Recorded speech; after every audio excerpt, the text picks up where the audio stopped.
The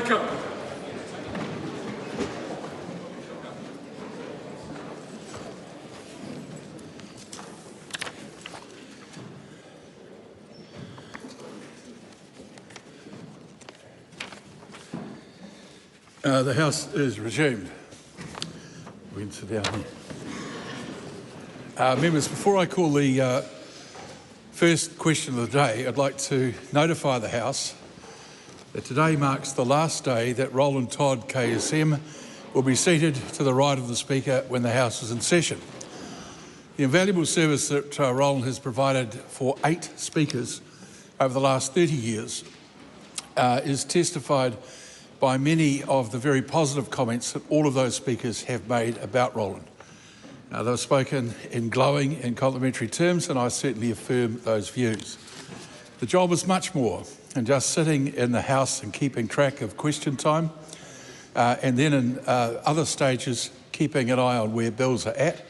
It's about the smooth operation of the Speaker's office, and it's no surprise to me that consideration is now being given to replacing you with not 1 but 2 people. There will be an opportunity at 6 p.m. this evening in the Grand Hall for all in the House and the many friends that you've made across the complex to celebrate your contribution, Roland. But for now, I invite members to join with me on behalf of the 375 members who have served in this House during your career to acknowledge the fairness and the integrity with which you have approached your job in the House.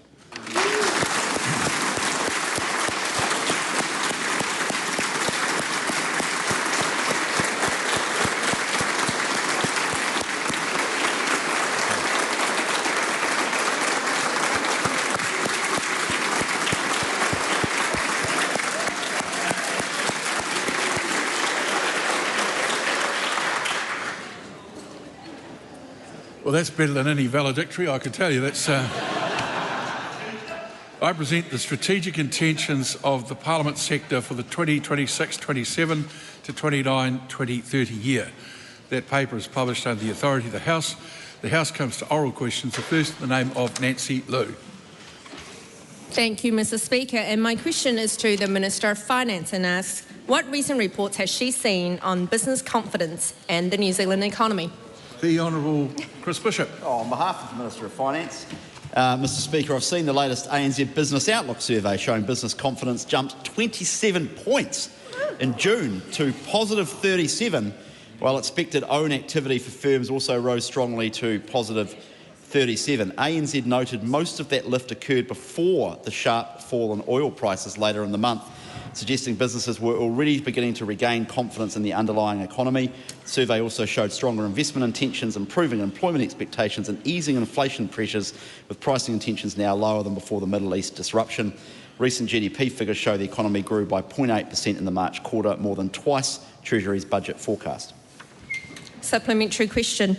What were some of the most encouraging signs in the latest business confidence survey?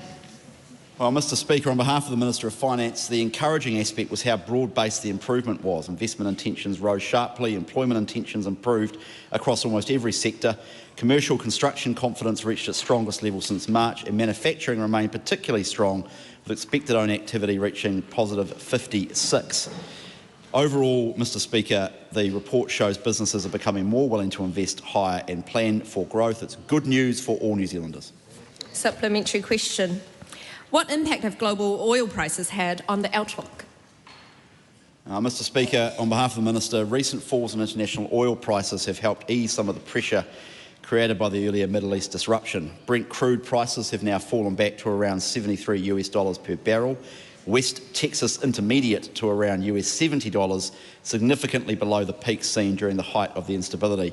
ANZ has noted that inflation indicators softened as oil prices fell and margin pressures reduced. At the same time, our fuel supply chain continues to operate smoothly, with fuel stocks remaining well above minimum requirements, 14 fuel ships currently on the water, and importers reporting strong forward supply confidence through to September. I might also note at this point, Mr. Speaker, the IMF specifically praises New Zealand as one of a few handful of countries worldwide that have followed international best practice in responding to the oil crisis. Supplementary question. What has recent global volatility highlighted about New Zealand's long-term energy resilience? Well, Mr Speaker, I think on behalf of the Minister, I think all members in the House will agree that recent events have reinforced the importance of a more resilient and diversified energy system. We've taken significant steps to strengthen energy security by accelerating renewable projects, reforming our planning laws, supporting transmission upgrades and improving security of supply during dry years. We now have a record pipeline of renewables underway, including major solar, wind and geothermal developments, several projects already consented through fast track, around 400 megawatts, 5% of overall supply. Over time, greater electrification, more renewables and more distributed energy supply can help reduce exposure to international fuel shocks and improve our resilience during disruptions. This is important not just for energy security, but for productivity, business confidence and long-term growth. Question number 2, the Right Honourable Chris Hipkins. Thank you, Mr Speaker. Can I also, on behalf of the opposition, extend our thanks to Roland Todd for his years of service to the House and suggest that maybe as it's his last day, he stops counting and we'll just see what happens. Mr Speaker, my question is to the Prime Minister and asks, does he stand by all of his government's statements and actions? Yes, I do, and particularly I'm very proud of the recent hospitality winners who've achieved Michelin star status overnight, which is fantastic. I also join with the Leader of the Opposition and thank Roland for all his contribution over many years and look forward to finding out in his book as to who was the best speaker. He deserves that Michelin star. Supplementary question. Why, after almost 3 years of his leadership, is the average New Zealander now worse off, with GDP per capita lower today than it was when he became Prime Minister?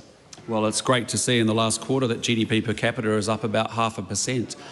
And what's been encouraging is to see the growth that we saw in the first quarter, up 0.8%. What's been encouraging is to see a trade surplus, a record trade surplus month being achieved in April, and also very positive forecasts as we go forward from here. Supplementary question. Is the average family's grocery shop cheaper or more expensive than when he first became Prime Minister?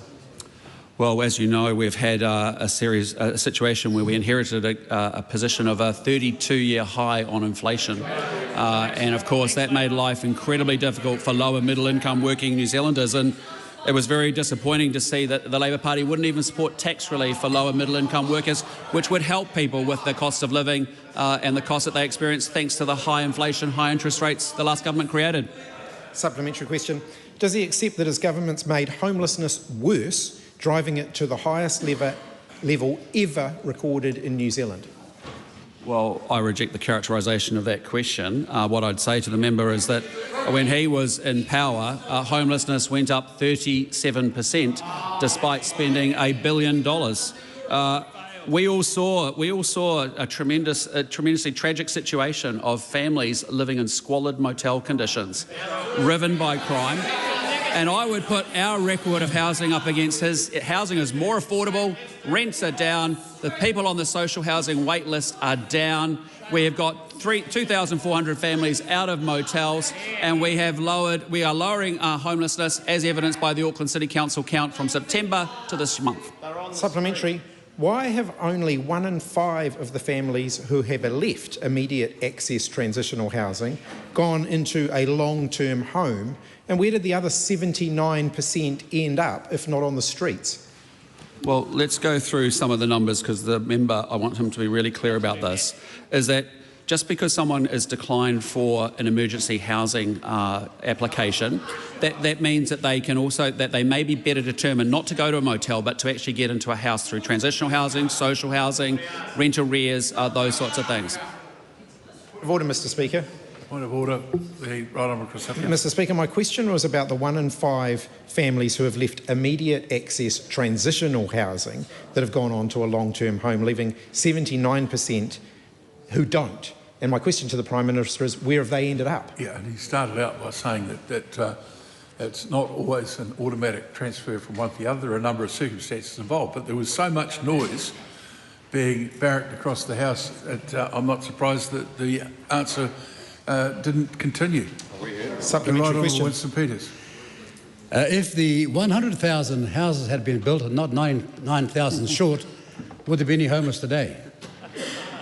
Well, the Minister raises a very good point, which is that if you actually want to get deal with homelessness and you actually want to get people into housing, the parties opposite should support fast track and they should support our RMA reforms. It's a housing supply issue and that's what this government's working its way through and delivering on. Supplementary Let me question. just be clear. It is okay for ministers to refer to situations that are relevant to the policy being questioned when there are matters that they're dealing with that are part of a transition from one regime to another. The Right Honourable Chris Hipkins. Does he accept that there is a link between record homelessness and public servants now being performance managed into turning homeless people, away from emergency accommodation? No. What I think is really good is that the public service is actually measuring its performance on its execution of the government's agenda. And the government's agenda here is very simple. We don't think it's acceptable just to park people up in motels like the last government and not care about them. We actually want people, our agenda is to move people out of motels into proper houses. And that's what we're doing. Housing's more affordable, rents are down, the social housing wait list is down, 2,400 kids are out of squalid, crime-riven motels, and we are putting a lot of focus on homelessness and rough sleeping. Supplementary question, Mr Speaker. So if a homeless person with nowhere to go ends up at an MSD office, why should the case manager who provides them with accommodation be performance managed so the government can create the impression that it's dealt with emergency housing? Because when people are in genuine need, there are genuine options available for people. And it may well be the assessment that we can use a social house, a transitional house, rent arrears or a private rental as well. But we are not going to do what the last government did, whose record on housing was abysmal and an absolute, utter public policy failure. And you should be ashamed about it. Supplementary question.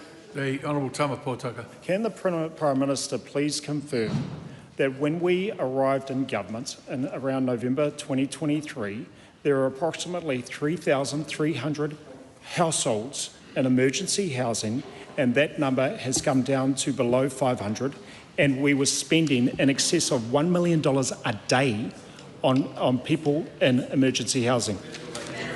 I can, and what I'm proud about is that $1 million a day had a taxpayer cost, but the biggest tragedy was the social cost of actually putting kids into motels.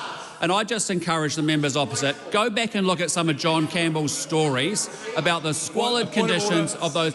Point of order, the Honourable Kieran McAnulty. Sir, this was the concern that was raised earlier from the question from their own side. 2054 make it really clear that ministers should not bring parties into their responses that are not involved in the question. Now, whilst we accept your point earlier that they can refer to situations in broad terms that they've inherited, for the Prime Minister, for the second time this question time, to use it as an opportunity to challenge the opposition to do whatever he feels like at the time is a breach of Speaker's rulings. Speaking to the point of order. Well, this will be good. The Honourable Tama Potaka. The member suggested that it was imputed in my question that I referred to the opposition party. It was not imputed. In fact, I referred to a date. Don't go any further. Don't go any further. The line between a question to a government minister that is designed to facilitate attack on the opposition is clearly in breach of standing orders and Speaker's rulings. I think where a question, as the question you posed, asks for a confirmation, then that is perfectly reasonable. To go beyond that, I just caution that ministers need to be much more respectful of the standing orders of this House than might have been demonstrated so far. Supplementary Right question. Honourable Chris Hipkins. Why are ministers in his government apparently the only people that cannot see the link between booting people out of emergency accommodation and record numbers of homeless people living rough on the streets? And why does his government think that it is something to celebrate that there are fewer people living in emergency accommodation and more people living in cars, on the streets, in garages, and with nowhere to call home? So I'd correct the member by saying just go back and watch John Campbell's documentaries on the motel accommodation, where he had 3,400 kids living in motel accommodation. We have taken 2,400 kids and they're now in proper dry homes. And go look at the homeless data in Auckland. From September last year, let's go through them. 940 people homeless in Auckland in September last year. We've put $10 million in, another $14.5 million in, opened up 300 housing first places. It went to 706 in January. And where are we in March? 586. So unlike the last government put thousands of people, made houses unaffordable for thousands of people, thousands of renters had to pay $180 more a week, 7,000 or 6,000. You had 19,000 more people went on the social housing wait list under your government. You put 3,400 kids in motels and you didn't care. And now you want to talk to me about homelessness. We do something on this side because we care about those people. We don't do petty stuff and petty politics like that side.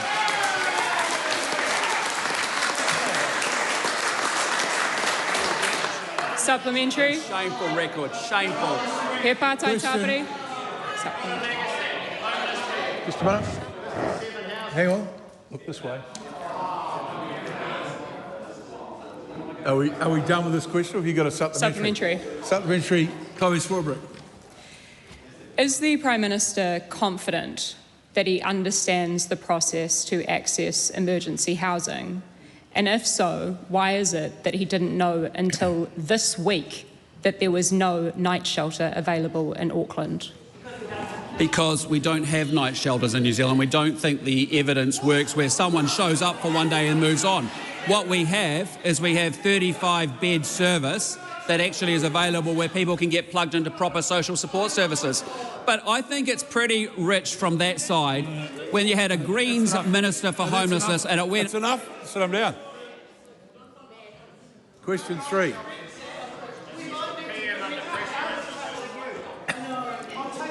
Good. That's good. Excellent. Do you want to go now?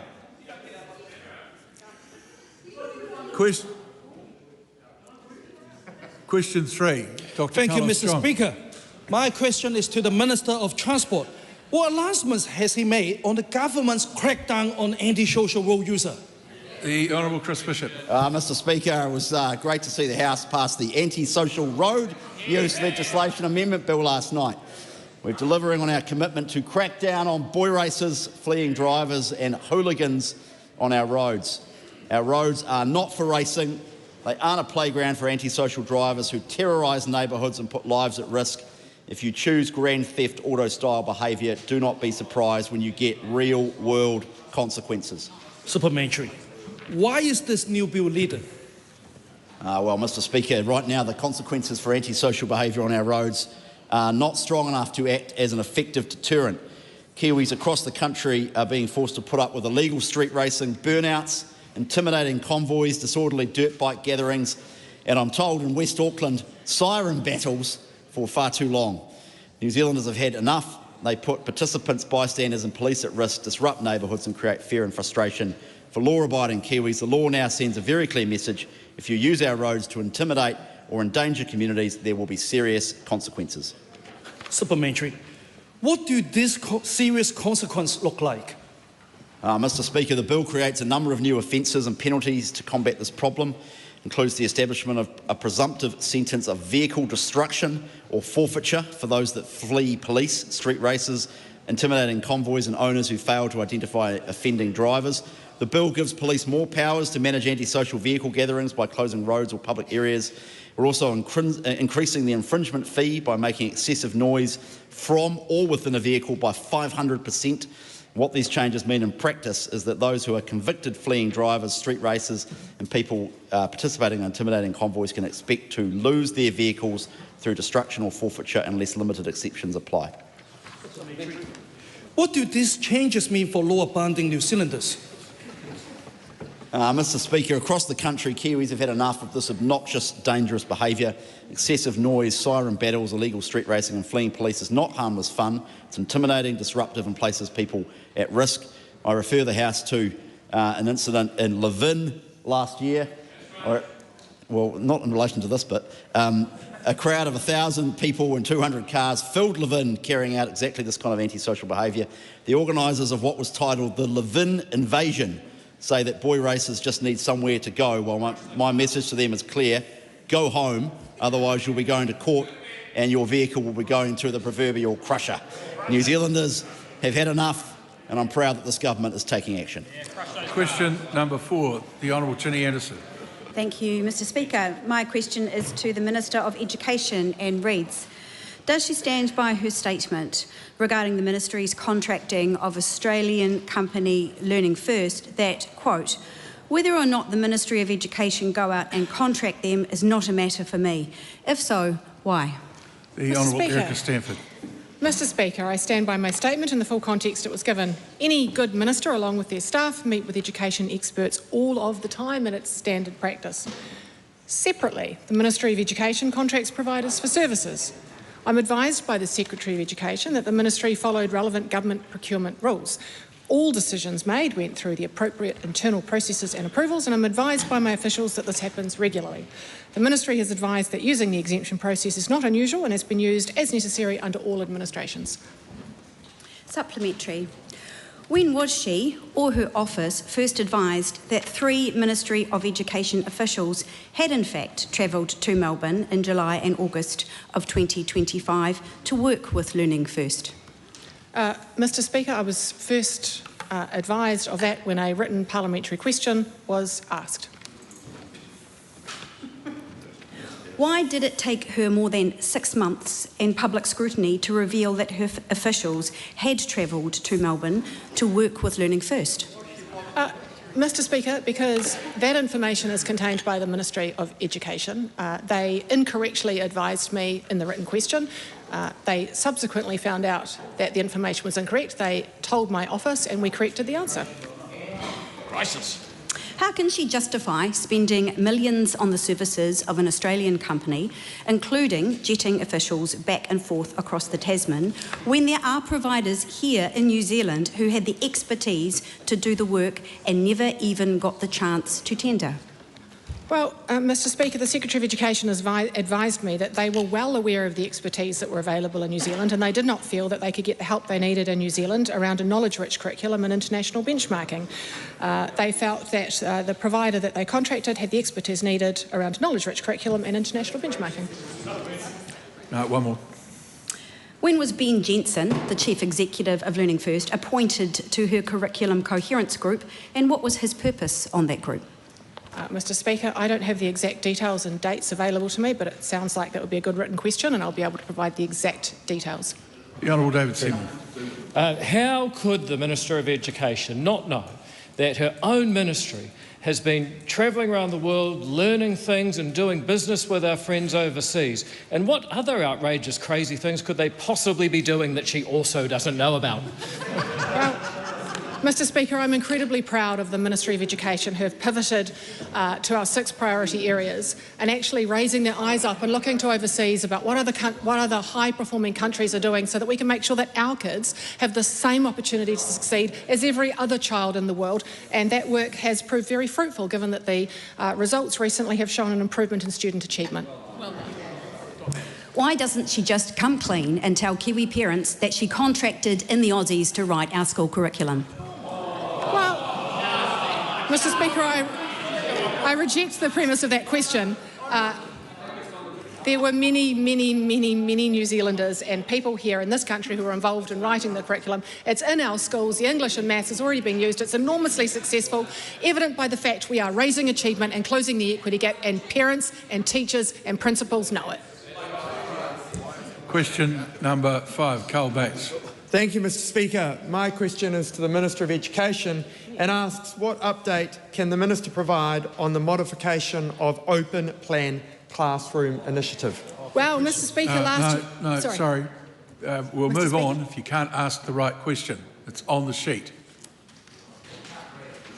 All right, we'll go to question 6, Chloe Swarbrick. Oh, Mr Speaker. Back to school then. Ki te Premier, e tautoko ana ia I ngā kōrero me ngā mahi katoa. No one speaks other than the person called to ask the question. Chloe Swarbrick. Tēnā koe e te pika. Ki te Premier, e tautoko ana I ngā kōrero me ngā mahi katoa a tōna kāwanatanga. The Right Honourable Prime Minister. Yes. Why has he not accepted the Green Party's 15 votes offered 2 months ago to just get on with establishing the ratepayer assistance scheme to support solarising households and lowering power bills? Oh, we welcome their support. It's fantastic that they're getting behind a National Party policy, but it's just, frankly, a timing issue, because we won't be able to get it through the House before we break for the election on September 24. So why can his government put the House into urgency to prioritise watering down workers' health and safety, but cannot find House time to prioritise passing the ratepayer assistance scheme to lower household bills before the election? Well, I just reject the assumption in the first part of that question. Why has his government decided to spend $7 million on consultants for energy policy this term, but not the $7 million necessary to establish the ratepayer assistance scheme? Well, I'm actually proud of the fact that we spend less on consultants with this government. We said we'd reduce it, and we have. What is the Prime Minister's explanation to New Zealanders who are confused about his government preventing progress on passing the ratepayer assistance scheme this term of Parliament, when right now we have the party votes that are able to pass it to make it happen before the election? Well, look, I'm really excited about the fact that the Green Party is supporting our policy. That's fantastic. It's just a traffic management problem as we work up the legislation we need to get done before Parliament breaks. But I'd also encourage the party to support fast track, to support RMA, support tax relief and mining. Supplementary question, the Honourable Chris Bishop. Can the Prime Minister advise the House whether or not the government would welcome the Green Party support for the advancement of urgency in order to clear up more House time so other pressing priorities could be advanced? Oh, we would definitely welcome that. I think less use of ChatGPT and questioning would be helpful so we can free up the time in the Parliament and get more bills passed. Question number 7, Reuben Davidson. Thank you, Mr Speaker. My question is to the Minister for Science, Innovation and Technology. Does she agree with the Prime Minister's goal to brutally commercialise our science system, and what does that mean for public good research? Mr Speaker. The Honourable Penny Simmons. I've been advised that this answer may be a little longer, which would mean that the supplementary answers will be shorter. Certainly, Mr Speaker. In answer to the first part of the question, I agree with the Prime Minister that we need greater commercialisation of our science system.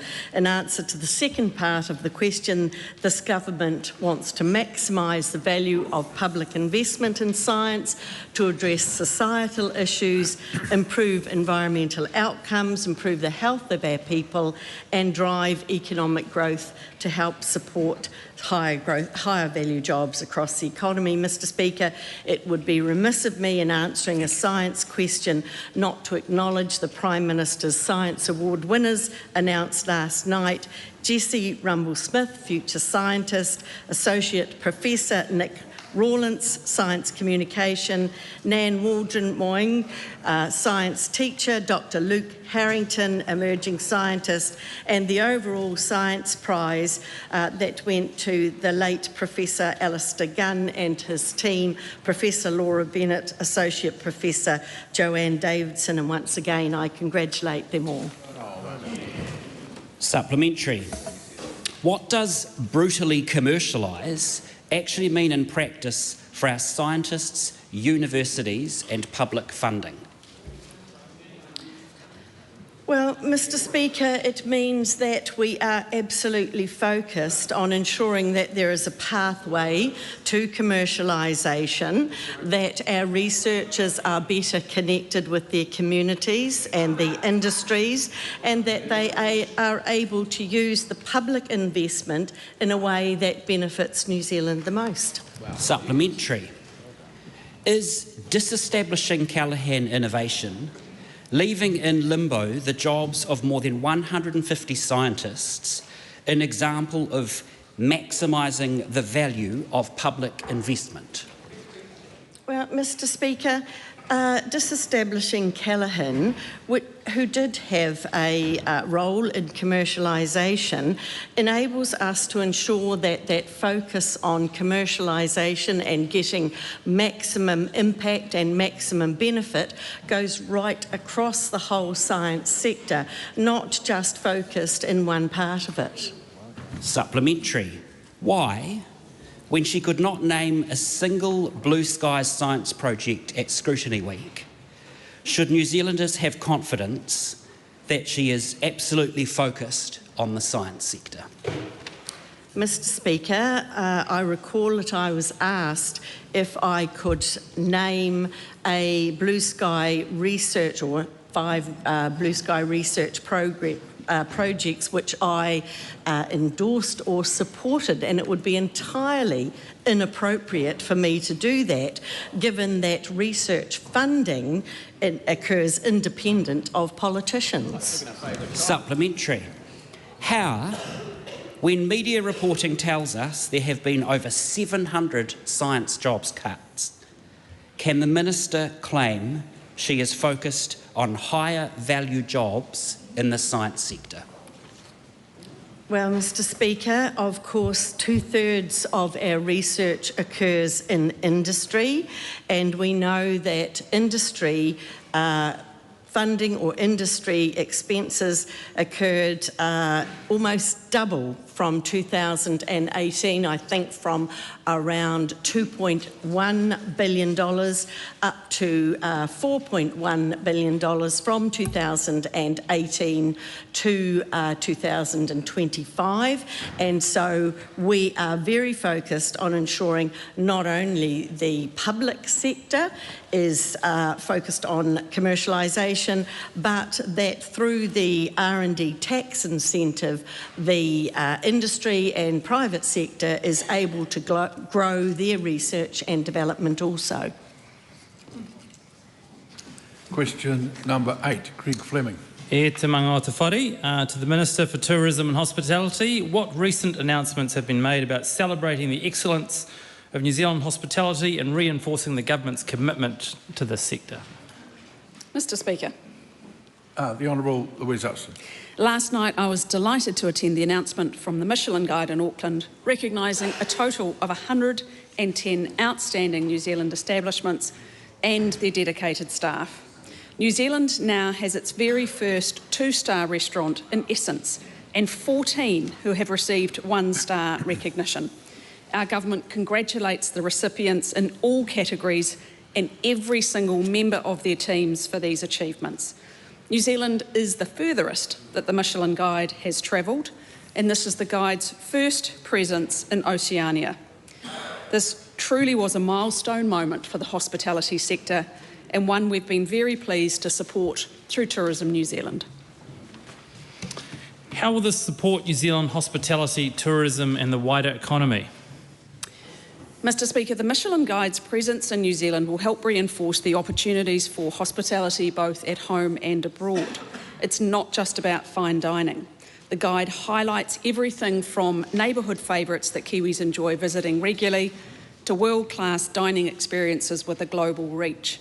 The Guide gives overseas tourists considering New Zealand 110 more reasons to put a visit to our shores on their booking list, keeping restaurants humming and the reservations coming. Hospitality is vital to New Zealand and the sector is a major part of our economy, contributing about $9 billion to GDP every year. The most recent figures show 155,201 people employed in the hospitality sector. Each one of those people works incredibly hard and our government is delighted that they now have a chance to shine and share in the pride of this sector. Why has the government made this investment in Michelin? Mr. Speaker, we already know the quality of New Zealand's culinary offerings. We feed 40 million people across the globe through world-class exports such as our dairy, red meat, horticulture and wine. For our farmers and growers supplying produce for hospitality, the Guide represents a very real boost in increasing demand. International visitors attracted here by the Guide will only increase demand when they return home and demand New Zealand products on their shelves. The global reach of the Michelin Guide will help take that culinary story even further to the world and raise the profile of what New Zealand is selling. And what commentary and reaction has she seen in support of the arrival of the Michelin Guide in New Zealand?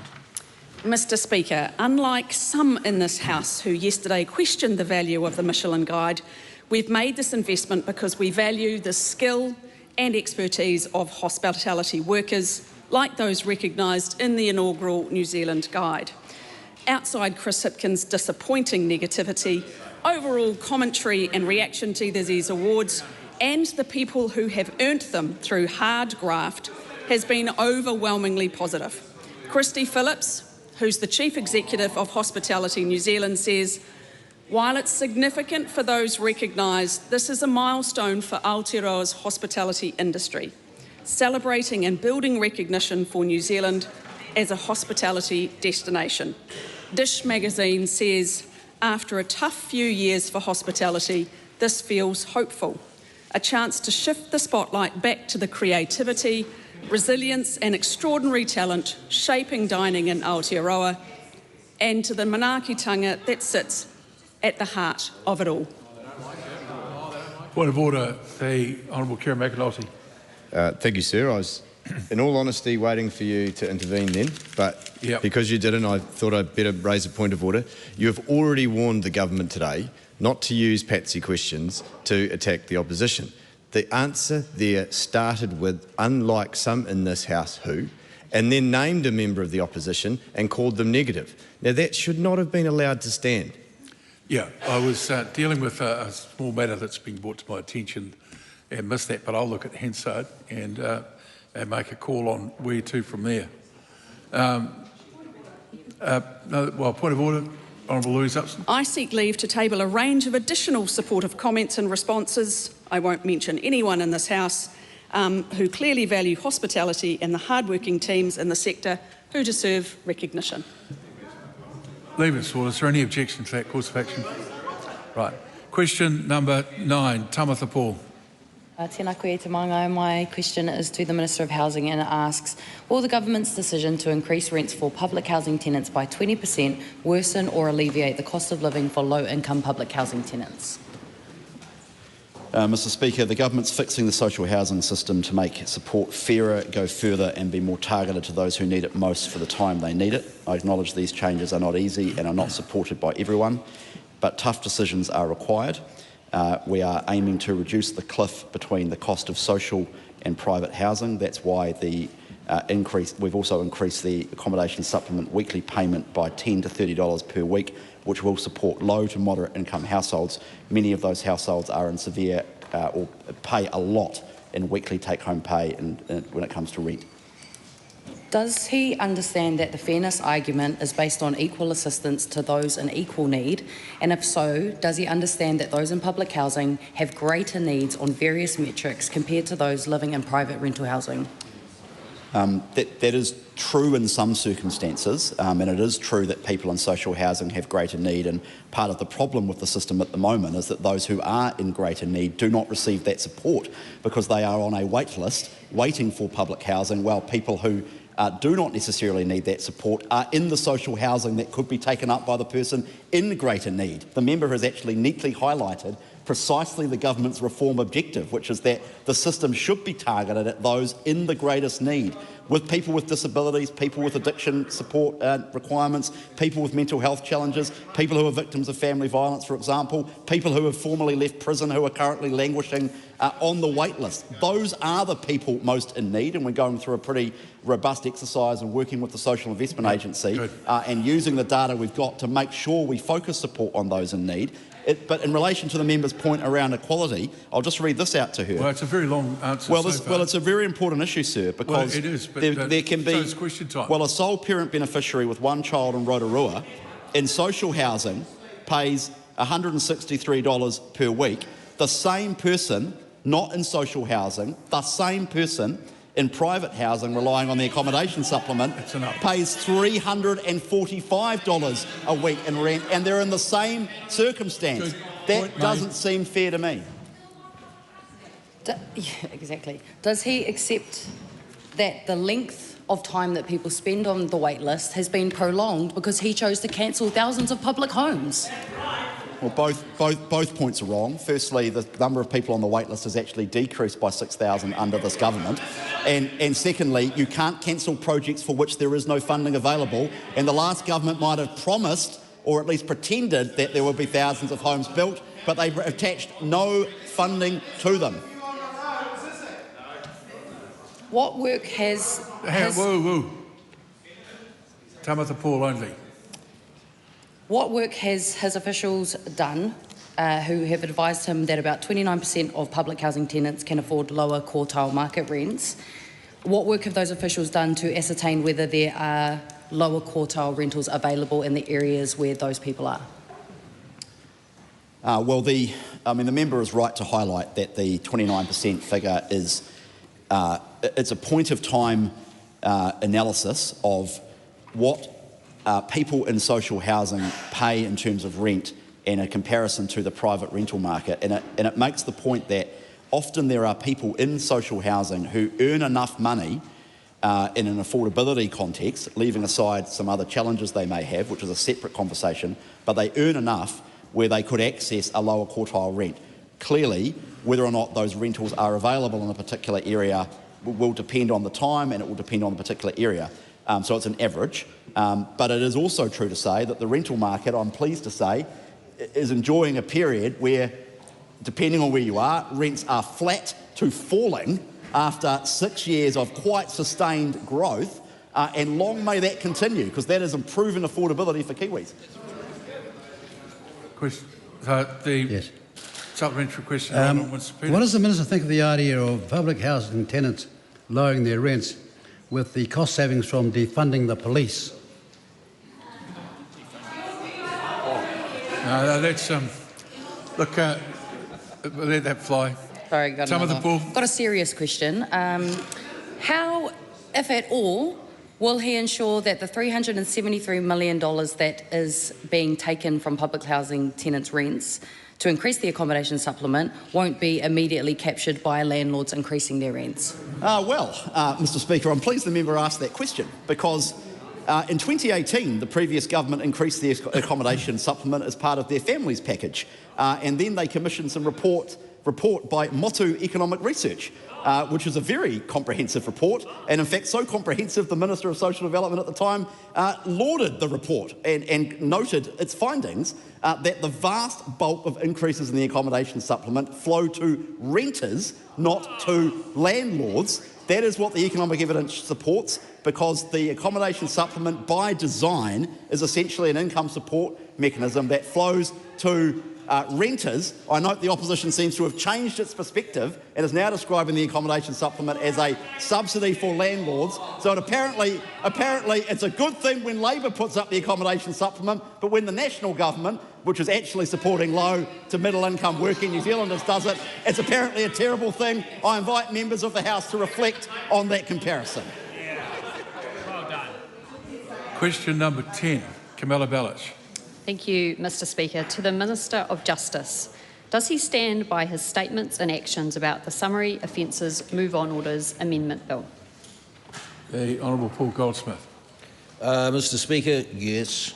I especially stand by my statement on the 14th of May that the government is committed to fixing the basics in law and order and building a future where everyone feels safe to visit, to work and to live in our central cities. Is the Minister concerned then that the Ministry of Housing and Urban Development warned that move-on orders may increase danger to rough sleepers, particularly women and children? Well, I am concerned about the current dangers to rough sleepers. It's not a safe place to be, and that is why this government invests a very large sums in helping provide opportunities and places for those who are in need. And separately from that, we're still also determined to fix the basics in law and order and make the place, build a country where people feel safe in their communities. What steps is he taking to address concerns raised by Auckland City Missioner Helen Robinson that there isn't genuine access to enough appropriate support for people subject to move-on orders? Well, I would point to the many, many ways in which the government does provide support to people who are in need, and as a country we're always very focused on helping those New Zealanders who are in need, and we have, as I've said, one of the more generous welfare states in the world. We have huge investment in housing support, we have huge investment in mental health support. Of course, there is still further work to do, but we're also very much mindful of the needs of people who live and work and visit our CBDs and our town squares, and their right to be able to feel safe in their environment. Does he agree with the Prime Minister that there are no night shelters in New Zealand? I always find it's useful to agree with the Prime Minister, and we're not getting into some nomenclature around these things. There is much support available to those who are in need, and in particular, the government funds a bed service in Auckland, the immediate access transitional housing program, which provides 24/7 access to emergency accommodation for those who need it. We do have things available to help. But of course, the move-on orders are about much more than homelessness. They're about antisocial and disorderly behaviour in our town centres. And if the Labour Party do not think that that's something that's worth dealing with... You can't speak for anyone else. Let's talk about what the government's doing. Well, I'm just giving some context, Mr. Speaker. Yeah, well, it might be context as you see it, but not as I do. Point of order. The Honourable Kerry McAnulty. Thank you, sir. I seek leave to table a document that was produced for me and is not publicly available that lists the night shelters available in New Zealand, including Dunedin, Christchurch, Wellington, Masterton, Napier, Tauranga, Hamilton and New Plymouth. Well, is it a... Sorry, I wanted to respond to what you're suggesting, but I can't because of the position I find myself in. Does anyone object to that course of action? There appears to be none. Thank you. The question number... Oh, sorry. Camilla Bellich. Where does he expect a person ordered to move on for rough sleeping in central Auckland to go at night, given that the Auckland City Mission closes at 5 p.m. and there is no night shelter in that city? Mr. Speaker, I'd expect that they would follow the instructions of a constable and move on to a further distance as is obliged by the move-on order. And I'd also point to the many opportunities that there are, such as the immediate access transitional housing program, which operates in Auckland. I'd also point to the extra $14 million that was spent to help with homelessness issues in this country, most recently by this government. And I'd just make the point to all New Zealanders that we have many tools available to help those who are in need, because that is what we do in the society in which we live in. But what we don't have is a useful tool to deal with antisocial and disorderly behaviour in our town squares. And others may not think that's an important priority. We do. And we do think that restoring law and order and making our country a place where people feel safe, visiting, working and living within our CBDs is important. Supplementary. If move-on orders are really about addressing antisocial behaviour, as he's just stated, why is he insisting on including people who are peacefully begging and rough sleeping? Well, because we have a broad approach to the move-on orders in order to create an environment where people feel safe. And my empathy lies with people who put their life savings into a small business, a little shop in the town square, and get up every morning at 7 o'clock to try and make a living, and find 3 or 4 people lined out in front of their shop yelling or abusing at people as they come and try and enter. And those people, I think, deserve some help. And the member might not think there's an issue here, but we do, and we're responding to it. Supplementary. How can he justify continuing with move-on orders when concerns have been raised by the Ministry of Housing and Urban Development, the Ministry of Justice, the Auckland City Mission, the Police, the Treasury, the Department of Corrections, Auckland Council, and even his own colleague, the Attorney General? Well, because I listen to a wide variety of sources, and there's also many, many concerns raised by people who live in our cities and who work in our cities and who visit our cities and find those are places where they're not safe. I listen to the little old lady who's too scared to go and watch a concert in the evening in downtown Auckland because they don't feel safe in their environment. I listen to the young worker who has to join a walking bus to get to her train station at 5 o'clock at night because she doesn't feel safe in our downtown environment. I listen to all those concerns and we have responded, and we're sending a clear message that we're a government that listens to those who want to have a perfectly reasonable request, that is to feel safe in their communities. Question number 11, Debbie Nauru-Wapaka. Tēnā koe te pika. My question is to the Prime Minister. Does he stand by all his government statements and actions? Right Honourable Prime Minister. Yes. Supplementary. Does he stand by his government's decision to remove te tiriti references from legislation despite widespread concern from Māori that doing so weakens treaty protections? Yes. Supplementary. Does he stand by his government weakening statutory protections to achieve health equity for Māori? I stand by this government's efforts to improve health outcomes for all New Zealanders, Māori or non-Māori. Supplementary. Does he stand by claiming to have eased the cost of living while electricity prices continue to rise for all New Zealand households?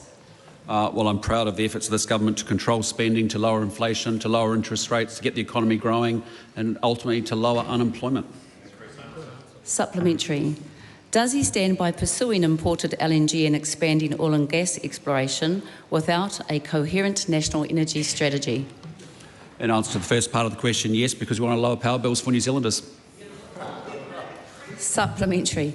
Does he stand by claiming regional development as a priority while regional communities continue to lose manufacturing and processing jobs? Well, I'm actually proud of this government because we do believe in regional economies and strengthening regional economies, and that's what we're doing. Supplementary. Does he stand by his record on improving outcomes for Māori in health, housing, employment and income after nearly 3 years of his government being in power? Yes, and I'd also point about education and the improvement in education results for young Māori students too. Supplementary. Does he stand by his decision to make economic development a core aspect of the conservation system? We're wanting to make sure we balance environmental and economic outcomes. Supplementary. Does he stand by reducing access to emergency housing while community organisations report increasing homelessness? I disagree that that's what we're doing. Question number 12, Jamie Arbuckle. Mr Speaker, to the Associate Minister of Health, what recent announcements has she made about aged residential care funding? Mr Speaker. The Honourable Casey Costello. Last month, the Honourable Simeon Brown and I announced the aged residential care providers will receive a 4% funding uplift worth around $79 million in the 2026-27 financial year. This will bring the total estimated spend on aged residential care to just over $2 billion this financial year. Alongside a base increase, this additional funding represents targeted investment to improve service delivery, strengthen responsiveness to demand and enhance access to care. Central to this additional investment is the timely admission into residential care, including over weekends when it is clinically appropriate to do so.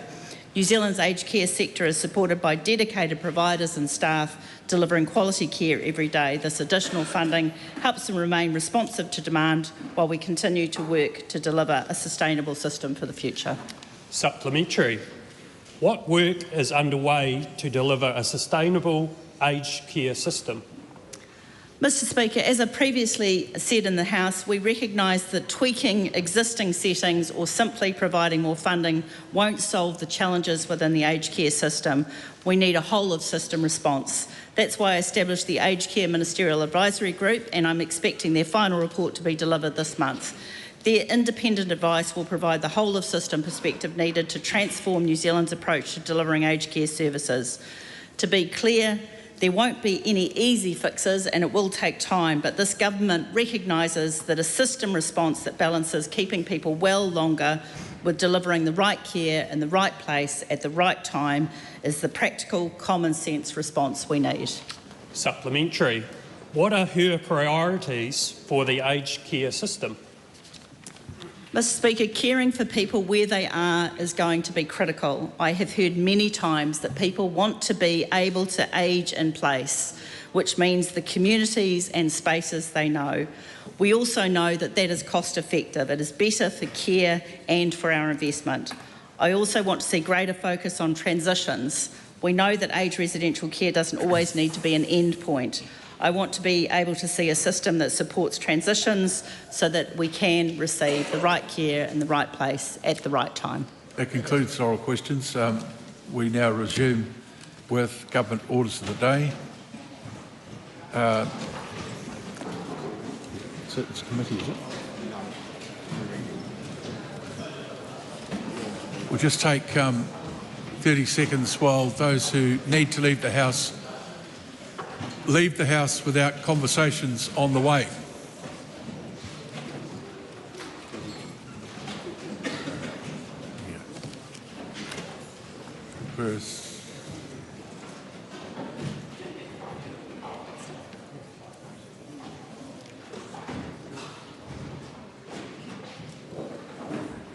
Some honourable member, the Honourable Jan Tinetti. Thank you, Mr Speaker. The Health and Safety at Work Amendment Bill is an absolute horror of a bill. This bill weakens the protections that keep people safe on the job, and it risks more injuries and deaths and does nothing, absolutely nothing, to reduce New Zealand's already unacceptable rate of workplace fatalities. Mr Speaker, this bill comes on the back of a tsunami of poor workplace relations legislation that this government has put through this term that will only hurt workers across this country. And workers are fed up and had enough. But in this particular bill, it is not only workers that are saying how bad this particular bill is, it is business, it is employers, it is academics, it is workers, it is people that have worked in the health and safety system for many, many years. There has been absolute widespread condemnation of this bill. In fact, Mr Speaker, I got an email this morning from someone who has been working in this area for 48 years, who has worked in this area because he wants to make a difference to make our bad statistics better. And he said to me in that email, there has never been a moment in the health and safety space in Aotearoa, New Zealand, where Kiwi workers stand to have their existing health and safety protections diminished by a piece of such poorly considered legislation. That is not alone. That person is not alone in what they have said to me through that email. I have had so many people engage with me throughout the time that this bill had its first reading, right through to even today. People that come from all walks of life. And what has the Minister done with these concerns? One thing, Honourable Karen McAnulty, is nothing. But one thing that happened during Committee of the Whole was that she met these concerns with sarcasm. She belittled them. She said that they didn't understand. She then went on to take political pot shots at the members of the opposition who were trying to ask genuine questions about this bill on the back of the consultation that we have had with those people who have been contacting us after Select Committee with their concerns. It was almost like they weren't being taken seriously by this minister. Mr Speaker, while I was pleased to see that New Zealand First were able to have negotiations to have the implementation of this bill delayed, I'm also incredibly disappointed that we've got to this point. I'm disappointed that this bill is not being killed in the water here. It will be, because of that delay in the implementation.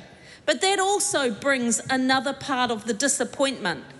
Why have we spent so much time of the House's time and Parliament's money on something that there has been widespread commitments across the House to repeal this bill after the November election? This is completely wasting taxpayers' money, but it is wasting the time of the people and the members in this Parliament.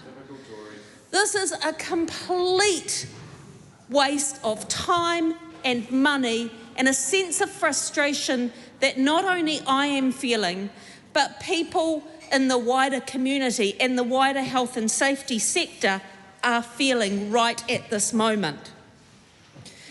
Mr. Speaker, the bill is a backward step, but is a backward step especially for small businesses and those who work within them.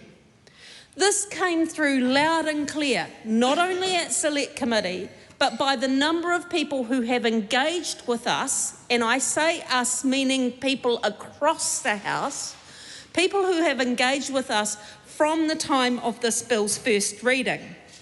This bill is creating a two-tier system. It is extending health and safety rights, more health and safety rights, to people who work in businesses that have 21 plus employees in them. Mr. Speaker, Senior Lecturer in Occupation Health and Safety, Dr. Chris Pearce, told Select Committee that 650,000 Kiwis would be disenfranchised of many of their health and safety rights through this bill. Now, Dr. Pearce is someone who, again, has worked in this sector for quite some time and brings the academic lens to it, but is also someone who is completely passionate about improving our health and safety record in this country. And at Select Committee and in meetings that he has had with many people in this House, he has consistently said that this bill will only make things worse. And we have to look back at that Committee of the Whole. That Committee of the Whole phase showed just how bad this bill was. Many of the questions that we had went unanswered. Many of them had a very light touch answer to them. And it almost seemed like we're just creating this because we're going to simplify this. People have misunderstood, and so we're simplifying it. But I go back to my second reading speech. Making something simple doesn't make it better. In fact, in the case of health and safety, it's likely to make it worse. The figure of 20 people is an arbitrary figure. We've heard that it appears elsewhere in legislation. But what that answer doesn't give is it doesn't answer, well, are those businesses that are under 20 less safe? Well, the answer in many cases is no. In many cases, they are running some of the most high-risk industries that we see in this country, such as contracting firms that might work in mining or construction, such as people that work in adventure tourism. That is something that is unbelievable, that the Minister would still keep progressing this arbitrary figure of 20 and taking away those health and safety rights, or many of those health and safety rights of the people that work within those companies. Now, something else that I want to touch on in this contribution, Mr. Speaker, is how ACC have claimed that this bill will increase their costings and it will increase accidents that happen. Now, we heard from officials and we heard during the Committee of the Whole process that this couldn't be costed. But submitters gave costings. We had submitters who gave those costings and we wanted to verify them, but we were blocked by getting that verified. We couldn't ask ACC those questions, but ACC have said that 50% of claims by costs were from injuries that would not fall under the critical risk, and 75% of their claims came from small SMEs. So that tells me that they already have a really clear idea about the potential costs that this bill will afford to them. But we couldn't check that, and I think that that is an absolute mistake that we got blocked in asking those questions.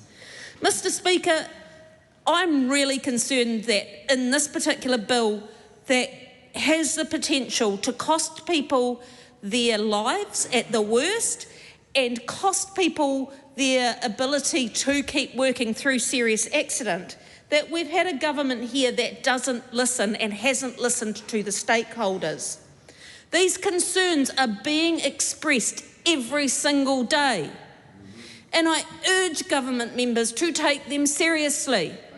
I am not standing here saying this because I am on this side of the House. I am standing here because I have a huge concern about what I am hearing.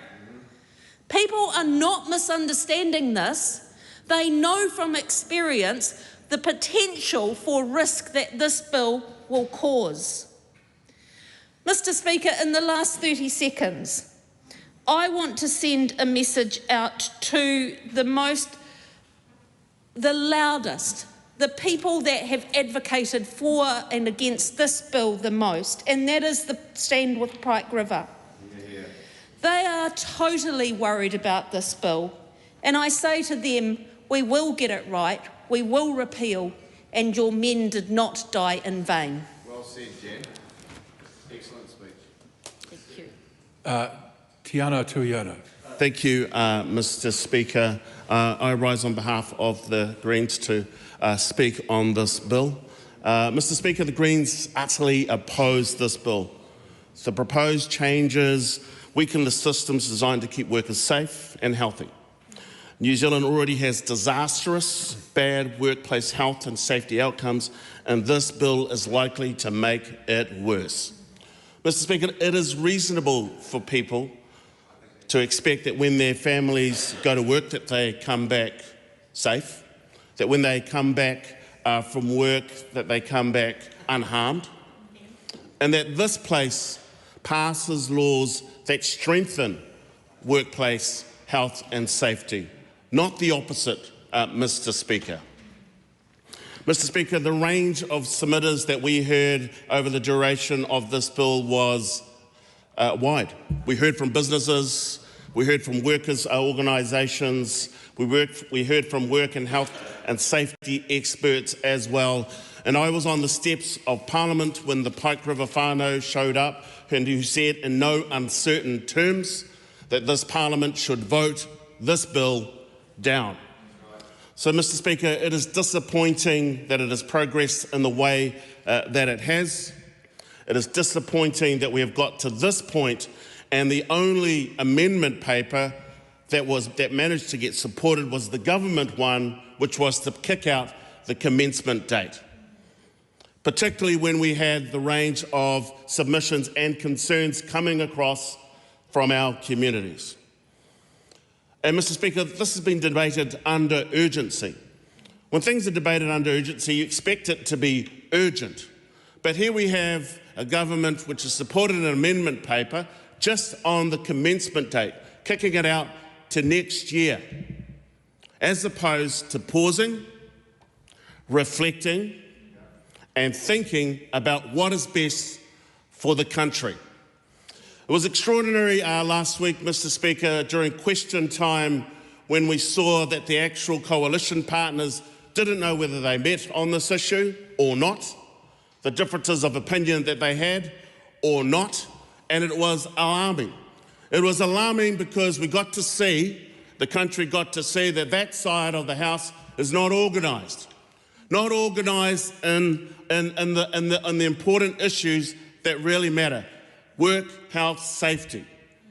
And I know that the whānaus of Pike River came and they engaged across the House as well. It looked like pressure was being felt on that side of the House as well. But if pressure is being felt, Mr. Speaker, then that is reason for us to pause.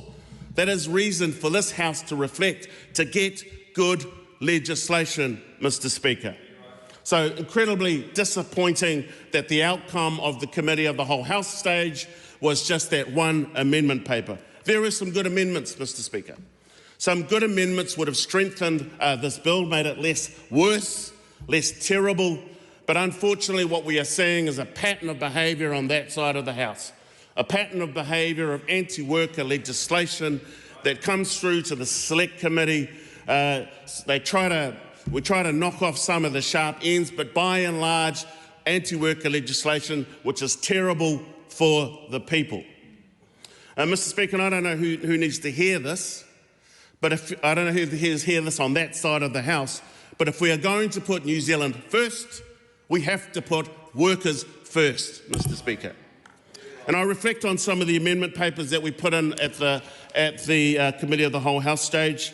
Some of them are around concerns that we had, and of course a range of people had, around the carve-out of the PCBUs, this arbitrary number of 20. And so we had an amendment paper in there to strengthen that out, to make sure that Clause 7, Section 16 actually was actually more reflective of something that we heard from submitters, something that would address the removal and the development of a two-tier system, which we have heard through the development of this debate, creating that two-tier system, where you have one group who are 20 workers or less, and another group that are larger, and apparently that's going to make things clearer. It won't. And this amendment would have strengthened that, Mr Speaker. Other amendments included making sure that we have certainty, Mr Speaker, because if you read the language of the bill, and I was reflecting on one of my amendment papers that went up, which was around Clause 9, new Section 22A and 22B, where the suggestion was to replace "if likely to result" with "will result." What this would have done, Mr Speaker, was actually to provide clarity. It would have provided clarity. So it's not just arbitrary and subjective that if something is likely to result, it is to sharpen it up so that we know that if something does happen, that there will be accountability. And so what concerns me, and I think a large number of people across the country, is that that side of the House is trying to help businesses, some businesses, because we had a number of businesses come to the Select Committee who also had very, very strong concerns about this bill. And so these things have not been addressed. Mr Speaker, we also had amendment papers to put in around the codes of conduct, making sure in our amendment that there would be a 5-year review clause, Mr Speaker. Whenever you've got something in place, you want to be able to review it and to make it stronger. This wasn't another amendment paper that actually that side of the House could have supported. It would have made this legislation a lot stronger and a lot clearer. Did not get the support of the House, Mr Speaker. Numbers of amendments that would have been supported right across the country. That side chose to pick a random one to kick out the commencement date under urgency, when actually, if there is concerns on that side of the House, and I look forward to listening to the call of the New Zealand First Party to explain to New Zealand that if they were so concerned, then where were the rest of the amendment papers? Where were the rest of the amendment papers to strengthen this legislation? Why was this being done under urgency when actually we could have done a better job? We should have done a better job, because that's what New Zealand deserves, to make sure that we went through this in a sensible way. The concerns around the ACC were also not addressed. We have had engagements with ACC, and my concern there continues to be, as I talked about in my second reading speech, and also illustrated across the House as well, that because responsibility is not going to be picked up by anyone by the looks of it, that it actually will be passed off onto ACC, a system which is already which is already overburdened, which is already has concerns as well. So also what happens to musculoskeletal harm? What we heard from the ACC was that they opposed the carve-out because they pay out more than $3.6 billion of musculoskeletal harm. That's a lot of money. That's a massive chunk of change. If all of a sudden these PCBUs get kicked out to touch, who's going to look after people? Are we going to push it on to ACC, a system that it's already heavily burdened? It looks like that is the case. Mental health and workload management as well are also unlikely to be captured by this new focus on critical risk. And I know that for many people that is a growing concern, because often when you're in the workplace, it's not a particular moment where you are feeling absolutely stressed, which could lead to injury, sometimes fatal. It can happen over a period of years. So where is the support, where is the accountability and liability within this bill? It doesn't exist. It doesn't exist. All we've got here is a rush job by that side of the House, who have been pandering to who knows who have not been talking to each other, to find solutions that are good for everybody, to find solutions that make sure that everybody that goes to work comes back alive, that everybody that goes to work comes back unharmed, that this place does the best that it can do with the best, to look after workers as they go out to their work sites, that we find systems that are not confusing, like this one is. It's confusing, even they don't agree on it, and to find ways to actually slow down the process so that we can have a better, proper, thorough look at it. Mr. Speaker, this bill is terrible. It is bad for the workers. It will lead to worse work safety outcomes. People have said it across a wide range of groups and organisations, from workers' organisations, businesses as well. And my concern continues to be that we have rushed this bill, that we have not done it due diligence, that there were concerns raised at the last minute between the coalition partners, and those concerns should have been enough for this bill to be paused, and it hasn't. We do not commend this bill to the House. Katie Nimmo. Thank you. A pleasure to speak on this bill in its third reading. I can assure members and anyone listening this bill has been through a fulsome and proper process. And I would like to make the point that businesses are incredibly favourable to the approved codes of practice. An aspect of this bill that is an incredible asset to our health and safety at work reform. And with that, I want to add that this government is focused on fixing the basics and building with the future, and with that I commend the bill to the House. Oh, that's good. She's got the line in too. Speaker. The Honourable Mark Patterson. Mr. Speaker, I rise on behalf of New Zealand First to speak on this Workforce Health and Safety Act, which brings into effect a coalition agreement between the ACT Party and the National Party. It is no secret that New Zealand First has reservations about this bill. We do support the Minister, absolutely, in her intent to have a less bureaucratic, burdensome and ultimately more effective workplace safety legislation. We must reduce harm and death in our workplaces. Our stats on this are absolutely appalling, and behind those lie human misery, lost productivity and eye-watering costs to the state. New Zealand First are not represented on the Education and Workforce Select Committee, but we became increasingly concerned as we saw the overwhelming weight of evidence being presented to the Select Committee, and that was in opposition to these changes. Employment relations bills are inherently partisan. Submissions can be reliably split between two camps. There's the workers' representatives on one side and the employers' groups on the other. This bill was unique in regards that the overwhelming breadth of consensus was submitting against these changes. Instead of making the regime simpler, it was said that they would add complexity and were described as unworkable. New Zealand First has heard these voices. At its core, the issue is the arbitrary nature of the differentiation between the small and the large businesses. While admirable in its intent, in reality the size of business is in no way a proxy for risk. In fact, the stats appear to show that the opposite applies. It also fails to fully recognise that small and large businesses often interact, and operating under different regimes adds complexity and confusion. It risks this Parliament sending a poor signal. Health and safety is as much a workplace culture issue as it is a rules-based issue, a culture of turning a blind eye to small risks can inadvertently lead to cavalier attitude to high risk. Politics, Mr Speaker, as you well know, is the art of the possible. It has not been possible to convince our coalition colleagues to make substantial changes, and we are compelled to vote for this bill via the coalition agreement, which we take our responsibilities extremely seriously.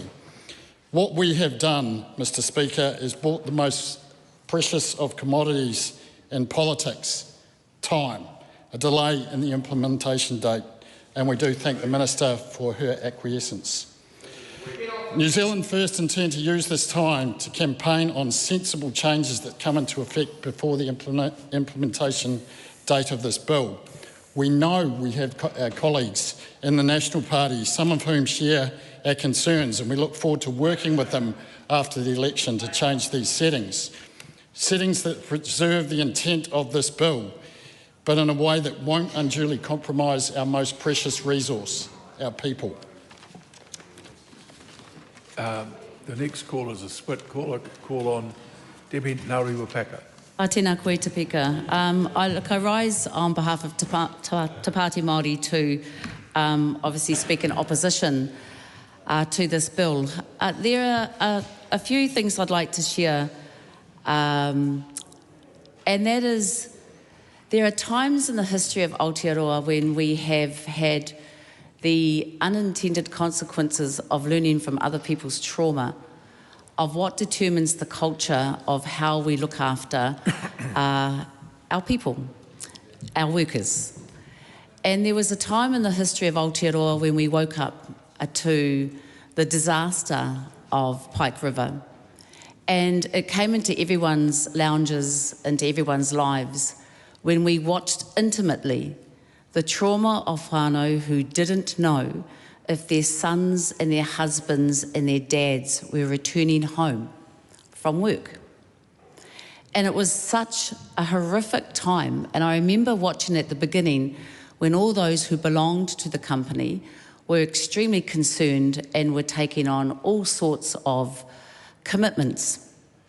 And as the nation was waiting in anxiety on whether these workers were alive, we seemed to go through a stage where those that owned the company stepped aside, and we were then more intimately working and walking beside those whānau who had the horrific grief of knowing, eventually, that their family members were never going to return.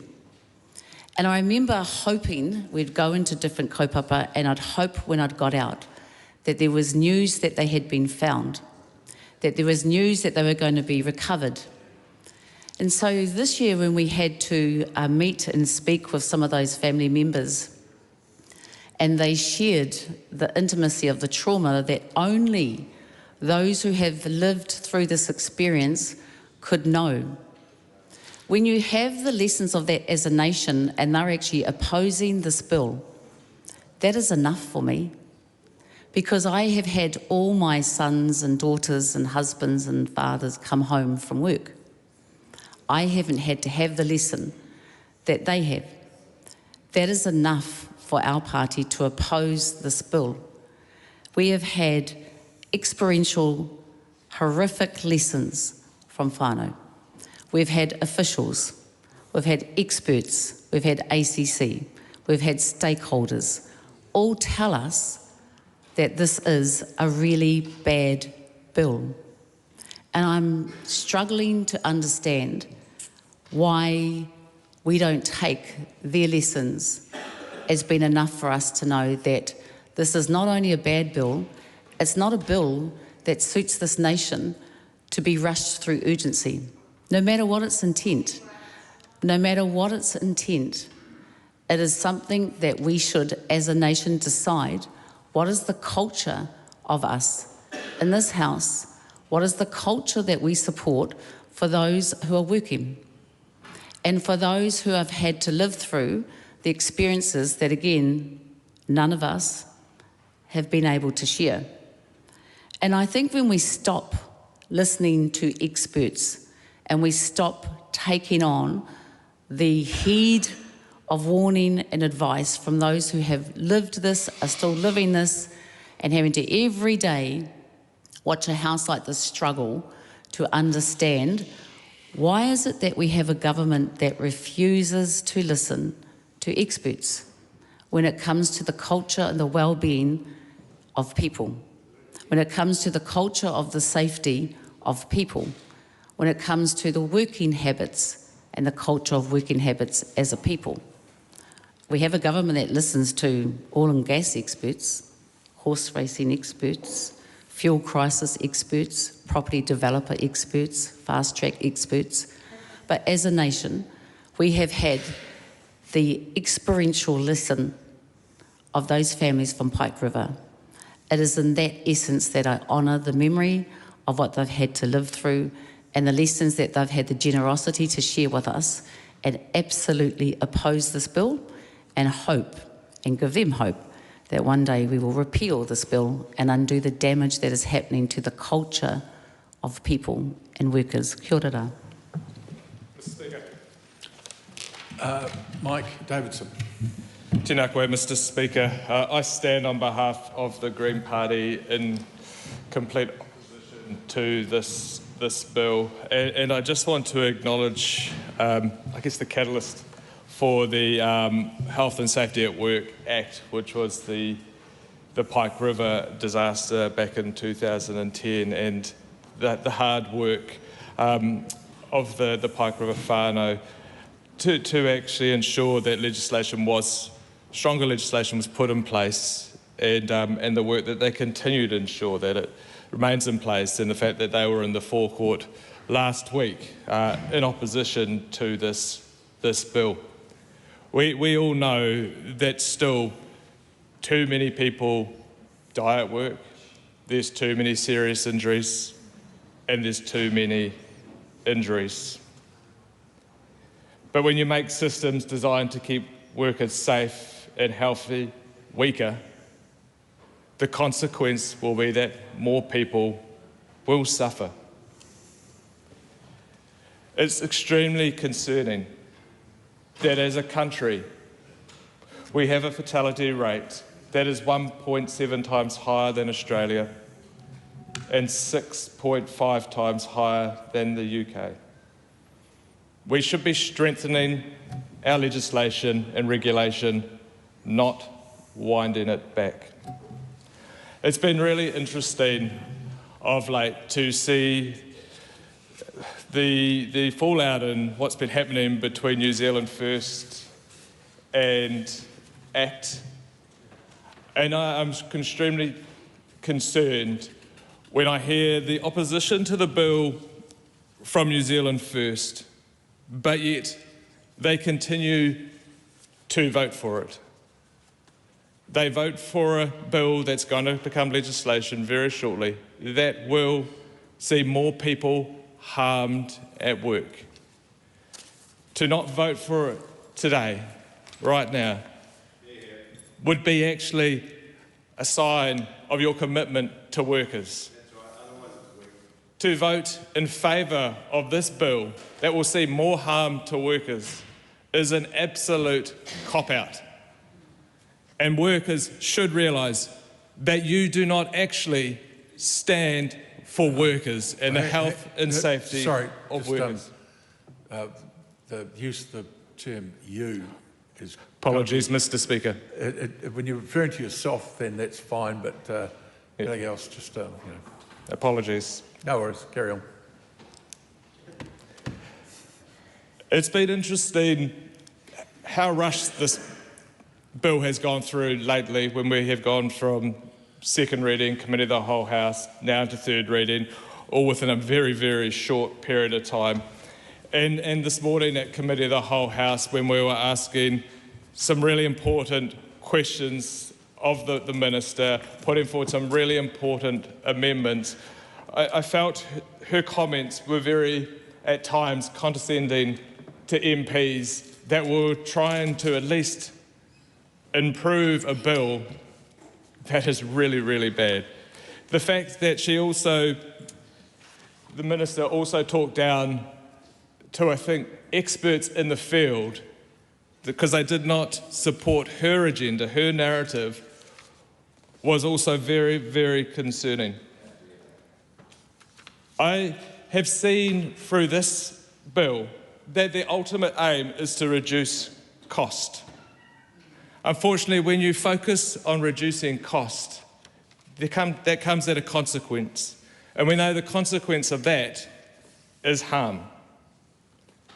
Health and safety in the workplace should not be seen as a cost.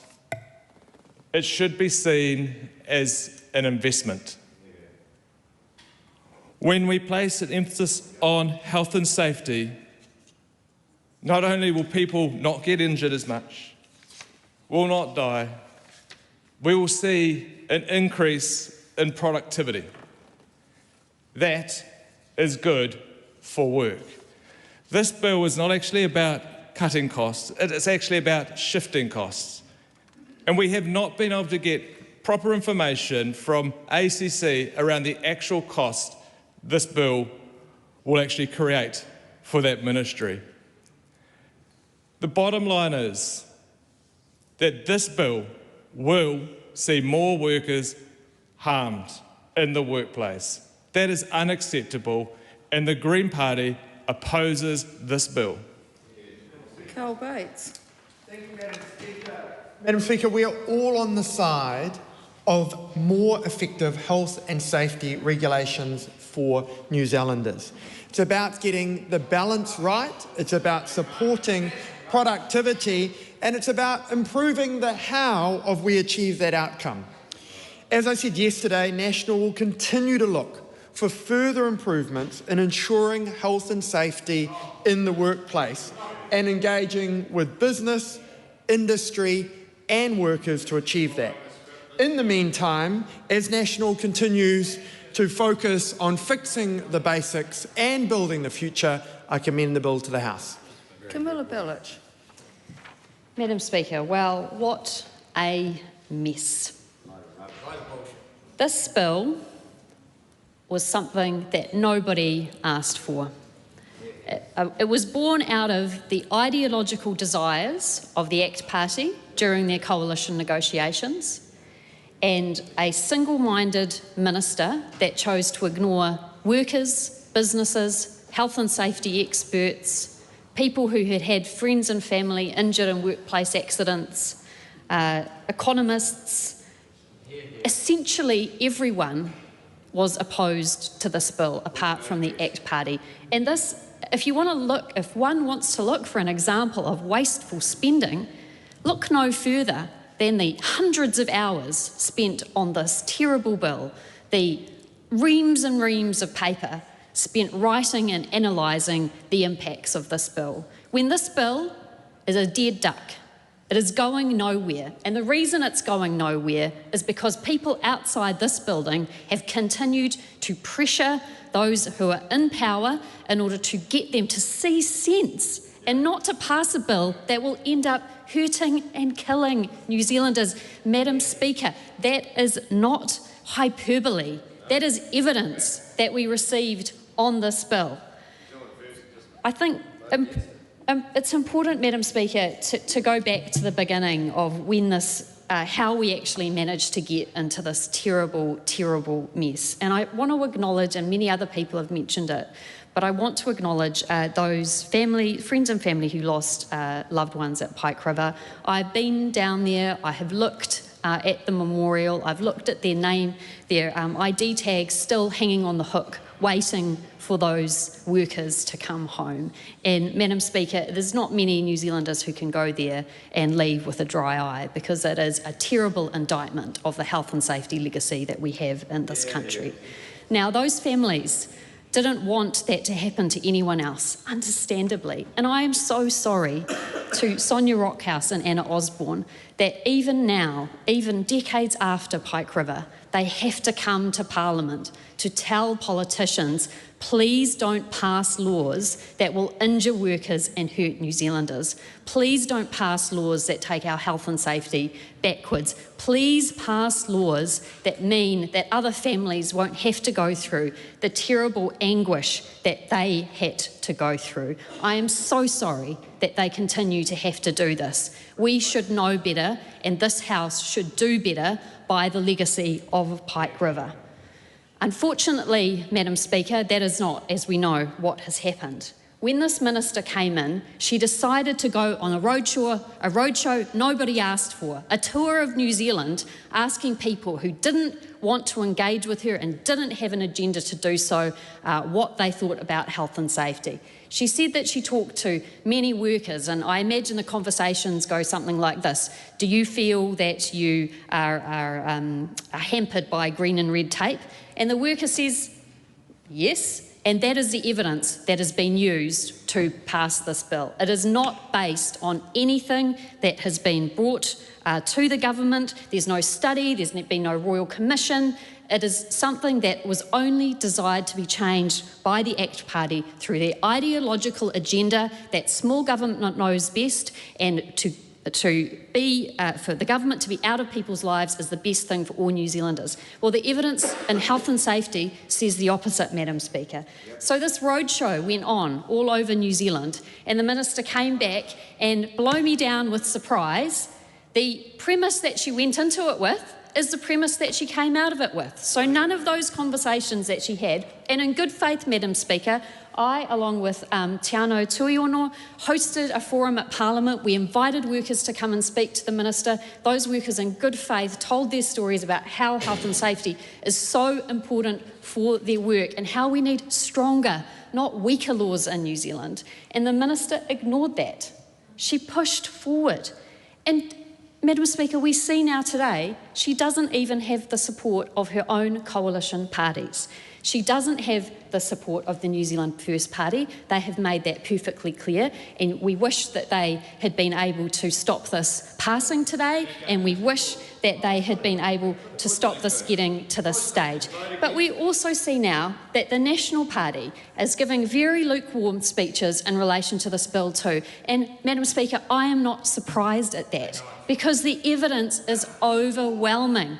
There is nothing in this bill that actually improves health and safety, and in fact the evidence is that it will lead to further deaths and further injuries. And I've heard speakers on the other side of the House speak in support of bills, and that is not the tenor of their advocacy today, Madam Speaker. And thankfully for them and their consciences and their legacy, this bill is will pass today, sadly, but New Zealanders now have a choice.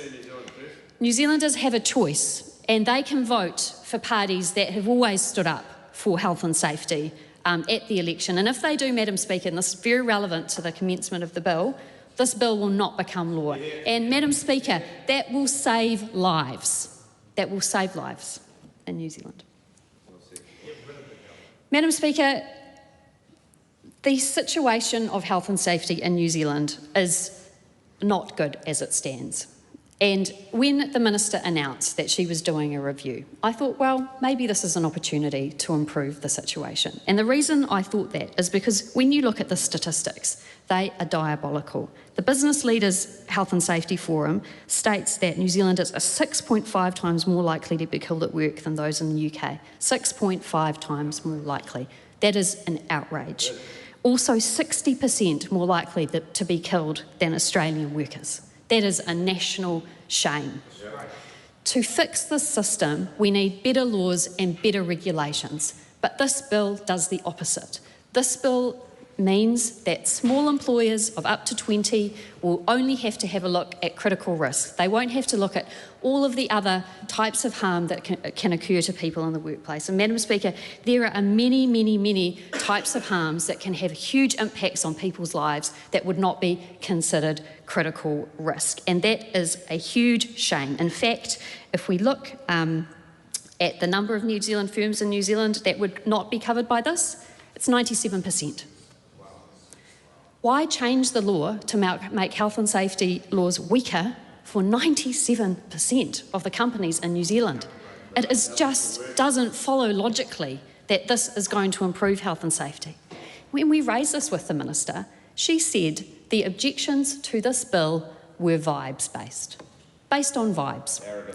That is not a comment of a minister who is taking responsibility for the serious decisions that she makes as part of the executive, and it is a shame. And Madam Speaker, it's important to note that the people who this bill is meant to help, who the ACT Party allegedly stands for, do not support this bill.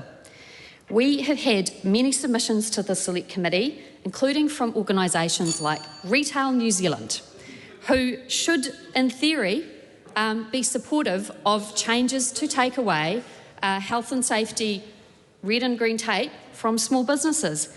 Retail New Zealand do not support this bill and in fact said headcount alone does not define risk. That is true. We look at other organisations who would usually support these kinds of regulatory changes in a way that is allegedly, according to the ACT Party, supportive of business. But we see EMA, one of the biggest employers' organisations in New Zealand, say that the bill may unintentionally increase harm, complexity and compliance and uncertainty for businesses and workers. So not only is this bill going to increase harm, but it actually might, Madam Speaker, increase costs. We've seen evidence from economist Shamobel Yako to suggest that this might mean decreased productivity in small businesses, decreased profits, meaning that they're less likely to be successful. So even on that measure, Madam Speaker, this bill fails. Madam Speaker, I want to end by acknowledging all of those people who have sadly been injured or have had friends or family killed at work. Everyone deserves to come home safe. Everyone deserves to have their family members come home safe. New Zealand has a terrible record of health and safety in New Zealand. We must do more to ensure that health and safety is improved in New Zealand. Unfortunately, this bill takes us backwards. It was misguided. It was not based on evidence. It has lost support from business. It has lost support from unions. It has lost support from workers. It has lost support from everyone in New Zealand, including the ACT Party's own coalition partners. This is a waste of time. This is a terrible bill, and we do not support it. Grant McCullum. Madam Speaker. Thank you, Madam Speaker. I rise to take a call on the third reading of the Health and Safety at Work Amendment Bill. After sitting through the full process, let's remind people we've been through a full process on this bill. One of the great things that I learnt from the bill, and one of the really strong pieces of advice that's come through, and we had a lot of support for the approved codes of practice. Small business in particular were very keen for these to become front and centre as part of their health and safety plans. And with that, Madam Speaker, I make note of the fact that we're in the process of fixing the basics and building the future, and I commend the bill to the House. Georgie Danzy. This bill weakens the protections that keep workers safe. It shifts New Zealand backwards at a time when workplace injuries, deaths and mental harm are already far too high. We are in a situation where we have the most anti-worker government that this country has seen in years. We have had cut after cut after cut to workplace rights for workers, and now the minister comes in with her swan song of the biggest hit of all, of cutting health and safety practices for workplaces and workers. We've had the cutting of pay equity, where thousands of women are being paid less than men, and now we are making people less safe at work. Labor supports keeping workers and workplaces safe, and this bill takes us in the wrong direction. We are going to have more injuries at work under this bill. We are going to have more deaths under this bill, and nobody wants that. That's the interesting thing about this, is that I can be confident that nobody wants people to get hurt at work. We're all people who want people to come home after work. Yet, despite that value and despite the evidence that has come before this House in this process, still the government continues to push through this legislation. New Zealand already has disastrous, bad workplace health and safety outcomes. We are losing workers every single week when they are getting killed at work. Every 15 minutes, a worker suffers an injury that requires more than a week off work. An estimated 750,000 New Zealanders will die from work-related health illnesses and injuries, far above that of Australia and the UK.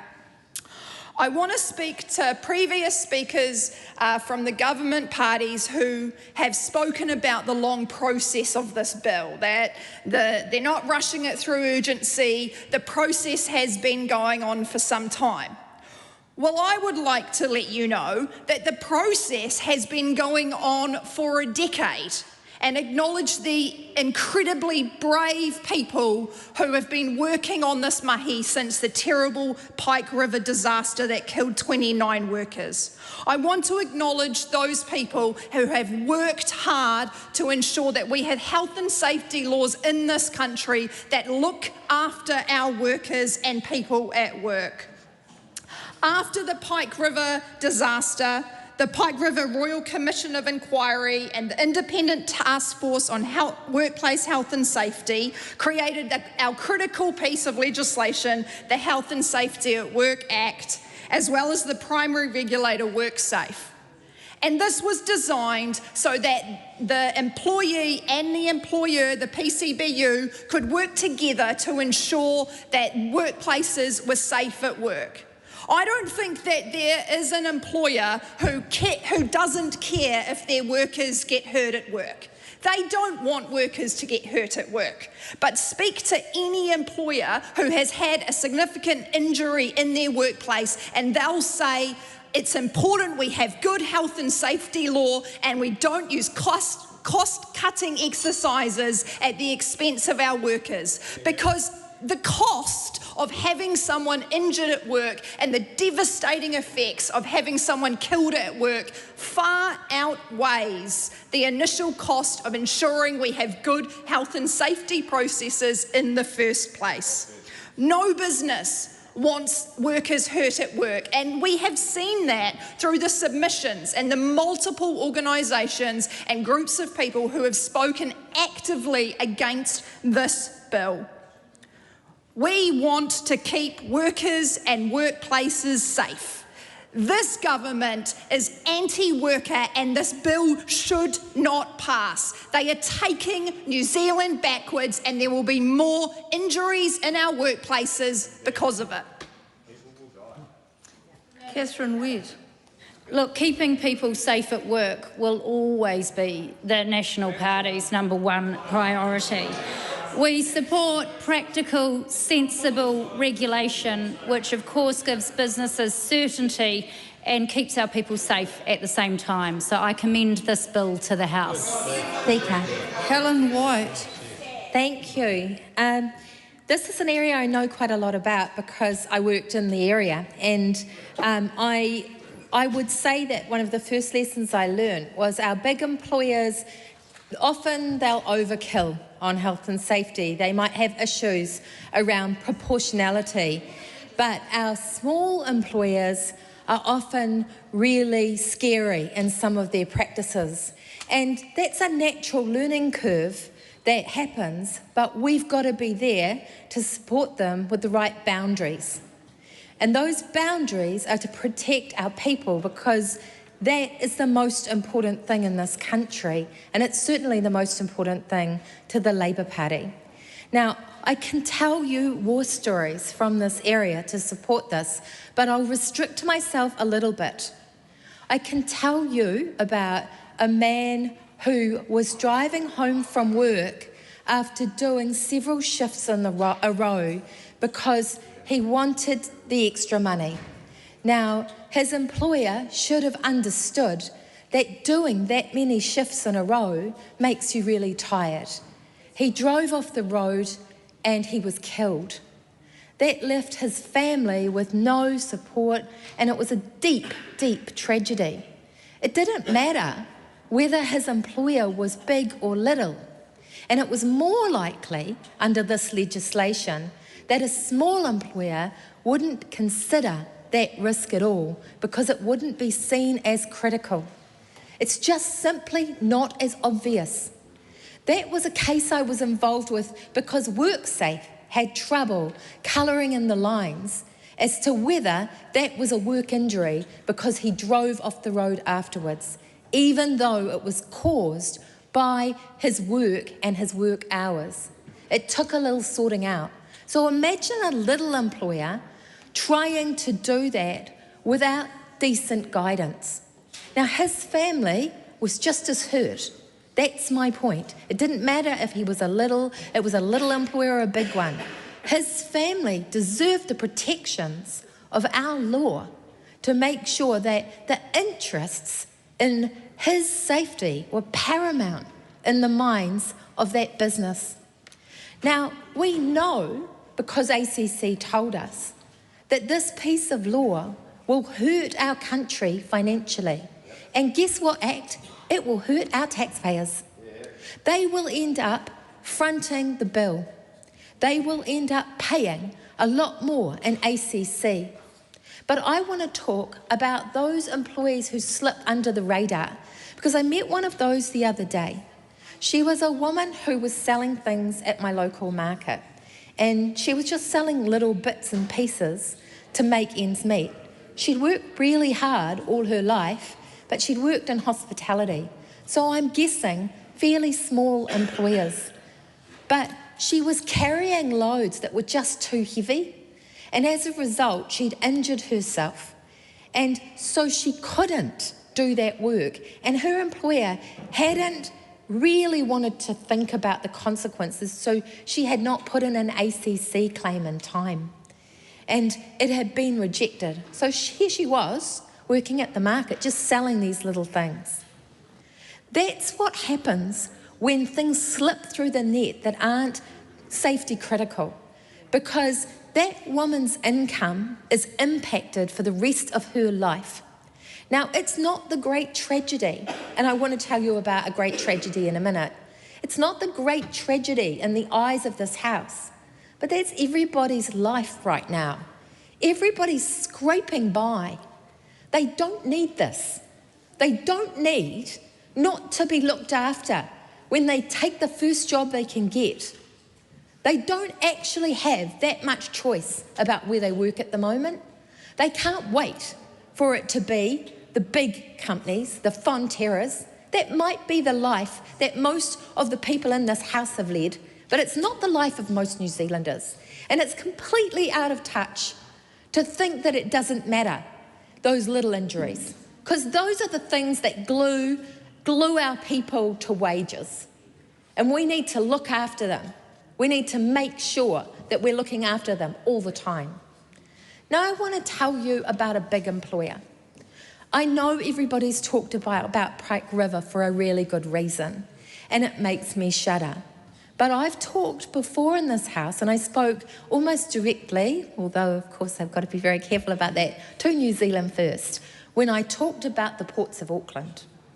And when I had spoken last time about how many lessons there were to be learnt from the ports of Auckland, I thought I'd better do something about it. So I went on something called a business attachment, where you can go and you can work in an industry. I knew a lot about the port because I'd been there and watched terrible events happen at that port in health and safety for many years and not be dealt with appropriately.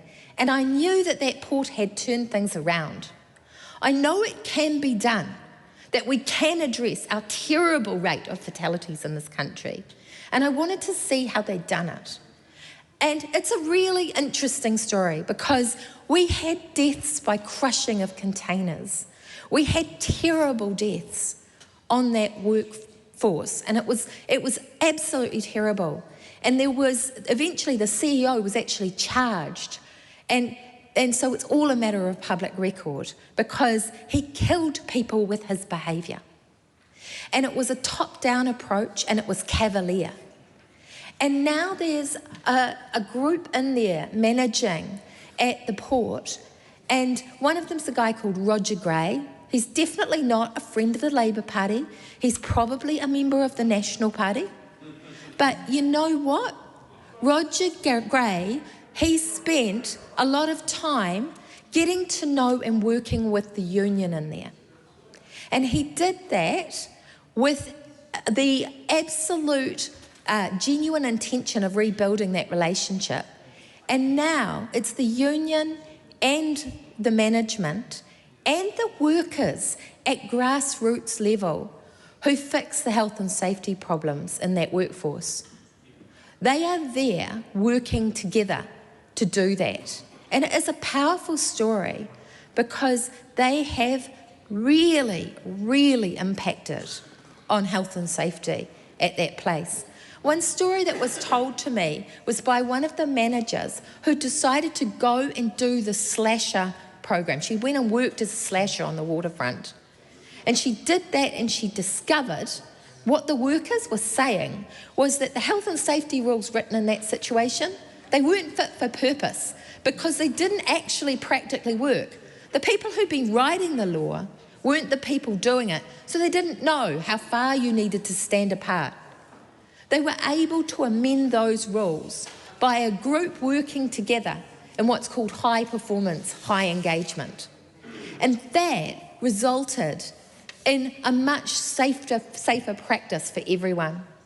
They also told me one thing, and this was management. You know, actually it's not all about productivity. Sometimes those things go together. Sometimes they don't. And when they don't, it's health and safety that wins. So I was really impressed by what I saw there because it involved everyone. It wasn't combative in the way that often the law is. What I would say about this law is it's again missing the point. It's super top down. It doesn't even take, people have talked about the disrespect for experts. What about the disrespect for workers? What this minister did was create a law based on her view of the world. It was ideological. And as a result, we'll have deaths in this country we wouldn't otherwise have. We will have people die because somebody is blindly adhering to an ideology which just doesn't fit reality. Because she forgot on those tours of the country to actually spend enough time talking and listening to the people around her who were in the throes of dealing with these problems. I would love to see some health and safety reform in this country. It's by no means perfect given the rates of fatalities and the rates of injury. I think we can do better. I'd like to see some concepts in this area looked at. I think that's a good thing, but I see nothing in this law that is wise. I see someone blind to the realities, not very interested in talking and listening, who's come up with an inhumane law that will kill people. Vanessa Winnick. Thank you, Mr Speaker. It's a pleasure to be the final speaker in this third reading of the Health and Safety at Work Amendment Bill. Some of the highlights of this bill, I think, will be the approved codes of practice, which have been called for a long time across many different industries. This will enable the implementation of real health and safety workforce and culture in the all different sized workplaces. And this is one of the key elements that had been missing, and this is part of how National is fixing the basics and building the future. I commend the bill to the House. The question is that the motion be agreed to. Those of that opinion will say aye. Aye. To the contrary, no. Aye. The ayes have it. Please conduct a party vote. New Zealand National. 48 in favour. New Zealand Labour. 34 votes opposed. Green Party of Aotearoa, New Zealand. 15 votes opposed.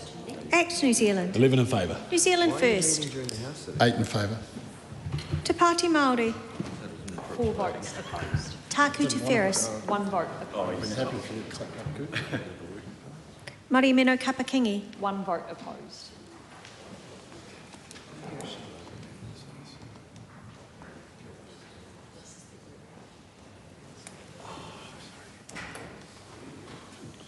The ayes are 67, the noes are 55. The question is agreed. Health and Safety at Work Amendment Bill, third reading. Call on Government Order of the Day number 4. Offshore Renewable Energy Bill, committee stage. I declare the House in committee for consideration of the Offshore Renewable Energy Bill.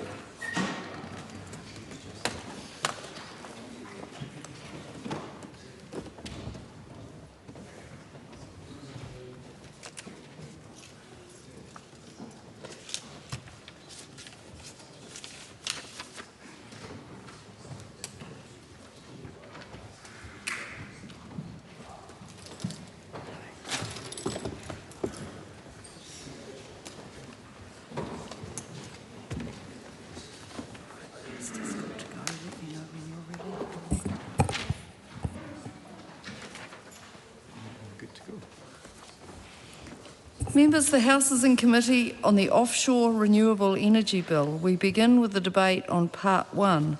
This is the debate on clauses 3 to 9, the preliminary provisions, and Schedule 1. The question is that Part 1 stand part. Honourable Seymour Brown. Well, thank you, Madam Chair. I'm pleased to present the Offshore Renewable Energy Bill for the Committee of the Whole House stage. Offshore renewable energy has a significant potential in our energy system, and this bill delivers a regulatory regime to enable it as part of the government's Electrify New Zealand plan. I want to acknowledge the Transport Infrastructure Committee for considering the bill and to acknowledge everyone who made submissions. There are a couple of amendment papers that I have put on the table which I would like to just take a moment to speak to. The first one and the key one is an amendment paper that I'm proposing would make the bill more directly address spatial conflict between seabed mining and offshore wind as recommended by the Select Committee. This amendment paper creates an ability for the Minister for Energy and the Minister for Resources acting jointly to issue a notice designating specific marine areas where there are time-limited restrictions on seabed mining approvals. In these areas there would be a pause on the ability to apply for and grant new seabed mining permits or approve area extensions to existing permits under the Crown Minerals Act. This would cover prospecting, exploration and mining permits, but excludes permits for petroleum. Ministers will be required to consult with persons who may be affected and ensure that restrictions were not in place for longer than is reasonable or cover areas larger than necessary to achieve the purpose of the designation. The proposed amendments will help create clearer pathways for development, ensuring that offshore wind potential can be realised without undue regulatory friction. The first amendment paper also includes a minor technical amendment to clarify the regulation-making power in relation to setting levies on permit holders. This is a minor wording change to make it clear that the levy can be specified as either an amount or a rate. The second amendment paper is a minor technical amendment to clause 118, sharing of information with agencies. That amends the reference to Ministry for the Environment to Ministry for Cities, Environments, Regions and Transport. A very happy birthday to that new department. Honourable Dr Megan Woods. Thank you, Madam Chair, and I thank the Minister for those overarching comments. As in various stages of this bill, and indeed at Select Committee, Labor is supporting this bill. In fact, this was work we had underway when this government came in. It is work we would like to have seen back on the floor of this House much sooner, because there is an enormous opportunity for New Zealand in the area of offshore wind, and it's fair to say it's been sitting around for quite a while, so it is a relief to see it back. I note the Minister's amendment to Part 2 of the bill, and we'll speak to that amendment when we get to the debate around Part 2. I'd just like to highlight I have tabled an amendment to the amendment in terms of what we do around the competing uses in Part 2, but I won't speak to that now. Now, the purpose of the Act, I think, is something that has driven the fact that there is broad support for this bill. If we have a look at it, it's around giving that investment certainty that we will have people that will crack on and build what in a decade is going to be immensely important sources of generation for New Zealand. We already have commercial interest in this area. We have a number of players that are or were looking at opportunities, particularly, Madam Chair, I'm sure you will be more than aware, we're off the coast of Taranaki. that this is an area where it has been, and up into the Waikato. I think it is unfortunate that we have already seen some of that investment driven away from New Zealand, that international investment, because we haven't had this consenting regime in place, that we have dragged the chain on this. This was something that we could have had in place 2 years ago, and that we could have been on with actually looking to that future. So I think we can all agree around the purpose, but one of the things looking through the regulatory impact statement that I find interesting, that one of the things is in clause 3 purpose, so 3B, allow the selection of all developments that best meet New Zealand's national interests. And I think one of the things that come up between the original bill and the regulatory impact statement that went with it and the subsequent amendment paper is that flip between developer-led and government-led approaches to how we do this. And around the world, we are seeing governments move either in one direction, letting the developers lead the way, or government taking more of a hand of it, deciding what areas are going to be open for prospecting, what are the areas they're going to be concentrated on, and with that, is there open data that will accompany it? What are we doing to attract that investment? Because there is an international competition for this, and there's quite a lot of discussion in the advice that the Minister received around that development-led and government-led approaches to this. So I would be interested in comments from the Minister in terms of the shift to a more government-led approach that we are seeing with the amendments that have been tabled. We're also told in the regulatory impact statement that there were, during the consultation phases, that had been informed on both rounds of public consultation, there was generally support that an assessment that considers both the capabilities of the applicants and the impacts on New Zealand's national interests more broadly. I would be interested from the Minister in this purpose clause, which is about the national interest test, what was the policy work that did or didn't happen in terms of a broader understanding around what the national interest in relation to offshore wind was, because that is something that is fundamental. I think we can all see the immense value this will be to our country, but as we work our way through the bill, I think it would just be useful for the Minister to give some detail around some of the policy considerations that went to broadening or not broadening that concept of what the national interest is. Madam Chair. Honourable Dr. Deborah Russell. Madam Chair, thank you. I'm like my colleague Dr Woods, I am really interested at this stage in the purpose of this bill. Dr Woods has looked at what some questions around New Zealand's national interests. I want to go, I want to go to clause 3C. It's managing the risks to the Crown and the public from all development. So I want to understand in particular what the risks to the Crown are. And what risks might be foreseen. I guess what I have in mind is the risks that the Crown has had to wear in respect of fossil fuels and offshore fossil fuels and decommissioning of oil fields and the like, where the Crown has picked up considerable bills in that regard. In terms of the risks to the Crown around offshore wind, if the Minister could just lay out a little bit of what some of those risks might actually be around offshore wind. Clearly it's not going to be around the clean energy itself, but there must be some other risks around it, and I would like to hear a little bit more about that.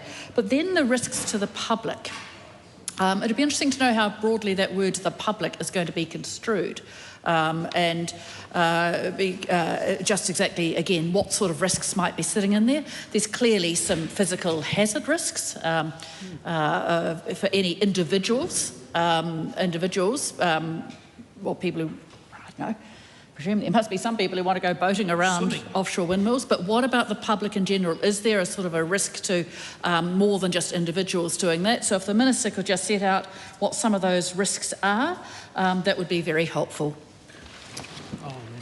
Honourable Simeon Brown.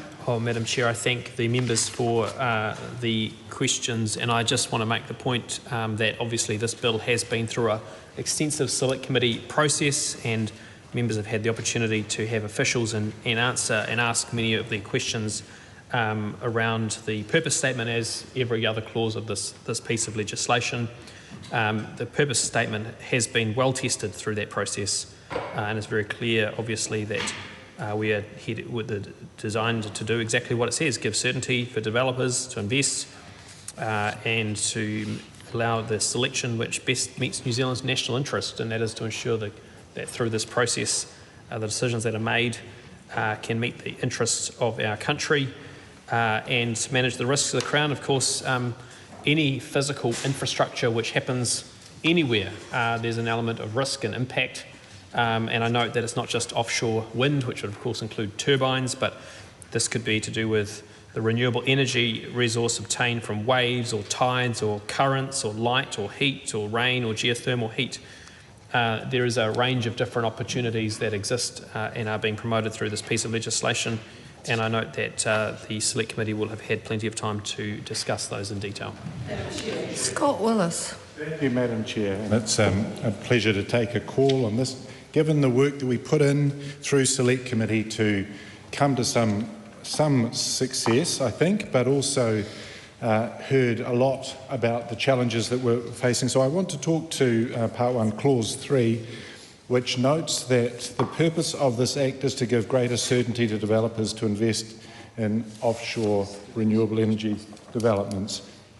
And it is somewhat ironic that the time it's taken for this bill to come through, the time it's taken, and when we were promised it was going to be delivered last year, mid-last year, has meant that Blue Float, for example, have floated away already. So we've already lost one offshore renewable developer as a consequence of the time this has taken.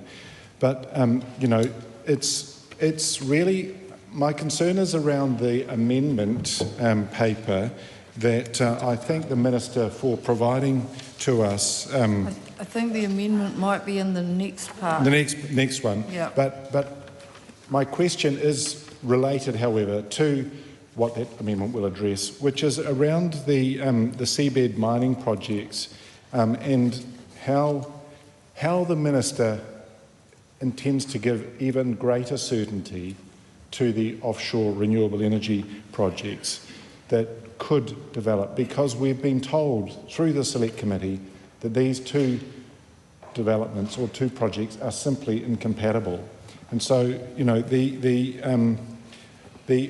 option, I guess, that we've seen with the offshore wind as a renewable project is something that we've seen elsewhere can't coexist with seabed mining, and yet there's some uncertainty still in this bill about where that's going to fit. So really simple. We've got quite a few more questions, but I'm really interested in the Minister's giving us a hint, and we'll get to that when we talk to amendments later down the track. But I'd like to get for the Minister to tell us some of the story, because I've got to say this is something that really did work us through Select Committee, and we discussed it at length, and it was something that went back, and I know that ministers were discussing it. It's something that we're concerned to understand what has happened and how this is going to really work. If the Minister could explain. Thank you. Honourable Seymour Brown. Happy to discuss the amendment paper in Part 2 during that debate. In terms of the overall Part 1 discussion, of course, as I said in the previous answer to previous questions, there's a range of different types of energy resource. Offshore wind is one of them. Honourable Dr Megan Woods. Thank you, Madam Chair, and I thank the Minister for answering the questions. I also take the Minister's point that this bill has been through Select Committee and it has been examined there. I do note that when we move to Part 2, the amendment paper has not gone through Select Committee, so this will be the first and only time to question that paper on the floor of the House. And I also take the Minister's answers around the purpose clause and the national interest. I think one of the important things, Madam Chair, is that when you look through the policy advice that's been released alongside the bill and the regulatory impact statement, there's quite a lot of discussion around choices that ministers made. And it is ministers that make those choices, not officials. And this is the opportunity for the Parliament to get some understanding of how those policy decisions were made. And in particular, I point to the regulatory impact statement that came with the original bill, not the RIS for the amendment paper, but where it talks about the assessment of the permit applications in relation to that national interest. And it provides a list in table form, in a tabulated form, of the components of the national interest. So what is appearing in the bill and what the Minister gave as his answer is a lot more complex in the policy papers, and this is the only chance that we have to understand the thinking behind that. So if we look at the regulatory impact statement, the considerations in terms of determining what a national interest are energy system benefits, I won't go through all the points beside it, the technical and financial capability, the wider economic benefits including national, regional and local, decommissioning arrangements, iwi and hapu engagement, compliance record, existing rights, interests or limitations, national security or public order risks. So this is the list, the shopping list, if you like, that the Minister was given. I think what is not clear when we look at Part 1, 3D is there a hierarchy of these tests that will be used? Are they subjective or objective tests? How are they going to be applied? I think one of the key things is there a hierarchy? Are they ands or are they ors? Does there have to be 3 out of 4 not bad? How many of them need to apply in order for there to be a determination of what the national interest is? Given that this actually is probably one of the larger discussions of the national interest that I've seen in a set of policy papers like this, I think it would be really, I think it is important that the House understands exactly how this is going to be applied. It's not as simple as the Minister's answer first told us, that there is a lot of complicated thinking that's gone on behind that, and we never at Select Committee had the chance to question the Minister in terms of his policy decisions around that. Honourable Rachel Brooken. On Part 1, and the first is on the purpose clause at 3, and B is allowing the selection of all developments that best meet the New Zealand's national interest. And I'm interested in this word selection, and it will come up in Part 2 as well, because it's about, and in the Minister's amendment paper, because I am interested in how the Minister sees the role of government and how much work there will be in selecting the sites that are going to go to feasibility studies and how much mapping that will entail and how that will be funded. So I think it would be really useful for the Minister either in this part or later to talk about the selection of those sites and how that will work in practice. Would be useful to have on the record. And then my other questions relate to the interpretation section and then back to the purpose. So at the end, in the interpretation section, the ORE generation infrastructure is defined as being infrastructure that's in the territorial sea or exclusive economic zone. So that appears to be generation that is not in the CMA, in the CMA, in the coastal marine area. So the question here is if the Minister considered referring to that coastal marine area at all in any of the interpretations, or if that would be something helpful. Again, might be helpful for the Hansard to talk about why it is that we need this specific piece of legislation. And it's my understanding that there wasn't a regulatory regime because it was out of that area and in this other area. And then my third question, Madam Chair, is does the Minister agree with my pet peeve, which is that interpretation sections should come before purpose sections, and then you wouldn't have a term used in the purpose section that has not yet been defined that is an acronym. So ORE is there in the purpose section. The title is Offshore Renewable Energy. But there it's mentioned, this ORE developments, and then you've got to go down to the interpretation section rather than the other way around. It's an argument I've had with PCO quite a lot. Honourable Seymour Brown. Well, it's one way or the other, isn't it? But I think we take legislation as a whole to try and define it. I think may be the answer. But in terms of the questions around the national interests and the approach, I think the purpose statement is clear in terms of what it seeks to put in place, which is to best meet New Zealand's national interests. Of course, part 2 then goes into more detail around how ministers are to make their decisions. Steve Abel. Yeah, I have a very brief and specific question on that purpose B. Is it in New Zealand's national interests to rapidly decarbonise our society, Minister? Honourable Dr Deborah Russell. Madam Chair, thank you. I'd just like to say to the Minister, I take his point about this having been examined in detail by the Select Committee, but wasn't a Select Committee on which I serve. So, and I, as an individual member of this Parliament, as we can all do at this stage, is to have a close look at this particular piece of legislation. And that's fine as long as it's not repetitive on what the Select Committee has reported back. Right. Okay. We'll have a think about that. What I do want to understand, though, again, and this is sitting in the in part 1. Let me just flick past the interpretation set. I just got to clause 6, and it's the obligation relating to treaty settlement and recognised customary rights. So. Of course, we are in support of ensuring that obligations under existing treaty settlements are met and so on, that the customary rights recognised under the Marine and Coastal Area Takutai Moana Act are recognised, and indeed the Ngārohi Moana and Hapu o Ngāti Poru Act are recognised as well.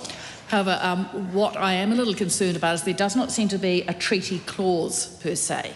A clause that sort of says actually this legislation will honour, respect, endorse, enact, whatever, the principles of the treaty. So it's quite a narrow little bit of work that sits around the treaty, and here is on terms of treaty settlements that have already gone through. What about future, there'll be obligations under future treaty settlements as well, but also just the obligation to the treaty in general, not necessarily under treaty settlements. So I'd like the Minister to explain to me as an individual member of this House who has not sat on the Select Committee as to why we don't have a broader treaty clause sitting in this legislation.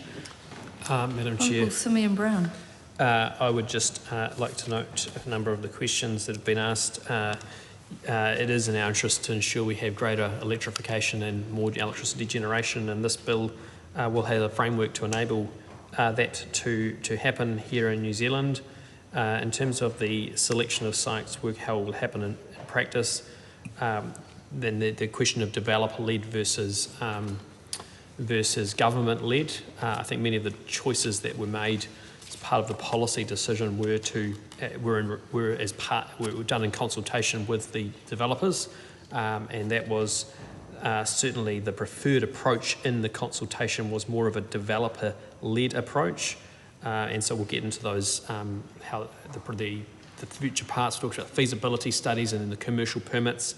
Ultimately, I think there's general awareness around where those areas are on our where offshore wind is of interest, and the member Dr. Megan Woods spoke about from Taranaki and also from the Waikato as being a couple of areas where there's significant interest. But I would also note that it's not just offshore wind that this bill enables. There is a range of other offshore energy resources, and so allowing developers to look to what that technology and how it enables is, I think, a really important part of how we've designed this piece of legislation. In relation to the treaty settlements, I think this has taken into account, I think, the areas of treaty issues which are relevant to the issue in terms of future treaty settlements. As the member will be aware, future treaty settlements are enacted by Parliament, and through that enactment of Parliament, if it requires any amendment to other legislation, that can happen as part of that process. Debbie Aotearoa. I'd like to pick up on the kōrero of Te Tiriti, and we do have a standing amendment to Clause 6.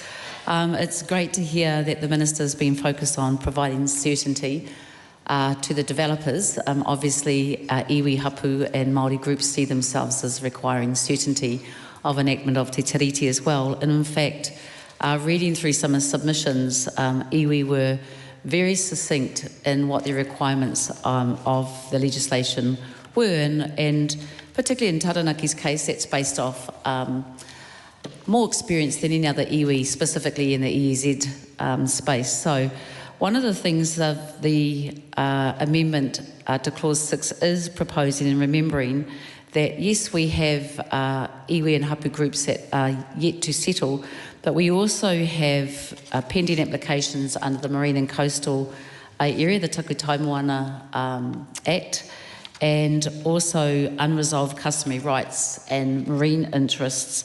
And so this section, and again, taking on board the existing treaty settlements, what we are wanting to do is make sure that it has explicit protection for those unsettled iwi, hapu and Māori groups who are yet waiting for the government to determine their unresolved customary rights and marine interests.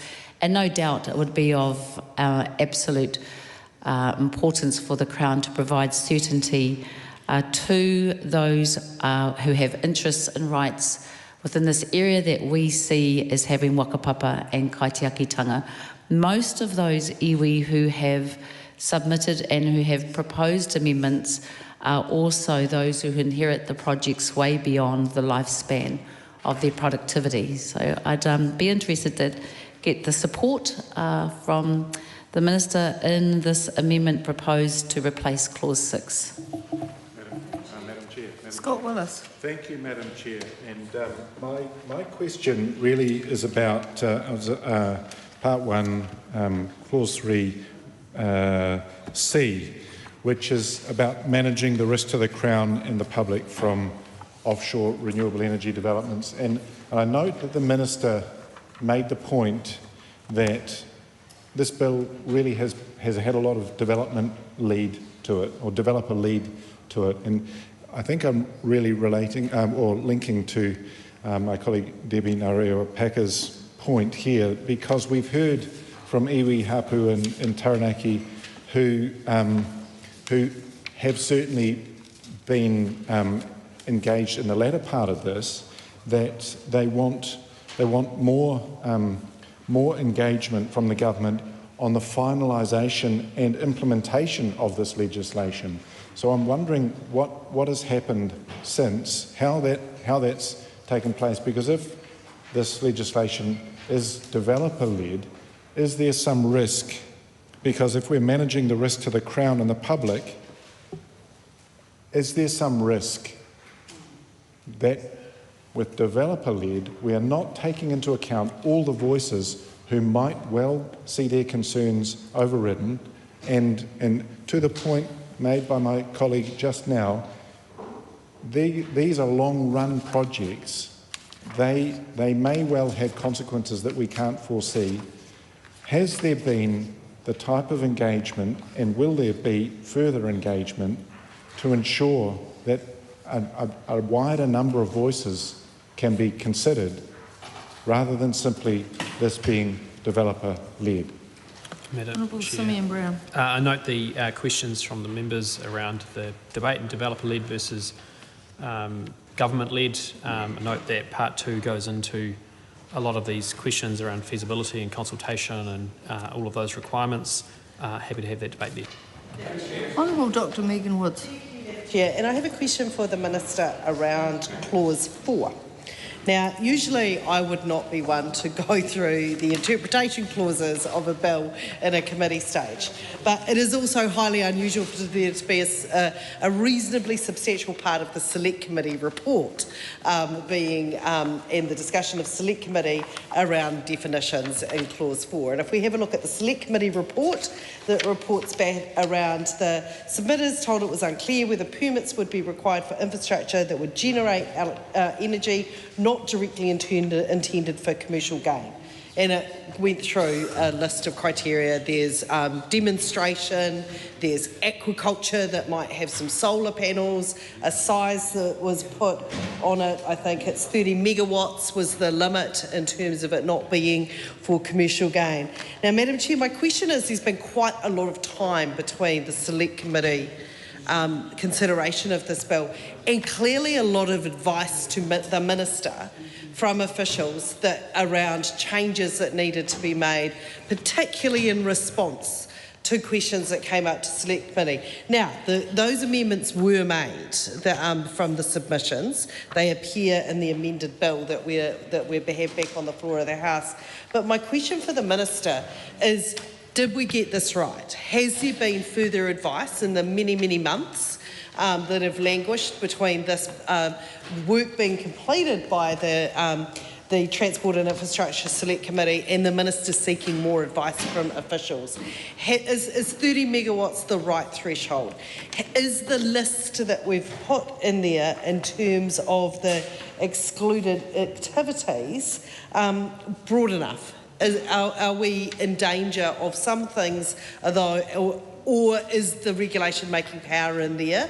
Does the Minister see that that will catch it? Now, this is actually important in terms of how this is going to run, because one of the things as we get through this bill, we'll see that feasibility studies are an absolute critical part of the process that goes here. And actually having these excluded activities for demonstration purposes to understand potential is going to be critical. Thank you, Madam Chair. Honourable Rachel Brooking. Question about the CMA not being answered and that it doesn't seem to be referred to in the bill. If it might be useful for some Hansard on this point. So the Clause 8 is the area of application, and that refers to the territorial sea and the exclusive economic zone. The definition of territorial sea goes back to a piece of legislation from 1977 and is quite convoluted. So it would be useful to know why it is those terms that are used and not exceptions of or references to other terms that are used in this similar environment. That's the question there. Honourable Dr Megan Woods. I just thought I'd do a bit of a roundup for the new Minister and the Chair, given that there are several outstanding questions that the House is still waiting for answers on. There's the questions that my colleague, the Honourable Rachel Brooking put, but then there was the questions about excluded infrastructure that I went through, just really for the Minister and the Chair, giving him time to catch up where the House is up to on these, because when we do get into the more substantive parts of this bill and subsequent parts of the bill, these are going to be critical questions. We can come back to them there if they were. We know what questions haven't been addressed, but I think it would be more useful for this debate to have answers at this stage. Someone take a call.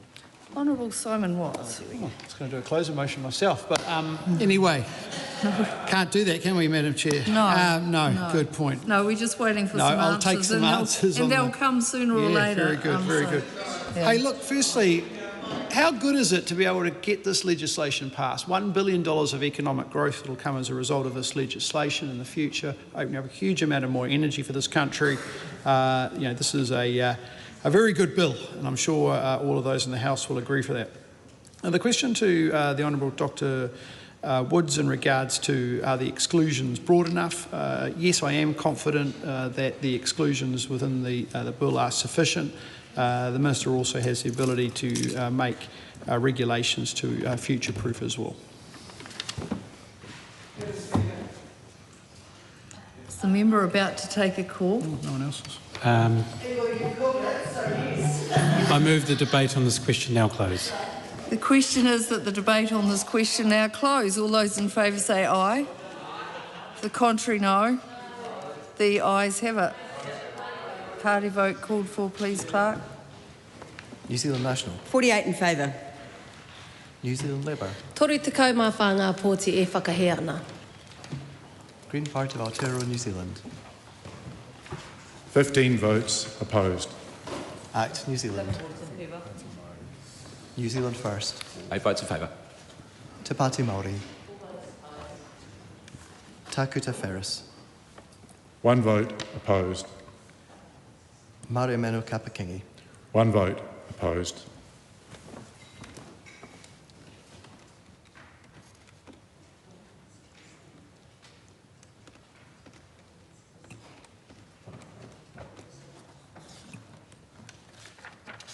The ayes are 67, the noes are 55. The question is agreed. The question is that Debbie Ngārua Paka's tabled amendment replacing clause 6 be agreed to. All those in favour say aye. Aye. To the contrary, no. No. The noes have it. Party vote called, please, Clerk. New Zealand National. 48 opposed. New Zealand Labour. Toru te kau mā whanga pōti tautoko. Green Party of Aotearoa, New Zealand. 15 votes in favour. Act New Zealand. 11 votes opposed. New Zealand First. 8 votes opposed. Te Pāti Māori. All in favour. Takuta Ferris. 1 vote in favour. Mario Manu Kapakingi. 1 vote in favour.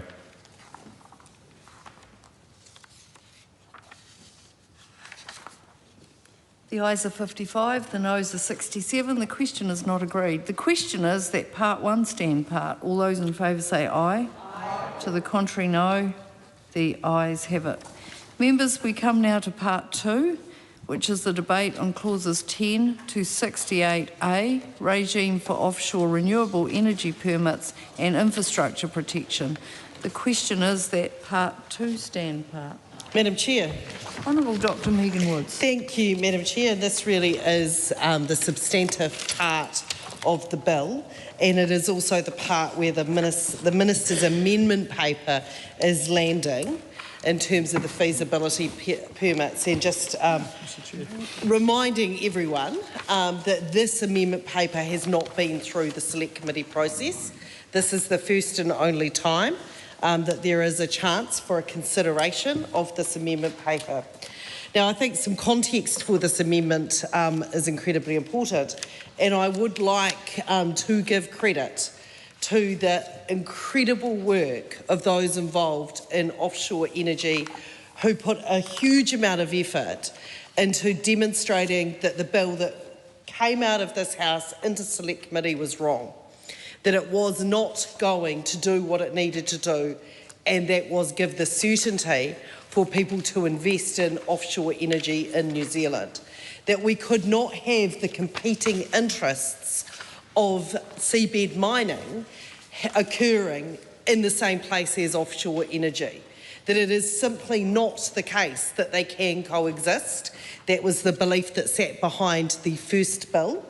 In the Select Committee, and I'd like to acknowledge the Chair, Andy Foster, we worked really hard around this issue in terms of how we could find a solution. Because what was patently clear to every member of that Select Committee sitting there was you simply could not have a flourishing offshore energy regime operating in New Zealand while we also had the prospect of mineral sands mining in the same area happening. Now, there are a lot of technical reasons why that can't happen. And as I alluded to in my speech, what that caused was a rethink from government. I think it became so clear that they had to backtrack, and I welcome that backtrack because the first iteration of the bill was wrong. And we will support this amendment paper because it does strengthen the bill. However, I do not think the amendment paper goes far enough. So I have put an amendment to the amendment, and this sits in this part of the bill. So what the Minister's amendment does is says that joint ministers may consider I'm just looking for the exact wording here, that in terms of looking, the joint ministers may by notice designate one or more areas of the exclusive economic zone or territorial sea or both as areas in which restrictions related to seabed minerals apply if they are satisfied that a designation notice is for the purposes, and then it goes through some subparts. So in essence, what the amendment paper is doing is saying that we'll let ministers maybe make a decision about whether or not we do need to designate these areas. Now, I think it is really important that we give as much certainty and clarity as possible, that this is billions of dollars of investment in much needed energy generation and infrastructure that we are going to need for the future. That in terms of one of the things that the regulatory impact statement says, that one of the things is the energy system should be taken into account, the energy system benefits when assessing the benefit to New Zealand test. And considerations would include the volume and location, but also whether generation is intermittent or comes with a firming solution.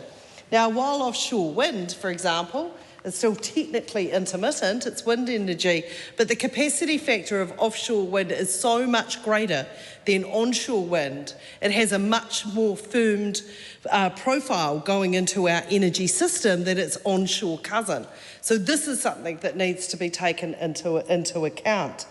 But, Madam Speaker, while I welcome the changes that the government has made, I have put an amendment paper up that actually puts the application for the permit to the Chief Executive and puts into the legislation what the criteria is around that. It's a much firmer way of us making sure we are giving the certainty to the investment community, that we are saying to those people that are still here, that haven't already packed up their investment and moved on to other lands where a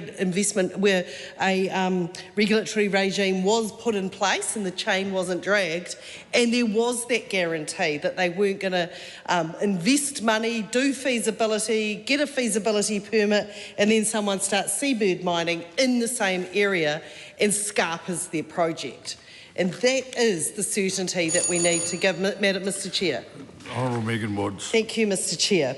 And them scarpering with their money isn't theoretical. And while the Minister says that it is a great day that we have it here, it is, Minister. I only wish we'd had this great day sooner.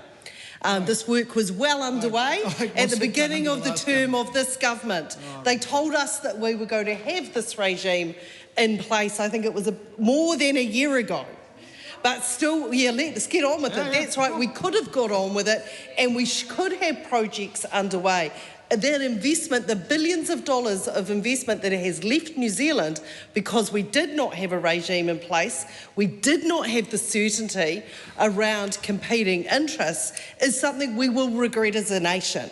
And we should have had this on the floor of this House earlier. The fact we've got it in the last sitting weeks of this Parliament is not a situation that we should be in.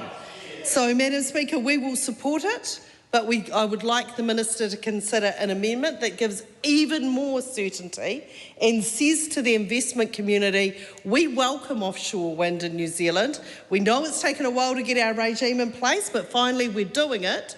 And we are giving you that certainty that you need to invest in New Zealand. Thank you, Mr. Chair.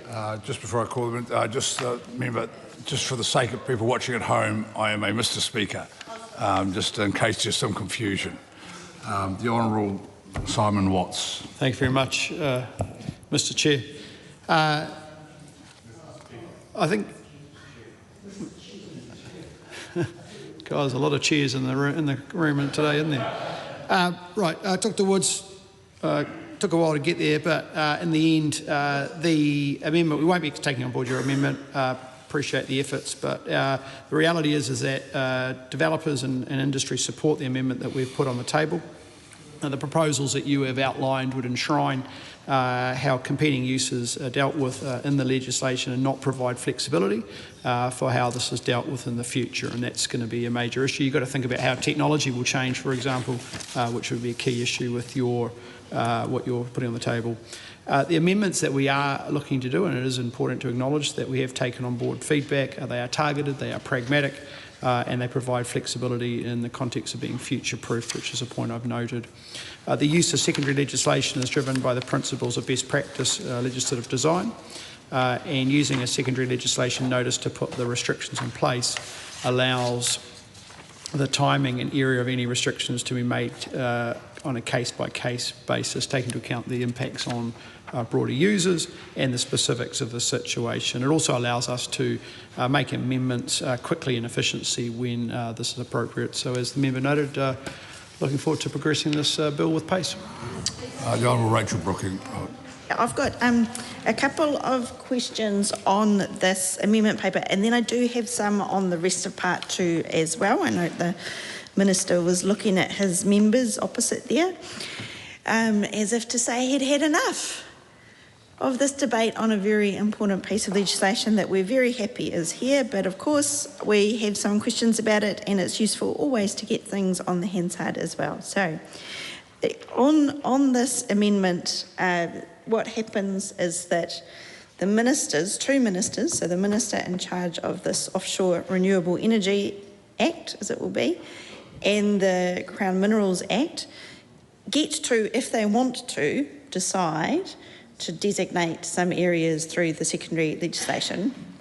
And so, again, my question, similar to that I asked in the purpose, but now specifically on this, how does the Minister envisage that process happening? We heard from the other Minister who was in the chair that there are some areas where developers have already gone to and have been talked about. So we know specifically that Taranaki is an area that's been talked about a lot. Does the Minister foresee this working that it would be an area by area, so the developers are interested in Taranaki, so then the ministers think about designating that area? Or is the Minister thinking that the officials might look more throughout the whole country and where different areas would be to designate, or is it just going to go bit by bit? And then again, this does seem like quite some work for the ministers to do together, and is there a funding mechanism for undertaking that work? If the minister, that's my question on here. And then one further question actually is at 62C1, it says that this area that's going to be designated can have restrictions related to seabed minerals apply if they are satisfied, and it goes through. So I'm wondering why this word restrictions is used. Can a restriction go as far as a prohibition? So all of the discourse on this is that the 2 activities they are incompatible. So you effectively have to prohibit the seabed mining for the energy to work. So does the word restrictions does it go far enough to enable that prohibition on the seabed mining for the area to be successfully designated as an energy area? Thank you. Honourable Minister. Mr Chair, in addition to the comments I made around the amendment paper previously, the question in regards to how will the designation of the area happen and will it be of an area by area approach? The short answer is that the decisions in regard to that have not yet been made. A consultation will be required, including with stakeholders such as iwi and broader developers. The instance of the scenario that was in play in the Taranaki region with the proposal around seabed mining, obviously that proposal and the developer has signalled that they're withdrawing that. That doesn't mean that it will never happen, but the imminency of that definitely happening is not in play at the moment. That was the only instance that provided a clear example of where in effect there was 2 competing options in play between seabed mining and offshore wind. Obviously as a government we want more abundant, renewable and reliable energy. We want to increase generation of that energy. As the member, Honourable Dr Woods noted before, the context of having offshore wind is a significant advantage for New Zealand because of its propensity to deliver so much energy in contrast to and in combination and complementing with other energy sources onshore. Scott Willis. Chair, and I would note the point made by my colleague Megan Woods that we have gone through a very robust select committee, and hats off to Andy Foster for chairing that work, because it was a very productive process.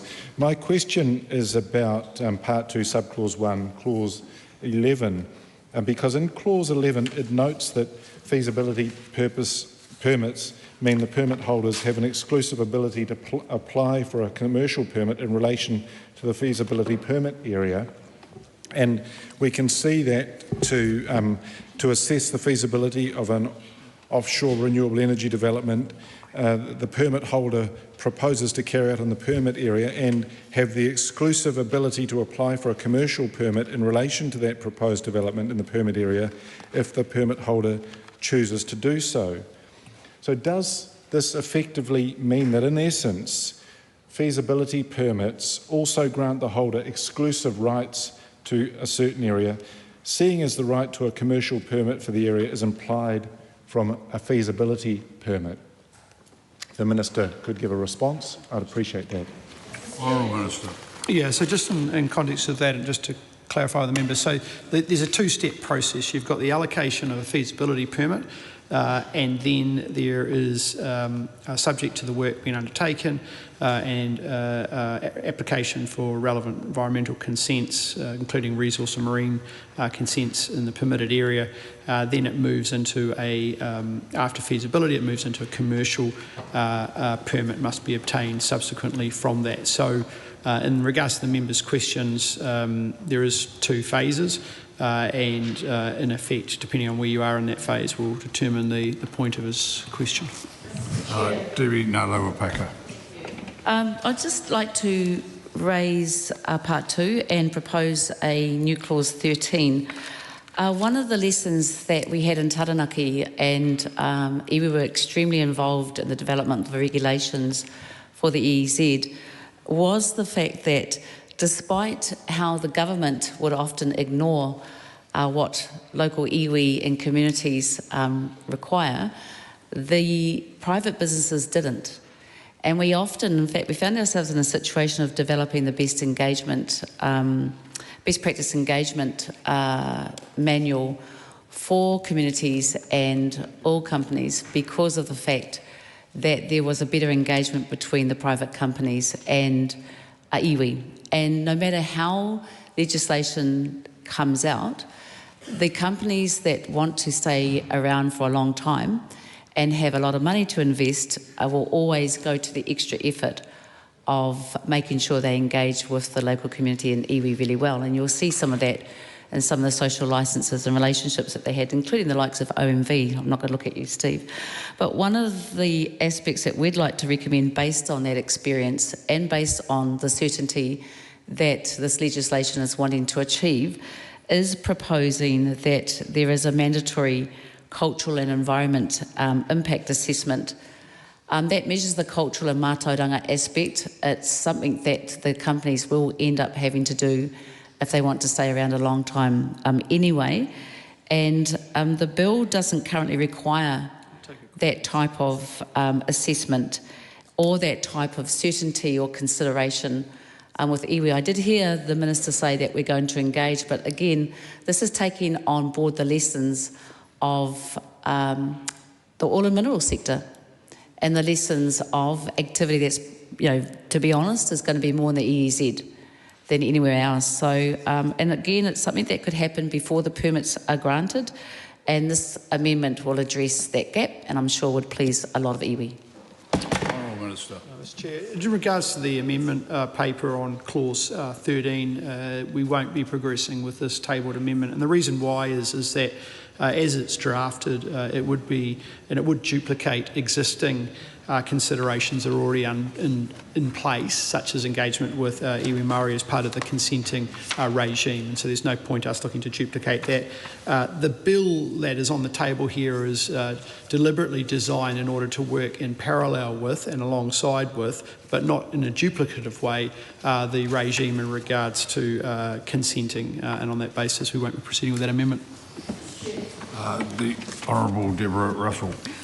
Thank you, Mr Chair. I want to direct the Minister's attention to Part 2, Subpart 2 feasibility permits, and in particular sort of not, reading this through, and I haven't had the benefit of the Select Committee process, so examining it as an individual member of the House.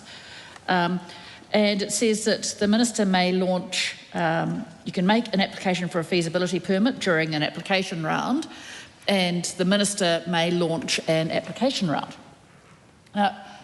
Surely there must be more to it than that. I mean, it can't be the case that the Minister's going to wake up one bright sunny day and go, I know what, today I'm going to launch an application round for offshore renewable energy.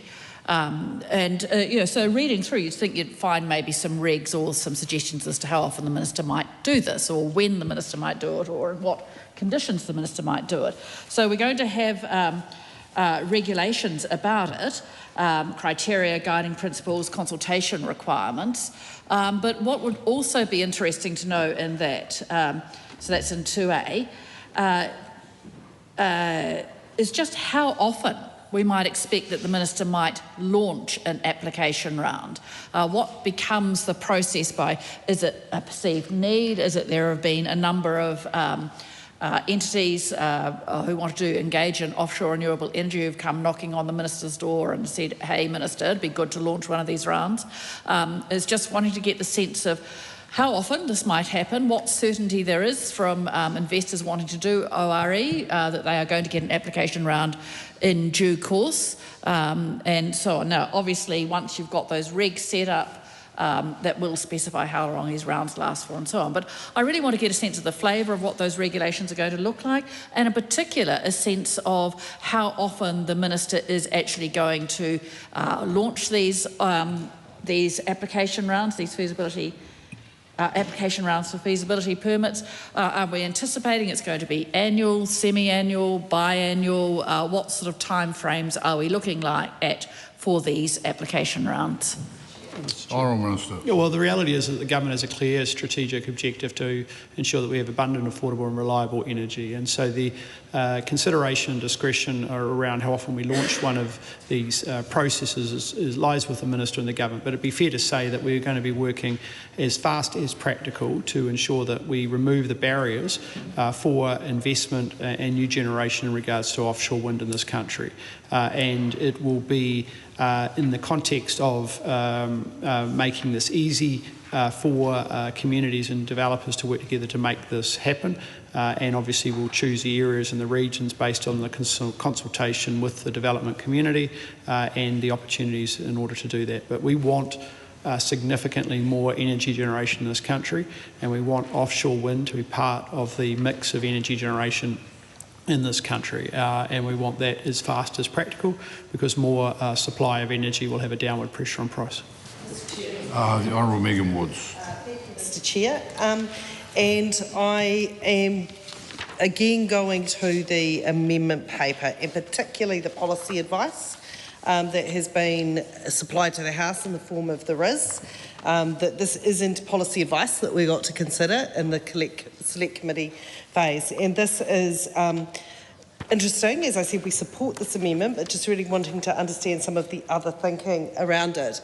As we outlined in discussions around earlier parts of this bill, that internationally offshore wind regimes sit on a continuum between developer-led and government-led.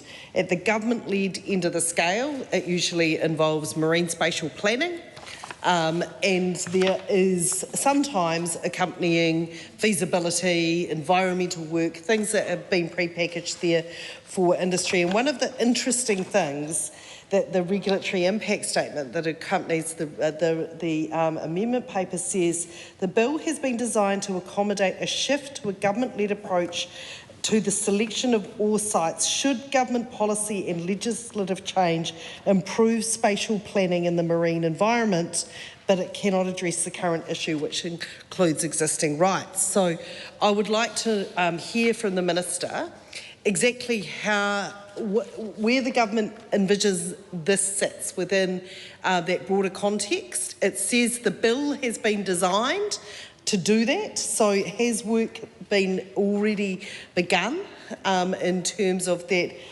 more marine spatial planning approach to what is happening. The other piece of information that is in the regulatory impact statement, it says the investment context has changed since a consultation on the design of the regime. In particular, the listing of the Trans-Tasman Resources seabed mining project in the fast-track legislation has created the potential for spatial clashes between seabed mining and ore off the Taranaki coast.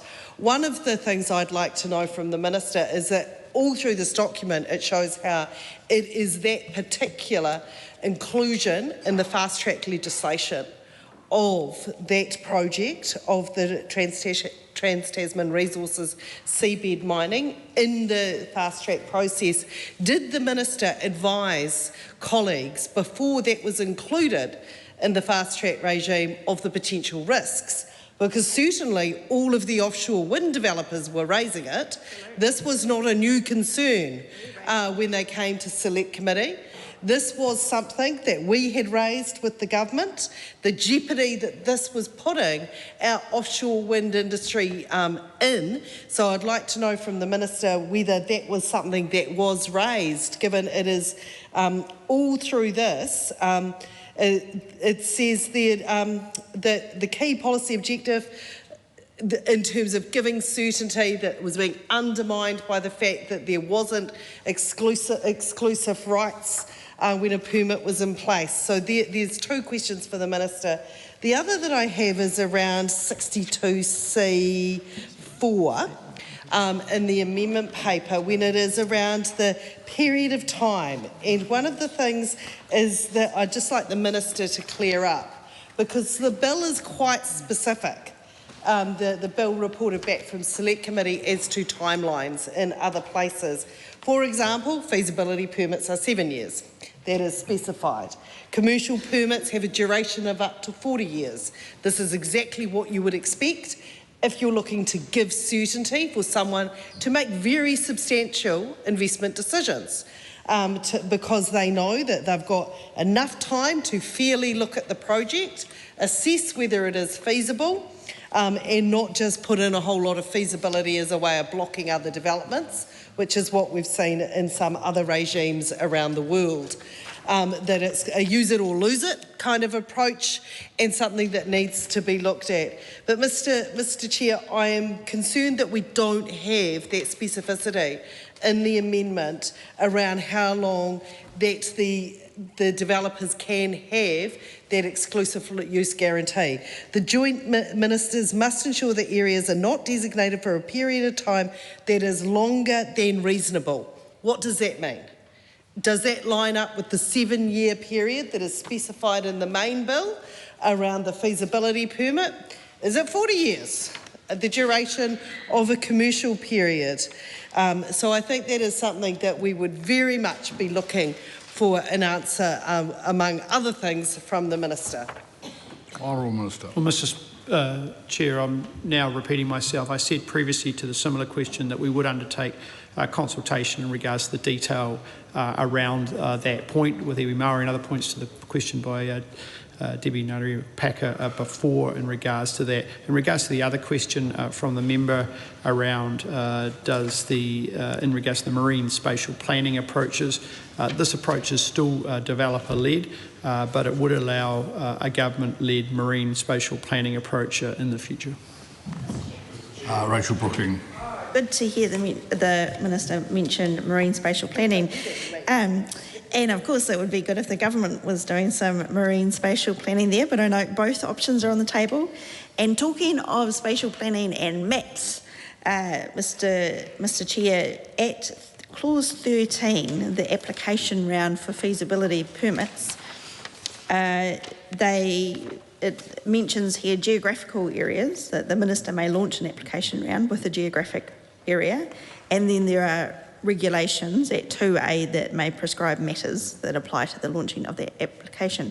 So I'm wondering if the Minister could tell me if he expects that there will be maps included in this process, either in the description of the geographic area or in fact what the regulations are prescribing, and also if he wants to comment going to that spatial planning, if there is a role for spatial planning here in the feasibility permits. And so that's one question, maps. Second question is, am I correct in my understanding that the application for a feasibility permit can only be made during an application round? That is what the word says. So the Minister has to decide to do an application round before you can even get into the process, because you need a feasibility permit before you can get a commercial permit. So we are very much relying on the Ministers deciding to do this work. So that can be a yes or no. And then another question is on going back to 12, clause 12. So this is the prohibition on undertaking all generation infrastructure activities unless a person is a holder of a commercial permit.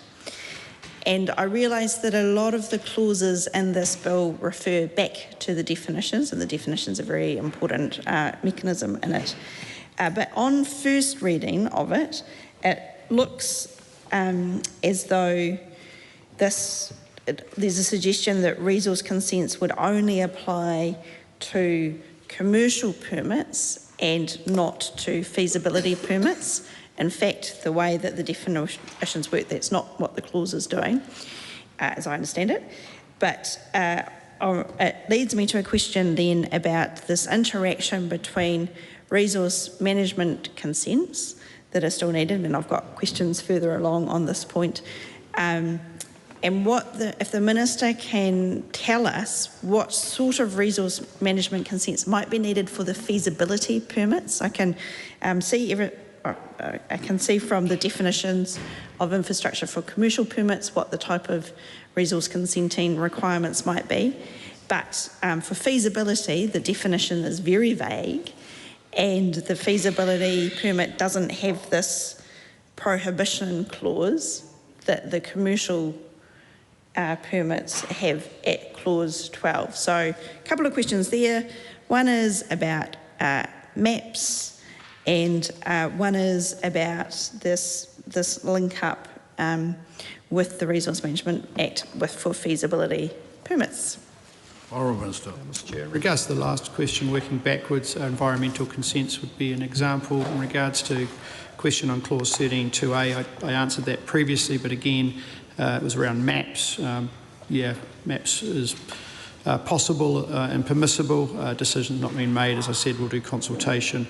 Dr Woods, clause 62C4 in the AP, around the questions around time of the restrictions.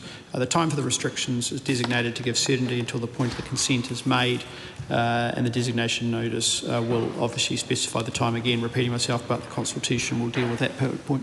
Mr Chair. Scott Willis. Thank you, Mr Chair. My questions, I've got a couple of very, very simple questions, and we may already have an answer. I'm not quite sure. So it really relates to Part 2, Subpart 1, Clause 12 again, that my colleague Rachel Brooking just mentioned, because Clause 12 concerns the prohibition of undertaking offshore renewable energy generation infrastructure activities unless the person undertaking them has a commercial permit, as we've just heard. And this, it says here, a person must not give effect to a resource consent or marine consent by undertaking any offshore renewable generation infrastructure activities, because unless they're a commercial permit holder. Now, the question is, is this exactly what that means? So can we get clarity on that? Because is the understanding correct that if a person has a marine consent or resource consent, they're still unable to undertake any offshore renewable energy generation activities unless they have a commercial permit? And so the subsequent question to that is, What type of discussion? Because I guess we're sort of assuming that when we're talking about offshore renewables, we're talking about offshore wind. But actually, this is a bigger bill than offshore wind. This is offshore renewables. So my subsequent question is, what is the Minister thinking about the type of tidal generation that could be employed? And we know that there's interest, and we've, you know, there are things like I don't know, the UK models that spiraless energy, etc., that may not want a commercial permit. They may want to generate, and where is this quite sitting? Because we're in this zone of trying to establish a new regime. So what type of work has the government done, has the Minister done with those potential developers? Has it simply been in the wind energy space, or has there been a wider scoping before this was developed? Thank you. Yeah, I thank the member for the question. It'd be fair to say that the predominant focus of this legislation is in the context of offshore wind. I mean, the New Zealand Energy Market, as a member knows, doesn't pick winners and doesn't have any potential. You know, we want all forms of energy that driving the market determines that by the lowest price point in order to generate that energy. And we know that tidal energy is, while is possible, is significantly more expensive to produce energy versus its other options, including offshore wind. In regards to Clause 12, when the member asked around the point between the feasibility and the commercial permit process, and in effect, can someone, what kicks in? The short answer to the member's question is yes. It ensures that when the entity gets a commercial permit, then it's got the appropriate decommissioning obligations and also the financial securities around that, which would need to be in play if they do decommissioning of generation capability. Honourable Megan Woods. Mr. Chair, I'm going to jump forward in the part, but I think other colleagues are going through in a more clause by clause way. But I want to talk about clause 24A. And this is the pre-application consultation with Transpower New Zealand Limited and the Electricity Authority. And this is something we did consider in great deal at Select Committee, because unless you're doing power to X with your offshore wind energy, that actually you are going to have to hook this up to the grid, both the transmission grid or the distribution network. So making sure that there is alignment and that Transpower in particular can see what's coming down the line and you can effectively hook up this generation is incredibly important. So it's a very small clause, but I think a mighty clause, and one of them that will actually be critical to the success or otherwise of this regime in New Zealand, that we are planning for it when we're planning over the longer term for what we do in terms of building out the transmission network, where we kind of increase the capacity in terms of those intake points. So my question is really what work the government has done in the many months this legislation has been sitting around while Cabinet went back and did more policy work to fix it. What work has progressed with the EA and with Transpower around preparing for this? I think this is a critical part of the legislation that we get right. Has the government considered whether or not there's going to be a specific funding track for this, because of course building out this capacity for something that is in the longer term, how are they going to cope with that? Has there been a funding and financing regime around that being considered? That's Transpower. In terms of the local distribution networks where this may impact, whether there has been any progress in terms of conversations and or policy work that would sit around that.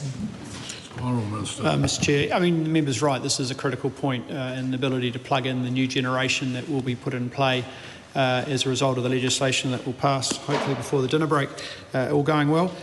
In the context of Transpower, yes, a lot of discussions in regards to them. Transpower will not be a barrier or a blockage in regards to offshore wind. They have been very clear around the fact that they play a role to make sure that they can unlock the ability to plug in. and from a capital aspect and all of that, they have been very clear and are engaging with the sector and industry and developers that they will not be a barrier to that. They will work with industry, not against it, to make this happen. Megan Woods. Minister for the answer on that, and yes, Transpower were really clear that they're very keen on this. They want to see the increased capacity that offshore wind can give us in terms of generation. But my question to the Minister was more around whether there's going to be dedicated price pathways. I think we all know they think it's a good thing.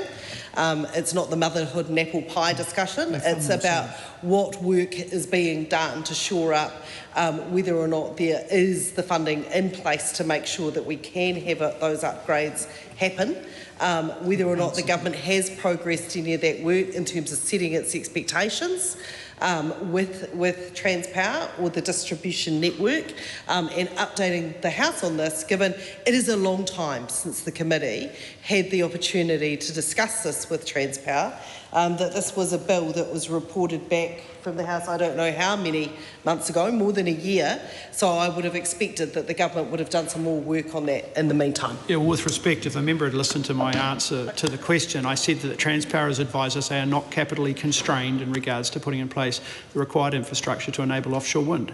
They will do what is required in order to build what is necessary. Deborah Russell. For the sake of clarity, this bill was reported back, let's see, it was referred on the 17th of December, so it must have been July last year it got reported back, so it's sat around for a long time. I do want to go back to these application rounds for feasibility permits, because there's a particular clause I want to draw the Minister's attention to, and that's clause 14. And so clause 14 says that before someone goes ahead with an application for a feasibility permit, they have to have consulted any relevant iwi authorities, hapu and treaty settlement entities, including iwi authorities and groups that represent hapu that are parties to the relevant mana whakahono rohi or joint management agreement, the tangata whenua of any area, any relevant protected customary rights group, customary marine title groups and applicant groups, na hapu o Ngāti Poru if the permit is within the particular area affected. So that's a lot of pre-consultation that is required to be done before a feasibility permit can even be put in. Now, I previously asked the Minister how often that these feasibility permit application rounds would be occurring. And these two things are linked. So nobody's going to go ahead and do all this consultation unless they know that a feasibility permit application round is going to be underway sometime soonish. I'd have thought that before anyone engages in that kind of lengthy consultation, does all the work around it, they'd want to have reasonable certainty that an application round was going to be open or opened at a reasonable time frame from that. So when I asked the Minister to give some indication as to how often that these application rounds would be opened, what sort of, it wasn't just going to be a matter of the Minister waking up one morning and deciding it was a good idea for that day, but there would be kind of some indication going on. It wasn't a frivolous question. It's actually a serious question because businesses will want certainty. We hear from that side of the House, they think to lecture us on what businesses want, and they tell us that businesses want certainty, as if none of us have ever run businesses before, but a lot of us have. We know that that's the case. I've run a business, and I know the importance of certainty to businesses, of cash flow to businesses, and so on. Now, I suspect that businesses, before they... I was an accountant. I suspect that businesses will want that certainty. So to set it out quite plainly for the Minister, given the amount of consultation required, if he could give perhaps a more certain answer about how often these feasibility application rounds would be set up. Honourable Minister. Honourable Megan Woods. Thank you, Mr Chair. And just further to that question, which is a really important one from the Honourable Deborah Russell, just wanting to know if there's been any further thinking that in many ways the Crown Minerals Act and the regime that allowed for the the regimes that were put in place that enabled fossil fuels provided a bit of a template for the regime that happened here, that it is about granting people's rights to explore, which is feasibility, and then to produce, which is the duration of the permit. And one of the things that we're talking about here is really a process that is akin to what in the petroleum sector would be called the block offer regime. So that it is that, but always under the Crown Minerals Act, there was always an open market competitive process clause as well. It was an and. It wasn't just a block offer. A block offer could be offered in terms of the petroleum sector, but there was an open market competitive process regime that could be there as well. So just in terms of whether any thought has been given in this year to whether or not there has to be the kind of the two-track that, in terms of the ability to come, or does the government think that we can assess the benefit of New Zealand more comprehensively by having a block offer regime where you can kind of line up all the options and think what are the best ones for New Zealand? Or given we've seen so much of the investment capital leave New Zealand in the time that this legislation has been crawling its way through the process, whether or not there is now a case for there to be a parallel open market competitive process there as well. Steve Abel. Mr. Chair. It's a follow-up. Given the Minister hasn't yet answered my colleague Deborah Russell's question around the pre-application consultation requirements, I have an expansion on that question. Is given we applaud the effort of the legislation to make sure that there is proper engagement with impacted iwi from the get-go, it is genuinely our view that that is the best way to ensure we have a well structured development process and basis for offshore renewable energy. But how is it that an applicant will correctly identify which groups are captured by clause 14? It's substantial in terms of the iwi authorities, impacted tangata whenua, those who have customary rights, those who may be entitled to customary rights or have an application. And if we have, for example, an overseas renewable energy company that simply may not have a concept of who is captured by those requirements, how will they be informed of that? And a follow-up to that is but a small part of Clause 16. I don't want to go into the substance of Clause 16 yet. Clause 16CA requires that a record is included of the consultation that occurred in Section 14. And would you not agree, Minister, that the more thorough a delineation of who must be consulted with and included in that process of development, the easier it will be for any applicant to fulfil their obligations under the subsequent Clause 16. My final question in that regard is, and I don't know where it best belongs, but given we're speaking about that consultation with iwi and hapu, are there processes and pathways by which there can be direct benefits to those impacted iwi from the project itself, should it proceed? Because that seems to be would be a very useful thing in terms of these big offshore renewable energy projects. Thank you.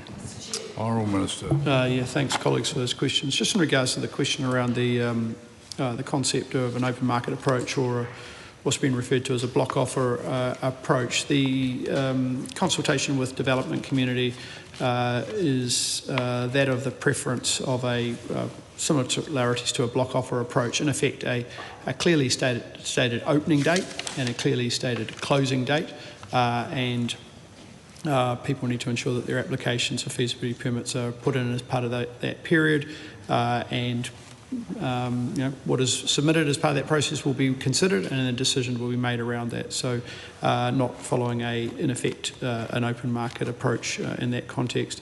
Clause 20 also deals, just to the point that was raised, around ensuring that there's good competitive tension in regards to that process. In regards to clause 14 around iwi Māori engagement, and that obviously that process is already heavily underway by the development communities, even pre-feasibility, and actually in some cases some of the arrangements include iwi Māori as equity ownership as part of that broader mechanism potentially as well. So look, this is a significant opportunity for iwi Māori and all business community in New Zealand, and the key here is to get this legislation in place so we can get this feasibility permit process open, and let's get on with it. Mr. Chair. Thank you, Mr. Chair. And my question this time for the Minister relates to clause 19, subpart 3. Which is before granting an application for a feasibility permit, the Minister must also have regard to whether the applicant poses or granting the permit could pose any significant risk to national security or public order, and whether that risk can be adequately avoided, mitigated or managed. So my question to the Minister, this was a clause that was inserted, this was an amendment that was inserted through the committee process, but again, given the time that has passed, the world has fundamentally changed in that period of time in regard to energy security, in terms of the kinds of considerations in national security that countries are giving around the security of their energy systems. So I'm just would like to know from the Minister whether Cabinet or indeed the Minister has received any advice from their own officials or have had security briefings around anything that may impact on this. We're seeing around the world there are countries that do have offshore wind that are having to think about how they protect that infrastructure and ensure that it isn't a target in terms of national security. So whether or not there's been any further advice in the current geopolitical climate around that. Mr. Chair, in short answer, yes. Ministers, including the Minister of Energy, receive a wide range of briefings, advice from a wide range of officials, including in the context of the points raised under clause 19. It goes without saying that ministers will take on board that advice as part of the decision-making process to protect the sovereign interests of this country. Megan Woods. And I thank the Minister for that answer, and I fully understand that the Minister can't stand in the House and tell us everything that was in the nature of those briefings. But what I am interested in is whether or not that clause is now sufficient in terms of the national security concerns that we need to be thinking about, in terms of our offshore energy regime, and whether or not we do have enough protection that we are making sure that we're not exposing ourselves to risk, and whether the Minister is confident that that clause is adequate. Yes. Rachel Brooking.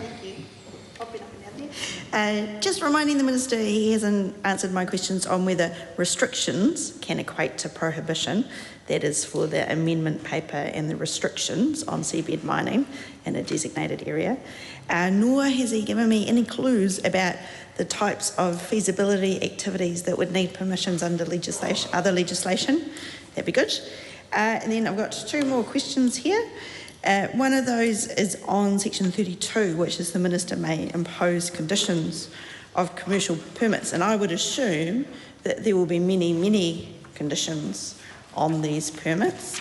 And has the Minister given any consideration to having some more detailed provisions in the legislation about what those conditions might be?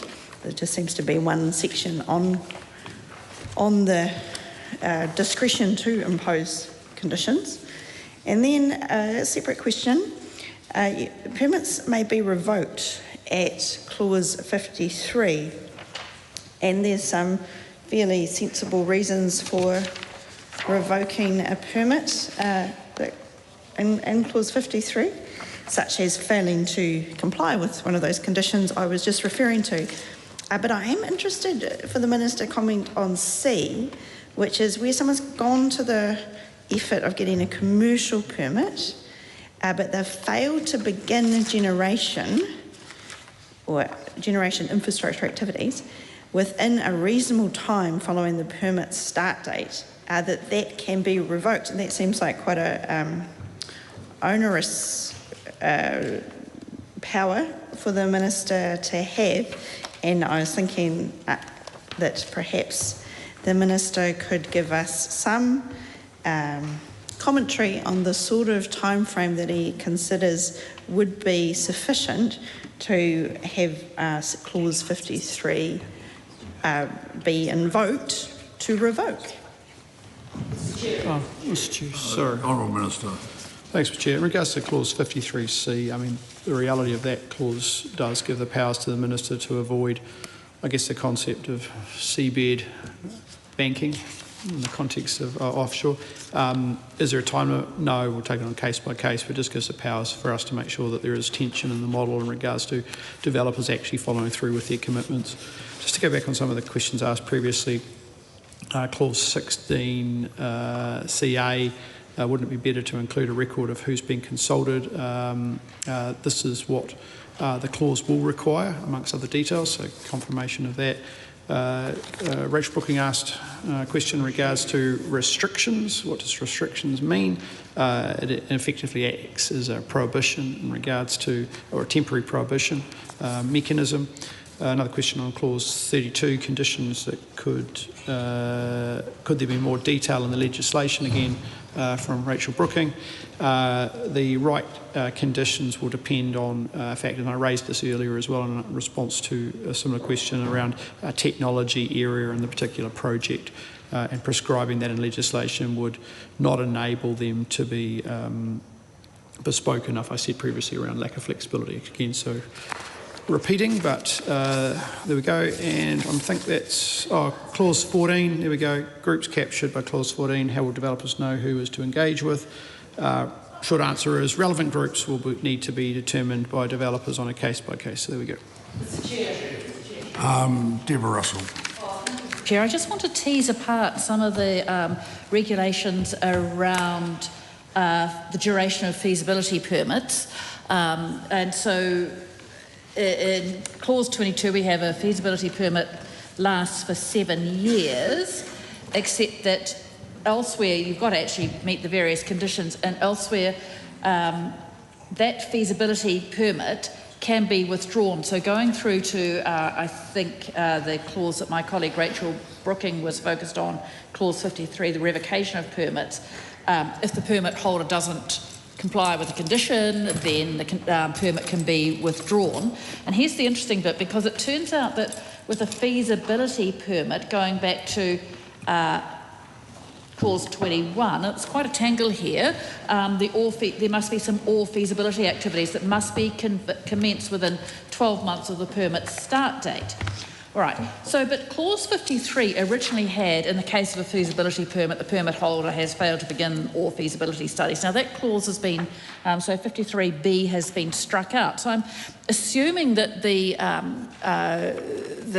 supposition is that the other clauses around that are enough in terms of law to make sure that someone who doesn't engage in the all feasibility activities, so 21 and 22 and the general revocation, 53A, is enough. We don't need 53AB as well in order to make that all work. So a little bit of a tangle there, but I can see how that it probably is enough without 53B, but why not leave 53B in there, kind of a bit of a belt and braces approach?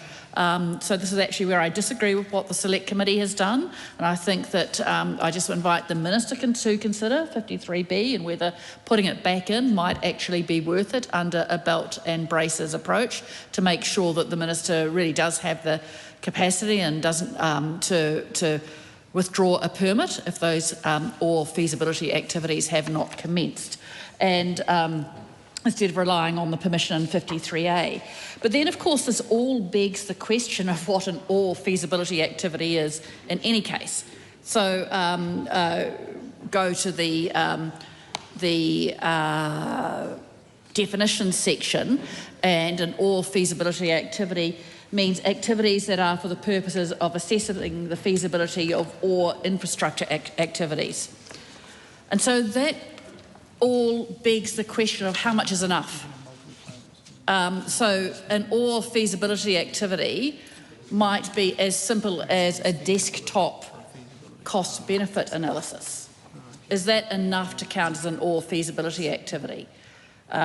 Because it says, an or feasibility activity, and 2 it says it's for the feasibility of assessing the feasibility of or infrastructure activities. You can go to that definition as well. That means or generation infrastructure and or transmission infrastructure. So the point is just how much is enough of an activity, because the way the law is written, it could be that the merest amount of activity is enough to enable the permit to continue. So the merest smallest amount of activity. Now, I think sitting somewhere, and there might be, you can specify in the permit what activities need to take place, but I guess we want to have some, I think I read that somewhere, but I've just gotten a little bit lost. You have to remember this is the first time I've had a chance to look at this bill in detail. So I think the feasibility permit does say what feasibility activities must be commenced within 12 months of the permit start date.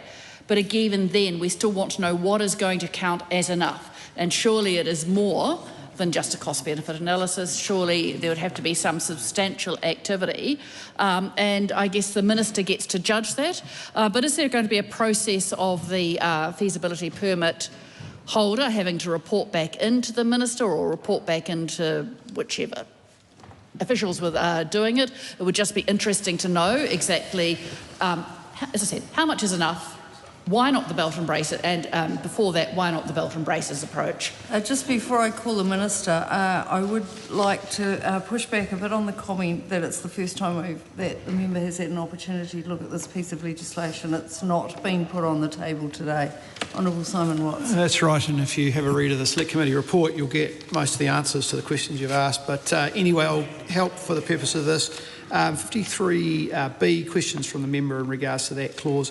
Short answer is Select Committee did spend a lot of time on this. Developers said that the clause aspect was too uncertain for them. The other drafting was preferred, and therefore the Select Committee in their diligence and wisdom took on board that feedback and made the changes to give developers more certainty, more investment. In regards to the feasibility permit, one feasibility permit's allowable in each area.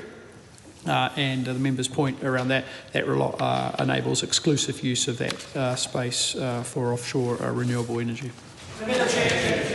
I'm going to take a question from Honourable Dr. Megan Woods, because having watched, I know her experience in this area, and she has completely worked with Part 2, asking expanding questions rather than things that happened at Select Committee. So, thank you. And it's time to really get to the nitty-gritty now. Absolutely, and I am going to focus my questions back on the amendment paper, which of course wasn't something that was considered at Select Committee, that this is the first time that the House and members have to grapple with this.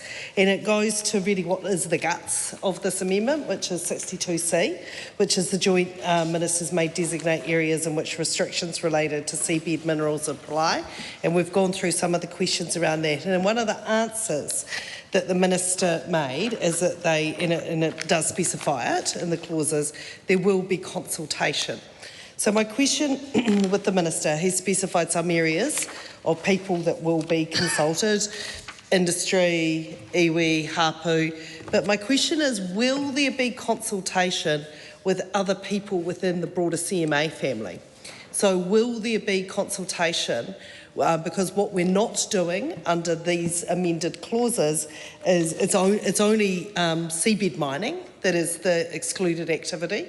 That doesn't address the petroleum exploration. So will there be consultation with the petroleum industry, for example, when they come to this the very subjective powers that ministers have granted themselves in terms of this clause and this provision? Exactly who will be in the consultation group that goes there. I'm assuming seabed mining, they're an affected party, but I would like to hear from the Minister whether or not he, that within those subjective powers, he would see that falling under that heading, but also that broader activity that you might have happen offshore. So that would therefore also go and extend to fisheries. That often we've seen around the world in different regimes, that this is one of the industries where marine spatial planning can take us a long way in terms of how you balance the rights and activities of offshore renewable energy along with abundant fisheries and active fisheries along with any other activities that happen in the sea. So whether the Minister sees those groups as falling within the groups that would be consulted under 62C. Honourable Minister. So this is my fourth response in regards to the amendment paper. The answer to the member's question, if she looks at clause 62C2B of the Act, she will see that it says that any persons who may be affected. So there's the answer to the question. Steve Abel. Thank you, Madam Chair. I've got a very specific question about the imposition of conditions under clause 32 regarding environmental protections. There's an obligation to the RMA, which is going to be phased out soon, but the Exclusive Economic Zone Act, the EZ Act, which requires that biodiversity is protected, marine biodiversity, and of course 80% of New Zealand's marine biodiversity, endemic species that is, are contained in the ocean. And we know specifically where there's a lot of interest in offshore renewable energy development in the Taranaki Bight. We have some extraordinary marine mammals living there, whales and dolphins, including among the rarest dolphins in the world. What obligations are likely to be placed in the development there of offshore renewable energy to ensure that there is protection of those marine species? And let's be clear that in the instance of wind turbines, which is the obvious opportunity that is present to us now and has been implemented around the world, they are huge industrial structures. They require to be implanted in the seabed, which is exactly why marine mining, seabed mining, is a contrary activity, and they require pile driving, for example. They require a lot of oceanic noise and disturbance. How does the Minister, or what sort of conditions does the Minister envisage putting in place to uphold those obligations under the EEZ Act and under other legislation that those seeking consents may be obliged to fulfil in regard to protecting marine species and the marine environment? Thank you. Madam Chair. Honourable Minister. So the member asked a question in a similar context previously, and the answer in regards to the conditions under clause that has been noted is that the consenting process will continue to provide the mechanism in order to deal with the effects that the member is referring to. As I said before, the consenting process runs in parallel with this. It's not the intent to be duplicative of those two aspects, and the bill does not cut across those 2 points.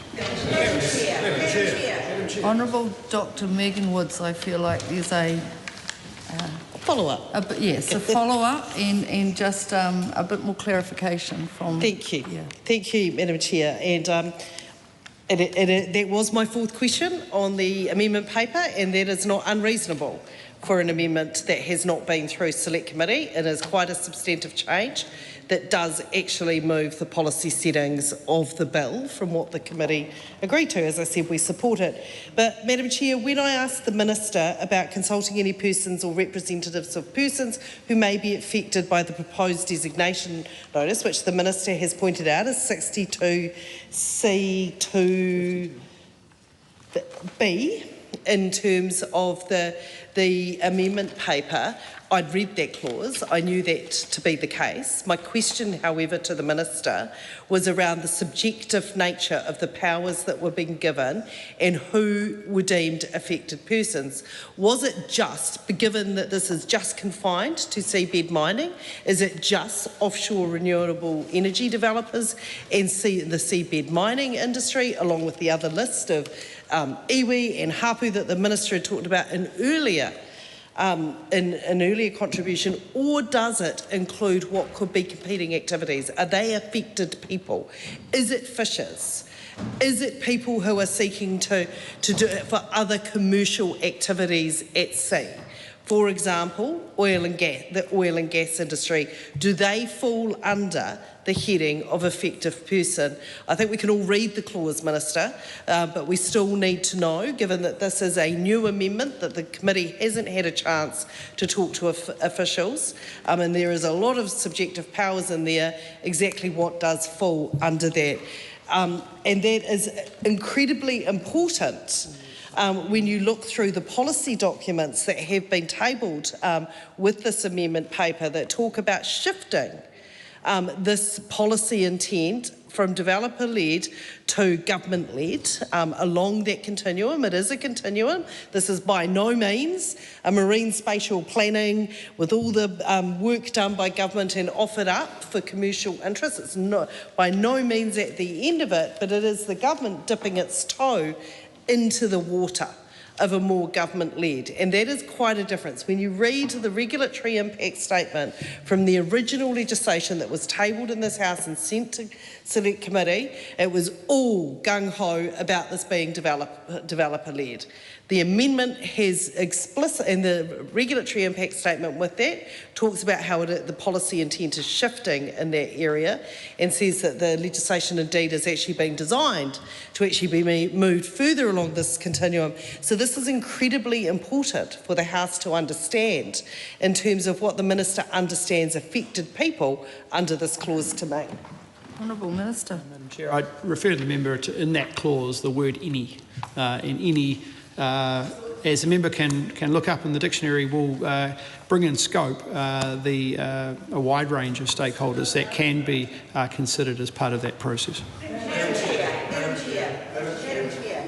Suze Redmayne. I move the debate on this question now closed. The question is that debate on this question now closed. All those in favour say aye. Aye. To the contrary, no. No. The ayes have it. No. Party vote is called, please, Clerk. New Zealand National. 48 votes in favour. New Zealand Labour. Toru te kaumawha ngā pōti whakahe. Green Party of Aotearoa, New Zealand. Rima ngā pōti whakahe. Act New Zealand. Favour. New Zealand first. 8 votes in favour. Party Māori. E whā ngā pōti whakahe. Taku Te Wharis. Ko tahi te pōti whakahe. Maria Mano Kapakingi. Ko tahi te pōti whakahe.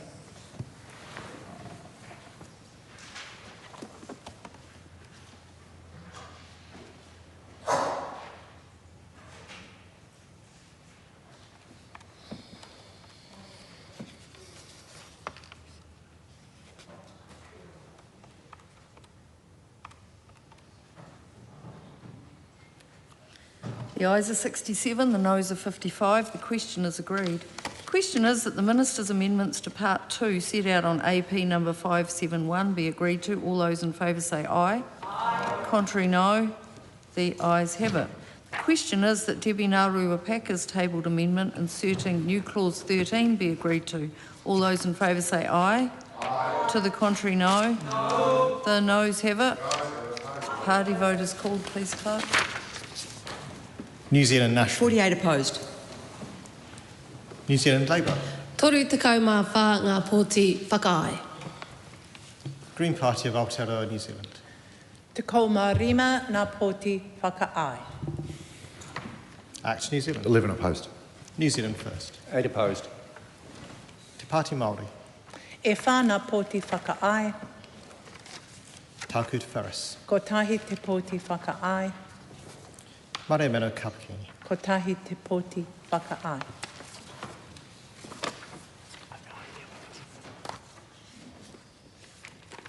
The ayes are 55, the noes are 67. The question is not agreed. The question is that Part 2 as amended stand part. All those in favour say aye. Aye. Contrary, no. The ayes have it. Members, we come now to Part 3, the debate on clauses 69 to 97, decommissioning or ORE infrastructure. The question is that Part 3 stand part. Honourable Dr Megan Woods. Thank you, Madam Chair. And this is an incredibly important part of the bill because it's not only that we have to understand how it is we establish these assets in New Zealand, but it's also how about they are decommissioned and who pays for it and who carries the liability. And this is something that we have learned only too brutally through the oil and gas regime, that the New Zealand taxpayer can be left holding the liability if we don't get this right. So this is an incredibly important part of the bill. One of the questions I have for the Minister is that when we were doing this work, we went through the bill in terms of what is fair and reasonable for New Zealanders in terms of the kind of liability and who should hold it. So trailing liability was something, of course, that was discussed. And trailing liability is about a person who holds a commercial permit has an obligation, and this obligation continues even if a permit were transferred to a new permit holder. So that just because you're transferring a permit, it doesn't mean that the obligation around liability dissolves and all of a sudden the New Zealand taxpayer is holding that. Now this is fair and reasonable. That the people that are reaping the profits from this infrastructure will continue to hold the liability for decommissioning, and if something goes wrong, that they will clean it up. So my question is, when the Cabinet came back to discuss the amendments to this, whether there was any discussion about the equity of having trailing liability in the offshore energy regime, which I fully support, put on record, I fully support, but at the same time we're dismantling those obligations for the oil and gas sector.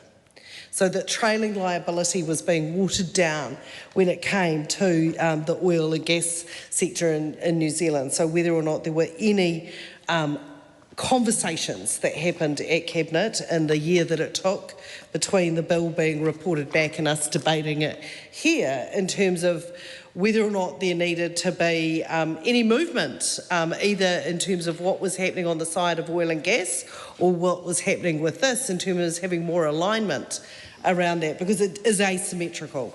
It is a very different regime that we're setting up, and why that would be the case and whether discussions were had in that area. Steve Abel. Yeah. The specific wording in the decommissioning requirements ensure that the acceptable financial security arrangement is put in place and maintained and sufficient to cover the estimated cost of the Crown decommissioning that infrastructure in the event of that permit holder or other obligated person fails to decommission. What guidance have you had, Minister, on what is acceptable financial security arrangement and the scale of what that might look like? There's an obligation for the applicant to submit decommissioning plans. Presumably those plans will require the proving of that financial security, but I also presume that you've had guidance on what sort of monies we are talking about here, or security arrangements we're talking about. No doubt, well, perhaps they have been borrowed by overseas experience. And I wonder if you could give us some guidance on what that advice has indicated to you, Minister. Madam Chair. Scott Willis. Thank you, Madam Chair, and it is a pleasure to be able to take another call, although I did hope to be able to have some calls on the previous part. Harold, it's good to see you back in the chair, Madam Chair. Thank you, Mr. Willis. My question is Part 3, Subpart 2, Clause 70-71. Clause 70 notes that the commercial permit holders have decommissioning obligations for generation infrastructure, while owners have decommissioning obligation for transmission infrastructure. So it's really just a query about how these two things interact. Why is it that the commercial permit holder has obligations for generation infrastructure, but the term owner is used for transmission infrastructure? Noting that this doesn't include Transpower as the owners, so why is there a difference in the language for this part? If the Minister could give me a response, I'd appreciate that. Thank you. Honourable Rachel Brooking. Yeah, I was asking questions before about the conditions, and maybe it's similar to this question, but if the Minister could take us through the hooks that get you to that financial security arrangement. So I think it's not related, that the conditions are separate, and then in Part 3, anyone who holds a commercial permit has a obligation then to decommission, and then you turn to, so that's at 70, and then you turn to 79, and that is a person who has that decommissioning obligation at 70 must ensure an acceptable financial security arrangement, and then at 83 the Minister has to determine whether or not that security is good enough. So it seems like quite a separate process to the conditions, and I'm wondering if the Minister can comment on that link and just confirm that I am right in terms of the hook there is, as soon as you've got that commercial permit, then you're hooked into the decommissioning requirements and the financial security that goes with that. Honourable Minister. Just working backwards to member's question, yes, in short, the commercial permitting aspect ensures that all the obligations on the party are done up front, and therefore the context of those obligations would include the points in which the member has noted. Scott Willis's question around clause 70, why owners for the transmission infrastructure and the language difference, the point there recognises that the a transmission owner may not necessarily, or may not be the permit holder, and hence why the language point is different. If members could just note the clause that they're referring to in the question, it would make it a little bit easier for the first two questions, one around trailing liability from Dr Woods around trailing liability. The context is different for offshore renewable energy obligations, as I noted to the answer to the question just before, are in place at the start of the development process, which is different in the context of the dismantling for oil and gas obligations. Steve Abel's question in regards to guidance on what is acceptable arrangements. The bill actually states, and I haven't got the clause in front, but the bill says that it has to be enough to, this is around the fiscal point, has to be enough to cover the full cost of decommissioning, and further detail around that will be in the regulations. Members, it's time for me to suspend the House for the dinner break, but before I do, I just want to remind everyone, because it's not appropriate to wear T-shirts in the House, but I've got this Everyone Loves Roland T-shirt, and just reminding people that Roland's farewell is on tonight. And in the dinner break, the House will resume at 7 p.m. Thank you.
Live coverage from the House of Representatives will resume at 7 p.m. Until then, some of today's earlier proceedings will be repeated.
The House is resumed.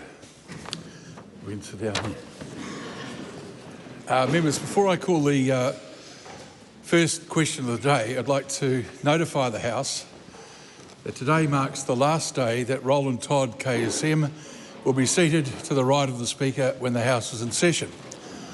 The invaluable service that Roland has provided for 8 Speakers over the last 30 years is testified by many of the very positive comments that all of those speakers have made about Roland. They've spoken in glowing and complimentary terms, and I certainly affirm those views. The job is much more than just sitting in the House and keeping track of question time, and then in other stages keeping an eye on where bills are at. It's about the smooth operation of the Speaker's office, and it's no surprise to me that consideration is now being given to replacing you with not 1 but 2 people. There will be an opportunity at 6 p.m. this evening in the Grand Hall for all in the House and the many friends that you've made across the complex to celebrate your contribution, Roland. But for now, I invite members to join with me on behalf of the 375 members who have served in this House during your career to acknowledge the fairness and the integrity with which you have approached your job in the House.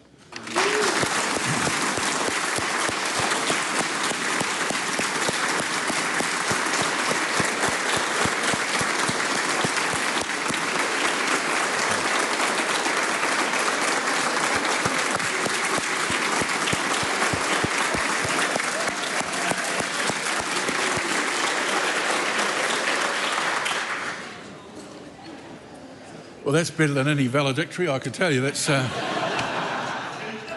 present the strategic intentions of the Parliament sector for the 2026-27 to 29-2030 year. That paper is published under the authority of the House. The House comes to oral questions. The first in the name of Nancy Liu.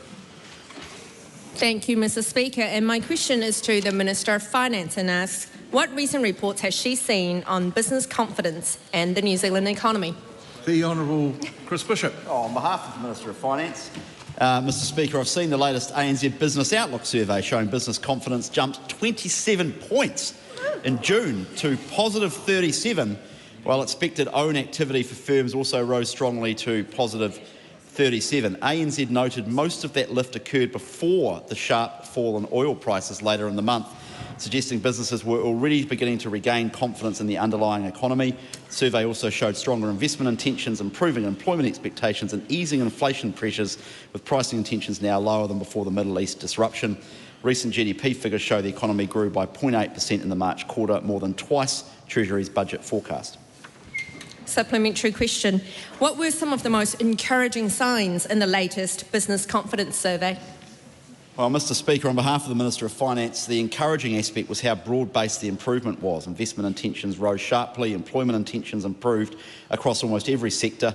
Commercial construction confidence reached its strongest level since March, and manufacturing remained particularly strong, with expected own activity reaching positive 56. Overall, Mr. Speaker, the report shows businesses are becoming more willing to invest higher and plan for growth. It's good news for all New Zealanders. Supplementary question. What impact have global oil prices had on the outlook? Mr Speaker, on behalf of the Minister, recent falls in international oil prices have helped ease some of the pressure created by the earlier Middle East disruption. Brent crude prices have now fallen back to around $73 per barrel, West Texas Intermediate to around $70, significantly below the peak seen during the height of the instability. ANZ has noted that inflation indicators softened as oil prices fell and margin pressures reduced. At the same time, our fuel supply chain continues to operate smoothly, with fuel stocks remaining well above minimum requirements, 14 fuel ships currently on the water, and importers reporting strong forward supply confidence through to September. I might also note at this point, Mr Speaker, the IMF specifically praises New Zealand as one of a few handful of countries worldwide that have followed international best practice in responding to the oil crisis. Supplementary question. What has recent global volatility highlighted about New Zealand's long-term energy resilience? Well, Mr Speaker, I think on behalf of the Minister, I think all members in the House will agree that recent events have reinforced the importance of a more resilient and diversified energy system. We've taken significant steps to strengthen energy security by accelerating renewable projects, reforming our planning laws, supporting transmission upgrades and improving security of supply during dry years. We now have a record pipeline of renewables underway, including major solar, wind and geothermal developments, several projects already consented through fast track, around 400 megawatts, 5% of overall supply. Over time, greater electrification, more renewables and more distributed energy supply can help reduce exposure to international fuel shocks and improve our resilience during disruptions. This is important not just for energy security, but for productivity, business confidence and long-term growth. Question number 2, the Right Honourable Chris Hipkins. Thank you, Mr Speaker. Can I also, on behalf of the opposition, extend our thanks to Roland Todd for his years of service to the House and suggest that maybe as it's his last day, he stops counting and we'll just see what happens. Mr Speaker, my question is to the Prime Minister and asks, does he stand by all of his government statements and actions? Yes, I do, and particularly I'm very proud of the recent hospitality winners who've achieved Michelin star status overnight, which is fantastic. I also join with the Leader of the Opposition and thank Roland for all his contribution over many years and look forward to finding out in his book as to who was the best speaker. Supplementary question. Why, after almost 3 years of his leadership, is the average New Zealander now worse off, with GDP per capita lower today than it was when he became Prime Minister? Well, it's great to see in the last quarter that GDP per capita is up about 0.5%. And what's been encouraging is to see the growth that we saw in the first quarter, up 0.8%. What's been encouraging is to see a trade surplus, a record trade surplus month being achieved in April, and also very positive forecasts as we go forward from here. Supplementary question. Is the average family's grocery shop cheaper or more expensive than when he first became Prime Minister? Well, as you know, we've had a situation where we inherited a position of a 32-year high on inflation. And of course, that made life incredibly difficult for lower middle-income working New Zealanders. And it was very disappointing to see that the Labour Party wouldn't even support tax relief for lower middle-income workers, which would help people with the cost of living and the cost that they experience thanks to the high inflation, high interest rates the last government created. Supplementary question. Does he accept that his government's made homelessness worse, driving it to the highest level ever recorded in New Zealand? Well, I reject the characterisation of that question. What I'd say to the member is that when he was in power, homelessness went up 37% despite spending $1 billion. We all saw a tremendously tragic situation of families living in squalid motel conditions, riven by crime. And I would put our record of housing up against his. Housing is more affordable, rents are down, the people on the social housing wait list are down. We have got 2,400 families out of motels, and we are lowering homelessness as evidenced by the Auckland City Council count from September to this month. Supplementary. Why have only 1 in 5 of the families who have left immediate access transitional housing gone into a long-term home? And where did the other 79% end up, if not on the streets? Well, let's go through some of the numbers because the member, I want him to be really clear about this, is that just because someone is declined for an emergency housing application, that means that they may be better determined not to go to a motel but to actually get into a house through transitional housing, social housing, rent arrears, those sorts of things. Of order, Mr Speaker. Point of order. The Right Honourable Chris Hipkins. Mr Speaker, my question was about the 1 in 5 families who have left immediate access transitional housing that have gone on to a long-term home, leaving 79% who don't. And my question to the Prime Minister is, where have they ended up? Yeah, and he started out by saying that it's not always an automatic transfer from one to the other. There are a number of circumstances involved, but there was so much noise being barracked across the House that I'm not surprised that the answer didn't continue. Supplementary Right question. Winston Peters. If the 100,000 houses had been built and not 9,000 short, would there be any homeless today? Well, the Minister raises a very good point, which is that if you actually want to get deal with homelessness and you actually want to get people into housing, the parties opposite should support fast track and they should support our RMA reforms. It's a housing supply issue and that's what this government's working its way through and delivering on. Supplementary Let me question. just be clear. It is okay for ministers to refer to situations that are relevant to the policy being questioned when there are matters that they're dealing with that are part of a transition from one regime to another. The Right Honourable Chris Hipkins. Does he accept that there is a link between record homelessness and public servants now being performance managed into turning homeless people, away from emergency accommodation? No. What I think is really good is that the public service is actually measuring its performance on its execution of the government's agenda. And the government's agenda here is very simple. We don't think it's acceptable just to park people up in motels like the last government and not care about them. We actually want people, our agenda is to move people out of motels into proper houses.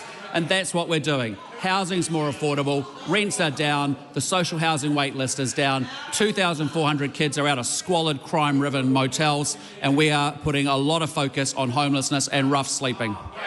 Supplementary question, Mr Speaker. So if a homeless person with nowhere to go ends up at an MSD office, why should the case manager who provides them with accommodation be performance managed so the government can create the impression that it's dealt with emergency housing?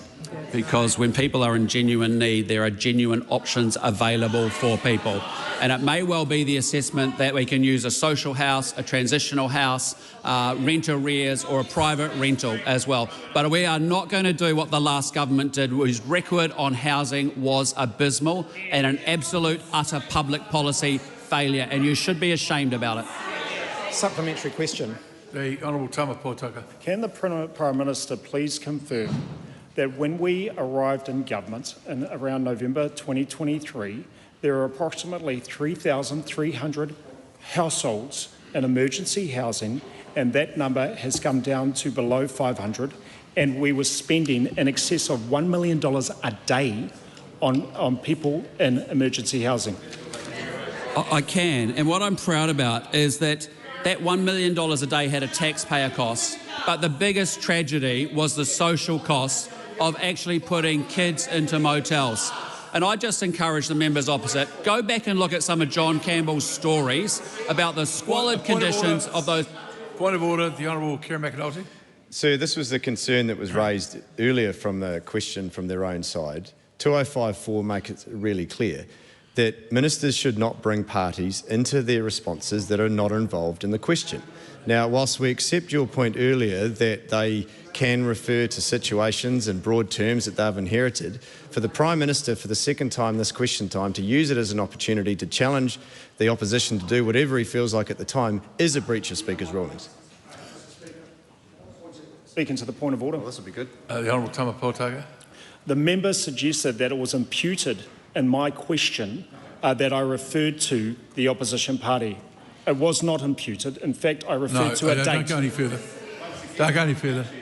The line between what would you say, a question to a government minister that is designed to facilitate attack on the opposition is clearly in breach of standing orders and Speaker's rulings.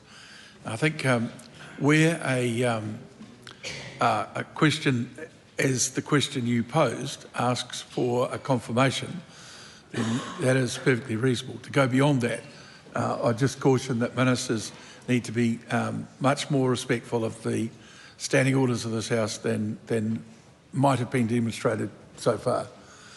Supplementary Right question. Honourable Chris Hickins. Why are ministers in his government apparently the only people that cannot see the link between booting people out of emergency accommodation and record numbers of homeless people living rough on the streets? And why does his government think that it is something to celebrate that there are fewer people living in emergency accommodation and more people living in cars, on the streets, in garages, and with nowhere to call home? So I'd correct the member by saying just go back and watch John Campbell's documentaries on the motel accommodation where he had 3,400 kids living in motel accommodation. We have taken 2,400 kids and they're now in proper dry homes. And go look at the homeless data in Auckland. From September last year, let's go through them. 940 people homeless in Auckland in September last year. We've put $10 million in, another $14.5 million in, opened up 300 housing first places. It went to 706 in January. And where are we in March? 586. So unlike the last government put thousands of people, made houses unaffordable for thousands of people, thousands of renters had to pay $180 more a week, 7,000 or 6,000. You had 19,000 more people went on the social housing wait list under your government. You put 3,400 kids in motels and you didn't care. And now you want to talk to me about homelessness. We do something on this side because we care about those people. We don't do petty stuff and petty politics like that side.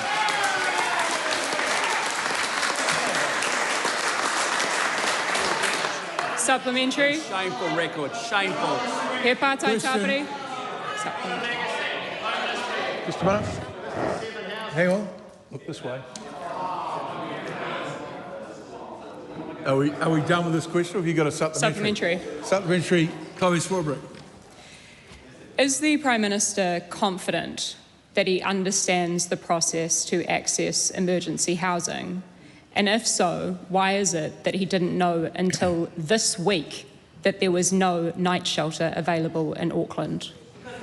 Because we don't have night shelters in New Zealand. We don't think the evidence works where someone shows up for one day and moves on. What we have is we have 35-bed service that actually is available where people can get plugged into proper social support services. But I think it's pretty rich from that side when you had a Greens Minister for Homelessness and it went... That's enough. Sit them down. Question 3.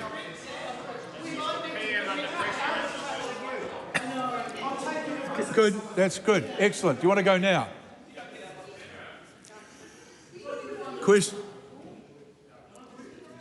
Question 3. Dr. Thank you, Carlos Mr. Strong. Speaker. My question is to the Minister of Transport. What announcements has he made on the government's crackdown on antisocial road user? The Honourable Chris Bishop. Mr. Speaker, it was great to see the House pass the anti-social road use legislation amendment bill last night. We're delivering on our commitment to crack down on boy racers, fleeing drivers and hooligans on our roads. Our roads are not for racing. They aren't a playground for antisocial drivers who terrorise neighbourhoods and put lives at risk. If you choose grand theft auto-style behaviour, do not be surprised when you get real-world consequences. Supplementary. Why is this new bill needed? Well, Mr. Speaker, right now the consequences for antisocial behaviour on our roads are not strong enough to act as an effective deterrent. Kiwis across the country are being forced to put up with illegal street racing, burnouts, intimidating convoys, disorderly dirt bike gatherings, and I'm told in West Auckland, siren battles for far too long. New Zealanders have had enough. They put participants, bystanders and police at risk, disrupt neighbourhoods and create fear and frustration. For law-abiding Kiwis, the law now sends a very clear message. If you use our roads to intimidate or endanger communities, there will be serious consequences. Supplementary. What do these serious consequences look like? Mr. Speaker, the bill creates a number of new offences and penalties to combat this problem.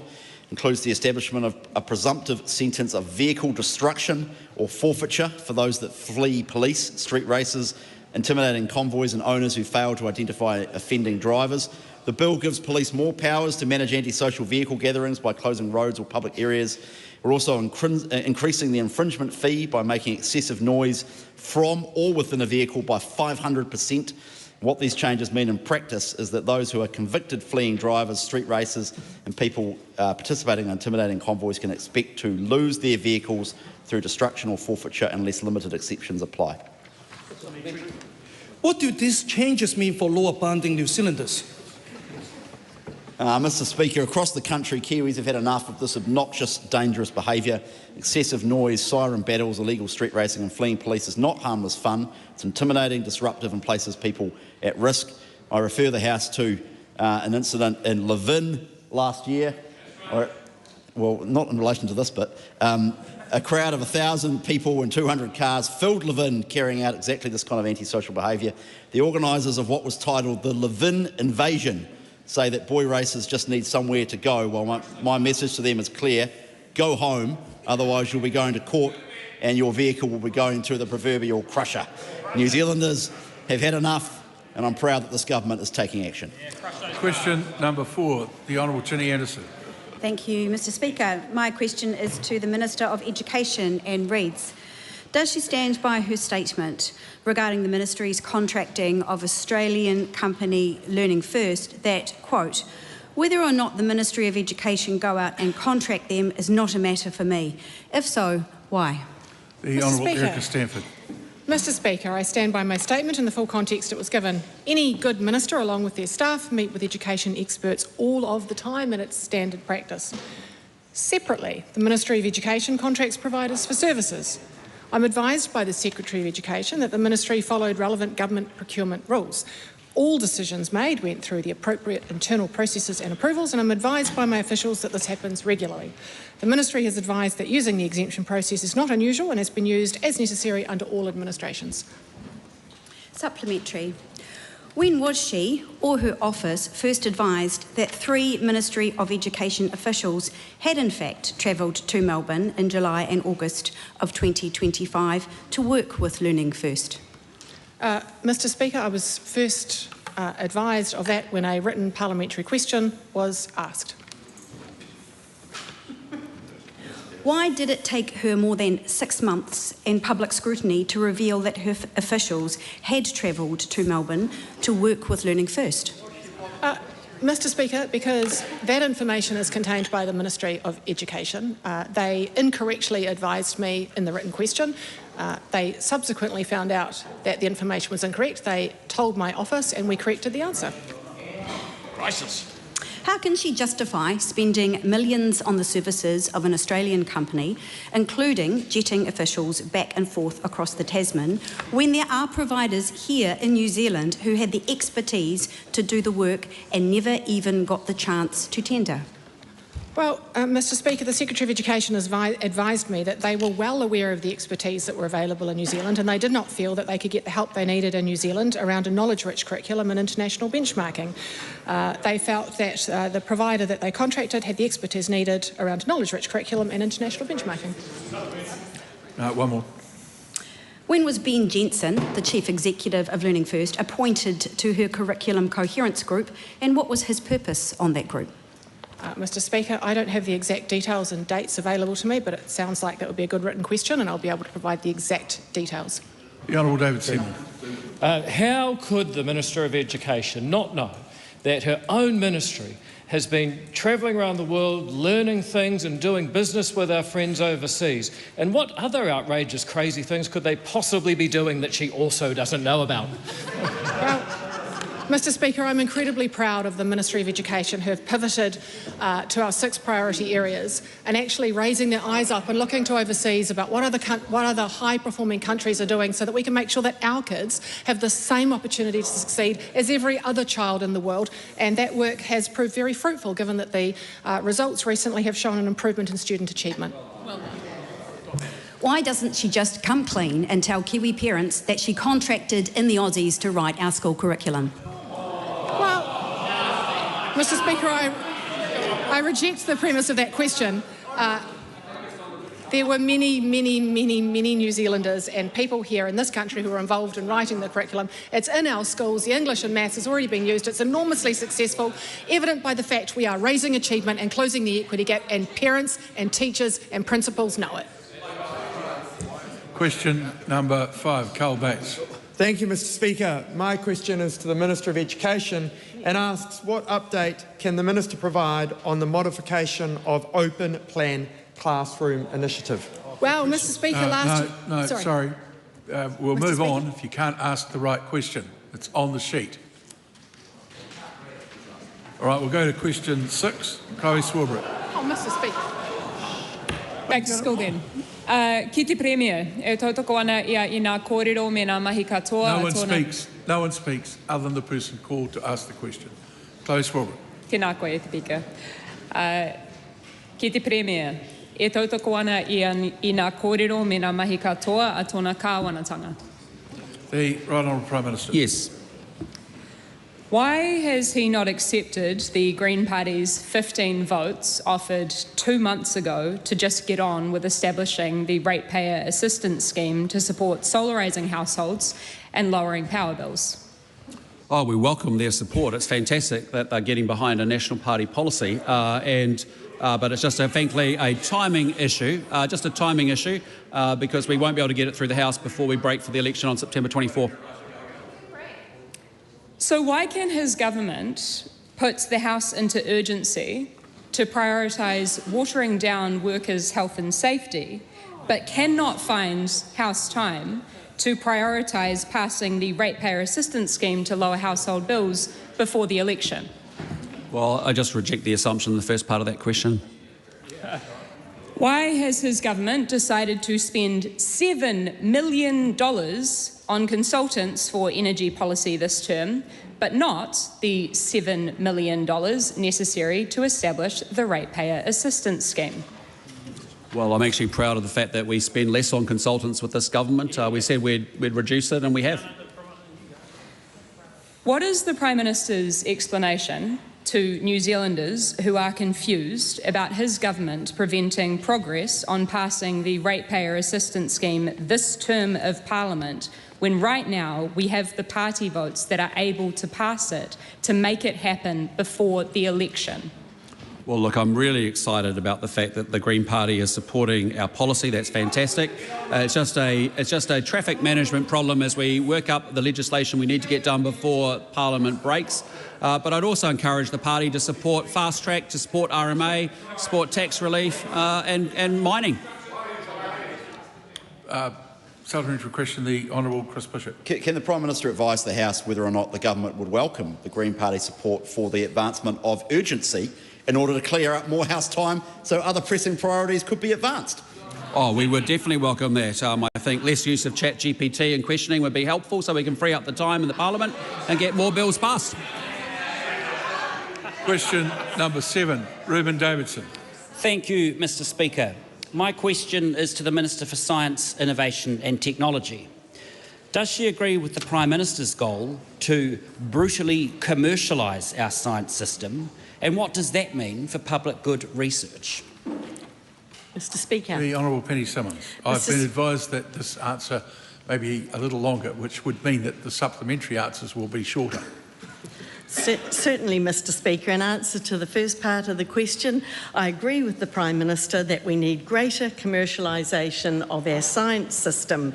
In answer to the second part of the question, this government wants to maximise the value of public investment in science to address societal issues, improve environmental outcomes, improve the health of our people and drive economic growth to help support higher value jobs across the economy. Mr. Speaker, it would be remiss of me in answering a science question not to acknowledge the Prime Minister's Science Award winners announced last night.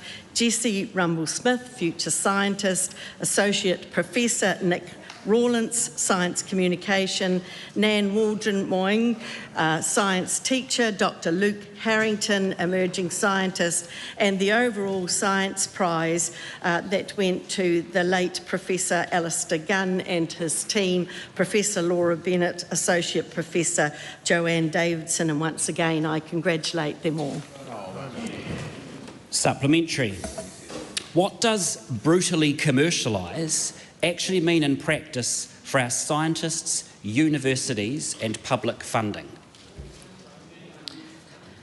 Well, Mr. Speaker, it means that we are absolutely focused on ensuring that there is a pathway to commercialisation, that our researchers are better connected with their communities and the industries, and that they are able to use the public investment in a way that benefits New Zealand the most. Supplementary. Is disestablishing Callaghan Innovation leaving in limbo the jobs of more than 150 scientists an example of maximising the value of public investment? Well, Mr. Speaker, disestablishing Callaghan, who did have a role in commercialisation, enables us to ensure that that focus on commercialisation and getting maximum impact and maximum benefit goes right across the whole science sector, not just focused in one part of it. Supplementary. Why, when she could not name a single blue skies science project at Scrutiny Week, should New Zealanders have confidence that she is absolutely focused on the science sector? Mr. Speaker, I recall that I was asked if I could name a blue sky research or 5 blue sky research projects which I endorsed or supported, and it would be entirely inappropriate for me to do that, given that research funding occurs independent of politicians. Supplementary. How, when media reporting tells us there have been over 700 science jobs cuts, can the Minister claim she is focused on higher value jobs in the science sector? Well, Mr. Speaker, of course, 2/3 of our research occurs in industry, and we know that industry funding or industry expenses occurred almost double from 2018, I think from around $2.1 billion up to $4.1 billion from 2018 to 2025. And so we are very focused on ensuring not only the public sector is focused on commercialisation, but that through the R&D tax incentive, the industry and private sector is able to grow their research and development also. Question number 8, Craig Fleming. E te manga o te whare, to the Minister for Tourism and Hospitality, what recent announcements have been made about celebrating the excellence of New Zealand hospitality and reinforcing the government's commitment to this sector? Mr. Speaker. The Honourable Louise Upson. Last night I was delighted to attend the announcement from the Michelin Guide in Auckland recognising a total of 110 outstanding New Zealand establishments and their dedicated staff. New Zealand now has its very first 2-star restaurant in Essence and 14 who have received 1-star recognition. Our government congratulates the recipients in all categories and every single member of their teams for these achievements. New Zealand is the furthest that the Michelin Guide has travelled, and this is the Guide's first presence in Oceania. This truly was a milestone moment for the hospitality sector and one we've been very pleased to support through Tourism New Zealand.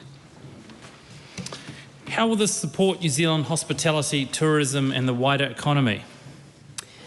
Mr. Speaker, the Michelin Guide's presence in New Zealand will help reinforce the opportunities for hospitality both at home and abroad. It's not just about fine dining.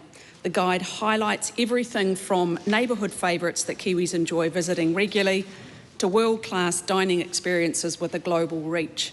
The Guide gives overseas tourists considering New Zealand 110 more reasons to put a visit to our shores on their booking list, keeping restaurants humming and the reservations coming. Hospitality is vital to New Zealand and the sector is a major part of our economy, contributing about $9 billion to GDP every year. The most recent figures show 155,201 people employed in the hospitality sector. Each one of those people works incredibly hard and our government is delighted that they now have a chance to shine and share in the pride of this sector. Why has the government made this investment in Michelin?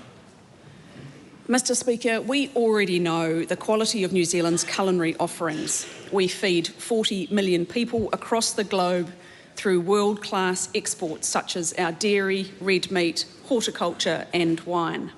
For our farmers and growers supplying produce for hospitality, the guide represents a very real boost in increasing demand. International visitors attracted here by the guide will only increase demand when they return home and demand New Zealand products on their shelves. The global reach of the Michelin Guide will help take that culinary story even further to the world and raise the profile of what New Zealand is selling. And what commentary and reaction has she seen in support of the arrival of the Michelin Guide in New Zealand? Mr. Speaker, unlike some in this House who yesterday questioned the value of the Michelin Guide, we've made this investment because we value the skill and expertise of hospitality workers, like those recognised in the inaugural New Zealand Guide. Outside Chris Hipkins' disappointing negativity, overall commentary and reaction to these awards and the people who have earned them through hard graft has been overwhelmingly positive. Christy Phillips, who's the Chief Executive of Hospitality New Zealand, says, "While it's significant for those recognised, this is a milestone for Aotearoa's hospitality industry, celebrating and building recognition for New Zealand as a hospitality destination." Dish magazine says, "After a tough few years for hospitality, this feels hopeful. A chance to shift the spotlight back to the creativity, resilience and extraordinary talent shaping dining in Aotearoa and to the manaakitanga that sits at the heart of it all." Point of order, the Honourable Kira McAnulty. Thank you, sir. I was, in all honesty, waiting for you to intervene then, but because you didn't, I thought I'd better raise a point of order. You have already warned the government today not to use patsy questions to attack the opposition. The answer there started with, unlike some in this House who, and then named a member of the opposition and called them negative. Now, that should not have been allowed to stand. Yeah, I was dealing with a small matter that's been brought to my attention and missed that, but I'll look at Hansard and make a call on where to from there. Point of order. Honourable Louise Upson. I seek leave to table a range of additional supportive comments and responses. I won't mention anyone in this House who clearly value hospitality and the hard-working teams in the sector who deserve recognition. Leave it, Is there any objection to that course of action? Right. Question number 9, Tamatha Paul. Tēnā koe te maunga. My question is to the Minister of Housing and it asks, will the government's decision to increase rents for public housing tenants by 20% worsen or alleviate the cost of living for low-income public housing tenants? Mr. Speaker, the government's fixing the social housing system to make support fairer, go further and be more targeted to those who need it most for the time they need it. I acknowledge these changes are not easy and are not supported by everyone, but tough decisions are required. We are aiming to reduce the cliff between the cost of social and private housing. That's why we've also increased the accommodation supplement weekly payment by $10 to $30 per week, which will support low to moderate income households. Many of those households are in severe or pay a lot in weekly take-home pay when it comes to rent. Does he understand that the fairness argument is based on equal assistance to those in equal need?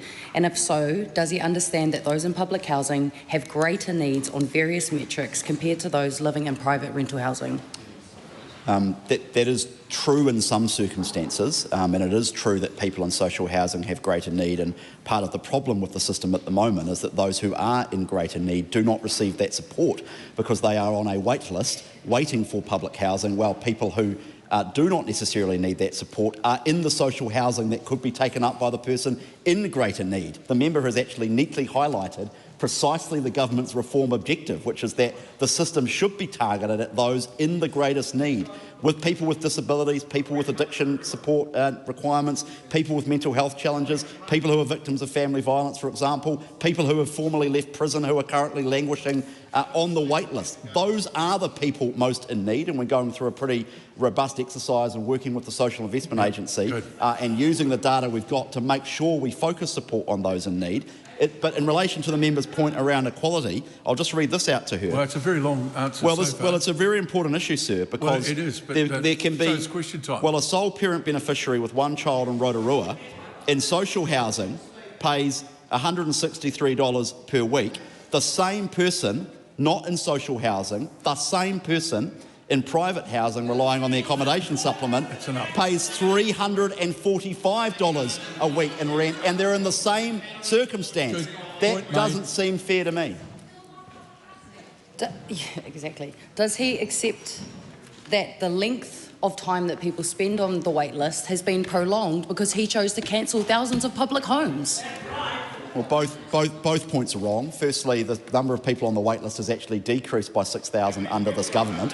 And secondly, you can't cancel projects for which there is no funding available. And the last government might have promised, or at least pretended, that there would be thousands of homes built, but they attached no funding to them. What work has... Whoa. Tamata Paul only. What work has his officials done who have advised him that about 29% of public housing tenants can afford lower quartile market rents? What work have those officials done to ascertain whether there are lower quartile rentals available in the areas where those people are? Well, the member is right to highlight that the 29% figure is it's a point of time analysis of what people in social housing pay in terms of rent in a comparison to the private rental market, and it makes the point that often there are people in social housing who earn enough money in an affordability context, leaving aside some other challenges they may have, which is a separate conversation, but they earn enough where they could access a lower quartile rent. Clearly, whether or not those rentals are available in a particular area will depend on the time, and it will depend on the particular area. So it's an average. But it is also true to say that the rental market, I'm pleased to say, is enjoying a period where, depending on where you are, rents are flat to falling after 6 years of quite sustained growth, and long may that continue, because that is improving affordability for Kiwis. Yes. Supplementary question. What does the Minister think of the idea of public housing tenants lowering their rents with the cost savings from defunding the police? No, that's look. Let that fly. Sorry, got a serious question. How, if at all, will he ensure that the $373 million that is being taken from public housing tenants' rents to increase the accommodation supplement won't be immediately captured by landlords increasing their rents? Mr Speaker, I'm pleased the member asked that question, because in 2018 the previous government increased the accommodation supplement as part of their families package, and then they commissioned some report by Motu Economic Research, which was a very comprehensive report, and in fact so comprehensive the Minister of Social Development at the time lauded the report and noted its findings, that the vast bulk of increases in the accommodation supplement flow to renters, not to landlords. That is what the economic evidence supports, because the accommodation supplement by design is essentially an income support mechanism that flows to renters. I note the opposition seems to have changed its perspective and is now describing the accommodation supplement as a subsidy for landlords. So apparently it's a good thing when Labor puts up the accommodation supplement, but when the national government, which is actually supporting low to middle income working New Zealanders, does it, it's apparently a terrible thing. I invite members of the House to reflect on that comparison. Well done. Question number 10, Camilla Bellich. Thank you, Mr Speaker. To the Minister of Justice, does he stand by his statements and actions about the Summary Offences Move-On Orders Amendment Bill? The Honourable Paul Goldsmith. Mr Speaker, yes. I especially stand by my statement on the 14th of May that the government is committed to fixing the basics in law and order and building a future where everyone feels safe to visit, to work and to live in our central cities. Is the Minister concerned then that the Ministry of Housing and Urban Development warned that move-on orders may increase danger to rough sleepers, particularly women and children?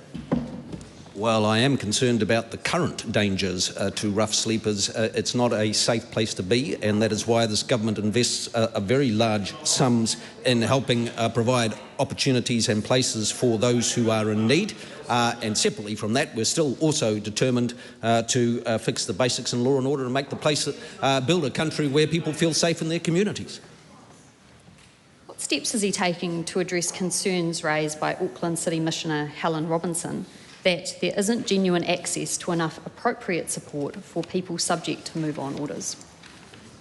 Well, I would point to the many, many ways in which the government does provide support to people who are in need, and as a country we're always very focused on helping those New Zealanders who are in need, and we have, as I've said, one of the more generous welfare states in the world. We have huge investment in housing support, we have huge investment in mental health support. Of course, there is still further work to do, but we're also very much mindful of the needs of people who live and work and visit our CBDs and our town squares, and their right to be able to feel safe in their environment.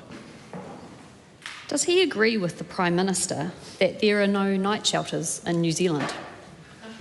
I always find it's useful to agree with the Prime Minister, and we're not getting into some nomenclature around these things. There is much support available to those who are in need, and in particular, the government funds a bed service in Auckland, the immediate access transitional housing program, which provides 24/7 access to emergency accommodation for those who need it. We do have things available to help. But of course, the move-on orders are about much more than homelessness. They're about antisocial and disorderly behaviour in our town centres. And if the Labour Party do not think that that's something that's worth dealing with... You can't speak for anyone else. Let's talk about what the government's doing. Well, I'm just giving some context, Mr. Speaker. Yeah, well, it might be context as you see it, but not as I do. Point of order. The Honourable Kira McAnulty. Thank you, sir. I seek leave to table a document that was produced for me and is not publicly available that lists the night shelters available in New Zealand, including Dunedin, Christchurch, Wellington, Masterton, Napier, Tauranga, Hamilton and New Plymouth.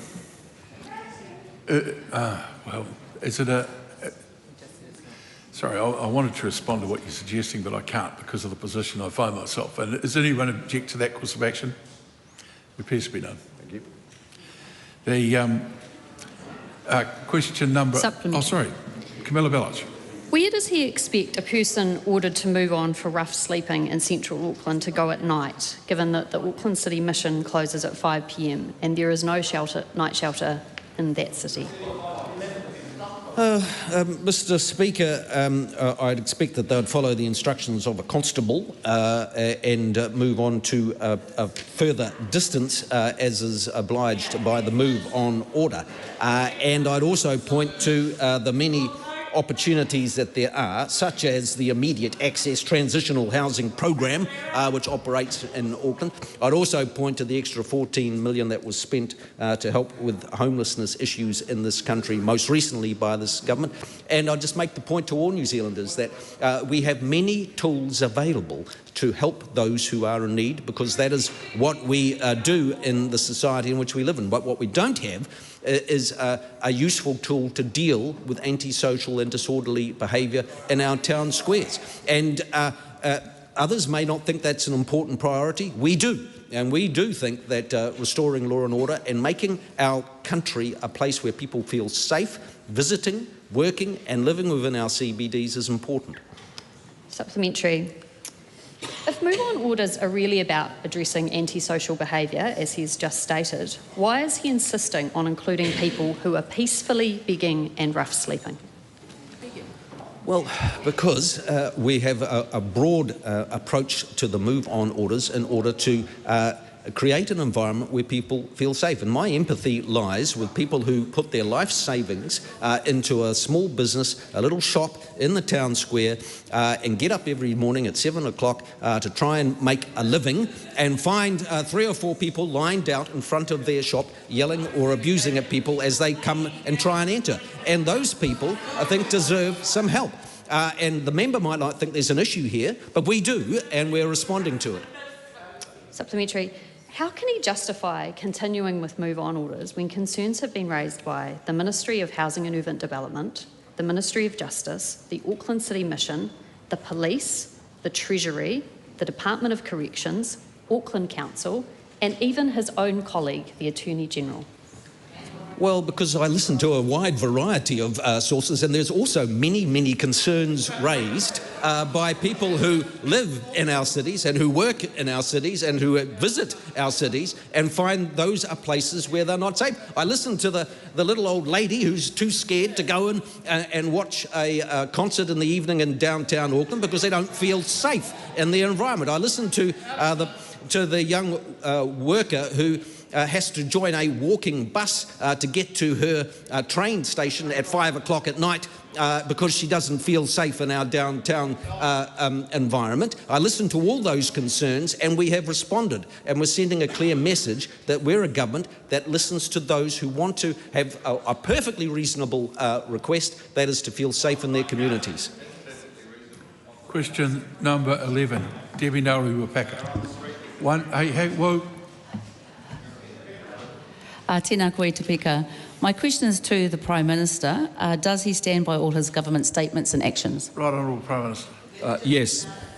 Supplementary. Does he stand by his government's decision to remove te tiriti references from legislation despite widespread concern from Māori that doing so weakens treaty protections? Yes. Supplementary. Does he stand by his government weakening statutory protections to achieve health equity for Māori? I stand by this government's efforts to improve health outcomes for all New Zealanders, Māori or non-Māori. Supplementary. Does he stand by claiming to have eased the cost of living while electricity prices continue to rise for all New Zealand households? Well, I'm proud of the efforts of this government to control spending, to lower inflation, to lower interest rates, to get the economy growing and ultimately to lower unemployment. Supplementary. Does he stand by pursuing imported LNG and expanding oil and gas exploration without a coherent national energy strategy? In answer to the first part of the question, yes, because we want to lower power bills for New Zealanders. Supplementary. Does he stand by claiming regional development as a priority while regional communities continue to lose manufacturing and processing jobs? Well, I'm actually proud of this government because we do believe in regional economies and strengthening regional economies, and that's what we're doing. Supplementary. Does he stand by his record on improving outcomes for Māori in health, housing, employment and income after nearly 3 years of his government being in power? Yes, and I'd also point about education and the improvement in education results for young Māori students too. Supplementary. Does he stand by his decision to make economic development a core aspect of the conservation system? We're wanting to make sure we balance environmental and economic outcomes. Supplementary. Does he stand by reducing access to emergency housing while community organisations report increasing homelessness? I disagree that that's what we're doing. Question number 12, Jamie Arbuckle. Mr Speaker, to the Associate Minister of Health, what recent announcements has she made about aged residential care funding? Mr Speaker. The Honourable Casey Costello. Last month, the Honourable Simeon Brown and I announced the aged residential care providers will receive a 4% funding uplift worth around $79 million in the 2026-27 financial year. This will bring the total estimated spend on aged residential care to just over $2 billion this financial year. Alongside a base increase, this additional funding represents targeted investment to improve service delivery, strengthen responsiveness to demand and enhance access to care. Central to this additional investment is the timely admission into residential care, including over weekends when it is clinically appropriate to do so. New Zealand's aged care sector is supported by dedicated providers and staff delivering quality care every day. This additional funding helps them remain responsive to demand while we continue to work to deliver a sustainable system for the future. Supplementary. What work is underway to deliver a sustainable aged care system? Mr Speaker, as I previously said in the House, we recognise that tweaking existing settings or simply providing more funding won't solve the challenges within the aged care system. We need a whole-of-system response. That's why I established the Aged Care Ministerial Advisory Group, and I'm expecting their final report to be delivered this month. Their independent advice will provide the whole-of-system perspective needed to transform New Zealand's approach to delivering aged care services. To be clear, there won't be any easy fixes and it will take time, but this government recognises that a system response that balances keeping people well longer with delivering the right care in the right place at the right time is the practical, common sense response we need. Supplementary. What are her priorities for the aged care system? Mr Speaker, caring for people where they are is going to be critical. I have heard many times that people want to be able to age in place, which means the communities and spaces they know. We also know that that is cost effective. It is better for care and for our investment. I also want to see greater focus on transitions. We know that aged residential care doesn't always need to be an end point. I want to be able to see a system that supports transitions so that we can receive the right care in the right place at the right time. That concludes oral questions.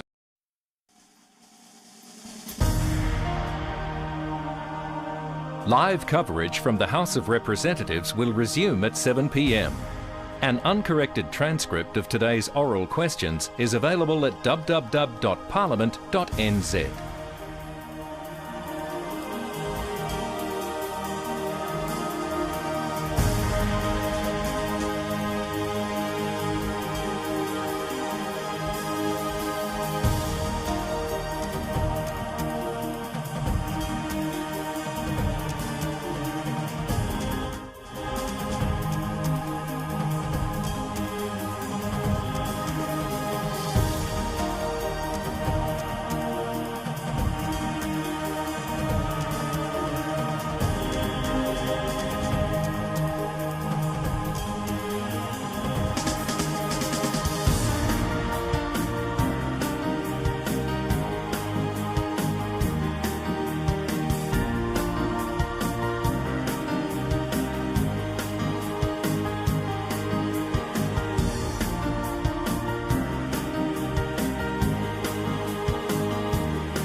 Members, the committee is resumed.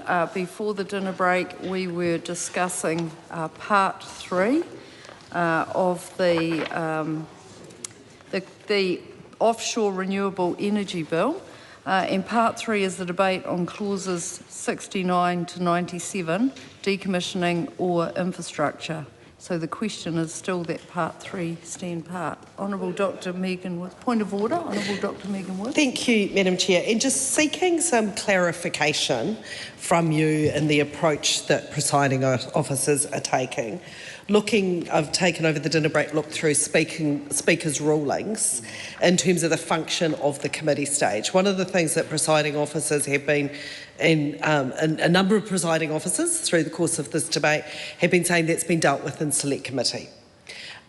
Looking through speakers' ruling, there is no speakers' ruling that precludes the committee of the whole going back through and asking ministers questions. In fact, if we go back to a 1970 ruling by Speaker Jack, points out it's the nuts and bolts stage in which a bill is considered as drafted to decide in effect whether the detailed clauses do properly incorporate the principles already agreed to by the House. Subsequent speakers' rulings also go on that the questions are there to, and it is the time when the House genuinely is asking questions and whether amendments are needed to the bill to meet the purpose of that. Yeah. So seeking your clarification that this seems to be quite a different approach. Yeah, look, I'm not going to disagree with the member, but I think there's a clear expectation from committee chairs that if a bill has not gone through a committee stage, that there will clearly be much more of an extended process than there will be if it has been. And I think the point I made before to one of the members was, yeah, it's okay to go there, but we're not going to redo the committee stage. So points of clarification on what's in the select committee report, fine, bringing up things for select committee, and of course then the addition of a minister's amendment paper then expands that a bit further. So we're not precluding select committee, we're just saying that it wouldn't be the expectation that we have a long stage like we do on something that's all stage urgency or didn't have a full select committee. Speaking to the point of order. Yep. And thank you very much for the explanation, Madam Chair. One of the things that would be interested to know that you're saying points of clarification, particularly the amendment paper that hasn't been to select committee, but also whether within your thinking that includes members asking the Minister about whether or not he is prepared to amend the bill around different points that are brought up. That's fine. Thank you. Madam Chair. Honourable Rachel Brooking. Oh, thank you, Madam Chair. Just a little question from me here on the miscellaneous provisions and in subpart 4. And at 93, clause 93, there's the ownership requirements for transmission infrastructure, and so the owner of that infrastructure must be a single entity. Yes. Then we go to 96, which is about liability, and it is that if there is more than one person that under this part must carry out or meet the cost of decommissioning any infrastructure, then they're joint and severally liable. And I'm just wondering if the Minister can explain how a person, why there are references throughout this part to a person, there's a lot of obligations on a person, and how that fits with 93, this requirement that there must be a single entity. So can we get into a situation whereby it's not a single entity, or that where is the liability going to be split if there is a single entity?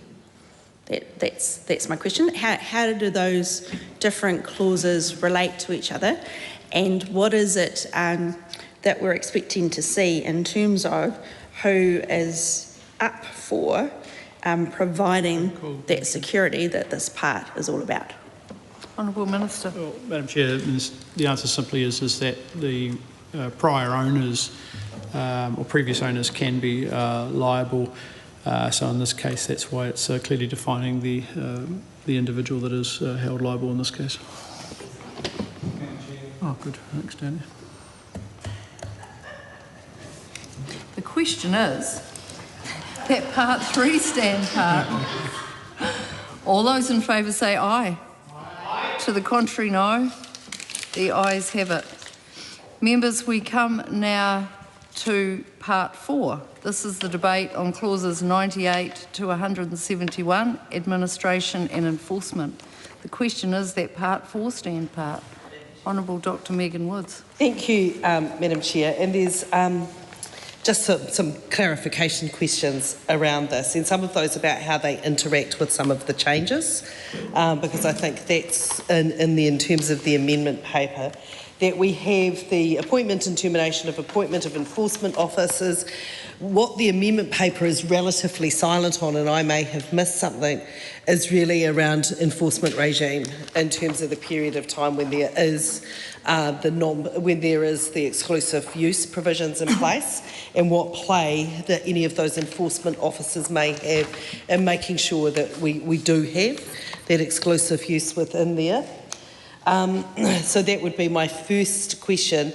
But then also the power to require information. How does this intersect with the amendment paper that has been put forward? Because obviously in making the decisions that are spelt out within the amendment paper, information is going to be required. And were the policy considerations around how that would interact with these powers that are granted under Part 4 of the Act and the role of the enforcement team? Madam Chair. Honourable Dr Deborah Russell. Madam Chair, I'm looking at clause 109, 1110 and so on, 1110, 111, and it's the safety zone officers, and I'm just interested as to how this is going to operate, because by their nature, offshore renewable energy installations are offshore, so they're at sea, and it means that we need to think of who's actually going to be responsible for getting out there in a boat of some sort and deterring people in other boats from going near the offshore installation.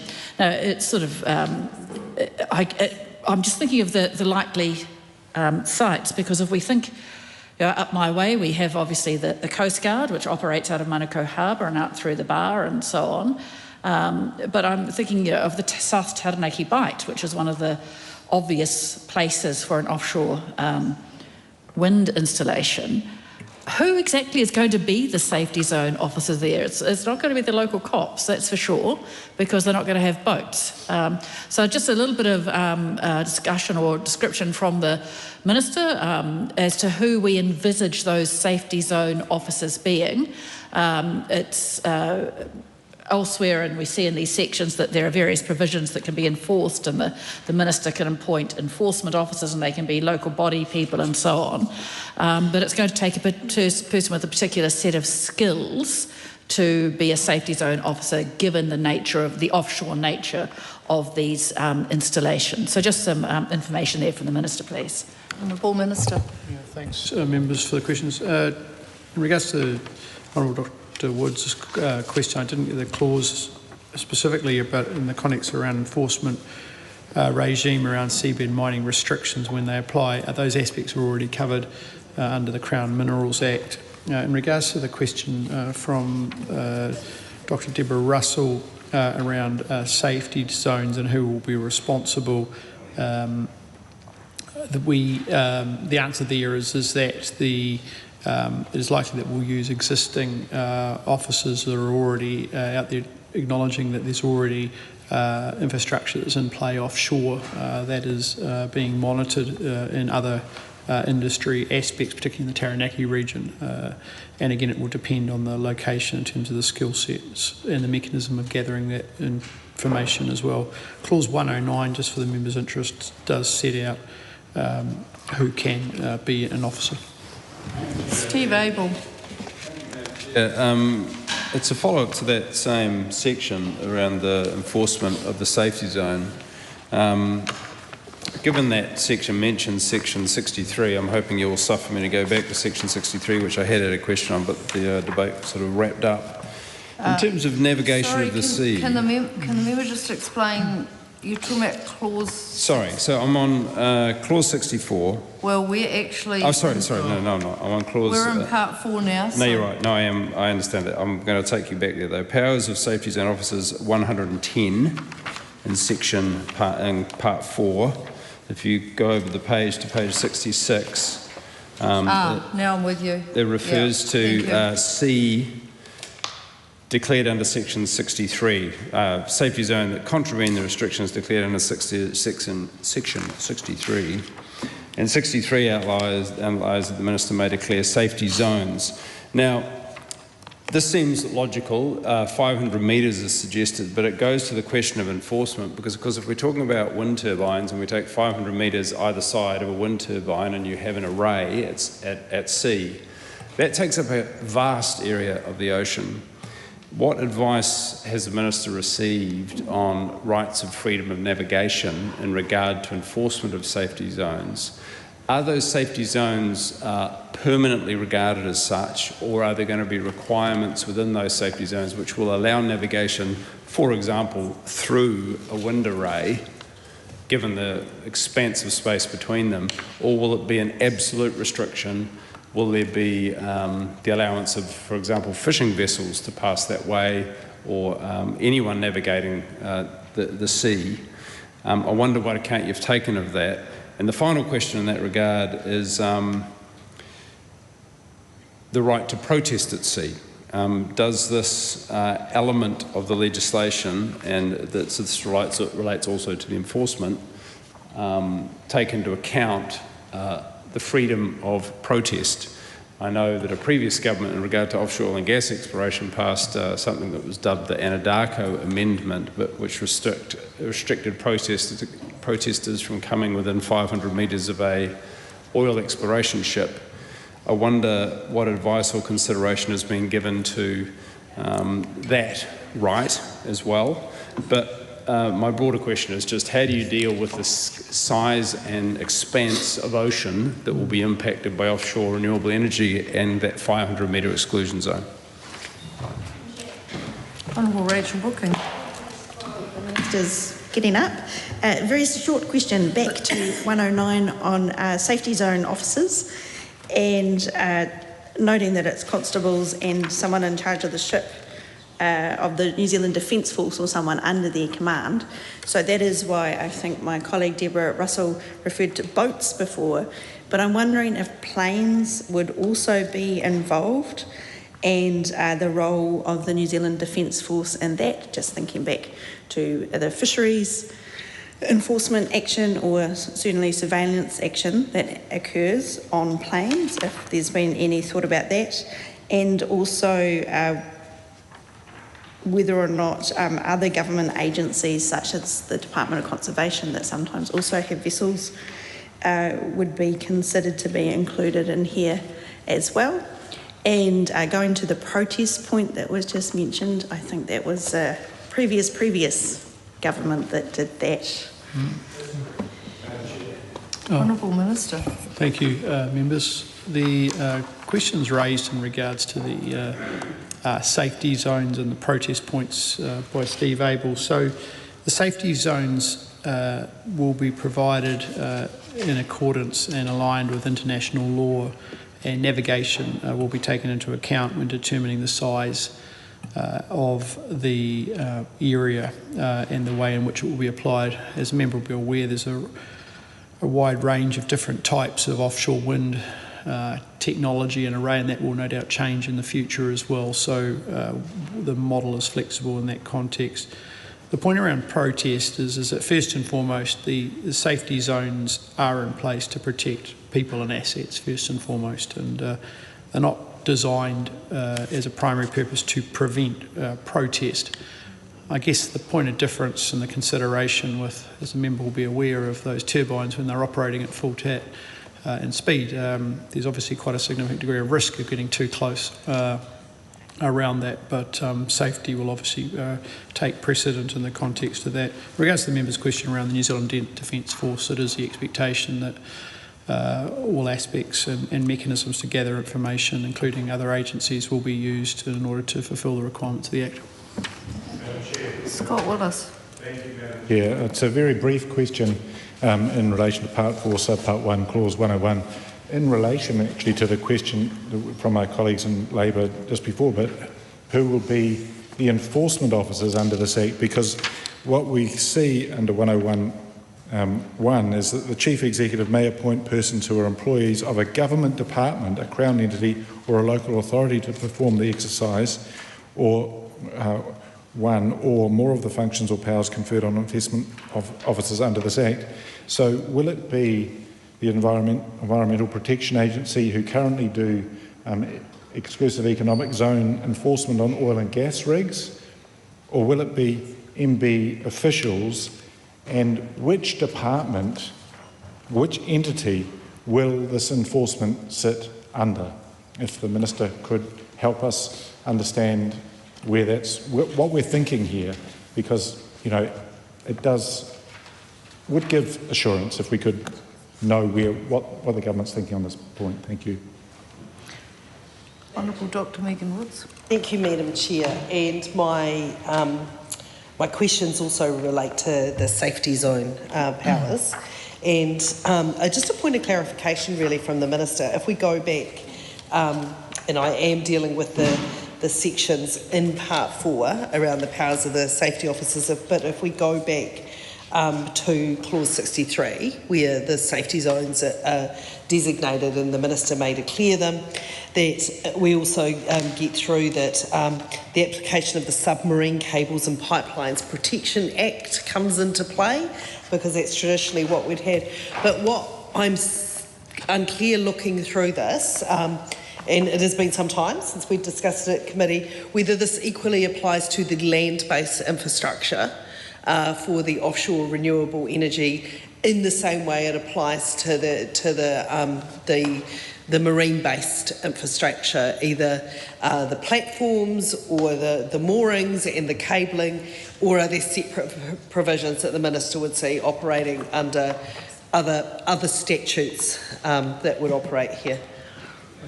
Honourable Minister. Yeah, thanks, members. In regards to the question around who will be the enforcement agents, it is likely that there will be a combination of agencies with relevant responsibilities, including and not restricted to the EPA, Maritime New Zealand, WorkSafe, and also MB.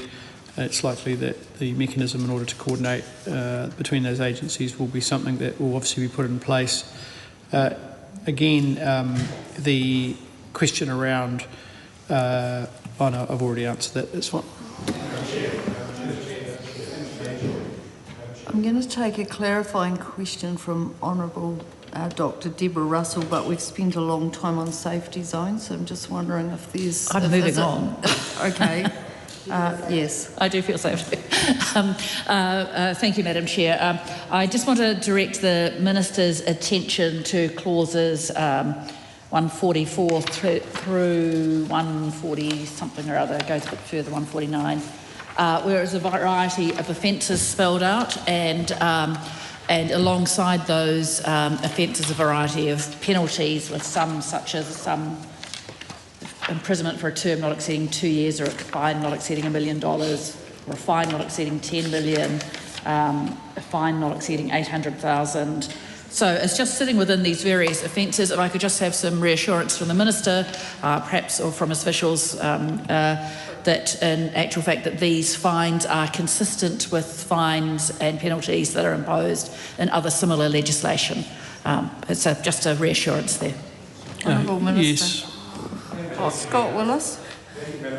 My question very brief, and it is on the clause 115.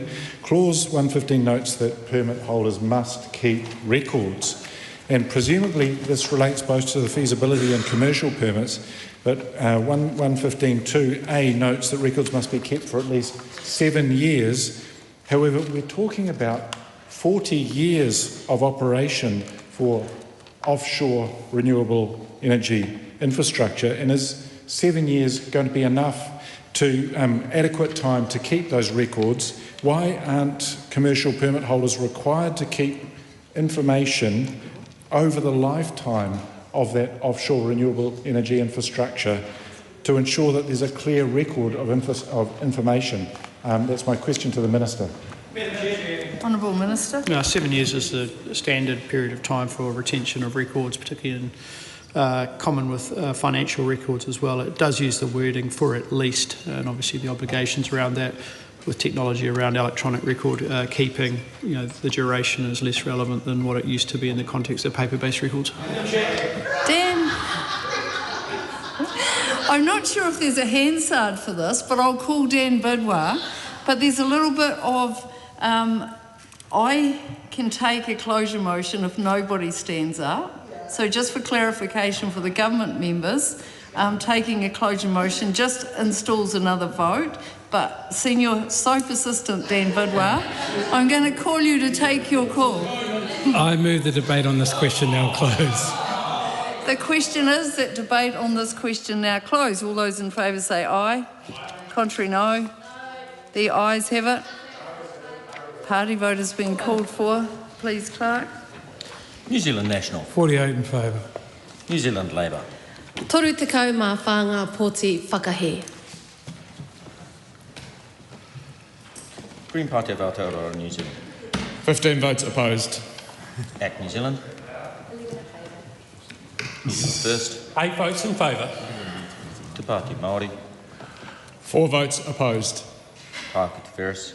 1 vote opposed. Murray Meno Kapkingi. 1 vote opposed.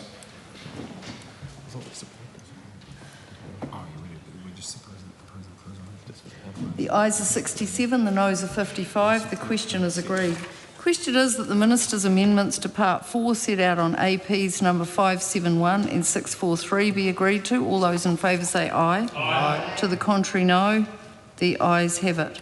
The question is that Part 4 as amended stand part. All those in favour say aye. Aye. Contrary, no. Ayes have it.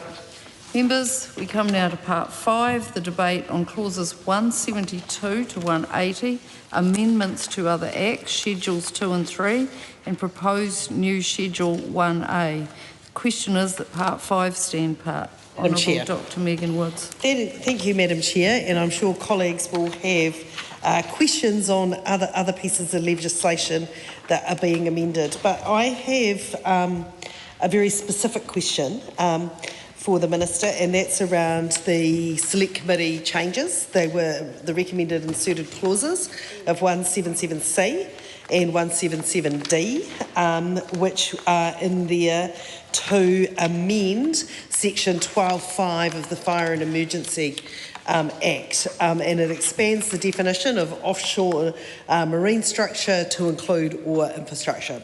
A perfectly sensible amendment, and one that we needed to put in there. And that allowed fire and emergency to respond to maritime incidents as part of our search and rescue region should any incident occur on any ore infrastructure. My question is for the Minister, whether there has been given any thought, will there be a levy on this infrastructure in terms of contributing into Fire and Emergency New Zealand? What we've seen in other parts of the economy, and I know with my conversations that I've been having with our firefighters, for example, that we have quite a perverse situation where we have offshore insurance of forestry assets, which means no fire and emergency levy is paid. But we know that our fire service is called on frequently to ensure that we maintain fire safety in those areas and respond, obviously, to fire incidents. So, whether any thought has been given if we get into a similar situation, where while we're including the services of Fire and Emergency New Zealand, and we need to do that, it is a good amendment, but in terms of how it is that will be funded, where any thought has been given to that. Madam Chair. Honourable Rachel Brookham. Thank you. Moving on to a different act that is amended, the Fast Track Approvals Act. Now, what a surprise that I'm talking about this Maybe Winston Peters is listening. Maybe not. He doesn't appear to have listened to my other many hundreds of contributions on this topic. But anyway, what the Fast Track Approvals Act does is it lists ineligible activities. So these are things that cannot come into the fast track process. And at the moment, listed is an activity undertaken for the purposes of an offshore renewable energy project. What these amendments do are they delete that and replace it with this clause, which is at it's 177B, Section 5 amended. And it says it includes in the definition of an eligible activity, so the things that can't happen in the fast track, an offshore renewable energy activity. I'm paraphrasing. But then, so you would think that the fast track then doesn't apply to this, but unless the applicant is the holder of a current feasibility permit or commercial permit. So that means that they are eligible. They're an exception in the ineligible list, Madam Chair. So I'm just checking that the point of this is that the fast track is available for offshore renewable energy, but only after they have already established a feasibility permit or commercial permit, their choice. So they have to do the feasibility permit / commercial permit under this legislation first before they can get into that fast track process for whatever other permissions they might need depending on what the activity is and where it is. So that is my question, Madam Chair. Honourable Seymour Brown. I'm advised yes. So the bill amends the Fast Track Approvals Act so that feasibility or commercial permit holders are eligible to apply to build offshore renewable energy infrastructure through the fast track regime, but they have to have obviously the feasibility permission. The question is that Honourable Dr Megan Woods tabled amendments to the amendments to Part 5 on AP number 571 be agreed to. All those in favour say aye. To the contrary, no. The noes have it. Party vote is called, please, Clerk. New Zealand National. 48 opposed. New Zealand Labour. Toru te kaumawha ngā pōti whakai. Green Party of Aotearoa, New Zealand. 15 votes in favour. Action New Zealand. 11 opposed. New Zealand First. 8 opposed. Te Pāti Māori. 4 votes in favour. Tāket Ferris. 1 vote in favour. Miramino Kapkingi. 1 vote in favour.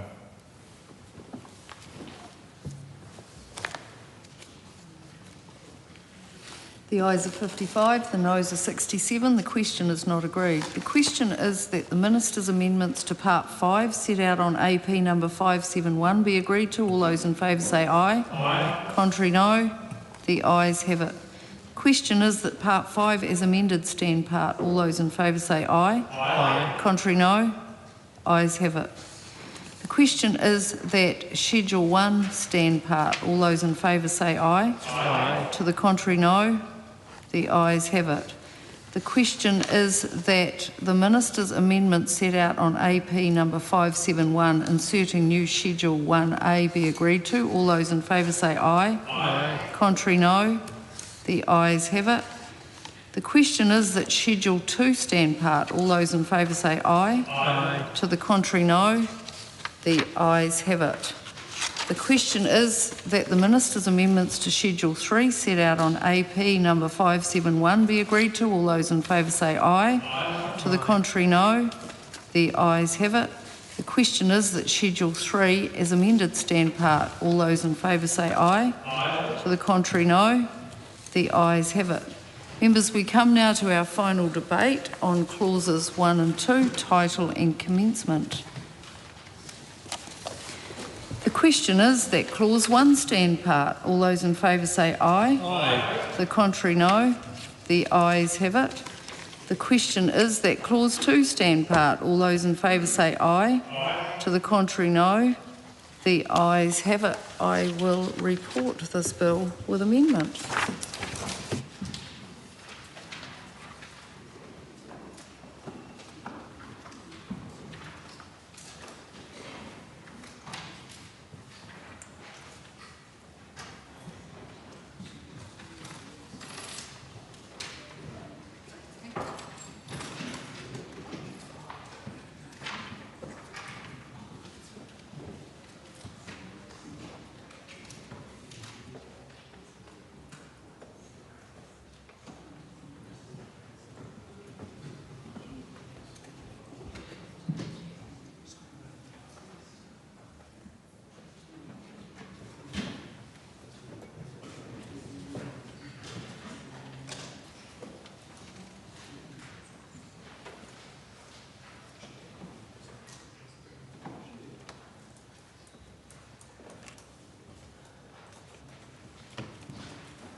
The House is resumed.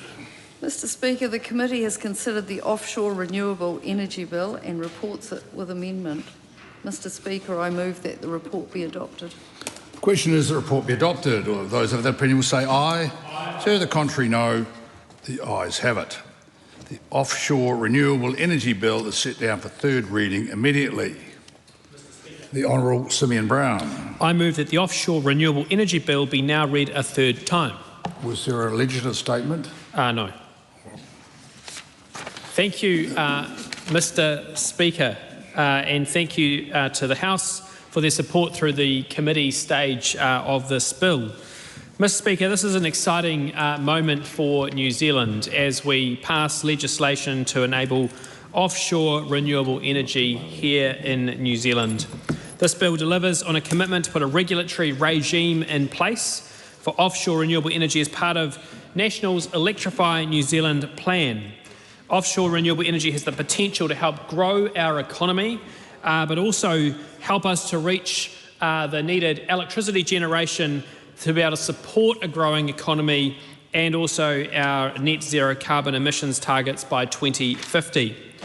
And I want to acknowledge all members of the House for their support of this bill, but also to acknowledge Minister Simon Watts, who has played an important role in this bill as the former Minister of Energy as well.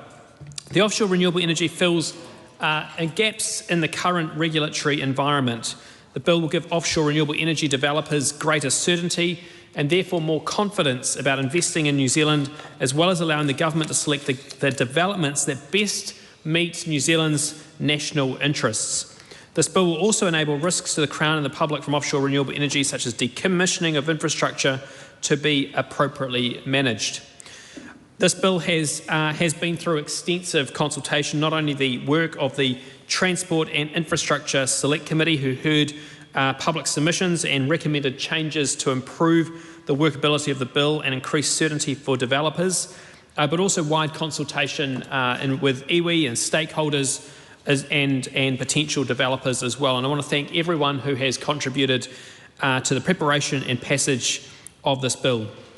It's important to think about offshore renewable energy not just as about wind energy, and I think a lot of the conversation in terms of the legislation is thought of around wind energy, but this enables all manner of offshore renewable energy infrastructure to be able to obtain permits, whether that's wind energy, whether it's solar at sea, wave energy, tidal energy. It allows for the innovation of our energy sector to be unleashed here in New Zealand through the obtainment of permits, first feasibility permits and then commercial permits. And the feasibility permit will give the holder certainty that no other offshore renewable energy developer is able to be approved to develop that same site when undertaking feasibility studies, giving them the exclusive ability to then apply for an offshore renewable energy commercial permit, as well as the right to apply for relevant environmental consents, resource or marine, in the permit area. And I expect we're going to see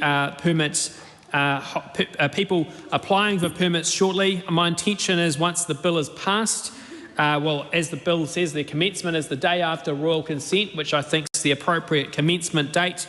I intend to introduce feasibility permit and cost recovery regulations as soon as possible so that the regime is able to become operational.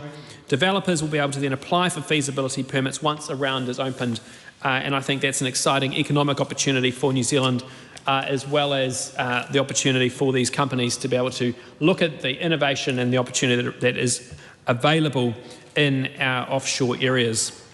Once a feasibility permit has been applied for and granted and studies have been done, a commercial permit will then need to be obtained before construction begins, providing assurance that the project is ready to progress to construction.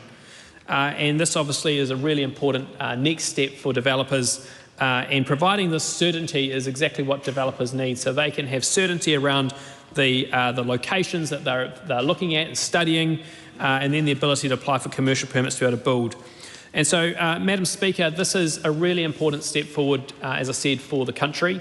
I do want to acknowledge every single member of the House who has played a role and for support across the House for this. I think it's a sensible change as we build the future of a affordable, abundant, reliable and increasingly renewable energy system here in New Zealand. I'm excited about the potential that this is going to unleash across our country as we seek to grow the energy that this country is delivering. And ultimately, that is what matters if we want to grow our economy. We need to grow our abundant, affordable, reliable energy opportunities in New Zealand, because ultimately that is what underpins a strong and growing economy. And on this side of the House, we're very clear. We're agnostic as to what that development might look like. We want people to come to New Zealand. We want to see the opportunity, seize those opportunities, and to be able to unlock that opportunity in this country so that we can have the industries that flow from cheaper electricity, more affordable electricity, the jobs, the opportunities, the innovation, all of those good things. And so, Madam Speaker, this bill might just be, it might just say, well, it's unlocking offshore renewable energy, but ultimately it is unlocking economic growth and opportunity in our country. It's fixing the basics. It's building the future. I commend the bill to the House. The question is that the motion be agreed to. Madam Dr. Speaker. Megan Woods. Thank you, Madam Speaker. I agree with the Minister. This is an exciting day. I think it's also fair to say it's a very long anticipated day that we are coming to finally get the legislation passed to put in place this regime. Madam Speaker, I still recall going to visit the Global Wind Energy Association in London, them showing me the maps when I was Minister and them telling me that New Zealand was the Saudi Arabia of wind, that this was the potential that our country had in terms of economic opportunity. That was this work started in 2022 in terms of the consultation. So there was consultation that was carried out in 2022 and 2023. It was set up to have a regime in place by July 2024. I think it is concerning that it has taken this long to get here, but I have been more than happy to play my part across the House to make sure that we've got the kind of legislation that can actually unleash the potential of offshore energy in New Zealand. We too are agnostic, but let's be very clear. The projects that are front and centre at the moment, the projects where there is actually capital being deployed around the world and that New Zealand is in a competition to attract it here is in offshore wind.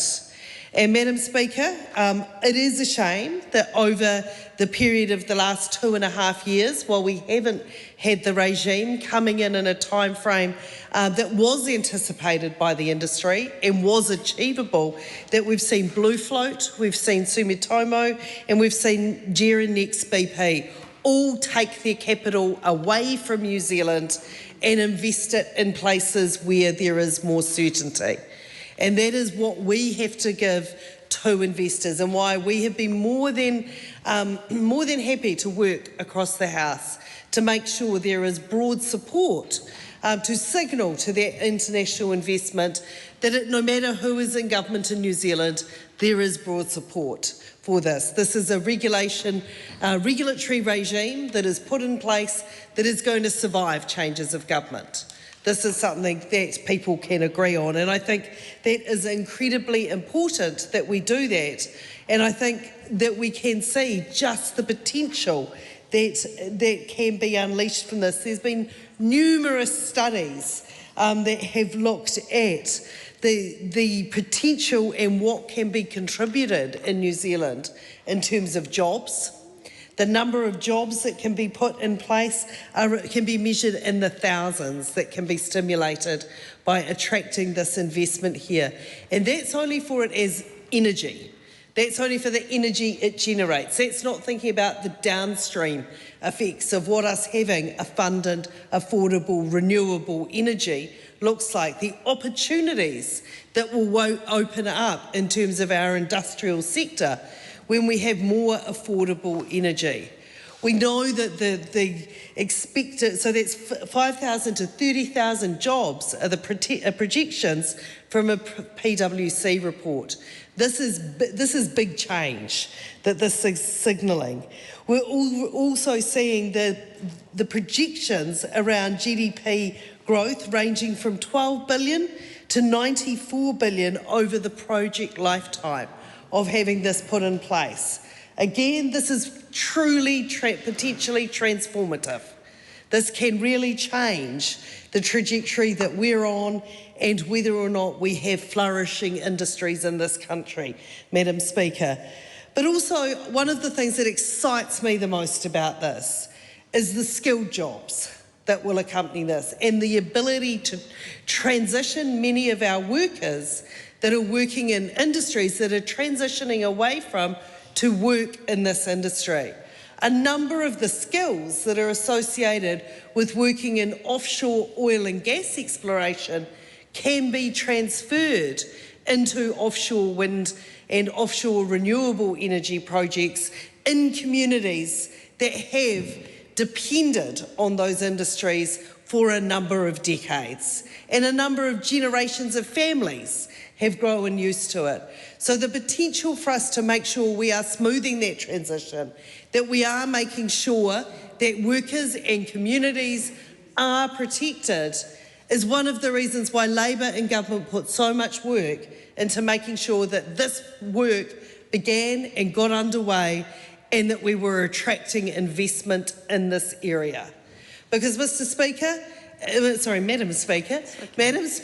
it is, in terms of offshore renewable energy, regulate it and they will come. Establish the regulatory regime. Give the certainty. Tell people that you are open for business in this area and that you're not going to put pet projects like seabed mining that has been turned down by every court in the land into the fast track and drive that capital away. That has to finish. And I hope that the amendments that we've seen to this legislation, that the Select Committee worked through very carefully. We listened to the submissions. We heard submitter after submitter come and say, just allowing oath and slather, you've got that big seabed mining resource going through. That's not going to allow us to get on with it.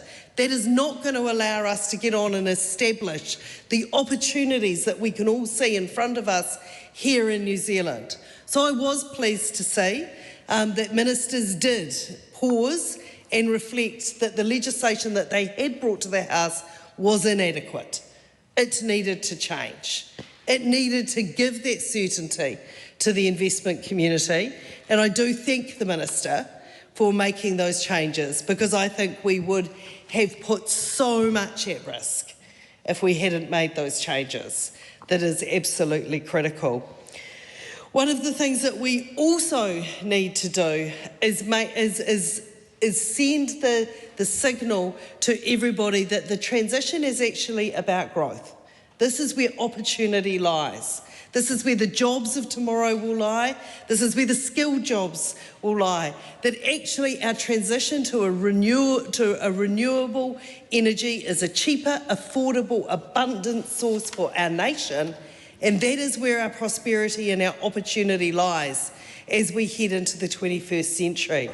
That we know that actually it is, in terms of getting this affordable energy, not expensive imported fossil fuels, energy that passes through the Straits of Cook or the Straits of Fovo rather than the Straits of Hormuz to get to New Zealand to serve us, is going to give us that energy security that we need as we go through the 21st century. This is energy made here in New Zealand. This is energy made here in New Zealand by New Zealand workers. It is energy for us that is secure, that we are not subject to the vagaries of the international winds. We are rather subject to the vagaries of the offshore winds, that are a far more secure place for us to be. And Madam Speaker, this in so many ways is a win for New Zealand. And the legislation that we are putting in place, I'm pleased to see that it is going to come in place so quickly, and the Minister has given his reassurance that he will get on and put in place the regulatory, do the secondary legislative piece of work to actually put in place the regulatory regime, because it is so needed. We literally have international capital camped out in New Zealand waiting to see this, to unleash this potential. And I encourage that. I'm very pleased to see it come to fruition, and I'm very pleased to see that we finally have this regime. It would have been better if we had it sooner, but better late than never. And I look forward to seeing the opportunities that can be unleashed for this country to grow our wealth, to employ our people, and to give us the security that we need going into this uncertain 21st century. Thank you, Madam Speaker. Scott Willis. Thank you, Madam Chair. And I can say I've been a member of the Wind Energy Association for well over a decade, and this is a good day. It's a good day when we can finally celebrate some progress on the electrification journey that we are on, regardless of the direction that parts of the government want to take us. And I've been thinking about this government's recent enthusiasm for the electrification journey, and just to remind myself, I went back to National's Electrify New Zealand document, which says National wants a future where buses and trains are powered by clean electricity, where we go on holiday in cars powered by clean electricity, and where industrial processing plants are powered by clean electricity, not coal. But to do that, we need to double the amount of renewable electricity we will produce from New Zealand's abundant national resources, particularly solar, wind and geothermal. National will make it happen, it says. And I can hear the cat calling from the other side of the government, because we know what they've done. Let's forget LNG for the moment, the uncomfortable decision to force the big power companies to contract for LNG. Well, that's not renewable. We're told that National will make the clean energy transition happen. Well, except for the government slashing the clean car standard, except for putting an extra high road user charges on electric and hybrid vehicles, except for cancelling funding for councils to buy electric buses and ferries, except for offering a $200 subsidy for the fossil fuel sector, for the gas security fund, except 200 million, yes, thank you for the member from New Zealand First, $200 million for the fossil fuel sector, a subsidy that the British are very concerned about. That was a good setting of the scene, Mr. Willis, but now we might come back to the bill. Thank you, Madam Speaker. So, except for all of that, apparently National will make the transition to clean energy happen, despite all the fossil fuels. So let's remember, the offshore renewable energy legislation regime has been worked on for several years. Policy and public consultation took place between 2022 and 2023, and it took more than a year after taking office for the government to finally introduce the draft offshore renewable energy bill to Parliament. More than a year. For a government that claims it wants to make things happen, they certainly took their damn good time. Meanwhile, we've heard that 3 developers floated away. Yes, the coalition government at that time simply couldn't make up its mind whether it wanted seabed mining or to support offshore renewables. So on December the 17th, 2024, thank you, Tom, thank you for that, the bill passed the first reading and was transferred to the Transport and Infrastructure Select Committee, and I want to thank Andy Foster for chairing that committee so well, because it was a really useful Select Committee where we could dive into the complexity of this argument, and we could hear from the wind energy sector, we could hear from iwi and hapu, we could hear from community, we could hear from people who had real concerns and had worried about where this bill was going and why it had disappeared and why it had reappeared. Madam Speaker, we got a lot of detail out of that select committee process. So, we've got the amendment paper that turned up on the 4th of June. That was helpful. We could see that the government had been working. The government aimed to pass this bill by mid-2025, and here we are, mid-2026, near the very end of this parliamentary term. The first draft of a national policy statement on renewable electricity generation requiring councils to issue consents within 1 year, that was supposed to be released within 6 months of the government coming to power. How did that go, National? A national energy strategy, something the sector is crying out for, something industry is screaming for to give certainty, something that manufacturing wants to understand how we can stop the deindustrialisation of our nation, that has been ruled out by this minister. This is crazy stuff. National will make it happen. Well, I think at this point, National is in competition with TUI for the best billboard advertisements they could possibly get. This amendment paper, which is helpful, reads like the compromise between the coalition partners that it is. Offshore renewable energy developers, clearly what's at stake if there's any chance of building offshore renewables, and it is to stroke the ego of MPs if they can, because it was abundantly clear that seabed mining and offshore renewables were so incompatible. So here we are. We're going through the third reading of the offshore renewable energy bill more than a year after it was promised to be delivered. And while many more inconsequential bills have been promoted through urgency in front of this one, National will make it happen. The National Party really has become the manifestation of a TUI billboard. You really have. So, Mr. Speaker, Madam Speaker, my apologies. It's okay. It's not the first time. I wonder when this bill is passed whether the coalition will say, job done, and I suppose it will at least be done. We will have some legislation, better late than never. But does the minister believe that when this bill is done, after all this time, it's going to unlock offshore renewable energy projects that he's so keen on, the bill that he's so keen on?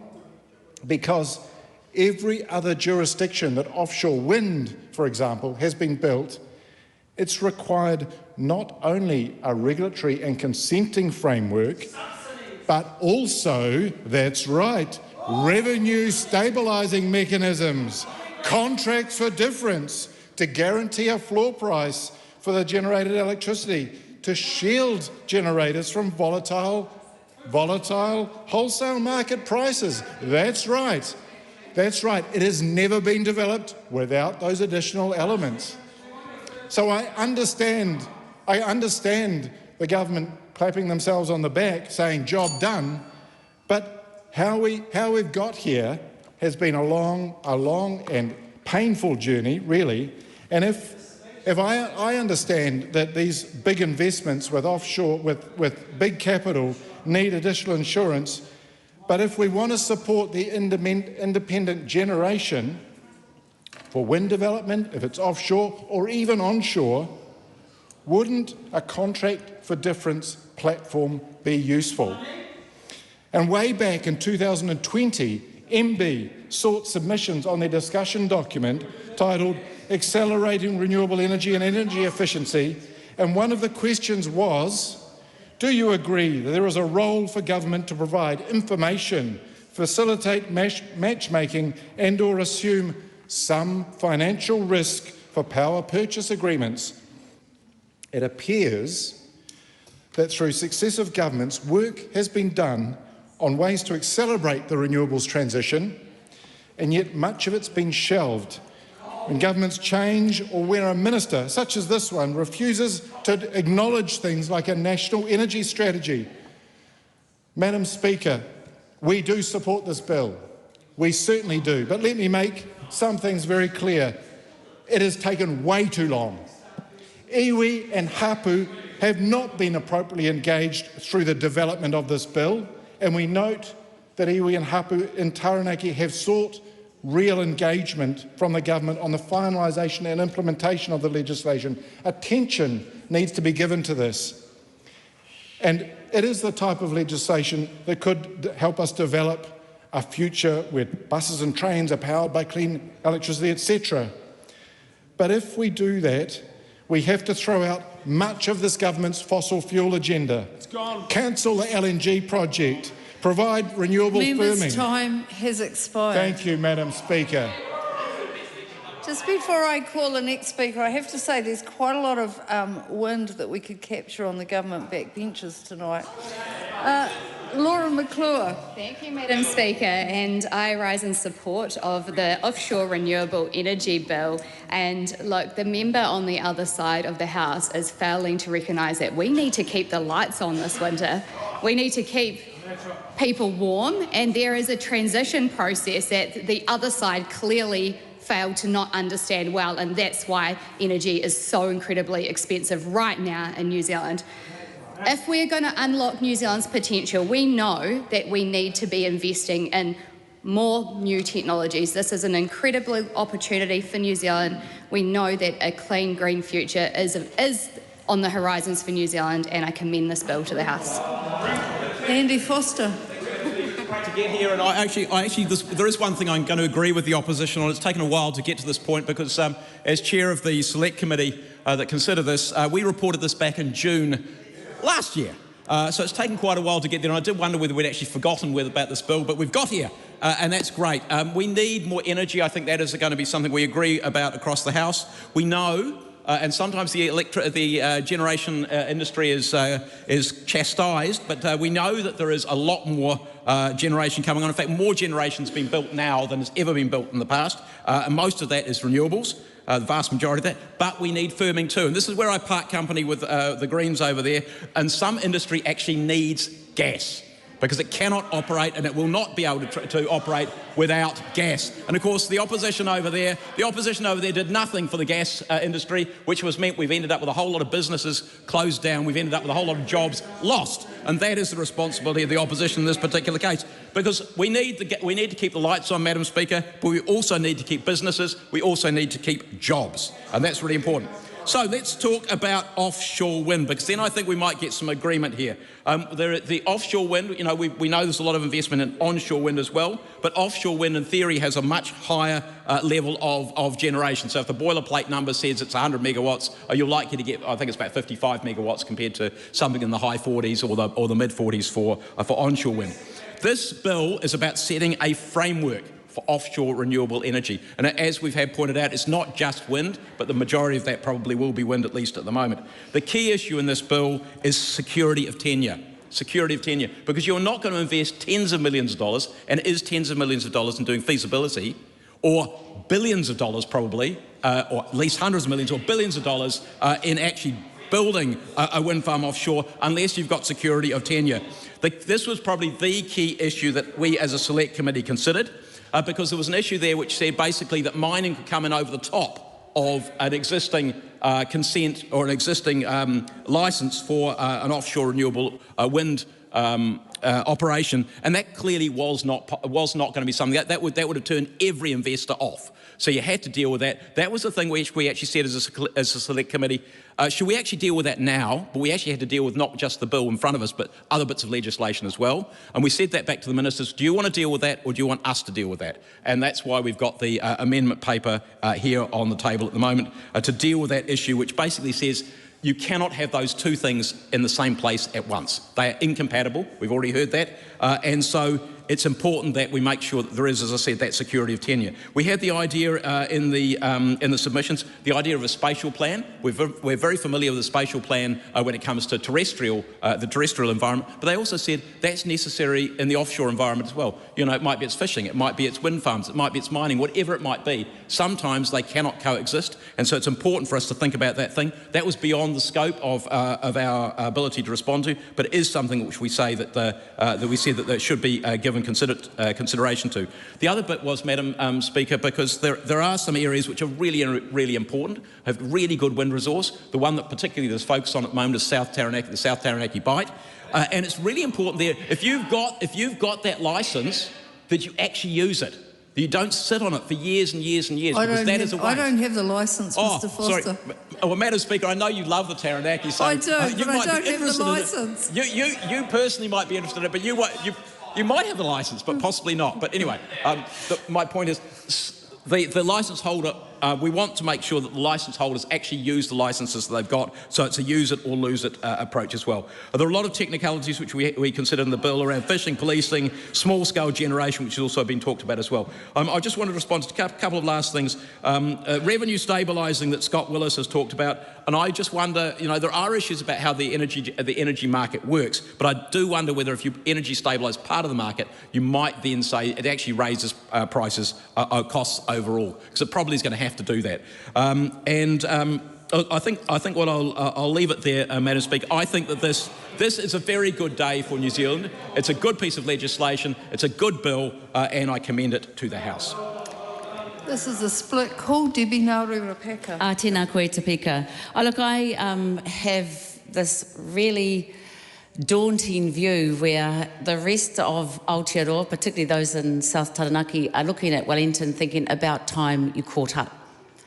And while you're all patting yourselves on the back, or while people in the House are patting themselves on the back, a lot of the people that I come from, Taranaki, have been engaging with companies, have already gone out and explored, have already got a whole lot of knowledge, had already set up good mātauranga, good entities such as Te Araaki, which the government has defunded, in expectation of some government finally catching up. For years, Taranaki iwi have been telling governments, not just national-led, Labour-led ones as well, that there is no offshore renewable energy that would work while seabed mining was on your agenda. Neither Labour or a national-led government would prohibit seabed mining. And so we're here, years later, 15 years later, after they've been spelling out the obvious. So well done to Wellington for finally catching up for what the rest of Taranaki has known for decades. We have a finite supply of fossil fuels, and we're watching the government. I've almost got whiplash. I really don't know which way to look. We're patting ourselves on the back for finally catching up with a renewable energy agenda, but still going to spend billions of dollars on LNG, because, you know, that just makes perfect sense, when really what we should have been doing is get this across the line, make sure that we listen to those who are living there and the most affected, because this is some of the things that iwi said to any government that's going to listen. They came forward and said, do it properly. They called for Te Tiriti to be recognised because they're the ones that have more of the hands-on relationship than government ever does, even though they think they control everything. They called for genuine partnership instead of consultation after decisions. They called for a regulatory system where iwi are not simply informed, where they are part of making decisions from beginning to end, because they live there beyond the productivity of the life of the project. And they also made sure that they wanted to have a framework and a model that would ensure we could look after the communities that are most affected by all these entities coming into their moana. And I really hope that there is room for us to be able to address the fact that we have communities that give and absolutely lift their weight in this sector and are still paying horrendous prices for energy. Those were some of the things of their experience that they've had. And so, yes, it's a great day for government to finally have caught up. But the reality is, if we listened more to the experts that are living there, that are on the ground, that have these relationships for decades after decades, we would have been able to land this a lot smarter, a lot more better across all parties. There are jobs to be created. The electrifying of Aotearoa could bring 58,000 plus jobs in the last report I read last week. Now, in order to do that, we need to get over ourselves. And we need to figure out how we do that quickly, efficiently, and holistically. And I haven't heard any of that in any of the speak. What I have heard is the ridiculousness, I'm sorry, of Labor pretending that they were anti-seabed mining when they weren't, and government denying that they are so pro-fossil and fuels. Your whole catchphrase for one over here is drill, baby, drill. So I hope, and coal. So I hope between the fossil fuels, the LNGs and everything else that you're doing, there's some money that's going to be put aside so that we can actually help this happen successfully and help it happen in a way that it is a grand day for Aotearoa, and it's not just tick boxing.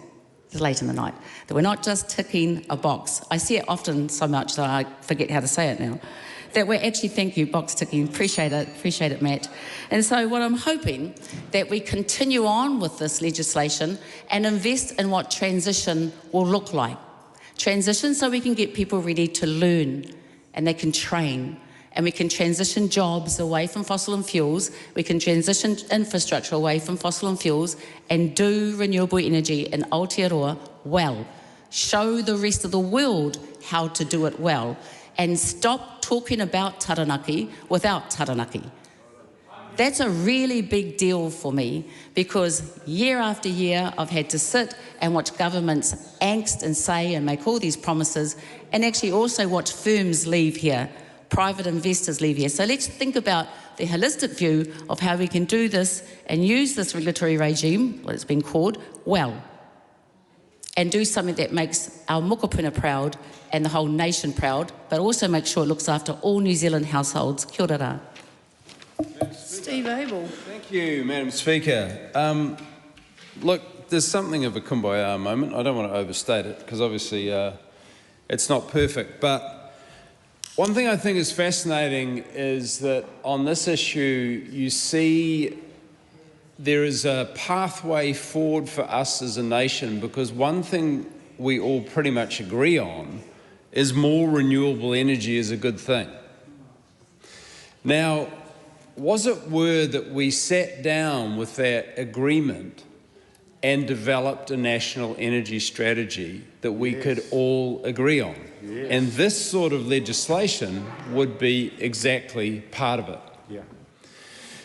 That is where I think what industry are calling for, what the public are calling for, what everyone is calling for, is for us to take that duty as representatives of the nation, as parliamentarians, to find the common ground and find the way forward on this critical issue of how we provide our energy needs now and for the future. I just want to comment that the concept of being agnostic regarding energy, as the Minister speaks of, it unfortunately has the effect of denying climate change. Because to be agnostic about the impacts of different kinds of energy systems is to deny that some are markedly more damaging than others. It is also to be agnostic about the finitude of fossil fuels. Certain sources of energy don't have an endless life. They have a finite life. Wind is one of those eternal energy sources. The wind will always blow. It may be intermittent, but you know it's going to blow and keep blowing. Likewise, the sun will always shine. Well, at least far longer than we are likely to be around for, Madam Speaker. So the opportunities in those infinite fuel sources are huge. And we have means, extraordinary means, to capture the energy of the wind, to capture the energy of the sun. There is the way forward to us decarbonising. I asked a question very early on in the Committee of the Whole, Madam Speaker, of the Minister, of whether it was, in his view, a national priority that we rapidly decarbonise. He replied that electrification was a priority.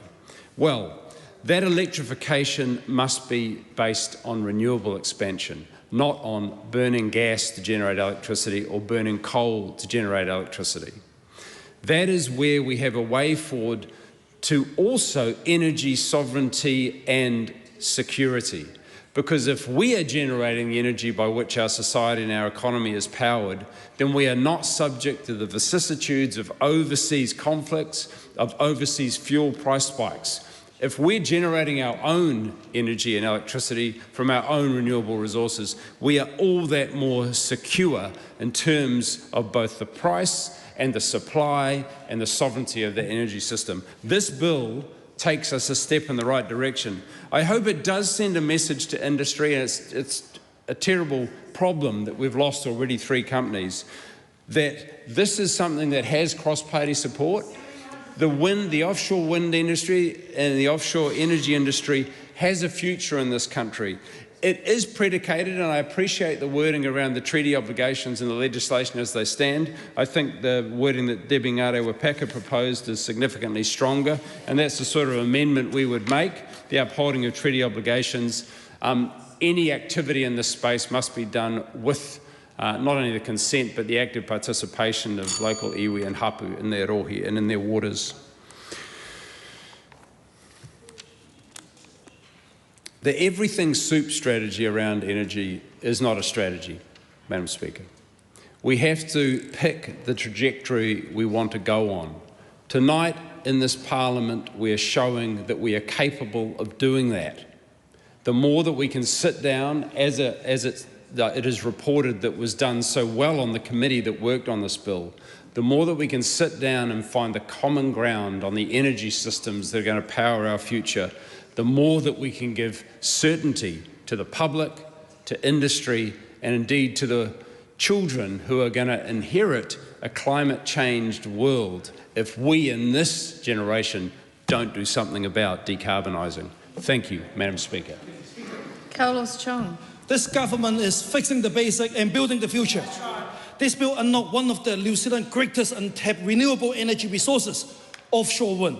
It creates the framework needed to attract investment, grow clean electricity generation, and deliver on our commitment to double renewable energy by 2050. This government is backing practical solutions for affordable and reliable power. We can't change which way the wind blows, but we can make sure it powers New Zealand's future. I commend this bill to the House. Honourable Rachel Brookham. Thank you, Madam Speaker, for this opportunity to speak on the third reading of the Offshore Renewable Energy Bill.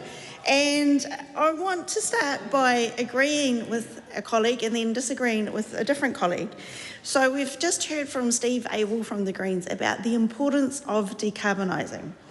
That is so important, and I want to say that I completely agree with him that we need to do that, and this can be, using offshore renewable energy, can be one of the ways to do that, but we shouldn't be doing what he said, just everything all at once. We need to make our choices, and those choices should be no to fossil fuels, no to foreign fossil fuels. We need to decarbonise, and this is a way to do it. And another colleague in the House before was speaking, Andy Foster, he said that Labor government, they did nothing for gas. That's right. That's right. You produced coal. And I'm going to agree with Andy Foster on that. On that point, I agree with him, because of course we had a climate emergency response fund, Madam Speaker, and a GIDI, and we're working very hard to decarbonise and stop that reliance on gas, which is a foreign fossil fuel. And now I'm being told that this is disgusting. Wowzers. This is from a national party that campaigned on meeting the Paris Agreement and targets, and now it's terrible that we weren't supporting gas. And maybe, Madam Speaker, that is because this government is spending so much time and energy subsidising big fossil fuel companies with an LNG terminal that's just going to embed that use of foreign fossil fuels and do the opposite of what this bill is trying to do. What is this bill doing? This bill is about generating our own energy in our own country or somewhere near our country, depends on what you call your country, but out there in the offshore environment, and that is going to be able to be used to electrify New Zealand and to decarbonise New Zealand. Those two things go together and are really important. So what the bill does, well, at clause 13, there can be an application round for feasibility rounds. And these feasibility rounds are at the discretion of the minister. And there is a lot of, these bills rely a lot on regulations, secondary legislation. And we heard from the minister in his speech that he's going to get on with it, that this is important, that after this bill was reported back in June last year, that in July this year, in real time, that we're coming back to it in urgency. There's some irony there, but better late than never, Mr. Speaker.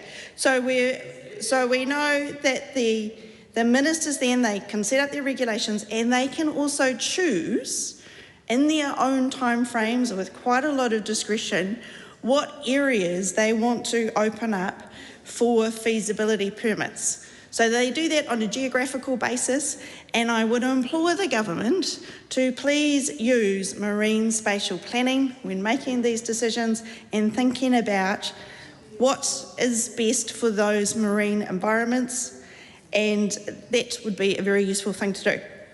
Also, obviously, it would be good if the government gets on and does this work and opens up for these feasibility permits. Once the ministers have done that piece of work, and that's a significant piece of work, then applicants, companies, they have to be entities, and it's specified what sort of entity they should be in the bill, can apply for a feasibility permit. So this is a two-stage process, Mr. Speaker, and the first stage is the feasibility permit. This permit doesn't have as many conditions attached to it as the next one. And we didn't have really clear answers from the minister about how invasive a feasibility permit might be, what sort of work would be needed to do the feasibility. But we do know that there are provisions in the legislation for a feasibility permit to also have other permissions under other pieces of legislation to deal with environmental factors. And once you have that feasibility permit, then you can also enter the fast track. These feasibility permits last for 7 years, Mr. Speaker, and I've just mentioned the fast track there, and I think it is important. Oh no, I'll come back to that in a minute. So after you have your feasibility permit, which can last for 7 years, you can apply for a commercial permit. So you need to go in that stepped order. And these commercial permits can last for 40 years, Mr. Speaker, but there's been some issues in some of the world with seabed banking, rather than, I'm more familiar with the Resource Management Act and land banking that we hear about in urban areas. Apparently, this can happen in the offshore as well. So there is a mechanism for the minister to revoke that commercial permit if not enough work has gone into building the infrastructure. And of course, Mr. Speaker, it's also important to note that this offshore renewable energy is not just wind, it can be other factors that are listed in the bill. I, of course, and probably everybody else who first thinks about this will be thinking about wind, because that is what we can see when we're flying into other parts of the world, or we've watched some Instagram or some YouTube, they pop up, and so we're quite used to that, but it is not just wind. Now, it's also important to know that the minister can declare a safety zone, and we had quite a lot of discussion about the safety zone in the committee stage that was useful. Now, we've also know that these wind, and I'm talking about wind specifically here, that these large offshore wind turbines are incompatible with seabed mining. And we've heard that from a whole lot of the industry who, when this government introduced the fast track and allowed an application that had been turned down by the Supreme Court to have another go through the fast track, we saw those wind generation companies leave New Zealand. They were like, nah, if you're going to have seabed mining here, we can't be doing this big wind generation at the same time. So, Mr. Speaker, it is a great shame that this government that is here telling us that they are all about electrification and doing the basics or something like that, made a system that did exactly, through their fast track, they have done exactly the opposite of the purpose of this bill, which is to give greater certainty for developers to invest in offshore renewable energy developments. So by one action, led by Shane Jones, they did one thing that had this consequential reaction. So that issue was raised in the Select Committee, and the Select Committee report notes that there was some suggestions that you could just do some amendments so that if there was a feasibility permit or a commercial permit that I've already talked about in an area, then you would just block applications under the Crown Minerals Act. That was a suggestion in the EEZ Act. The committee, the government members didn't go with that. However, we did see ministers go back and work on this with an amendment that we have supported today. And that is that ministers, so two ministers, the minister in charge of that Crown Minerals Act and also the minister in charge of this, what will soon be an act, can, if they want to, designate an area, and that area imposes restrictions on seabed mining. So that is a good thing. Could have gone further, but it is a good thing to deal with that compatibility issue. So, we are supporting this bill. As my friend Megan Woods said, it is much better to be talking about the Straits of Cook or FOVO rather than Homies. Thank you. Dan Bidwell. Mr. Speaker, well, it's an historic day in this Parliament, and I can see we're getting whipped up across the House in excitement about the passage of this bill, because, Mr. Speaker, this bill is all about energy security, it's all about jobs and incomes in places like the Great Taranaki, and it's all about meeting our decarbonisation goals as a country. And it's been a real privilege to be a part of this process, to get this legislation to the House, to the stage. It's all a part of our plan to fix the basics and build the future. I commend this bill to the House. Dan Rosewarne. Thank you, Mr. Speaker. It's my pleasure to take an unexpected call on the offshore renewable energy bill, which we do support. It is absolutely a start. I would like to begin with a summary of the contributions that we have had to date so far, because they've covered some great points that do warrant some recapping.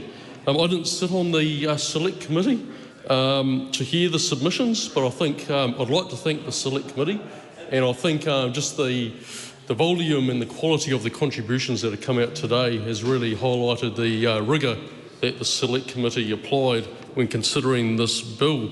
The Minister, the Honourable Seymour Brown, highlighted that growing the economy and energy and the energy production that underpins the way we can grow the economy, and that's going to unlock growth for us as a nation, and that's very important. That was echoed by the Honourable Megan Woods, and what stood out for me in her contribution was that New Zealand is the Saudi Arabia for wind, and it's overdue and concerning actually that it took so long to get this bill to this point.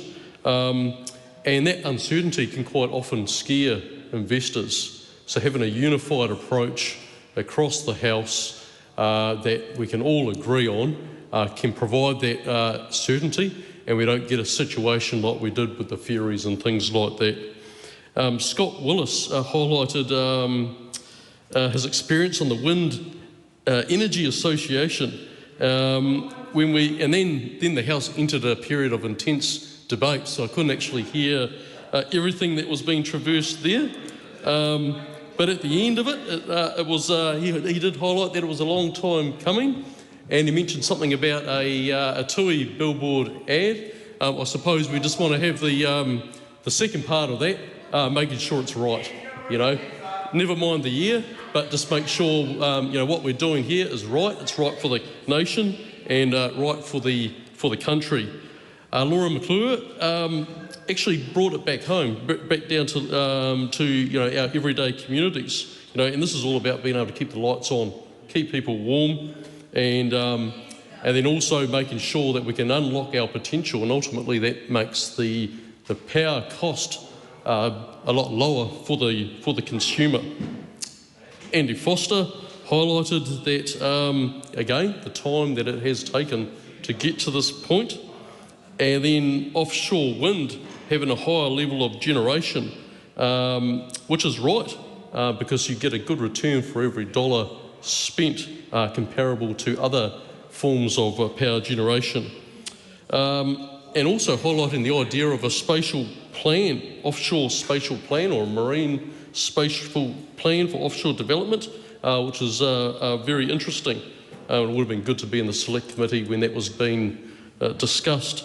And Debbie Peka actually highlighted, locally, bringing in the iwi, local communities to form that relationship with the government, so we can help get what our communities need, and keeping the community the main focus of any decision that we make.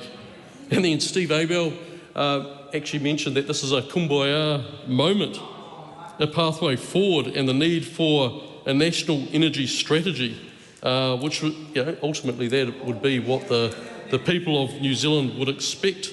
And ultimately a coherent strategy will pave the way for energy prices to come down, which is what we all want as a nation. And yet we get to pick the trajectory that we do go on, and we can do that from this House.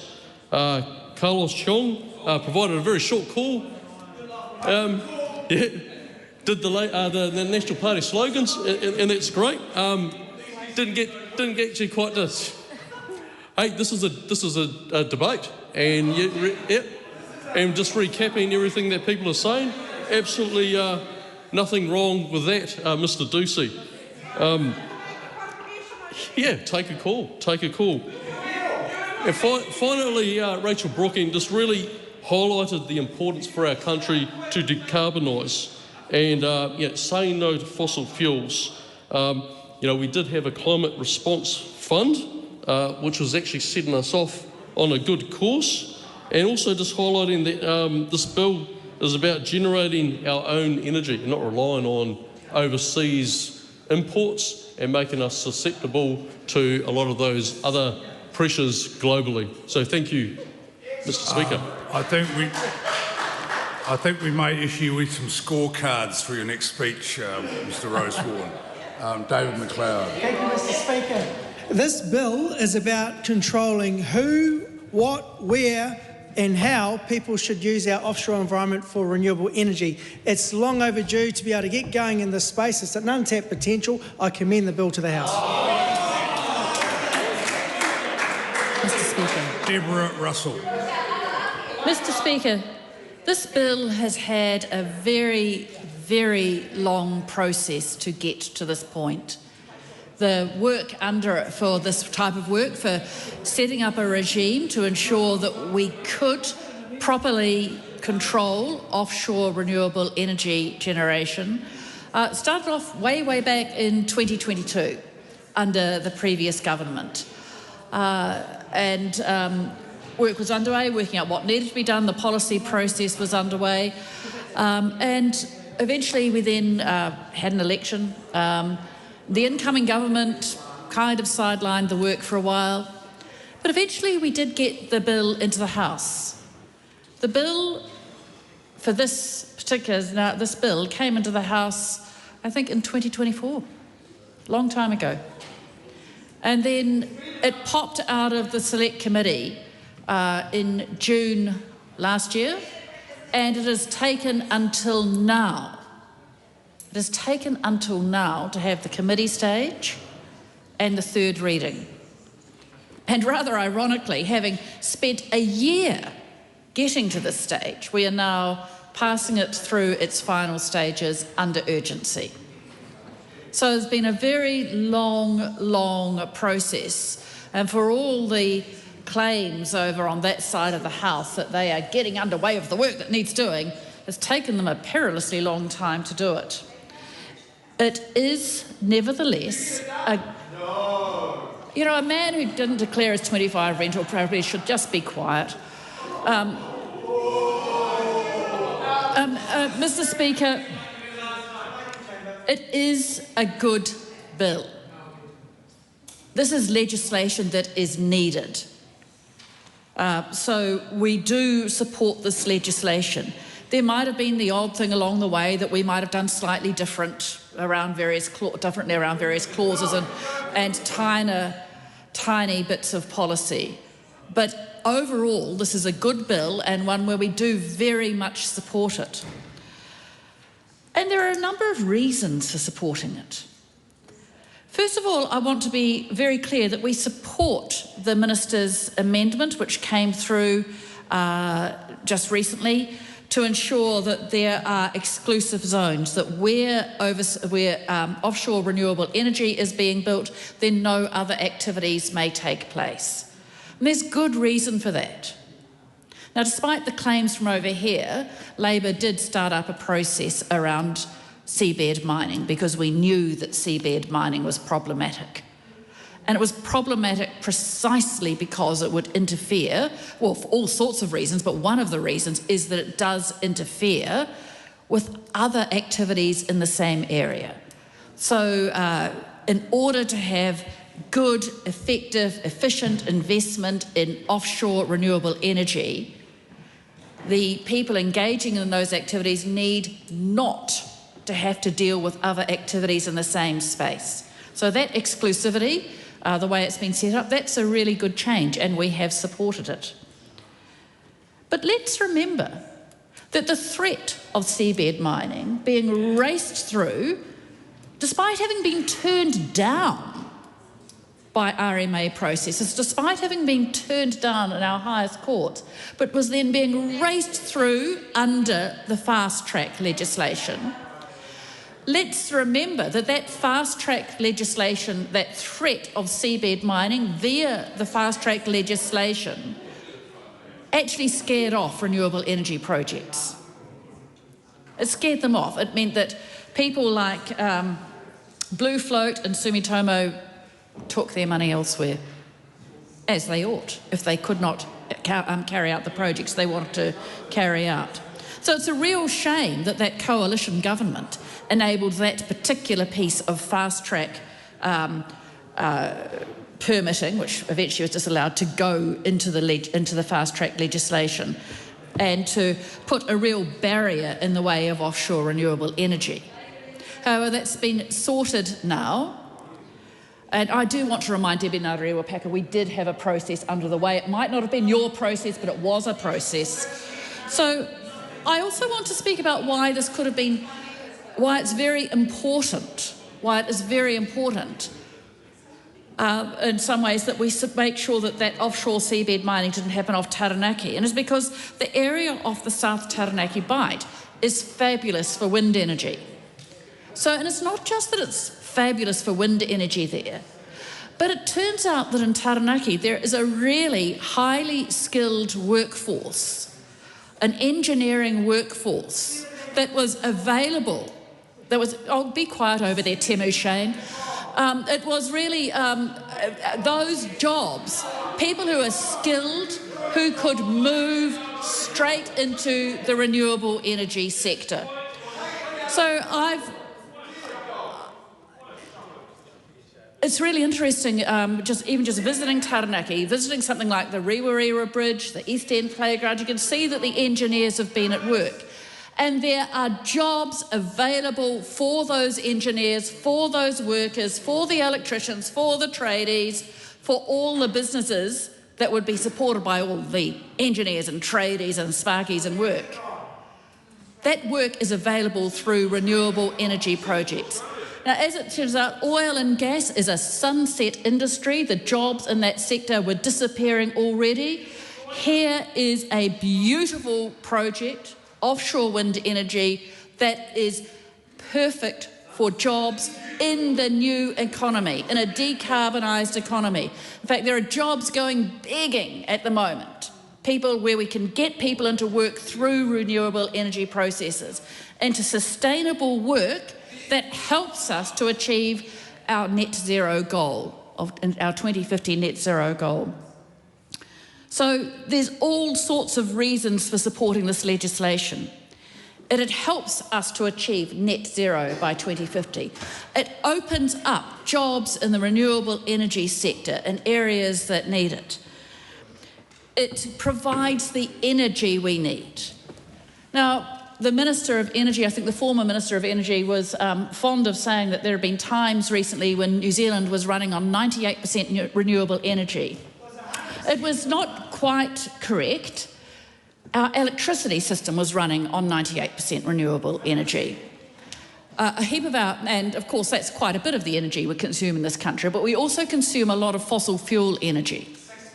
And in order for us to have a sustainable energy system, in order for us to have energy security, one of the ways to do that is to do it through renewable energy that is produced here in New Zealand. So instead of being dependent on fossil fuels, we need to do something like electrifying our transport fleet to make sure that we cut out the use of fossil fuels as much as possible.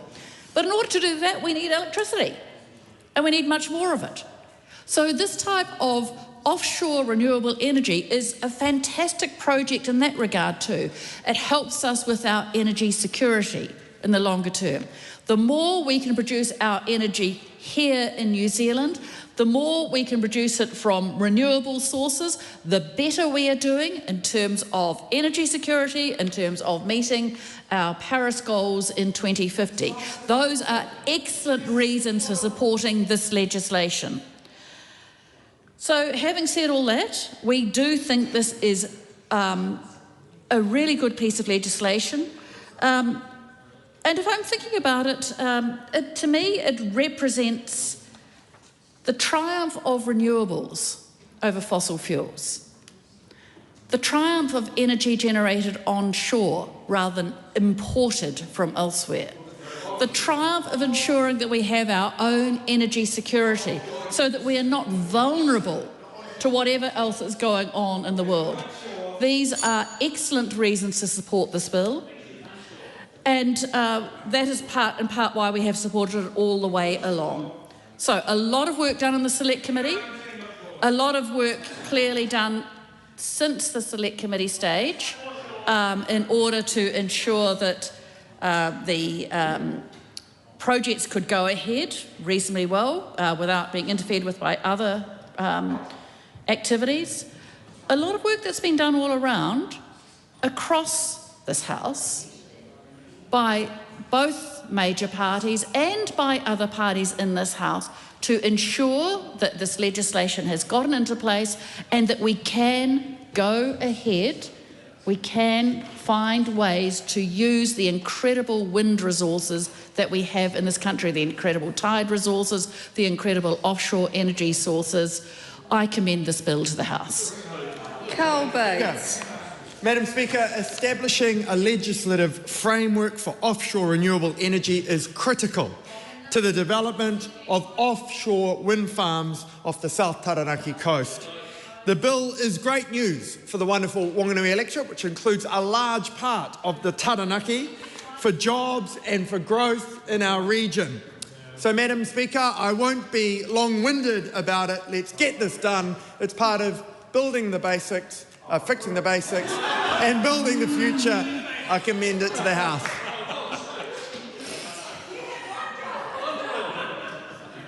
The question is, quiet please. The question is that the motion be agreed to. Those of that opinion will say aye. Aye. To the contrary, no. The ayes have it. Offshore Renewable Energy Bill, third reading. I call on Government Order of the Day number 5. Healthy Futures Pai Ora Amendment Bill, committee stage. I declare the House in committee for consideration of the Healthy Futures Pai Ora Amendment Bill.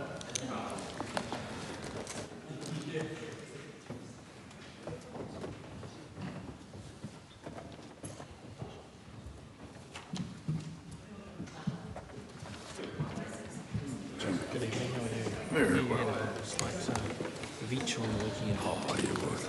Didn't require the health system, unlike some of your colleagues. Members, the House is in committee on the Healthy Futures Pai Ora Amendment Bill. Members, we start with Part 1. This is a debate on clauses 4 to 33, amendments to Principal Act and Schedule 1. The question is that Part 1 stand part. The Honourable Simeon Brown.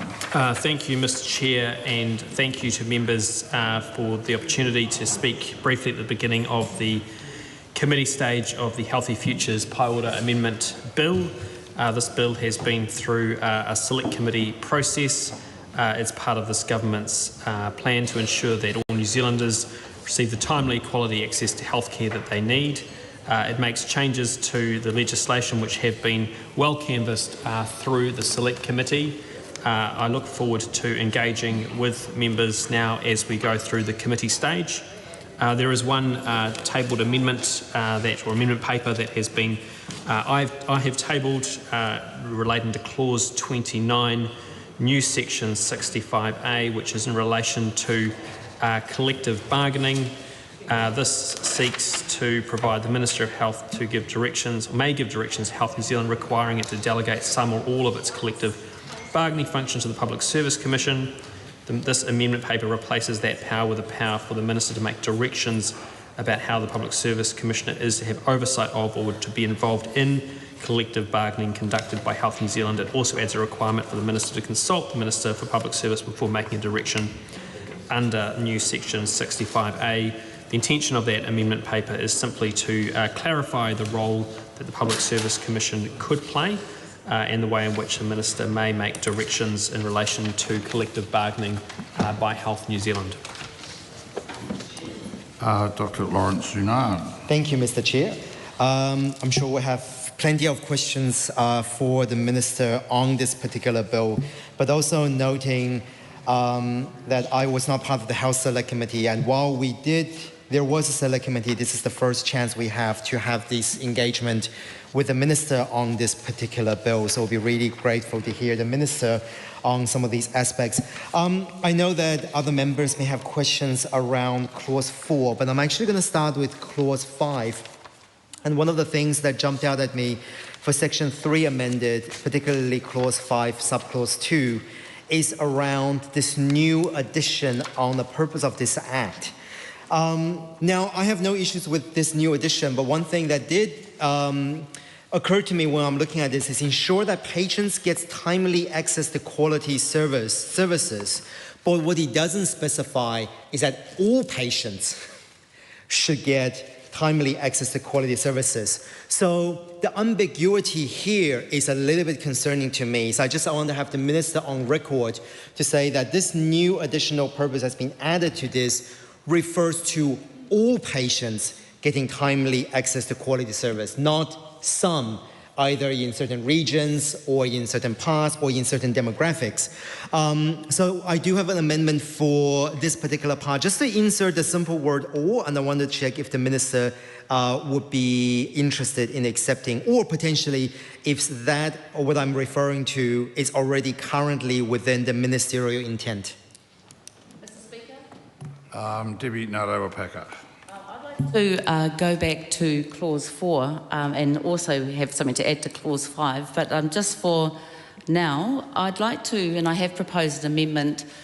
I'm not sure if the Minister is aware of the whakapapa of Pai Ora, and I'd like to propose the restoration of the mana of the reo of Pai Ora and replace Healthy Futures Paeora Amendment Bill with Paeora, and in brackets Healthy Futures Amendment Bill. This ensures that we remind everyone that we are a nation that has tangata whenua, and there is wakapapa and kaupapa to the depth of these names and what they stand for.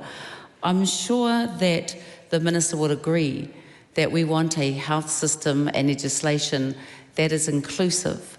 And the last thing we need to be doing right now is making it seem as though we're homogenising our legislation, homogenising our health system, our health kaupapa. I'd like to leave that with the Minister. The Honourable Willie Jackson. Supporting Te Wingārewa Peka there, but have an amendment to that kōrero also in terms of the deletion of clause 4.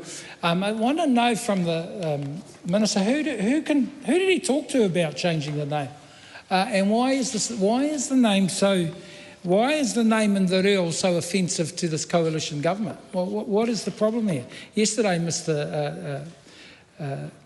Chair, I brought this up during question time, and I was clear to Minister Potaka, why are you using Māori names now in terms of organisations? And I called that out, and the Speaker was a bit upset, and I've said that because this coalition government's made it very clear that they're not happy with Māori names being at the front of organisations. So I'm going to give this. And then I was reprimanded by the Speaker, but he's not, with respect, not understanding where I'm coming from. There's been a drive to get rid of Te Reo Māori names, and this is a shining example of it. So we want to preserve the mana of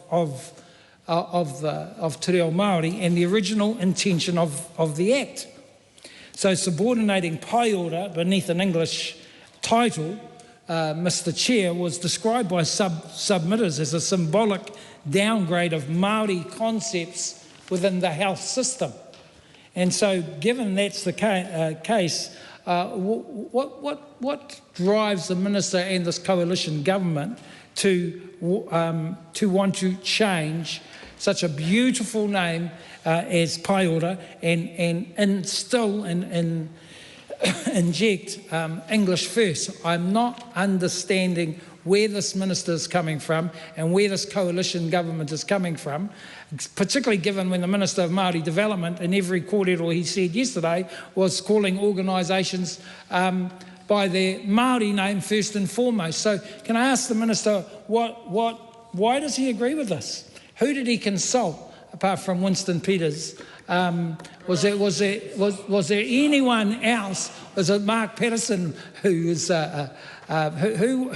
the brilliant consultant on this? And why is this coalition government so offended by Te Reo Māori? Very easy question, Mr. Chair. The Honourable Dr. Aisha Verrill. Mr. Chair, I also have about two elements of Clause 4, the change to the title of the Act. The first is to ask what government resources have been spent on efforts to change the title of the Act and why this is a priority relative to other uses of legislative time and public service resources. And second, and in addition, this is the second time that this government has amended the Act, and in the same urgency motion, we will amend it again for a third time. So why is it that the government is coming back to amend the title now when they also amended the title previously, and why was this not? Why is this a priority to the government? I do share my colleagues' concerns that there is a petty belittling of Te Reo Māori going on here, a deliberate shifting it 2 words along in the bill just to remind Māori that they're second in line under this government. it seems to me to be small-minded and not an appropriate use of the House's time. Couldn't he have just found something else to do? The second question I have for the Minister is related to the concepts my colleagues have raised. They are much more capable of explaining te reo Māori than me, but I want to ask the Minister what is the difference in meaning of healthy futures versus paiora? And why has he named this bill Healthy Futures? To me, it seems like quite a clumsy translation. If I were starting from English, I wouldn't name a bill Healthy Futures. And then I ask the Minister to explain why the centrepiece of health legislation, the legislation that governs the whole running of our health system, why he would give it such an awkward name in English. And let's not forget, the direction of this government is short-term. It's not long-term futures. In fact, all the things about the future are being taken out of the Act. And things that could help us have a healthy future, like tobacco control, this government has dismantled.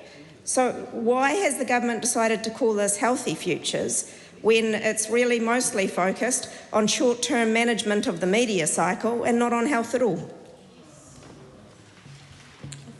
Lawrence Sunan.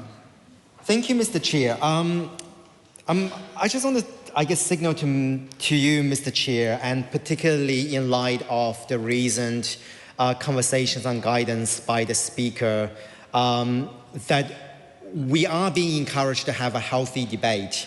And I'm just noting that the Minister, even though quite a few members have now gotten up to ask questions of the Minister,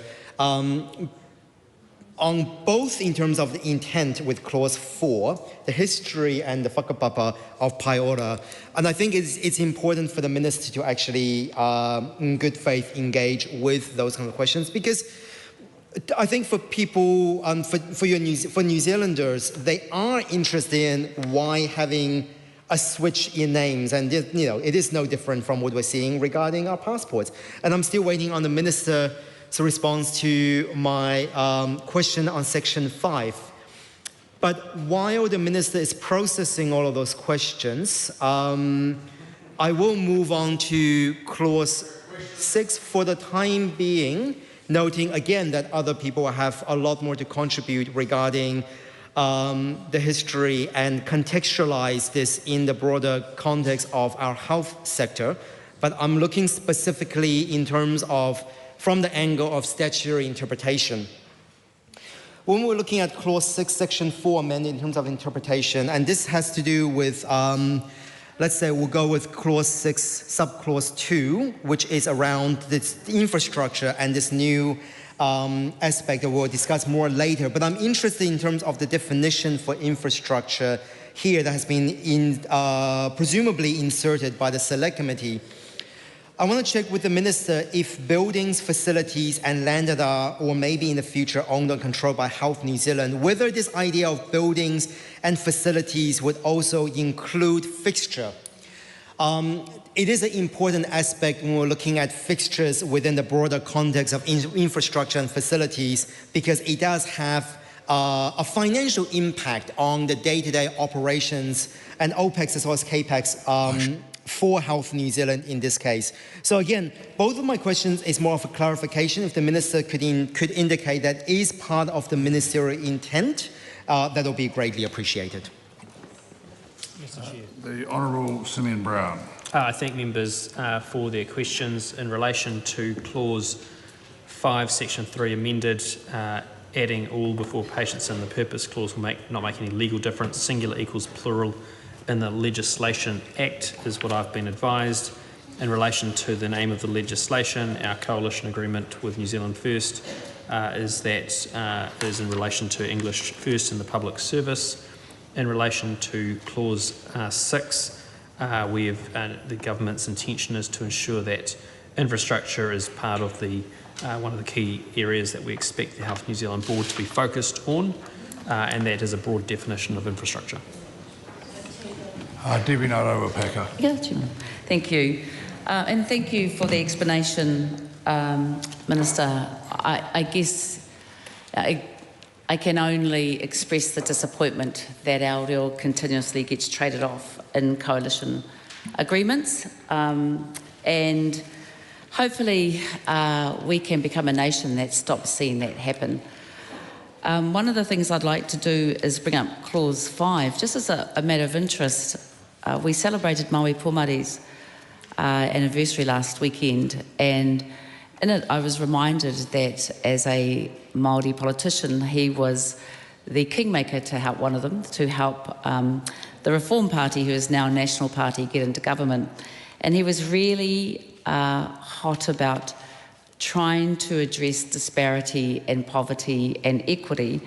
In Clause 5, I have put up the purpose of this Act, a proposed amendment to amend Section 3 to include D, to achieve equitable health outcomes for Māori and all population groups, and E, to uphold and give full effect to Te Tiriti o Waitangi in all aspects of health services, design, delivery and governance. And the rationale is that we want to ensure that equity and Te Tiriti are core components of this bill and not optional considerations that we've often seen traded off, and recently in this last 3 years through coalition agreements. The critical aspects of trying to target issues, so when a government is so actuary focused on future liabilities, we're actually addressing the inequities as well. A government will never fully be able to achieve funding and investing in future liabilities if it doesn't address the now inequities. And that's a constant battle that I think national-led governments have chosen to not understand. And again, if we can address amendments that make sure an equity focus is something, and Te Tiriti is not optional, then we're getting somewhere as a nation. Mr Chair. The Honourable Minister.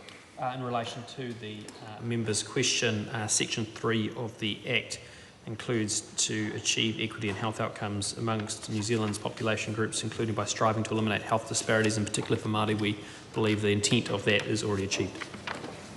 Helen White. Sorry, a follow-up question, Debbie Narawapaka. Just I'm struggling to hear the Minister replying, sorry. I might have to bring that mic forward.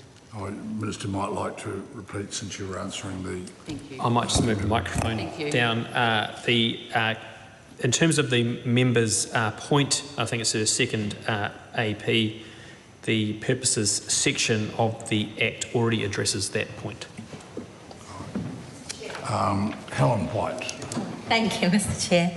The first comment I want to make, or the question, is actually about Clause 5, or Section 5, and it's the issue of leaving out the word health in services. What's the intention of removing the word health in terms of what the patients get? What else is there that's required? I wasn't on this committee, but I think it's something people would want to understand. And then the next thing I would like to ask about is 6, and that's about the health principles and their removal, but also the removal of the charter. Now, I've had a look at both of those things. The principles are pretty much common ground for New Zealanders to be equitable, to engage with communities. I can see if you are changing the Māori Health Authority that you might not say support Māori Health Authority, you might put something else in, but that's not what's happening here. We're removing them all. Provide quality choice, promote well-being. Why would we remove those things which are such common ground from legislation when we've got so much else to do, when there are so many things going wrong? Why would we do that? And then there's the issue of the charter itself.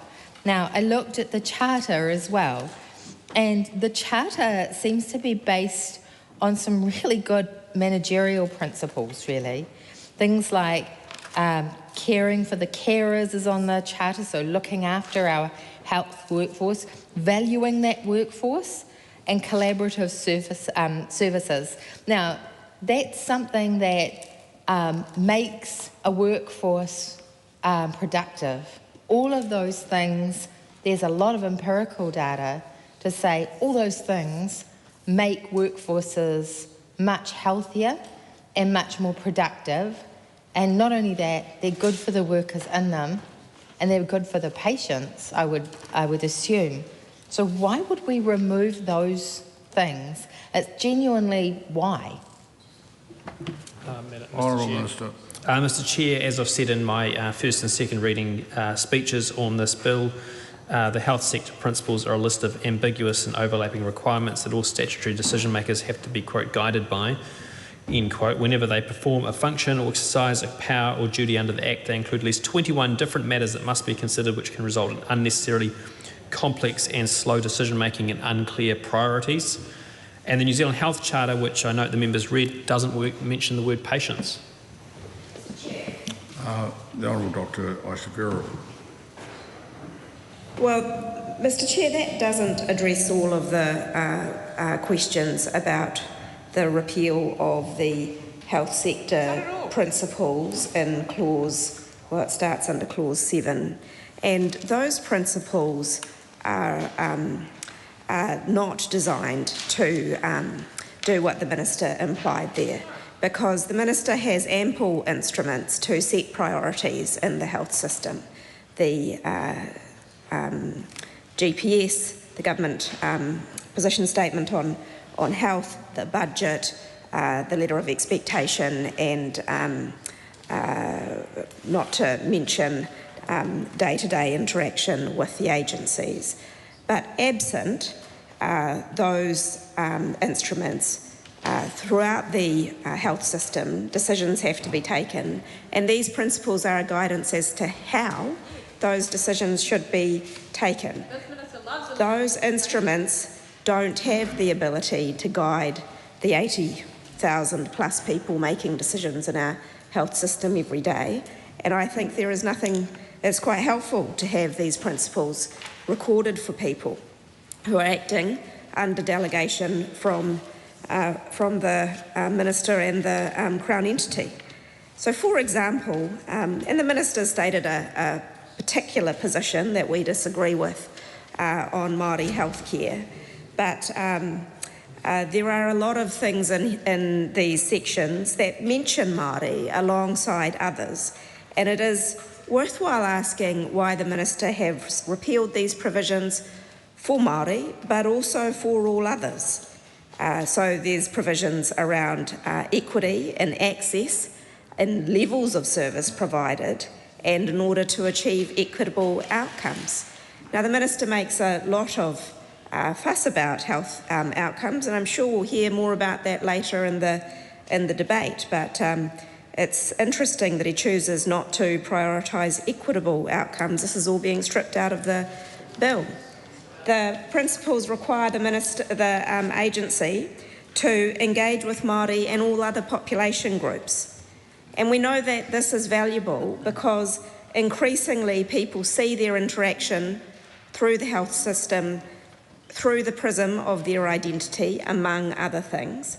And you'll find, if you talk to groups, whether that's Māori or rural people or Māori rural people or the rainbow community or migrants, they all have different experiences, but they have some commonality as well. And engaging with those groups would help health services meet the needs of those people. It's not a small matter. If you feel slighted in your interactions, if your trust in government services is degraded because of how you're treated, your access to service is compromised, and that's not okay. The health sector principles include the requirement for offering choice in services. Well, that's great, isn't it? I would have thought that's the sort of thing a party of the right who believes in free markets might have liked to upheld. I certainly, as a feminist, want to see women have choice in the healthcare that they receive. But why is that being repealed from the Act? Along with it, and we know this is a bugbear of the Minister, out goes provisions around cultural safety. Well, I couldn't think of anything that is more close to how you practice medicine and other clinical professions effectively than making sure that you're meeting their needs where they are, and that's what cultural safety is all about. And yet that's coming out of the Act. The principle of having a health workforce that can do the things we need them to do, that's gone. Gosh, I mean, that's a pretty utilitarian thing to have in an Act, but this is another principle that they want to take out. Clinical leadership, gone, and I suppose that's explained by the Minister's recent attacks on clinical independence in the Medical Council. I mean, it's starting to, providing services that are tailored to a person's needs. Well, what else is clinical care than looking after that person, not a generic widget in a factory line, but that person? It seems like this is an effort to try and take the essence of healthcare away. Make them into customers. Mr. Chair? Mr. Chair? Mr. Chair? I should be able to finish. There's more to say about this. It says promoting people's health and well-being. And I think this is particularly important. It is not just a matter of saying that the health system only deals with the treatment of disease. One of the areas that this is most important is mental health. Mental health has been shut out of the health system. Those services have been under-recognised and underdeveloped because we don't recognise that well-being is part of healthcare. So it's really important to keep this in as a health sector principle. But that's being taken out. Promotion and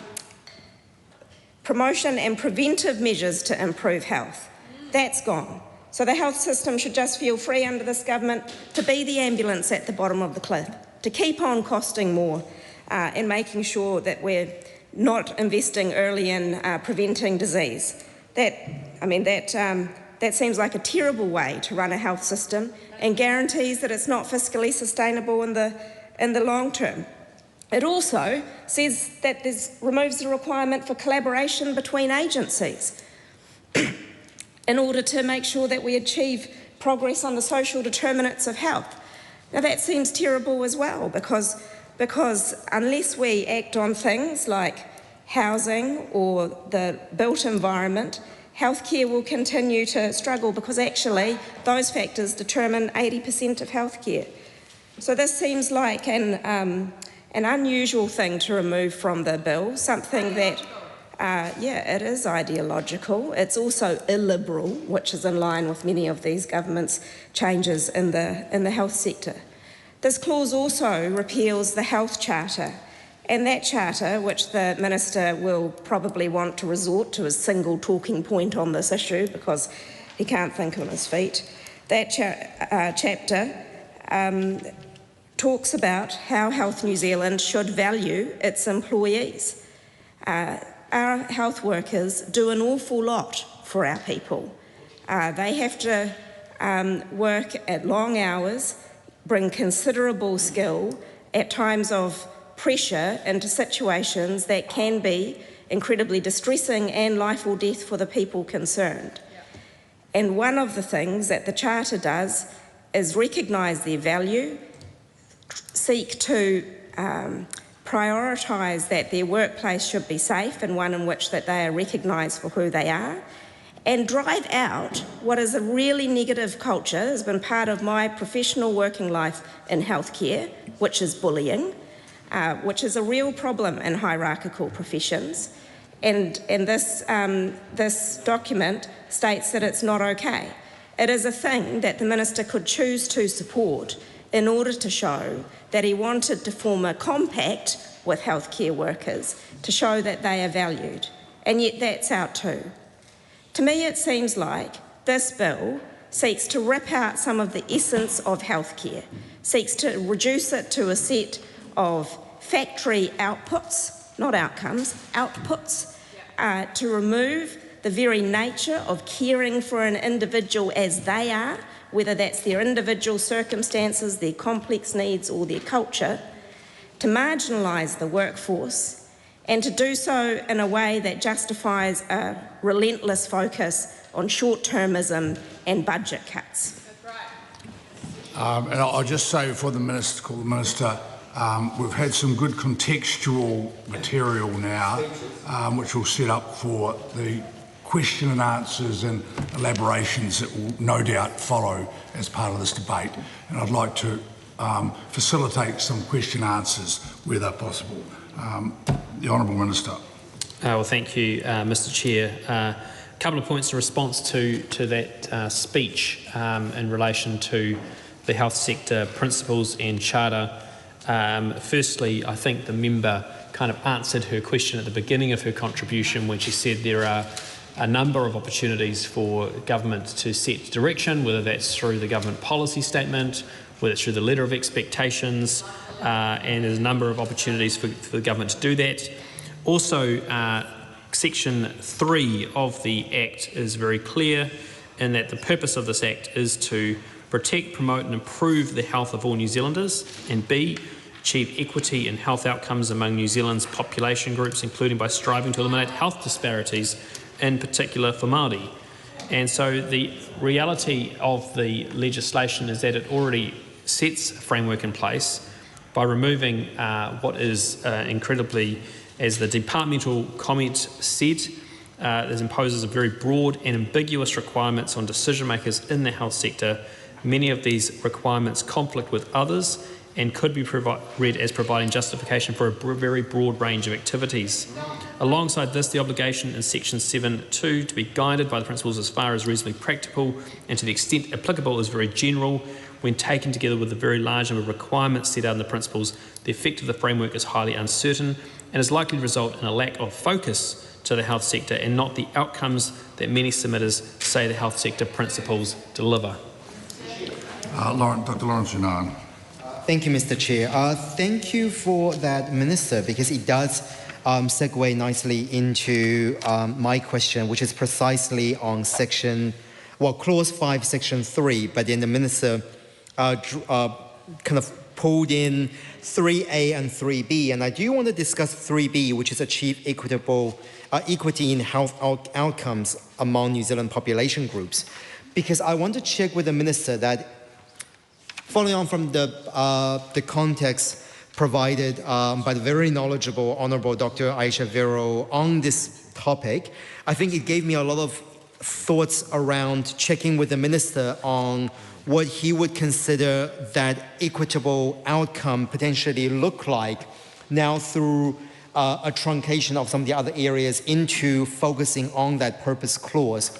So the example I want to check with the Minister is, it is my understanding that only a few years ago that they have realized that the impact of skin tones and melanin on medical imaging in diagnosis, which then has led to misdiagnosis and also a delayed diagnosis for anyone with pigmentation, whether you're Māori, Pacifica, or of any sort of Asian or African population or migrants of color populations. How then would the Minister address that and to provide equity for those people? Are we going to be looking at additional resources in terms of training? Are we going to be looking at additional, equipment that will be used to be able to upgrade? I've noticed that there's been some latest development from Johns Hopkins University on this particular area. So I want to check with the Minister then, what does that equitable outcome tangibly look like? I think another example that I've heard my colleague Debbie Ngawere-Peka has mentioned previously around life expectancy for Māori. How are we going to address that to ensure it's equitable? Which then brings me to my second question. I want to go on to Clause 8, and this is an amendment by my colleague Kuhana Linden, because a lot of that, Te Tiriti o Waitangi sets that baseline to ensure that equitable for all in Aotearoa. But one of the things where I see that is concerning to me now in this new Clause 8, Section 6 amended, I'll give you an example, which is Clause 8, Subclause 3, requires the Board of Health in New Zealand to take into account any advice it received from the Hora Māori Advisory Committee, not give effect. So they could be advised by the Aotearoa Māori Advisory Committee, but completely chuck it out and doesn't have to do anything with it. So this amendment by my colleague Huhana Linden, which is to add additional clause 6, and this is amendment paper 638 for your reference, Mr. Chair. Shifts the language from minimal recognition to explicit active protection for Te Tiriti o Waitangi, which by extension, all of the things we mentioned before that will have that equitable outcome. I would assume that if the Minister is interested in equitable outcome, that the Minister would consider this particular amendment by my colleague. Mr. Chair. The Honourable Minister.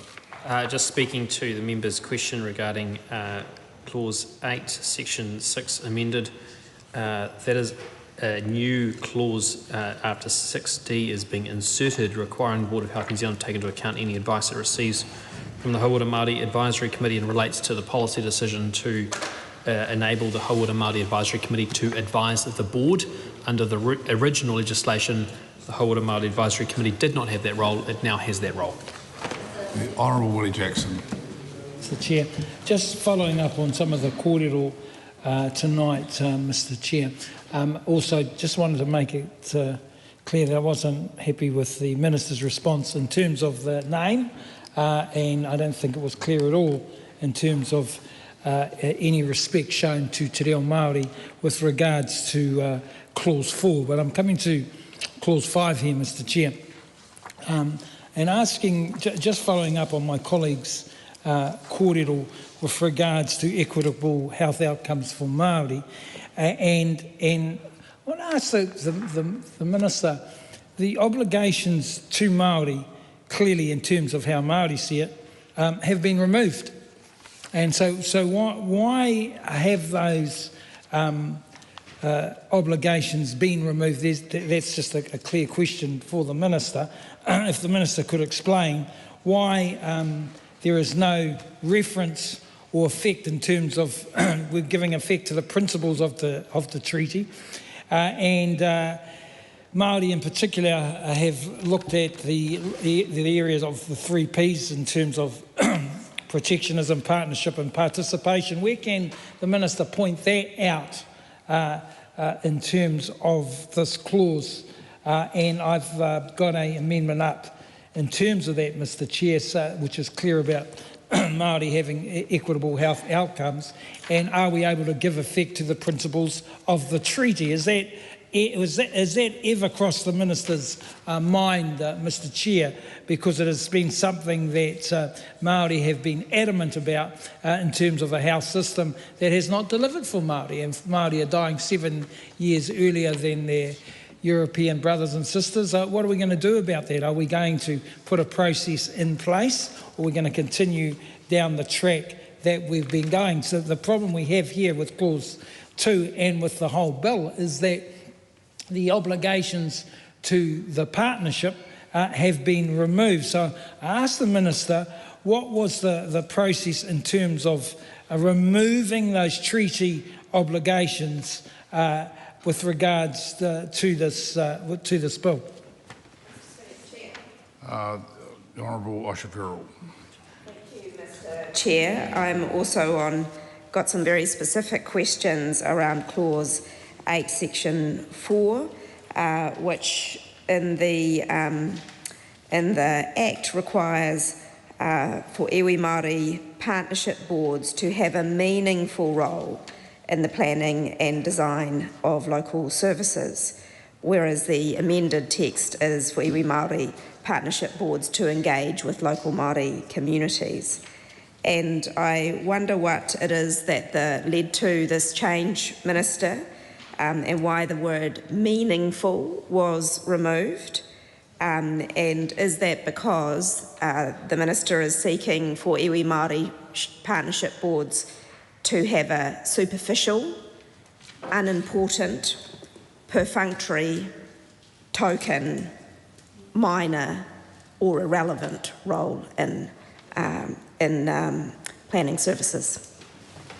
Mr. Chair. The Honourable Minister. The bill clarifies the role and functions of iwi Māori partnership boards, and they are to engage with and represent local perspectives of Māori communities and health outcomes based on their needs and aspirations, and communicate the results and insights from that engagement to the Hauora Māori Advisory Committee. The Hauora Māori Advisory Committee will use that advice to inform its advice to Health New Zealand and the Minister. Health New Zealand must continue to support IMPBs, including by providing information and financial support. It's really important to note that one of the things this changes to the Section 6 in the Act is doing is giving a direct role for the Hauora Māori Advisory Committee to provide advice to the Board of Health New Zealand, something that was not in the Act previously. Right, Debbie Naroa-Packer. I've got a couple of questions on top of the amendments. So, one of the things, Minister, that's really hard to grasp in these legislative changes is that what we had was a manifestation of years and years of Māori health experts, and they were generally apolitical Māori health experts, and that's not what we're seeing around a lot of what the Minister is promoting at the moment.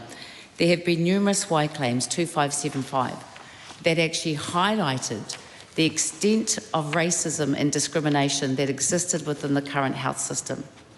In less than 8 years after that legislation, after that Y claim and the acceptance of the recommendations, we're now finding ourselves in a really defensive position of trying to understand why the Minister has done things such as, and if you bear with me please, Chair, done things like in Clause 9, removed a section which included the principles of equity, Section 7, cultural safety and responsiveness to Māori. And it makes no sense that if I can carry on to the equity principles after Section 13, where there has been removal of a provision that gives back the fairness and balance to the health sector principles. Clause 14, I am failing to understand why the Minister would look at changing things such as Clause 14, which had a provision that prepared a health plan to consult with Hauora Māori Advisory Committee and iwi Māori partnership boards who report back to their communities. So that connection of having that whole holistic success model has been removed. Clause 15, the removal of the kaupapa Māori investment engagement. And again, making sure that the iwi Māori partnership boards were successful on kaupapa Māori investment priorities and being able to be culturally appropriate. Clause 16, and the same theme. It's a theme that runs through every change. And so it's really hard not to see that what existed hasn't been whitewashed. And I can see why health academics are sitting up and standing at big kaupapa like Maui Pomari and saying, I'm a Māori health expert, I'm a Māori doctor, I'm too scared to say the word E and the word M. That's the E meaning equity and M meaning Māori. What's happened to us, why we're having now to come to this process to sit there and say, again, Clause 16, the systems for te tiriti understanding. Now, we have had all cultural Māori safety removed, and that then creates the ignorance and the non-compliance and the issue we had in 1919 when Māori suffered more from the Spanish influenza than any other culture, any other people in Aotearoa because of their social determinants, because they lived poorly, lived overcrowded houses and poor housing, and collectively. And I'm struggling to believe that we're normalising this. Again, trying to understand the Minister's view on why we have got Section 29, and it's in my amendments, where I'm asking to restore where we have the significance of the inclusion of local Māori leadership in health governance. All this suite, if you look at from Clause 8 all the way to Clause 19, I've got more. There is a systemic removal of every reference to kaupapa or to actual things had been designed legislatively to protect the most vulnerable, to address what the Y claim in 2016 came up with, to address the urgency. And now what we're seeing is a pile-up of Waitangi Tribunal claims and urgency claims against this very minister. It makes no sense in 2026 why we're refusing to accept systems that were designed by experts, not politicians.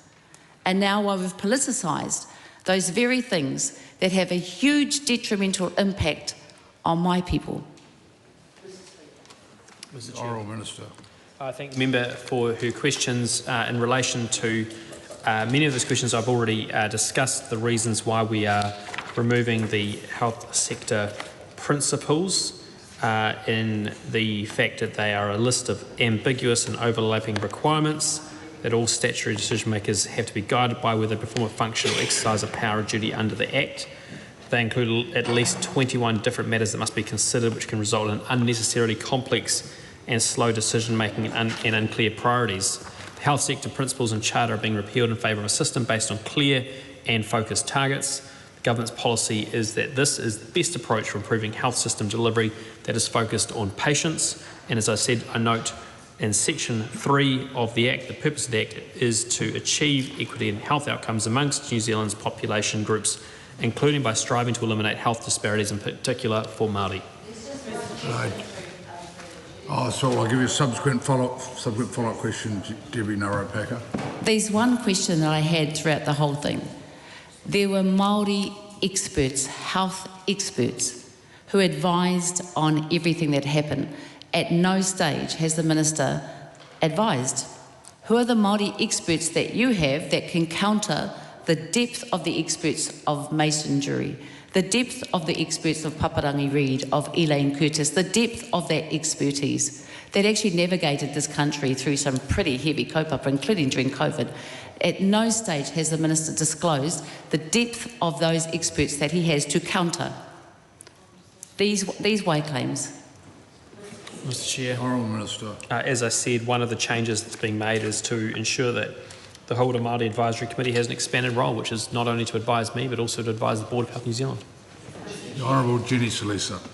Mr Chair, for this opportunity to ask the Minister of Health a few questions about Clause 13. Now, Clause 13, this new clause, replaces the former Clause 13, and I want, Mr Chair, just to read from the new clause, just to make sure that I am talking about this particular clause and not my own interpretation. So this is about the objectives of Health New Zealand, and the replacement clause 13, subsection A, states that it is to design, arrange and deliver appropriate, effective and timely services to achieve the purpose of this Act. And subsection 2, it says in section 13C, after individuals, to insert, and in brackets, including, to avoid doubt, private healthcare providers. Mr Chair, my question is about that particular insertion of private healthcare providers, because I believe this is a clear example of privatisation creep into Aotearoa New Zealand's public health system, because it inserts into Health New Zealand's statutory objectives an explicit reference to working with private healthcare providers, even though our current existing public health system already allows for contracting where it is needed.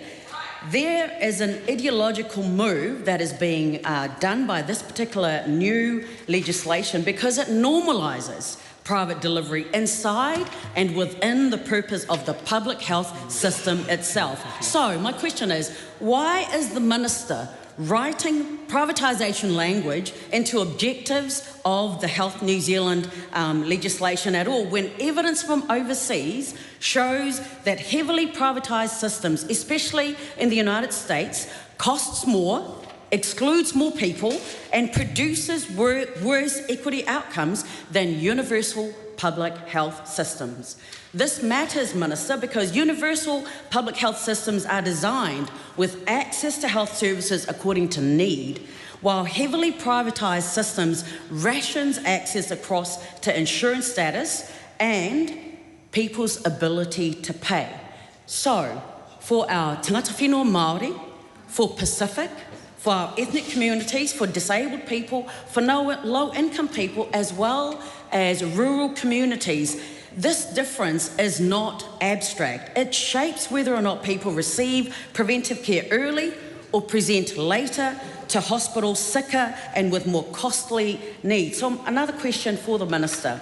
What evidence does the Minister have that this legislation's specific objectives for Health New Zealand to collaborate with private healthcare providers will not divert public funding away from public provision, particularly in areas of unmet need? Another question, can the Minister guarantee that this clause will not be used to justify contracting out public health services to private providers without the same accountability and equity obligations that applies to Health New Zealand itself? And why was the Disabled Persons Assembly New Zealand's specific concern about privatisation by stealth not addressed in the Health Committee's report? The Honourable Minister. Thank you, Mr Chair. The bill amends the objectives and functions of Health New Zealand so it is clear it is expected to collaborate with private sector health providers.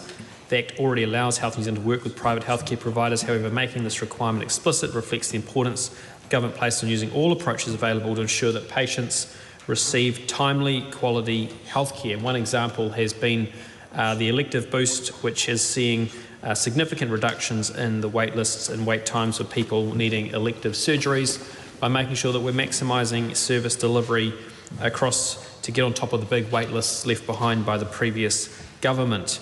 Mr Chair, this is a change that is supporting that delivery which patients expect and ultimately those services, as they are outsourced, continue to be paid for. Those patients receive those through the public health system but are contracted out to private providers. Mr Chair. Dr. Lawrence-Zunan. The Chair. I think there are quite a few outstanding questions, and particularly from myself and the Honourable Dr. Aisha Vero. I want to check, because I think one of the things that the Honourable Dr. Aisha Vero mentioned that is really pertinent in here is when we're looking at are they equitable outcomes or output? Because the outcome versus output conundrum is a really important one here, because one has a clear, to put it in terms of this bill, future aspects to it in terms of the population, whereas output can simply be indicated through KPIs and measures. And it could be quantitative as opposed to qualitative. So I think that outcome versus output is a really important clarification if the Minister wouldn't mind addressing that. And I had another question regarding what that equitable outcome looks like for Māori communities, for Pacifica, and for migrants of colour as well. And I mentioned an example of where current system or current equipment may not be done in a way that allows for that equitable outcome. So what is the Minister intending on doing with this updated bill? I do want to move on to Clause 11, noting that others may still have questions for earlier sections, because Clause 11 on the surface, when we're looking at political neutrality, it appears to be a reasonable ask, but I do want to check a few aspects of this, because what we have seen as well, that while we have the public servers trying to, as well as the judiciary in many cases, trying to maintain a degree of political neutrality, the chilling effect is they're also being silenced to it because there's not the same level of accountability from potential political attacks.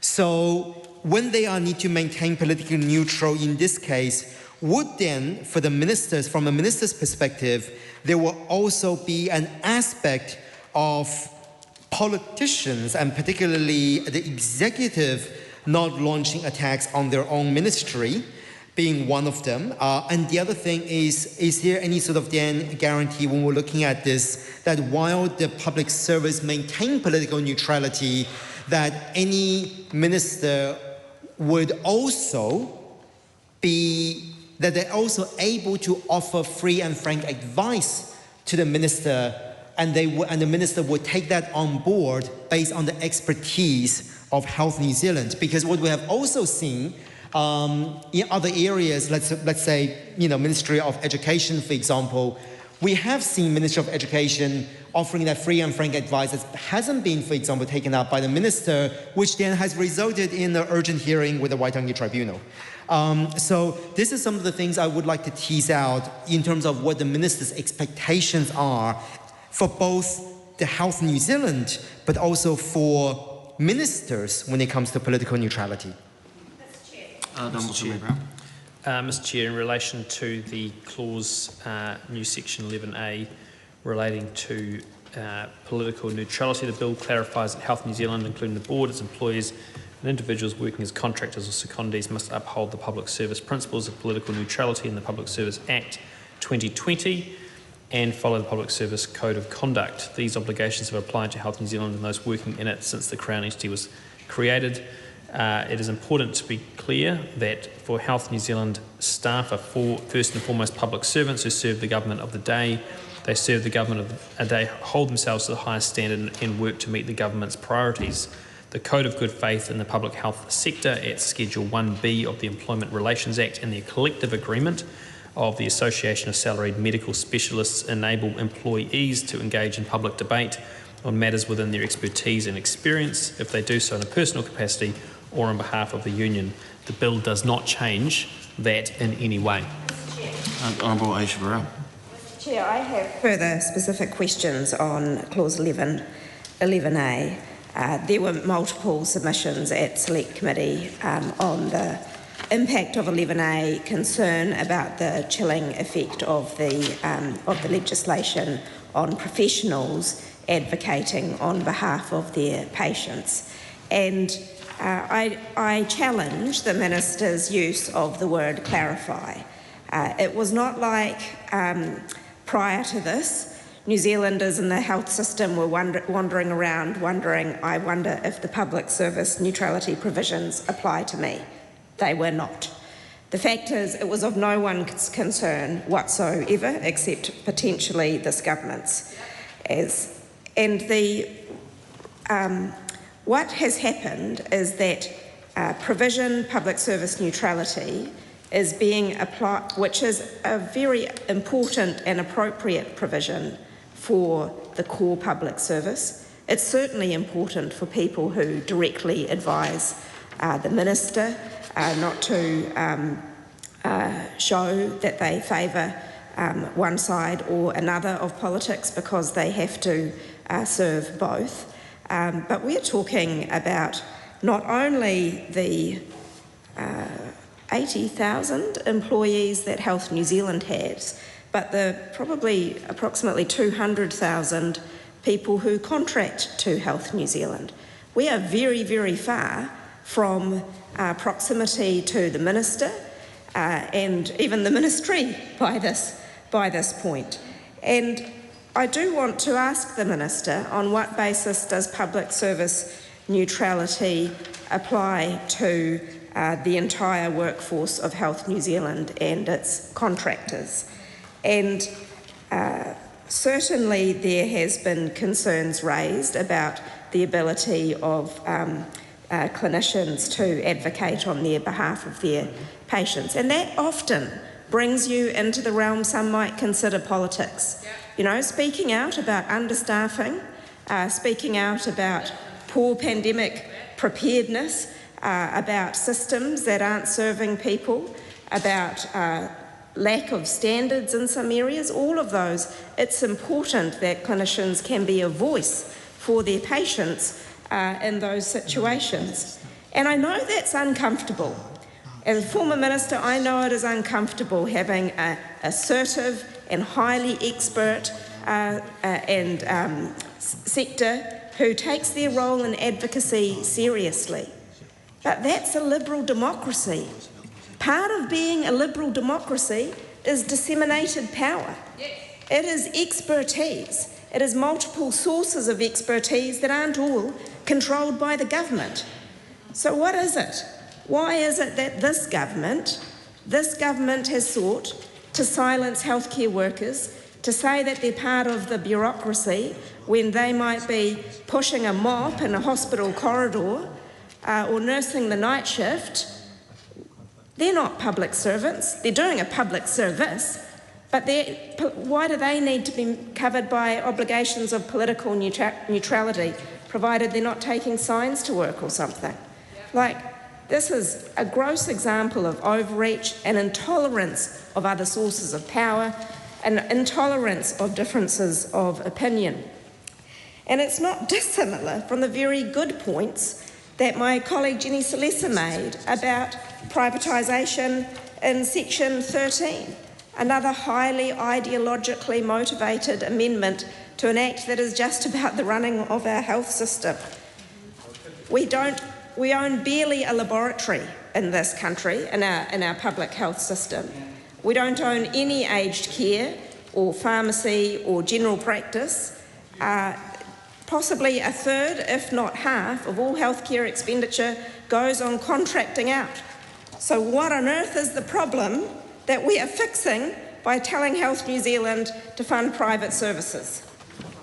Thank you, Mr. Chair. If the members were to read the clause, section 11, clause 11A, this is very clear as to who it applies to Health New Zealand as a Crown agent, to groups and individuals in Health New Zealand, including its employees, board members, the chief executive, and individuals working as contractors or secondees. It's very clear in terms of the legislation.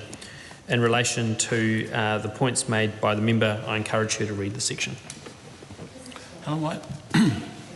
I've got very different questions on, first of all, section 10, the overview of the minister's role. That's been repealed, and I just wanted to know why, basically. Why would you repeal rigour in your section, which says at D that it endorses the health charter? Now, I have asked you about that charter previously. Why would you not want the minister... Refer to the chair, please, not directly to the minister. Speak via the chair. Sorry. Yes. Sorry, Mr. Chair. I've asked the minister before about the health charter and why it would be removed. But why would the minister not look at some sort of addition to that charter and remain responsible for leadership in that way? The question's really about what leadership the minister envisages having in this area the charter actually covered. So the charter covered the kinds of managerial tools that have worked in healthy workplaces all around the world. It was integrally linked, and I totally reject what the minister said about how that charter and those principles did not actually talk about patients, because they were all about making sure that the workforce was attuned to the patients. So what is the minister's leadership in this area if this gets removed? Then I'd like to ask a question about section 11. And what I want to know there is not about the beginning of a section, but the bits that are actually crossed out. So you can see that there's been a reduction, a movement out of B and B1 and 2, little i's. And both of those things, when I read them, look like they're obligations of Health New Zealand.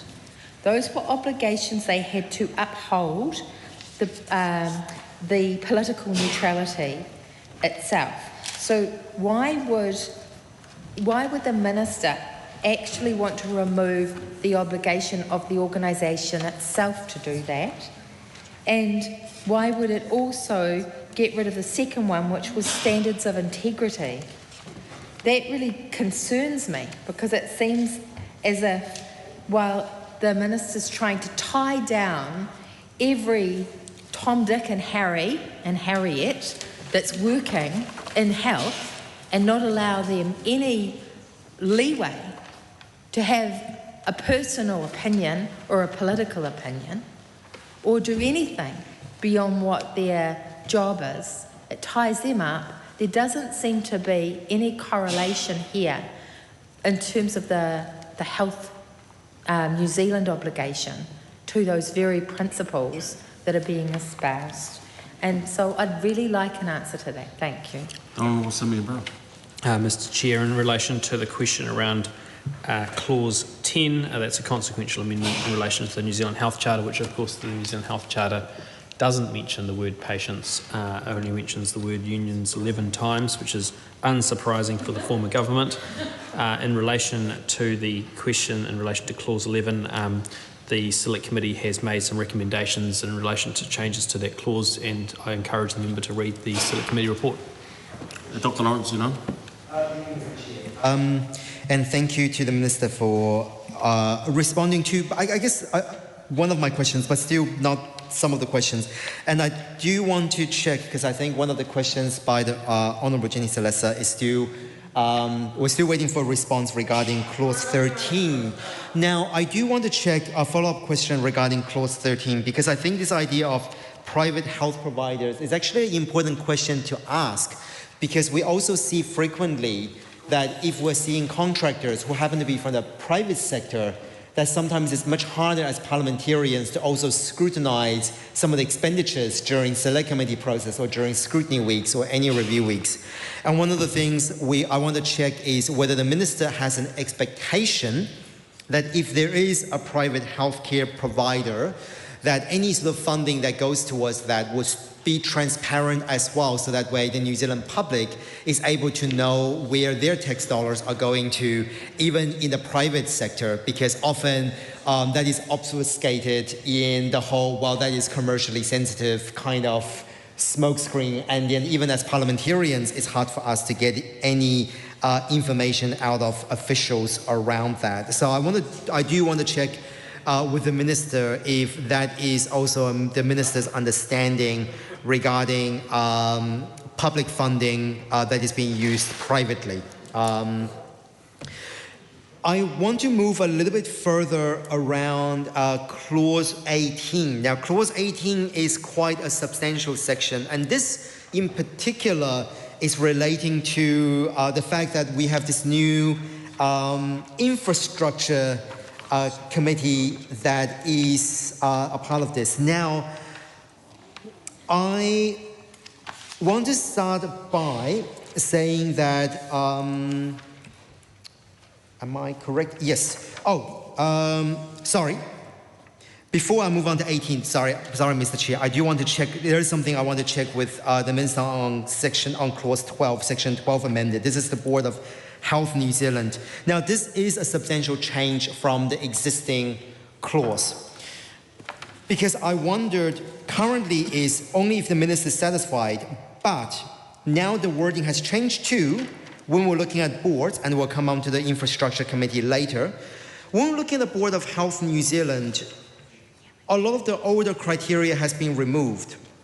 And I wondered, why has the minister removed some of the criteria around, for example, understanding of Te Tiriti Waitangi, cultural competence? But also, I think more concerningly is the minister must appoint only people who, in the minister's opinion, that's incredibly subjective. Could we get some guidance from the minister on what that minister's opinion entail? Appropriate knowledge, skills, and experience, but like the examples we mentioned before, we have no way of knowing if those people with those experience would actually achieve the purpose of this act, specifically on equitable outcome, when equity is not a specific aspect that's mentioned here in Clause 12. So I want to check with the minister on what is the point of a subjective opinion when it comes to appointment, and then why has cultural competency been removed in Clause 12, which I believe we haven't touched on yet? And finally, if the minister expects the Health New Zealand to be independent, how would a ministerial appointment, a non-independent appointment, contribute to that political neutrality? And Mr. Chair, just to note that I will have a follow-up questions around Clause 18. Honourable Seymour Brown. Thank you, Mr. Chair. In relation to the members' questions around the inclusion of the clause around working with private healthcare providers, this is something which has been traversed earlier in the debate, and the issue is that there is a range, and I think the opposition spokesperson for health mentioned there's a range of existing arrangements between Health New Zealand and our private providers, whether that's private hospitals or whether that's GPs or aged care providers who provides capacity. A lot of this is though provided in a very short-term approach, and there's an opportunity to have much longer-term arrangements which actually ensure that patients ultimately get seen faster and get the treatment that they need in a timely manner. In relation to the clause around a question from Lawrence Yunnan regarding the ministerial appointments for the board, this aligns this Act with many other pieces of legislation such as the Crown Entities Act, Water Services Authority Act, Reserve Bank of New Zealand Act. Honourable Willie Jackson. Chair, good to see the Prime Minister here.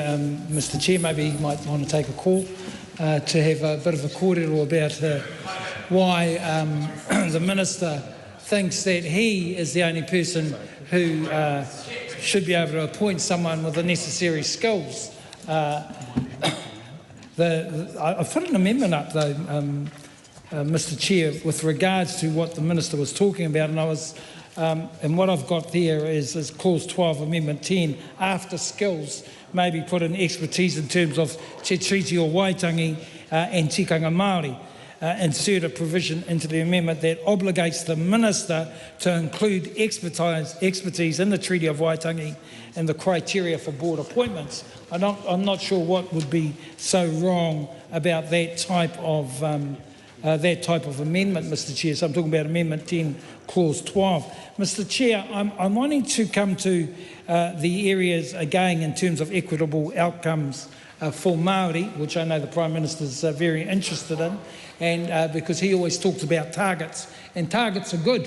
You know, there's no argument on this side. We need targets, and obviously in terms of shorter waiting times, in terms of better immunisation rates. The question is, why can't we have targets in terms of Māori? That's one of the questions that many of our experts are asking. Just Dr. Lance O'Sullivan yesterday was saying that he thinks that the system is dangerous for Māori right now, Mr Chair. Dangerous, that was just put out there yesterday. So why is it so hard that we can't have, that the Minister would not consider targets for Māori? Why has that all been wiped from the legislation, and we're not prioritising that side of things, particularly given the lifespan of Māori, the vulnerability of Māori, what's happening in the cancer side. So that's why I put an amendment up for the Minister to consider, Mr Chair, which comes in at Clause 13, and it's a duty to achieve equitable outcomes for Māori. In performing its functions, Health New Zealand must take all reasonable steps to achieve equitable health outcomes for Māori.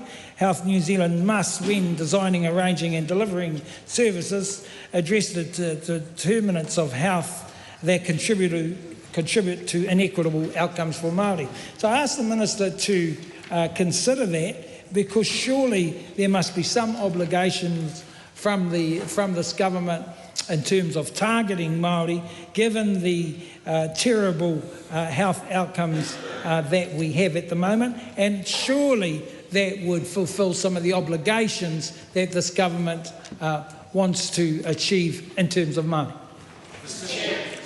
Dr. Carla Strong. Dr. Carla Strong. Debate on this question now closed.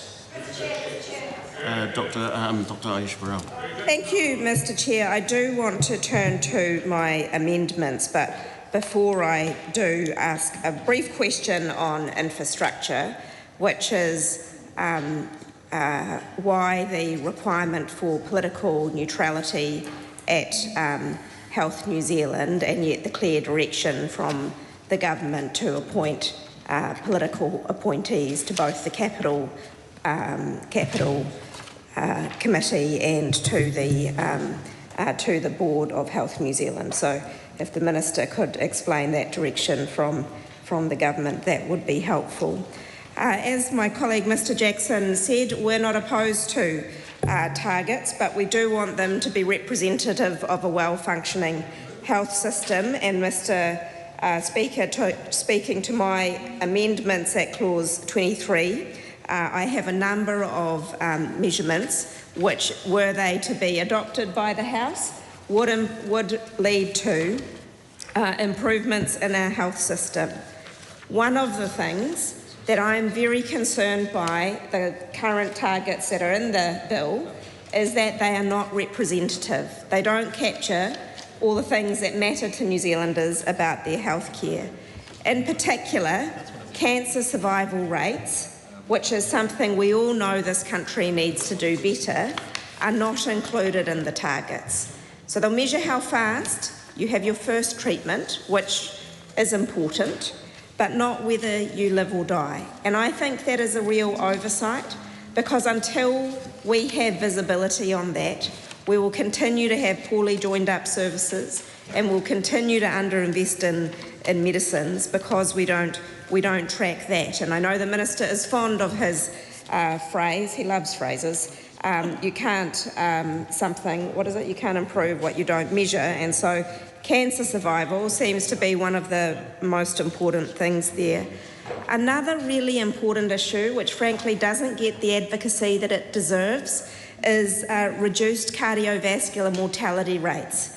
Now, in New Zealand, working age people in their 50s and 60s die or get serious disability due to heart attack and stroke. And there was a report last year showing how much we underinvest in those specialist services for cardiovascular disease. And there are simple things. I mean, I'm not talking about fancy stuff. Science from the 1950s and 60s about how to prevent cardiovascular disease. And yet for a large part of our population, particularly working age Māori and Pacific people, we haven't done that. So if we measured reduced cardiovascular mortality rates, we would do a lot of simple things to make our health system run better and keep our people healthy. So, colleagues, I'd love it if you'd vote for my amendment to include reduced cardiovascular mortality rates. If we measured that, we'd realise that we need to prioritise smoke-free, that we need to do something about alcohol and junk food, that we need to make sure that access to general practice and medicines in your community for free is a priority that we really should take. And until we do that, this issue lies buried. I also want to speak to a really heart-rendering issue, which is the rate of perinatal and maternal mortality. Now, can't we all agree that that is a target that we should measure? That is incredibly important. Did I hear someone over the other side who might be my colleague on the Health Select Committee say they have measured that? No. What the government has done is that they have stopped the Health Quality and Safety Commission from writing the annual perinatal and maternal mortality report. So we don't know where we are at, and we don't know what to do about terrible situations where mothers don't get sufficient care, and where babies are born early or with disability because we're not monitoring the system. Mr. Chair, I'd also like to point out another really important part of our health system, which is really important to older New Zealanders. It's an invisible service if you're young, but it is so important. That's in-home care. In-home care services is what helps an older person maintain their independence. And there is a real problem with those cares not being delivered, because if a service that you depend on to stay healthy doesn't come, then you can't be independent. And that happens far too often, and age concern and grey power raises regularly. Mr. Chair. Honourable Aotearoa. Thank you. And these services get raised regularly, and yet there's no accountability for the fact that they're often not delivered. They are so important. And also, they're not just important to the person who receives them, but often the family member who is otherwise the support can't stay in work because people can't get dependable services for their older relatives. So this seems to me to be a critical service, and I'm sure there'll be a lot of people out in the community who would love to see this Parliament adopt a health target for the delivery of timely in-home care services. And finally, I know almost all members of the House want to see youth vaping reduced. Well, we could do something about that. We could have a target. Yeah, we could vote. And I know that colleague Carlos Chung cares about this a great deal, almost as much as he cares about catching the Prime Minister's attention. But we could measure youth vaping rates. And that would be oh, you've got to pay attention, guys.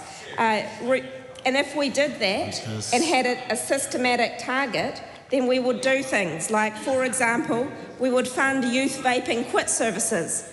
Did you know that, Prime Minister? We don't have a single youth vaping quit service in New Zealand. If your kid's stuck on the vapes, there isn't a service to help them get better. And maybe that investment would become more prominent if we had a health target. And we could also have a target to improve the access, and this is another amendment I've proposed, improve access to mental health and addiction services for youth and rangatahi.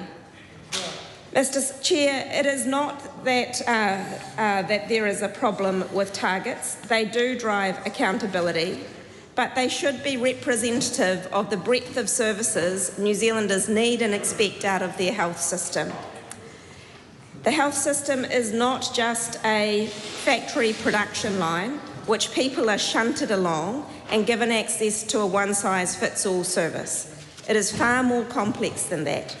We need the ability to represent the breadth of services that New Zealanders need in these targets. And if they're to be included in this in legislation, then we should be prepared to have a bipartisan approach to determining what those services are. It does worry me that the Minister is deciding to include targets, which are his government's priorities in this bill. Those are the sorts of things that could be determined through the GPS, the Government Position Statement on health. But by choosing to entrench these ones, he's entrenching a particular, small, narrow, conservative view of the health system. And we don't, and on this side of the House, we are proponents of accountability and a high-performing health system because we care deeply about people. But we do not endorse the view that the Minister's 5 targets are all there is to healthcare. So I would like to see colleagues vote for those proposals, because otherwise would see that very important things like perinatal mortality, youth vaping, services for older people, cardiovascular disease and cancer continue to be neglected in our health system. Mr. Chair. Honourable Member. Oh, look, I thank the member for her questions, and it's amazing to see the Labour Party finally agree that health targets are important. After the first thing the last Labour government did was to remove health targets and immediately saw performance of the health system decline substantially. And so it's been interesting hearing the debate tonight and hearing the members of the opposition talk about the need for equity. Well, I look at the results of what they achieved when they were in government, and one of the most appalling results was that for 2-year-old childhood immunisation rates for Māori went down appallingly. And so for all the talk from members opposite, their actions speak much louder than their words, and that is why this government is embedding in the Act health targets, and the key health targets around cancer management care, the immunisation of children, the admission to and discharge and transfer of patients from emergency departments, specialist assessments, elective treatment and access to primary care. Fixing the basics, building a healthier future for New Zealanders. And I would also note, in terms of the members' amendment papers, there is no preclusion from additional health targets from being put in place if that is what is requested by any minister. Thank you, Mr. Chair. It's really great to see that the Minister has continuously memorised the immunisation stats. What we're not seeing is improvement in ED waiting times. What we're not seeing is improvement in the health workers' care. What we're not seeing is improvement in rural health services. What we're not seeing is support for improvement in elderly care. What we're not seeing is the lowering of cancer screening. What we're not seeing is support in diabetic type 2. So I think it's really important that we just be real about what we're dealing with here as a nation. And I'm glad to hear the Minister talk about accountabilities. And some of the amendments and questions that we have are again captured in Clause 26, Section 52 of the Act. And specifically, making sure that we put accountability back into the system. Absolutely support that some of the data and equity aspects have been lost and never captured for targets. But we also need to make sure that we have a system where we come back in a year after putting this legislation in place and measure performance. Because we keep hearing, as Māori, who've had years of experts, smarter than any of us here in this House, who told us this is what we needed to do to address inequities. But we're not hearing how we're going to be accountable and how we're going to measure that. And in a year's time, one of the amendments that we've put in is to make sure that we come back and we have a performance measurement of how this bill has improved lives. Because otherwise it's just a talk fest of watching this one to this one and this one to this one, when real people are hurting and being affected. One of the things, Minister, that I would like to draw to your attention is again in Clause 26 to 27, and we've asked to remove Clause 26 and retain 27 on the aspect that we keep that independent auditing and keep that transparency, specifically for Māori health equity. And if this is going to be such a reformative or transformative piece of legislation, I'm sure the Minister would also support that we have an annual review, a triennial review, and we consistently see if this is doing what it set out to achieve. Clause 28, we've asked to retain sections 56 to 58. Because the Charter embedded values which represented the progress of us as a nation. It represented the fact that we know what our history is, we know where inequities come from, and we're dealing with it, just the same way we're dealing with our future liabilities. Again, I can't harp on about this enough. We will never get the balance and progress in this country if we keep forgetting about the inequities. So some of these, the rationale behind wanting us to continuously see cultural safety across the health workers. That's a really important aspect that most of the health workforce, to be honest, is a really important specific aspect that has come out of multiple audits that we've received as Select Committee. And again, in Clause 31, I'd like to draw the Minister's attention to the fact that we amend Section 89 so that we continue to make progress. Again, you're asking all of New Zealand to take a leap of faith in this new committee or advisory board that you're saying knows more than 50 years of experts, people credible such as Tar Masonry, and telling us that this is going to work for the nation. If that is, and if you're backing your horse, you're backing your bill, then the amendments that are insisting that we have transparency of performance and data is something, and auditing measures done independently is something this Minister should not only support, should encourage and be able to provide to us in a year's time how well this bill is going to do for us. Dr. Alicia Burrell. To speak to the Minister's amendment of Clause 29, and the amendment requires that when Health New Zealand, New Zealand's largest employer, bargains for a collective agreement, it must consult with the Public Service Commissioner. And I have a number of questions about this. And at the highest level, I wonder what the benefit this change gives to the Crown entity in carrying out its functions. The Crown entity was given these functions so it could focus on them. It's not all being run out of the ministry, and yet the involvement of the Public Service Commission seems a substantial compromise on the Crown entity arrangement. So I'd like to understand if the Minister has a justification for this.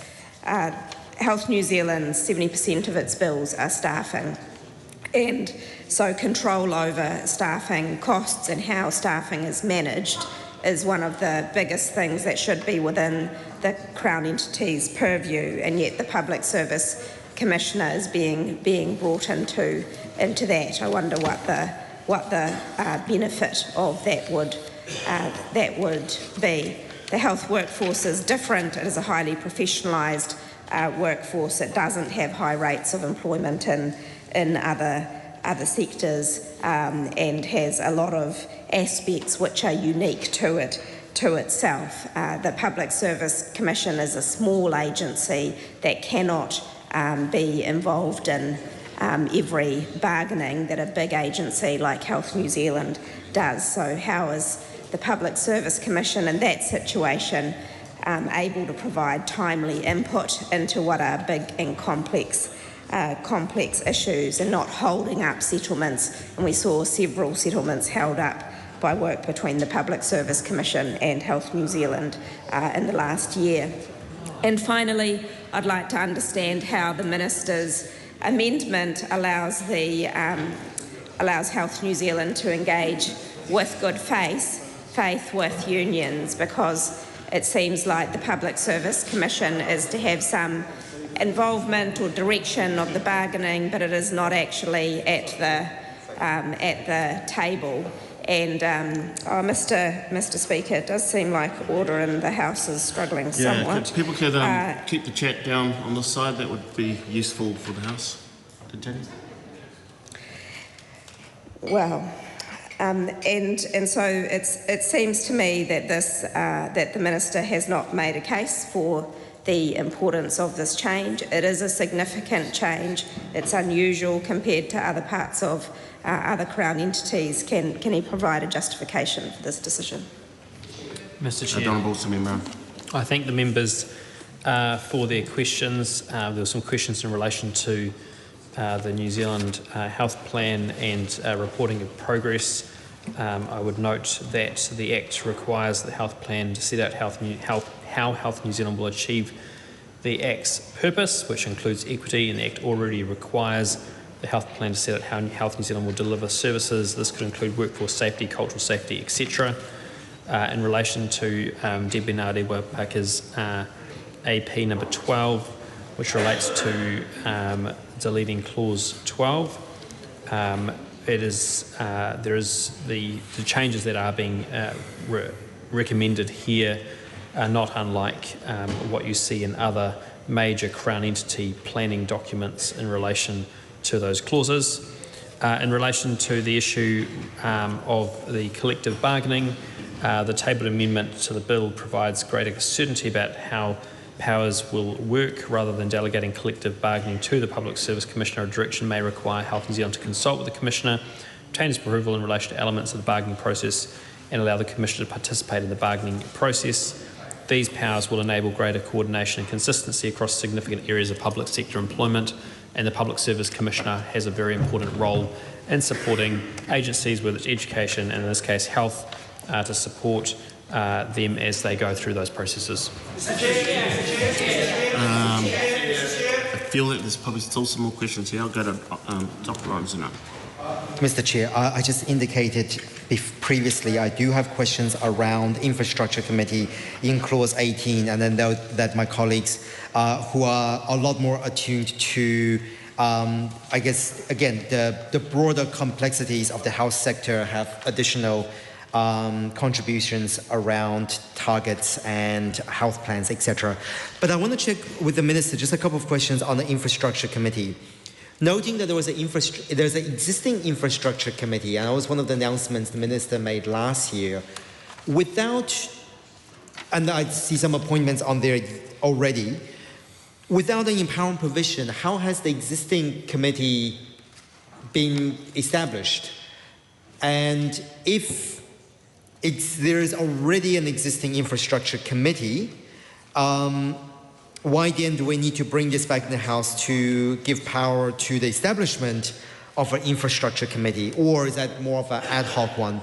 That being my first question.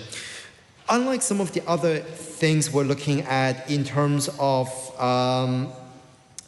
infrastructure committee, I just want to check that there's actually not a lot of information other than providing, so if you're looking at new section 20 is the establishment of the infrastructure committee. New section 21 is the delegation to infrastructure committee. It says to sum of all its function in relation to providing and planning for infrastructure to deliver services. I know that we mentioned previously in terms of the definition for infrastructure, but even that is a very light when it comes to the actual scope of an infrastructure committee. And I wanted to check if the minister wouldn't mind giving some additional context as to what are they intending to do? How are they expected to work? Who are they expected to work with? So, for example, if you're looking at physical infrastructure, are we expecting there to be some sort of collaboration with previously, I guess, urban development, but now MCERT? Are they working with MCERT on anything? Are they working with local government? So are they working within the existing boundaries of the localities within Health New Zealand? So some context around the infrastructure committee would be very much helpful in this case. Again, I feel like compared to what we see in other areas where a new committee or a new structure has been implemented, there's usually either a lot more detail within the legislation itself or at least within the schedule when it comes to transition measures, and we're not really seeing a lot here. So any additional advice would be appreciated. Mr. Chair, section or clause 20 of the bill says that the Board of Health New Zealand must establish an infrastructure committee. That is distinct from the ministerial advisory group that has been set up to advise on infrastructure. This effectively becomes a committee of the board. The purpose of the committee is to perform some or all of the functions, Health New Zealand's function of providing and planning for infrastructure to deliver services in accordance with the delegation under Section 21. Section 21 then outlines that the Board of Health New Zealand must delegate to the Infrastructure Committee some or all of its functions in respect of providing and planning for infrastructure to deliver services. And so the intent behind these clauses is to ensure that Health New Zealand has robust governance processes in place when it comes to the planning and delivery of infrastructure. It is a major infrastructure provider. There's currently around $7.5 billion of infrastructure in the pipeline, either being delivered or planned. That's the funded infrastructure pipeline. So it's a significant pipeline, and we want to see strong governance put in place. And by establishing an infrastructure committee of the board to enable that, that will support Health New Zealand in the efforts that it has in regards to the delivery of health infrastructure. Helen White. I was really interested in the decision to choose these particular targets to enshrine in primary legislation. They're a real pick and mix, and they sort of look like somebody's hot takes. They don't look like things that, while they're really important, things like child immunisation and cancer management. Yeah, I wouldn't call childhood immunisation a hot take. And sorry, I perhaps if I ask my question and then you answer it, because I simply could not hear that answer, Minister.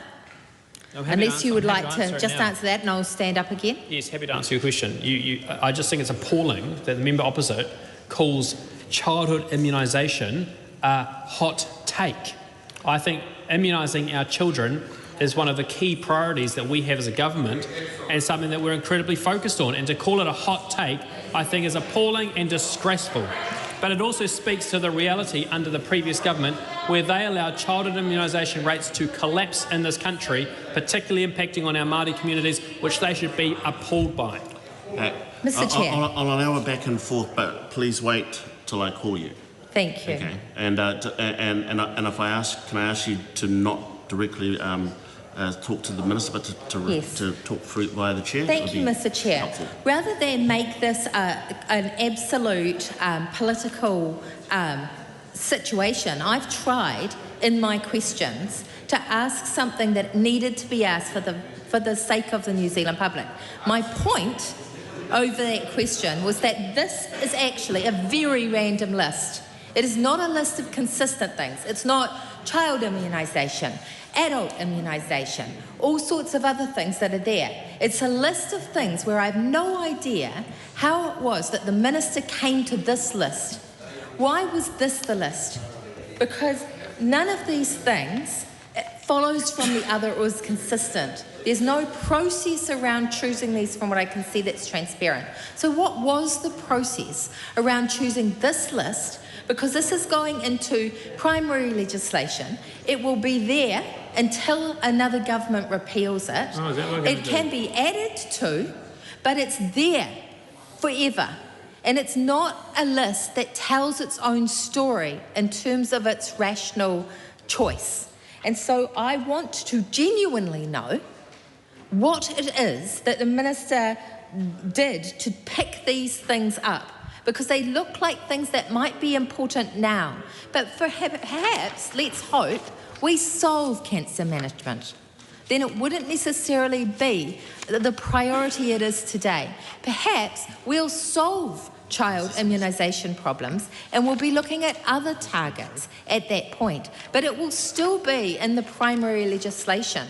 And in fact, other things that might be extremely important of the moment will not be in primary legislation and will be therefore able to be avoided. Now, what I would have expected if it was a smart piece of legislation would be that somebody would have created a criteria and a process for choosing what goes into that list. And we would see the list flex as the problems changed, as hopefully they get solved. That's what I'd expect. But in fact, what I've seen is a random list of things that seem to have been in the paper or seem to have been of concern at the moment to the minister, even if it was of genuine concern at the time. Absolutely, I am also extremely concerned about things like immunisation rates. But I would like to know, how is it that the minister chose this, and why did they choose this method of locking these particular things in when they're not even one type of thing? We have something like elective treatment. We have access to primary. Now, I think access to primary services is extremely important. It's not that I'm belittling them. I'm belittling the process of choosing a random group of things. It is not actually a kingdom. It is a democracy, and we have processes, and we don't need one person deciding what they are. So was that what happened if the minister just simply chose the list because of what was important to him? Or was it something else? Did he get advice from his officials who said, this is actually what we need to enshrine in our law, and this should never go from it because that should be the basis and then we'll add to it? Is that what happened? I would like the minister to answer that question instead of taking cheap shots. Honourable Seymour Brown. Well, Mr. Chair, I just think it's appalling that the member opposite can stand up and say that immunisation of our children is just something on a random list, when ultimately we remember what happened under the previous government. They removed health targets, and we saw the care of all of those targets going backwards. We saw immunisation of our children going backwards. We saw our emergency departments go backwards. We saw special assessments go backwards. We saw elective treatment go backwards. We saw access to primary care go backwards. And ultimately, these are core targets which matter to New Zealanders, that matter to patients, and this is about ensuring that we have a very clear focus in our health system, and a very clear focus. And this is something which the Labour Party should reflect on their past 6 years, where they simply, first thing they did when they came into government in 2017 was remove the health targets, and we saw over those next 6 years our health system deteriorate, wait lists balloon, access to primary care get harder, our immunisation rate for our children get worse. And Mr. Chair, this government is intent on fixing the basics, building the future, and we're putting these in legislation so that it's clear about what the priorities are for our health system, focused on putting patients first, focused on improved results and accountability of the health system. Suze Redmayne. I move that debate on this question now closed. Honourable Willie Jackson. Mr. Chair, that was a disgraceful presentation there from the Minister, Mr. Speaker. We've been courteous all night and we get insulted by the Minister. We just want some of our questions answered and some of our amendments spoken about. And all this minister can do is talk about the previous government. I was very proud of the previous health minister. I thought she did a tremendous job, and she did a terrific job. And I was very proud, Mr. Chair, of the strength we showed in terms of supporting Māori. And this, what we're looking at tonight, is just basically taking apart everything that we put in place. We had so much community support, Mr. Chair. We took up the challenges from our leaders. We have had Māori health leaders just yesterday, and I don't know where the minister's been, saying how dangerous this health system is. Dr. Lance O'Sullivan coming out and dealing to this government. They don't want to hear from experts. They just want to hear from their invisible advisory committee. When we ask the minister, who are you speaking to? Who are you consulting with? Nobody knows who the hell he's talking about. We don't know who he's talking about. He ignores some of the most brilliant brains in Te Ao Māori. And our spokesperson, our former minister, tonight has come up with some brilliant kōrero with regards to iwi partnership boards, for example. And so that's why we've put up some very positive amendments, which I'll go through now just for the minister's interest. And I want to just go through a few that I've put up, Mr. Chair. Amendment number 5, my amendment number 5, and it's about functions of Health New Zealand. And in it, I'm saying in terms of my amendment, we want to delete clause 14(3), and the rationale is because it preserves local Māori input into planning and delivery rather than concentrating engagement at the national level only, Mr. Chair. So what's wrong with Māori having some input at a local level? That's right. Amendment number 6, clause 7, engaging with and reporting to Māori. I'm asking, if you have a look at the amendments, Mr. Chair, to delete clause 17. The effect retains section 16 of the Principal Act, which is engaging with and reporting to Māori. The rationale maintains a direct statutory duty for Health New Zealand to engage with and report to Māori communities, preserving local accountability, Mr. Chair.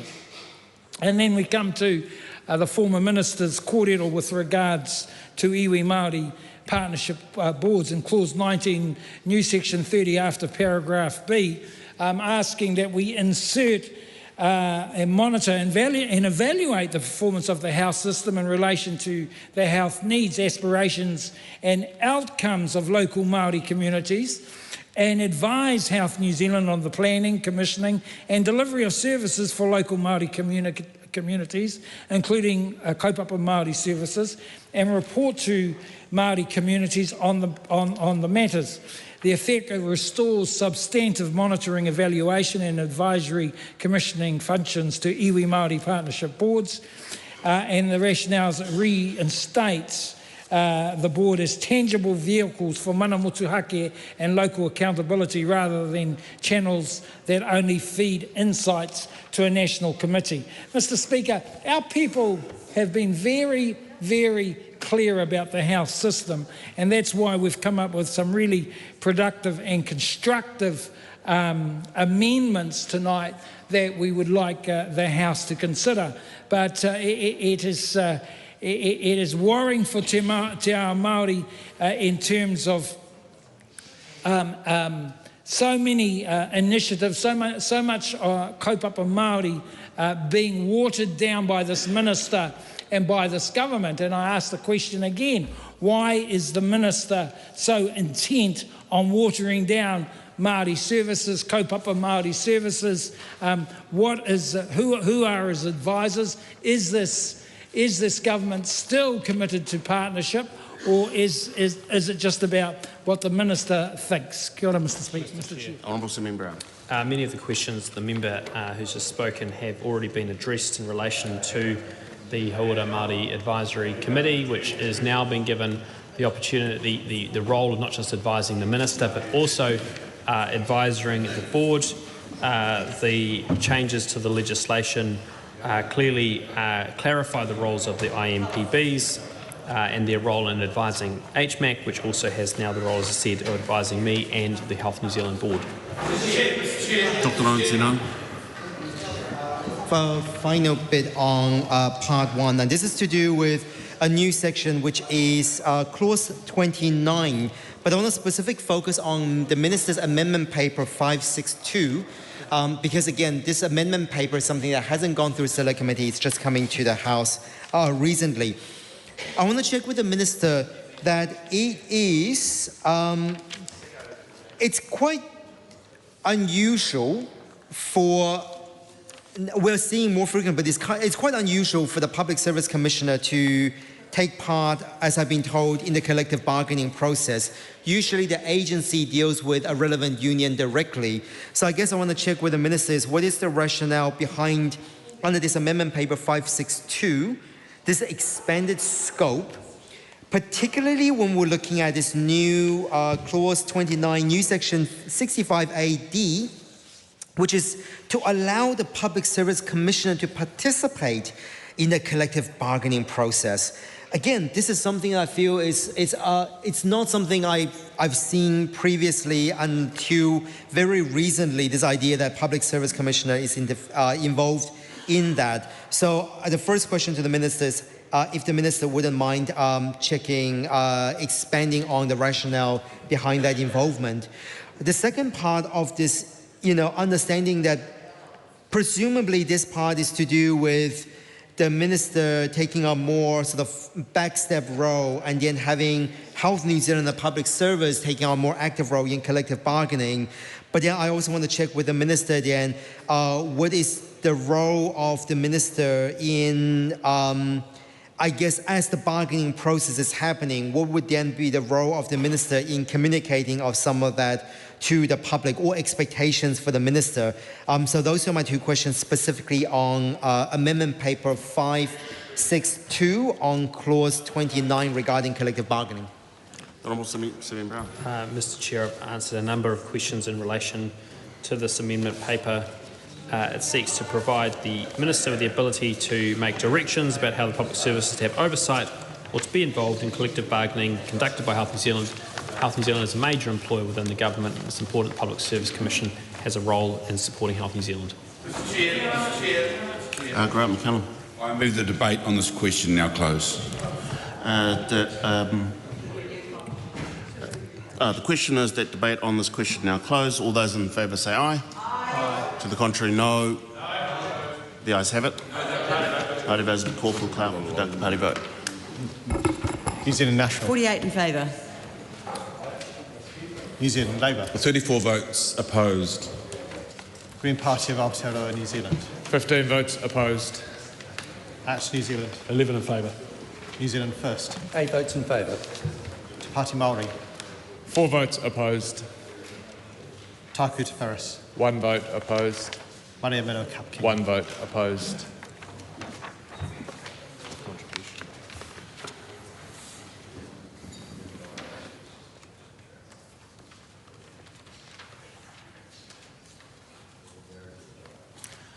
The ayes are 67, the noes are 55. The question is agreed to.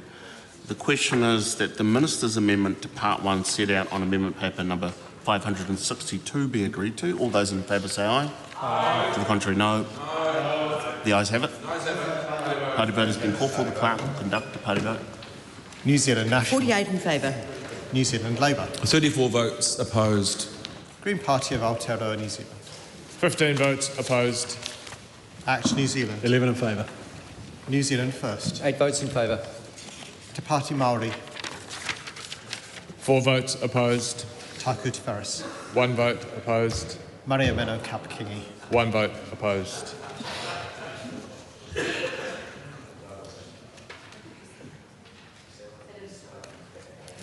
The ayes are 67, the noes are 55. The question is agreed to. The question is that Huhana Linden's amendment to Part 1 set out on amendment paper number 637 be agreed to. All those in favour say aye. Aye. To the contrary, no. The noes have it. Party vote has been called for. The clerk will conduct a party vote. New Zealand National. 48 opposed. New Zealand Labour. 34 votes in favour. Green Party of Aotearoa, New Zealand. Te kau mā rima nā po te whakaai.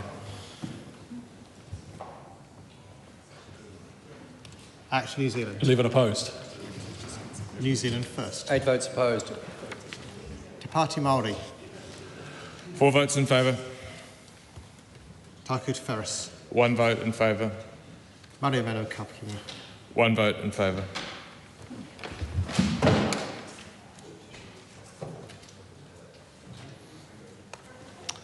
The ayes are 55, the noes are 67. The question is not agreed to. The Honourable Willie Jackson's and Debbie Ngarewa Packer's tabled amendments deleting clause 4 are out of order as being the same as substance as the previous amendment.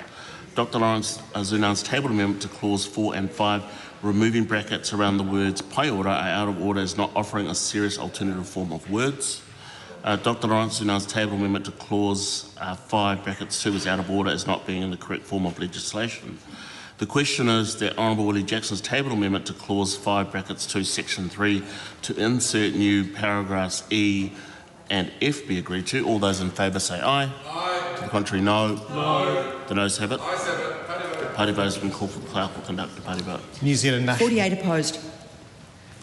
New Zealand Labour. 34 votes in favour. Green Party of Aotearoa, New Zealand. 15 votes in favour. Act New Zealand. 11 opposed. New Zealand First. 8 votes opposed. Te Pāti Māori. 4 votes in favour. Taku Te Wharis. 1 vote in favour. Maria Meno Kapkingi. 1 vote in favour.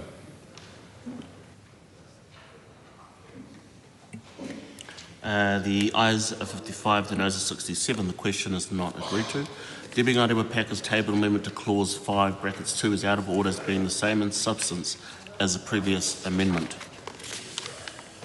Members, Debbie Ngarewa Packer's table amendments to clauses 8, 13, 14, 15, 26 and 31 lend themselves to being grouped. I will put a single question on them unless members indicate that they wish to vote differently on a specific amendment. The question is that Debbie Ngarewa's table amendments to clauses 8, 13, 14, 15, 26 and 31 be agreed to. All those in favour say aye. Aye. To the contrary, no. No. The noes have it. Party vote. Party vote has been called for. The clerk will conduct the party vote. New Zealand National. 48 opposed. New Zealand Labour. 34 votes in favour. Green Party of Aotearoa, New Zealand. 15 votes in favour. Act New Zealand. 11 opposed. New Zealand First. 8 votes opposed. Te Pāti Māori. 4 votes in favour. Taku Te Wharis. 1 vote in favour. Maria Meno Kapkingi. 1 vote in favour.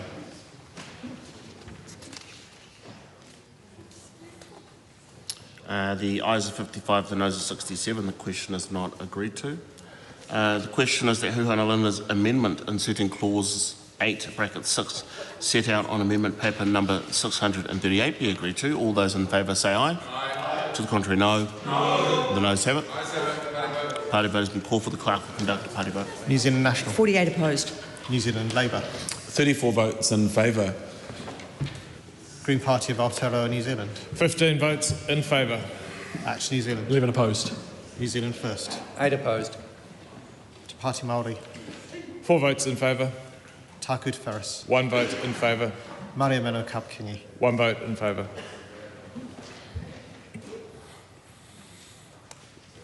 The ayes are 55, the noes are 67. The question is not agreed to. The question is that Huhana Linden's amendment deleting clause 9 set out on amendment paper number 639 be agreed to. All those in favour say aye. Aye. To the contrary, no. No. The noes have it. Party votes. Party votes call for the clerk will conduct the party vote. New Zealand National. 48 opposed. New Zealand Labour. 34 votes in favour. Green Party of Aotearoa, New Zealand. 15 votes in favour. Act New Zealand. 11 opposed. New Zealand First. 8 opposed. Te Pāti Māori. 4 votes in favour. Taku Te Wharis. 1 vote in favour. Maria Mino Kapkini. 1 vote in favour.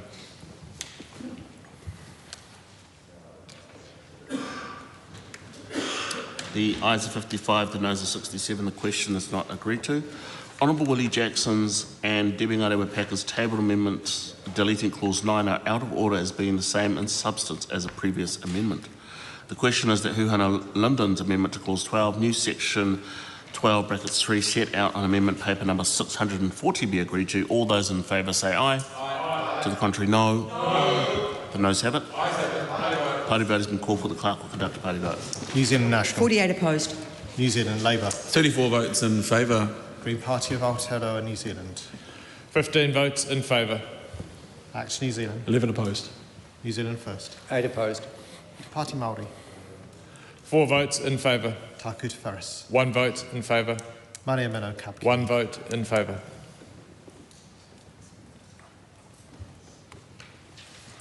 The ayes are 55, the noes are 67. The question is not agreed to. The question is that Dr Lawrence Sunan's tabled amendment to clause 12 replacing new section 12 brackets 3 be agreed to. All those in favour say aye. Aye. To the contrary, no. No. The noes have it. Party vote has been called for. The clerk will conduct the party vote. New Zealand National. 48 opposed. New Zealand Labour. 34 votes in favour. Green Party of Aotearoa, New Zealand. 15 votes in favour. Act New Zealand. 11 opposed. New Zealand First. 8 opposed. Te Pāti Māori. 4 votes in favour. Taku Te Wharis. 1 vote in favour. Maria Mino Kapkini. 1 vote in favour.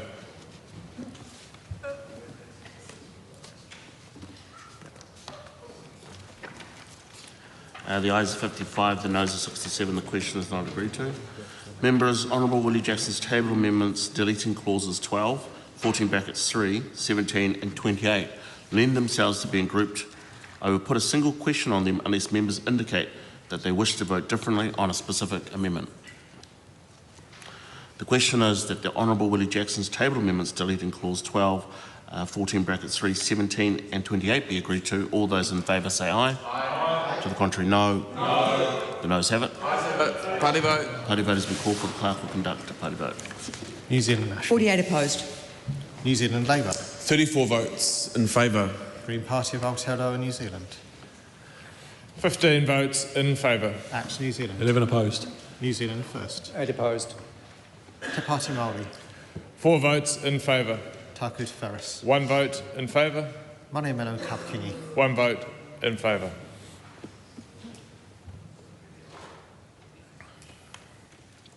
The ayes are 55, the noes are 67. The question is not agreed to.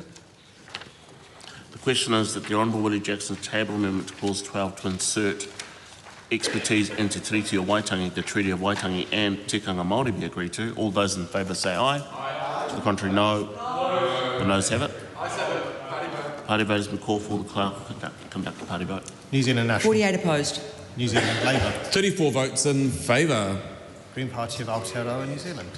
15 votes in favour. Act New Zealand. 11 opposed. New Zealand First. 8 opposed. Te Pāti Māori. 4 votes in favour. Taku Te Wharis. 1 vote in favour. Maria Mino Kapkini. 1 vote in favour.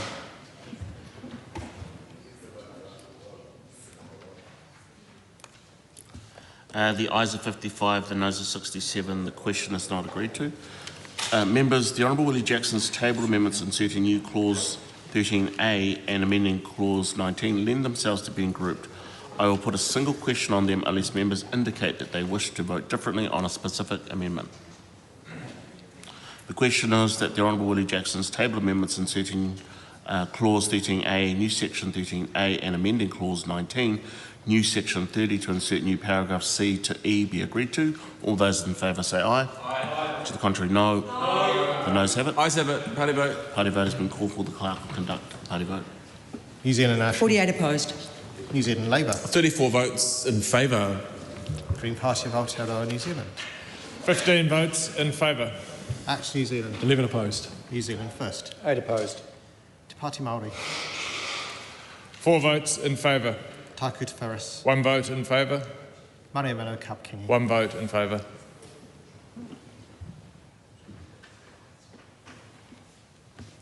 The ayes are 55, the noes are 67. The question is not agreed to. The question is that Huhana Linden's amendment replacing clause 15 set out on amendment paper number 641 be agreed to. All those in favour say aye. Aye. To the contrary, no. The noes have it. Party vote has been called for. The clerk will conduct a party vote. New Zealand National. 48 opposed. New Zealand Labour. 34 votes in favour. Green Party of Aotearoa, New Zealand. 15 votes in favour. Act New Zealand. 11 opposed. New Zealand First. 8 opposed. Te Pāti Māori. 4 votes in favour. Taku Te Whereas. 1 vote in favour. Mane Mano Kapkingi. 1 vote in favour.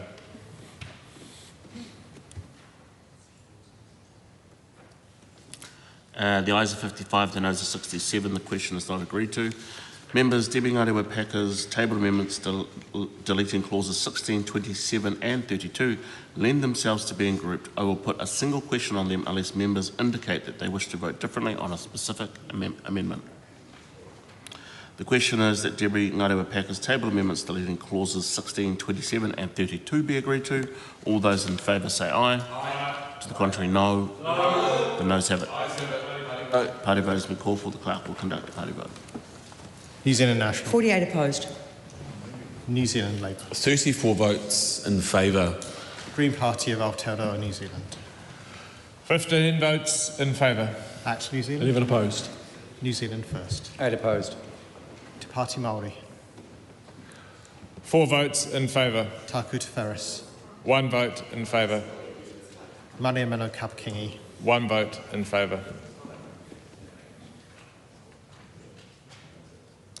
The noes are 67, the ayes are 55. Oh, sorry, the ayes are 55, the noes are 67. The question is not agreed to. Debbie Ngarewa Packer's and Dr. Lawrence Zunan's table amendments deleting clause 17 are out of order as being the same as the previous amendment. The question is that Huhana Linden's amendment deleting clause 19 set out on amendment paper number 642 be agreed to.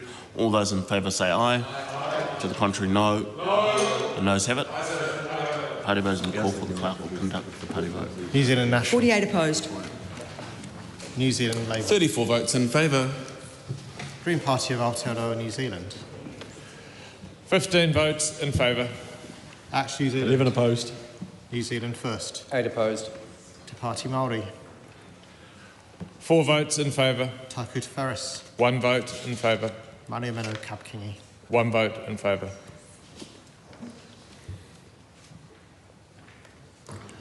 The ayes are 55, the noes are 67. The question is not agreed to. Debbie Ngarewa Packer's table amendment to delete clause 19 is out of order as being the same in substance as a previous amendment. Members, there are 6 amendments in the name of the Honourable Dr. Aisha Varel to clause 23, new section 36A to insert new targets. To test the will of the committee, I will put the question on 3 of those amendments. The question is that the Honourable Dr. Aisha Varel's tabled amendment to clause 23 inserting new section 36A brackets G regarding improved access to mental health and addiction services. Is it supposed to be addiction or addition?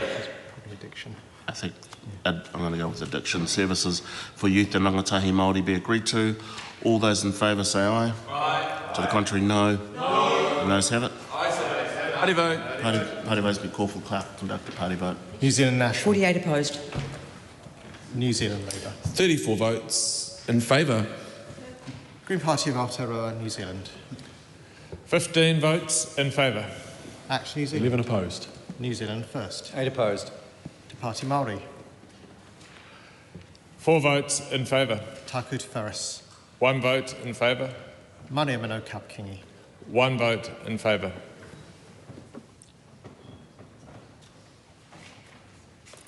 The ayes are 55, the noes are 67. The question is not agreed to.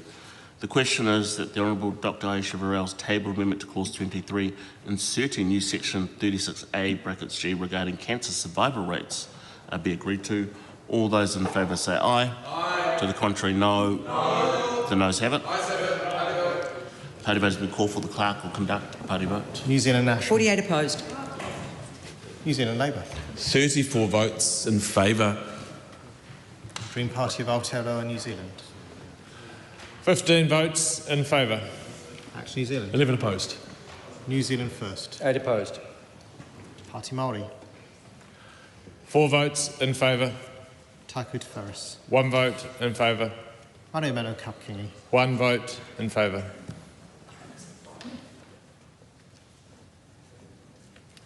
The ayes are 55, the noes are 67. The question is not agreed to.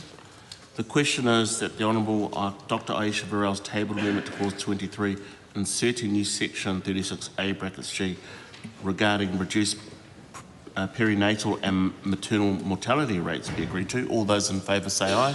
Aye. To the contrary, no. No. The noes have it. Party vote has been called for. The clerk will conduct a party vote. New Zealand National. 48 opposed. New Zealand Labour. 34 votes in favour. Green Party of Aotearoa, New Zealand. 15 votes in favour. Act New Zealand. 11 opposed. New Zealand First. 8 opposed. Te Party Māori. 4 votes in favour. Taku Te Wharis. 1 vote in favour. Manu Mano Kapkingi.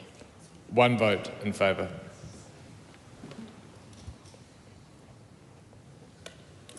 The ayes are 55, the noes are 67. The question is not agreed to. Members, the will of the committee having been tested, Honourable Dr Aisha Varel's remaining 3 tabled amendments to clause 23 are out of order as being inconsistent with the previous decision of the committee. Debbie Ngārewa-Packers and Dr Lawrence Zunan's tabled amendments deleting clause 28 are out of order as being the same as the previous amendment. The question is that part 1 as amended stand part. All those in favour say aye. Aye. To the contrary, no. No. The ayes have it. No, party vote has been called for. The clerk conduct a party vote. New Zealand National. 48 in favour. New Zealand Labour. 34 votes opposed. Green Party of Aotearoa, New Zealand. 15 votes opposed. Act New Zealand. 11 in favour. New Zealand First. 8 votes in favour. Te Party Māori. 4 votes opposed. Taku Te Wharis. 1 vote opposed. Manu Mano Kapkingi. 1 vote opposed.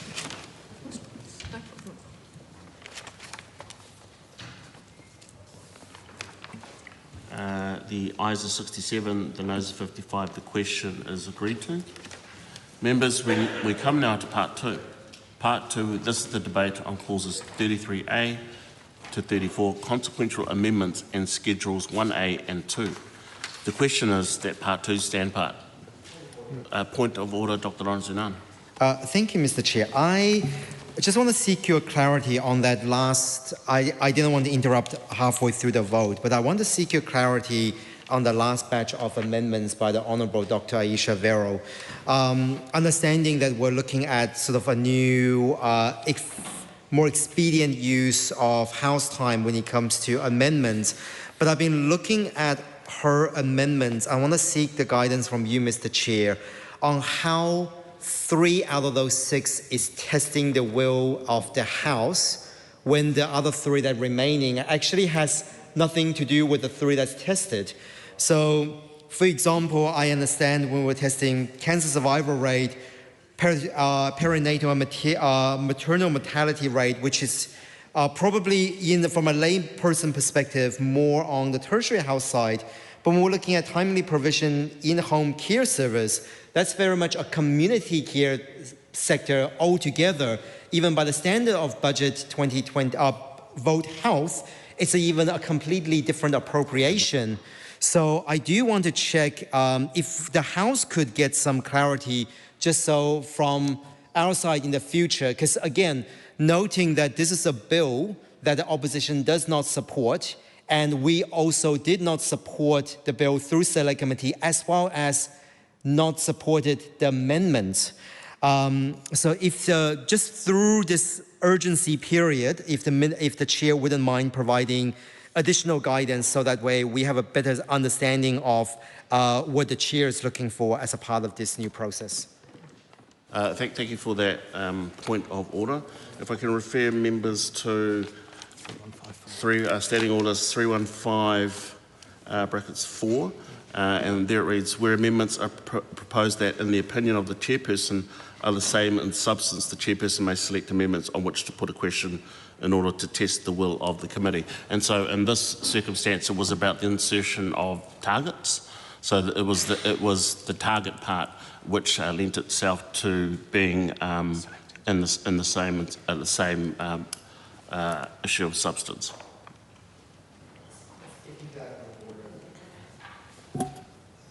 Sorry, the mic wasn't on before. I understand from a target perspective, but then is it an assumption then that if the House would not accept 3 targets, they wouldn't consider any of additions to target, regardless how different they are and the fact that they cover different parts of the House sector?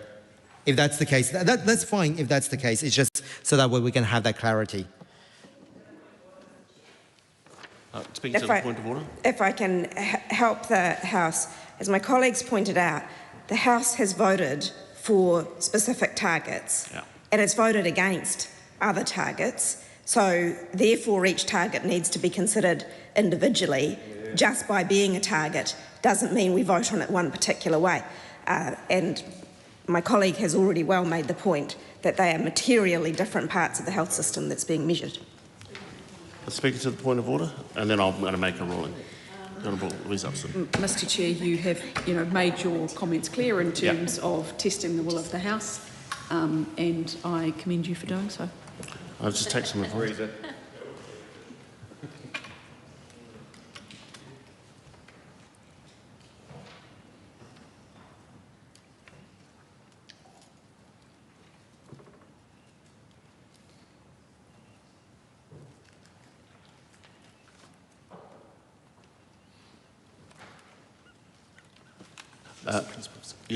So the principle on which we're operating on, because I know that we're moving into new territory here in terms of the way that we've approached both tonight and yesterday as well, is what we've done here is tested the will of the committee in terms of those targets.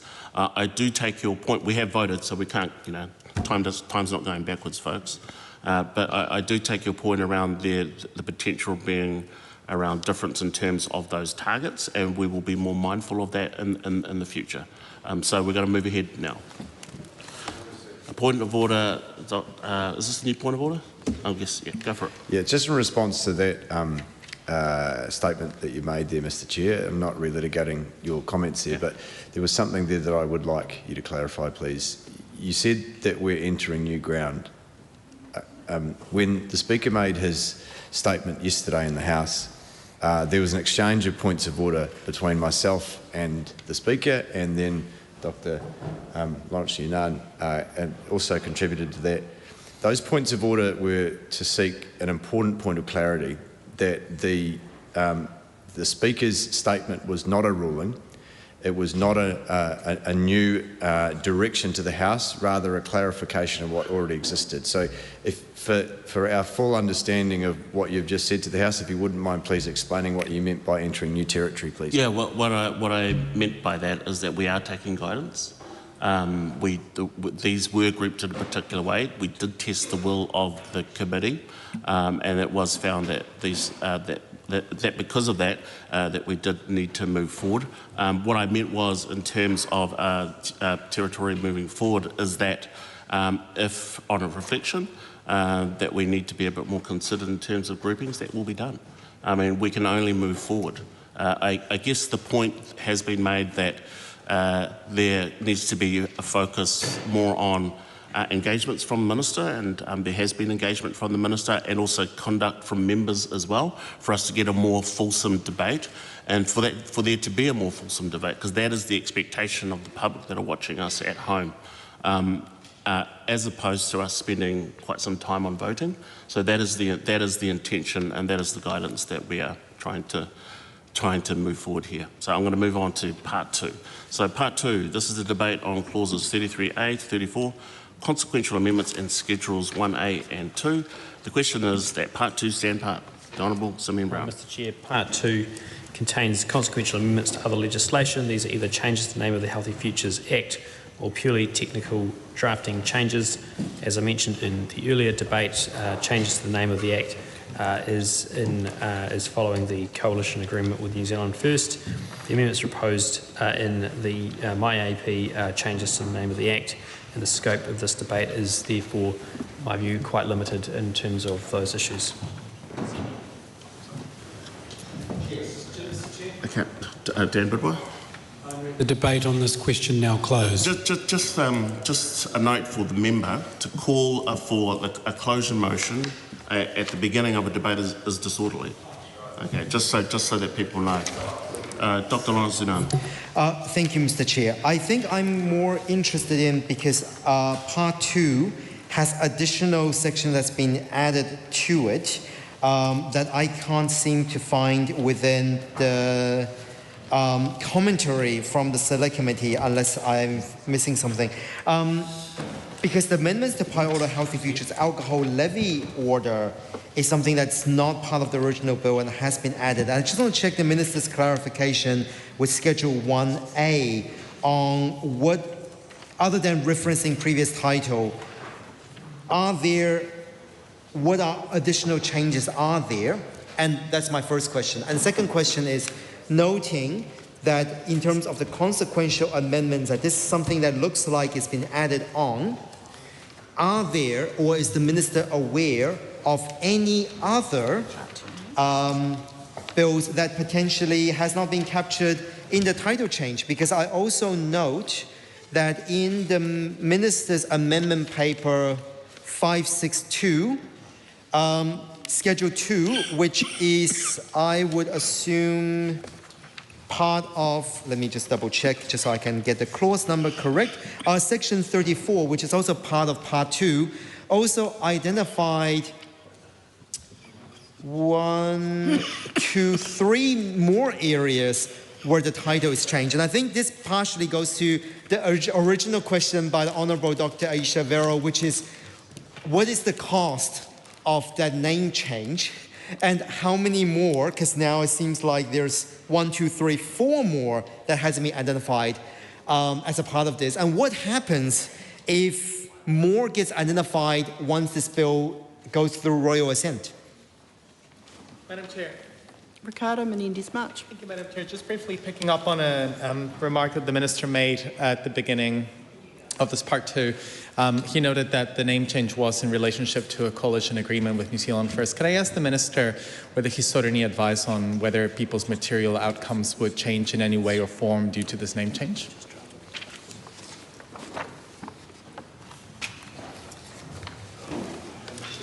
Lawrence Zunan. Just very quickly, because I see that the Minister is receiving some advice. As the Minister receives advice, just seeking if it's okay with you, Madam Chair, that we can allow the Minister to respond to questions if we move on to the next section. Madam Chair. The Honourable Seymour Brown. I thank the members for these questions. As I said at the start, these are consequential amendments primarily relating to the name of the legislation, which follows the coalition agreement with New Zealand First, and the amendments in the AP that I've tabled relate to some name changes as well. The question is that the debate on this question now closed. All those in favour, please say aye. Aye. To the contrary, no. The ayes have it. A party vote, Mr. Clark. Thank you. New Zealand National. 48 votes in favour. New Zealand Labour. 34 votes opposed. Green Party of Aotearoa, New Zealand. 15 votes opposed. Act New Zealand. 11 in favour. New Zealand First. 8 votes in favour. Te Pāti Māori. 4 votes opposed. Tākata Ferris. 1 vote opposed. Miramino Kapkingi. 1 vote opposed.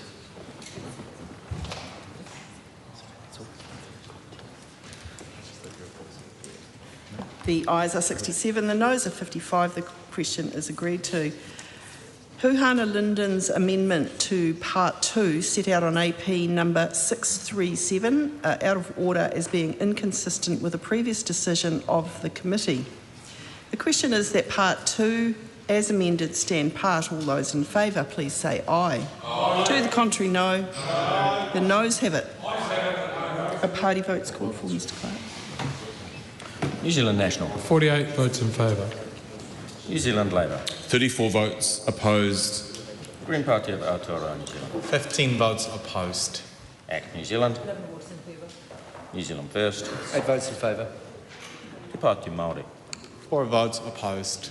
Tākati Ferris. 1 vote opposed. Mirameno Kapkingi. 1 vote opposed.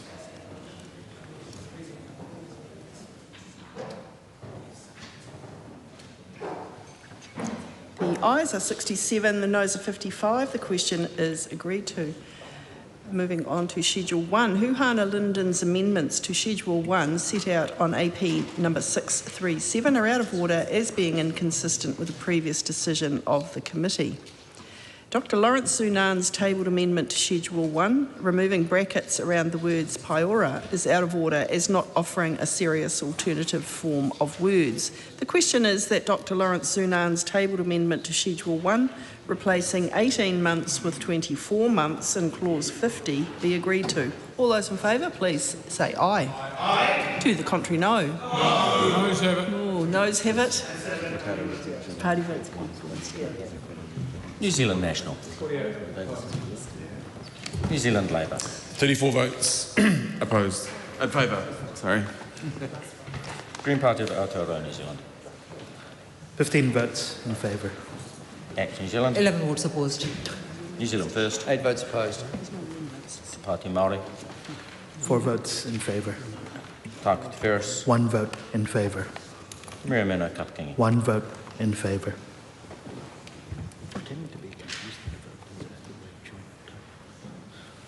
The ayes are 55, the noes are 67. The question is not agreed to.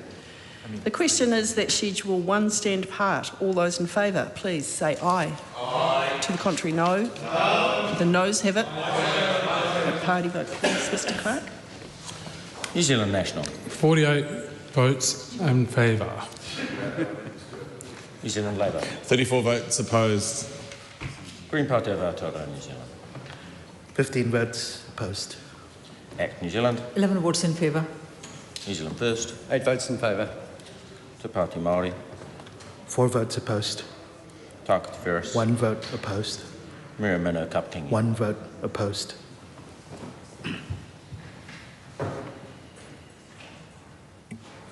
The ayes are 67, the noes are 55. The question is agreed to. Schedule 1A, Huhana Linden's amendment deleting Schedule 1A set out on AP number 637 is out of order as being inconsistent with the previous decision of the committee. The question is that Schedule 1A stand part. All those in favour, please say aye. Aye. To the contrary, no. No. The noes have it. Aye. The party vote, please, Mr Clark. New Zealand National. 48 in favour. New Zealand Labour. 34 votes opposed. Green Party of Aotearoa, New Zealand. 15 votes opposed. ACT New Zealand. 11 votes in favour. New Zealand First. 8 votes in favour. Te Pāti Māori. 4 votes opposed. Tākati Ferris. 1 vote opposed. Mirameno Kapkingi. 1 vote opposed.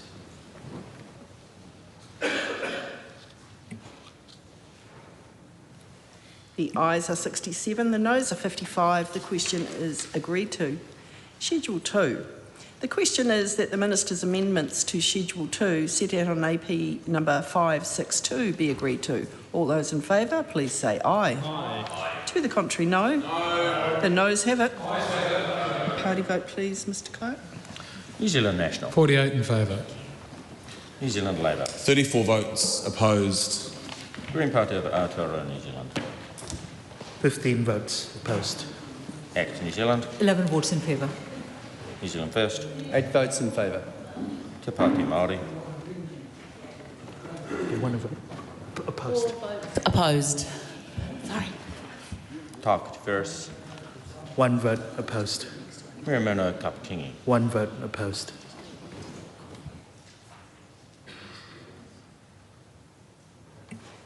The ayes are 67, the noes are 55. The question is agreed to. Huhana Linden's amendment replacing Schedule 2 set out on AP number 637 is out of order as being inconsistent with the previous decision of the committee. Dr Lawrence Sunan's tabled amendment to Schedule 2, removing brackets around the words paiora, is out of order as not offering a serious alternative form of words. The question is that Schedule 2 as amended stand part. Will those in favour please say aye. Aye. To the contrary, no. The ayes have it. A party vote, please, Mr. Chair. New Zealand National. 48 in favour.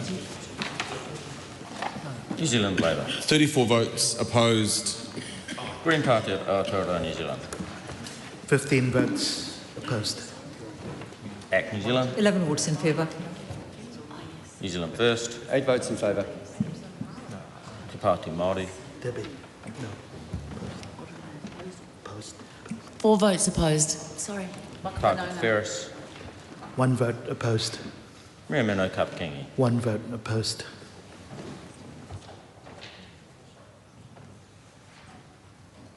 The ayes are 67, the noes are 55. The question is agreed to. Members, we come now to clauses 1 to 3. This is the debate on clauses 1 to 3, title, commencement and principal act. Madam Chair. The Honourable Seymour Brown. Madam Chair, has been traversed throughout this debate in regards to the title of the Act. This is in relation to the New Zealand First National Coalition Agreement in relation to the naming of legislation. This Act has been amended as part of this bill to reflect the Coalition Agreement, and as it states, the Act comes into force the day after Royal Assent. The Honourable Dr Aotearoa. Madam Chair, the debate so far has traversed a number of issues that point to a deterioration in the consensus around key elements of healthcare in New Zealand and a move towards an ideological approach from the government to silence sources of opposition within professions in the health system, to remove equity for Māori, to focus the health system on a narrow set of outputs. And this bill is passing under urgency just a few months from a general election. So my question is why the commencement date is the day after the Royal Assent, when really such a controversial piece of legislation that the government has this is its second amendment of the legislation. It has another one planned on the same order paper. It really should be coming into effect after the general election, because it's evident that the bill aims to set a long-term direction for the health system that the opposition and the highest polling party in New Zealand is not comfortable with. So the only decent thing for the government to do would be to let this go to voters, because if you talk to New Zealanders, you'll know that they are not interested in this petty war against Māori that is being prosecuted through this bill. They would like to see a health system that recognised them as people. They would want to see that values are pursued through the health system, such as focusing on prevention, on clinical governance of services, on making sure that the staff are well looked after. But this government has not listened to the submissions made at Select Committee to values that are common in our community and are reflected in our healthcare professions and workforce. So the date of commencement should be deferred to 6 months further in the future. Huhana Linden. Chair, e mihi atu ana kia tātou I tēnei pō. I absolutely support the question around commencement, and want to also query the change in the name.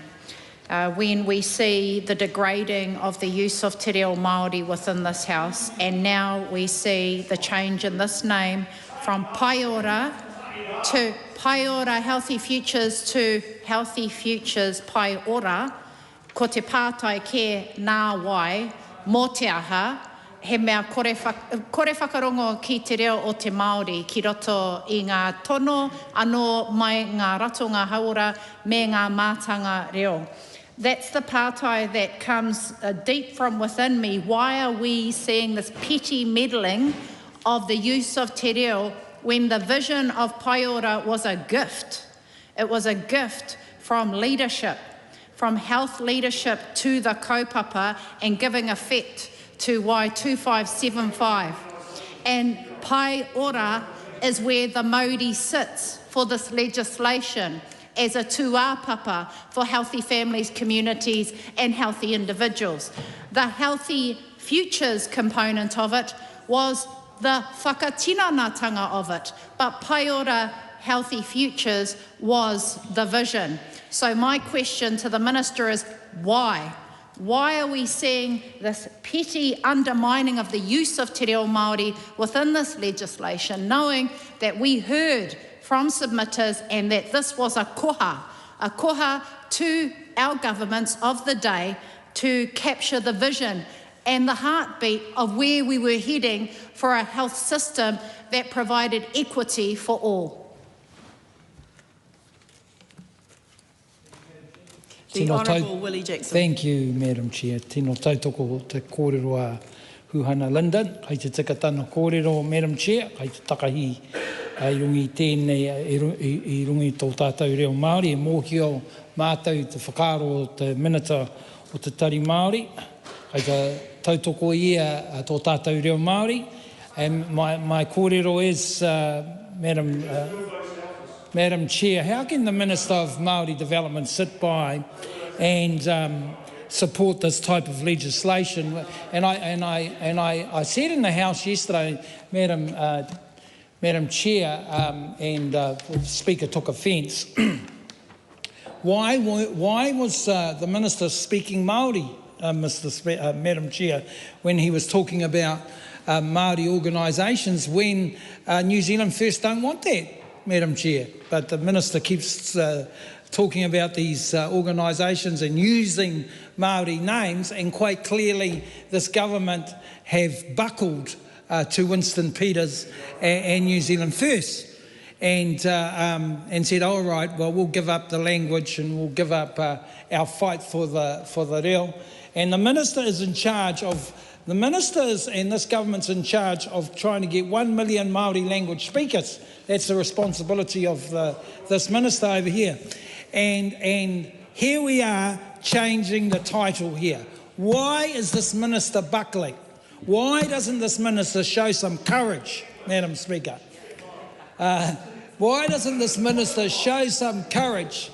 I mean, Minister Pōtaka shows selective courage, Madam Speaker, in the House. He stands up by Winston Peters and he says all these Māori names, and then when I challenge it, I get told off by the Speaker. I can't work that out. I can't work that out. All I'm saying is, why is Tama Pōtaka using Māori names for Māori organisations when we've got this Minister here who shows no courage in terms of keeping the Māori name for our Paiora kaupapa.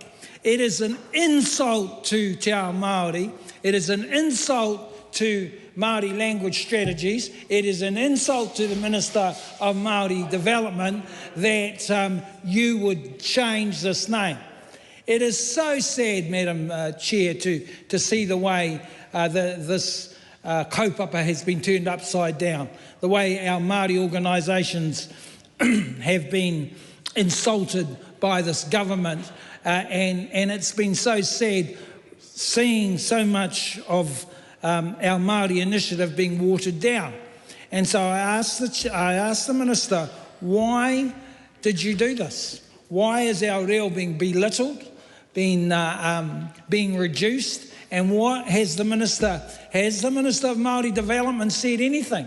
He's saying to our people out there that we'll get 1 million speakers. How can we get 1 million speakers when we have an organisation that gets its name changed because it offends Winston Peters?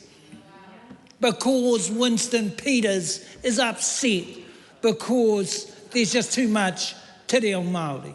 It is a shocking decision from this government. A once proud national party and government would never have buckled to this sort of rubbish. No wonder Chris Finlayson is insulting the party. No wonder Chris Finlayson, Madam Speaker, Madam Chair, is saying that Māori Crown relations is at an all-time low. An all-time low. So much so Mr. that Jackson, the Minister... can you come back to this bill? I'm You've got a bit wide. I was always coming back to this bill. The name is terrible. What a terrible name. Thanks for that reminder. What is the name of this bill, actually? It's called... No, it's some stupid Pākehā name. Yeah, that's right. Healthy Futures. That's right. What a terrible, insulting name in terms of te reo Māori. Madam Speaker, you might feel I'm going off the topic here, but Māori communities, Māori organisations, Mātāwai, which Minister of Māori Development, Tama Pōtaka, is in charge of, are stunned by the government's lack of courage with regards to this. So I asked the Minister again, why has he buckled to Winston Peters? Why can't he hold fast to a Māori language strategy, Madam Speaker, Madam Chair, that has been put in place, not just by this government, but the previous government, but previous... Honourable Simeon Brown. Thank you, Madam Chair. In response to the members' questions in relation to the title, I've already outlined the reason for the change in the name of the title. In relation to the question about the commencement, the bill comes into force the day after the Select Royal Consent. It has been through a select committee process, and it is now up to Parliament to decide upon progress to piece of legislation, and that is the democratic will of how this place works. Debbie Ngārewa-Packer. Toko au a te wero ki a tā tātou minita. Ka tupo au ki Taranaki he mokopuna o Mururaupatu. Kaore e whenua, kaore e reo, kaore e hauora. Nō reira, I mua ia koe, ka tupua ta mana o paiora ki tā tātou kaupapa. Nō wakapapa, nō mana. Kaore te kōrero e pāna ki tā tātou ingoa anake. He mana, he wairua, he mauri, kei raro tērā kaupapa. Nō reira, ka tono au ki a koe. Kia maumahara mai. E kore nā reo I tēnei taonga ara Aotearoa. He iti toku reo. Engari ka rongo au I tērā kaupapa. Pai ora. Mō au, kua mana I tā tātou whānau hapu iwi Aotearoa katoa. Kua wihi ngā ingoa, kua wihi ngā wairua o Aotearoa. Koera te wero kei a koe. When you take our reo, you take our mauri, our wairua, and the wakapapa of that kaupapa. It's not just a name. It has mana. It's a mana that you've been bestowed to look after as our minister, as my mokopuna's minister, as their mokopuna's minister. Nowhere else do we get to hear this. So when you make a decision, you stand up and kati te kōrero. E hara te kōrero e pāna ki tā tātou ingoa anake. He mana nui ki tērā kaupapa.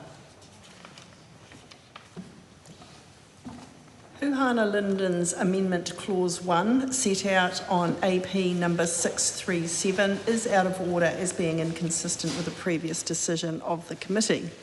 Dr Lawrence Zunan's tabled amendment to Clause 1 is out of order as not being an objective description of the bill. The question is that Clause 1, there's no amendments, is there? No. That Clause 1 stand part. All those in favour, please say aye. Aye. To the contrary, no. No. The ayes have it. Over, please, Mr Clerk. New Zealand National. 48 in favour. New Zealand Labour. 34 votes opposed. Green Party of Aotearoa, New Zealand.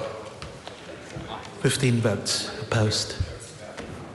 ACT New Zealand. 11 votes in favour. New Zealand First. 8 votes in favour. Te Pāti Māori. 4 opposed. Tākati Ferris. 1 vote opposed. Rea Mino Kapakingi. 1 vote opposed.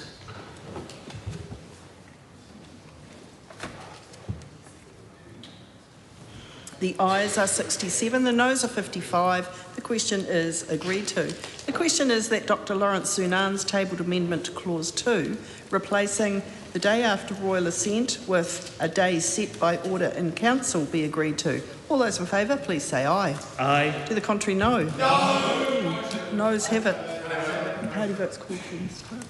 New Zealand National. 48 opposed. New Zealand Labour. 34 votes in favour. Green Party of Aotearoa, New Zealand. 15 votes in favour. ACT New Zealand. 11 votes opposed. New Zealand First. 8 opposed. Te Pāti Māori. 4 in favour. Tākati Ferris. 1 vote in favour. Rea Mino Kapakingi. 1 vote in favour.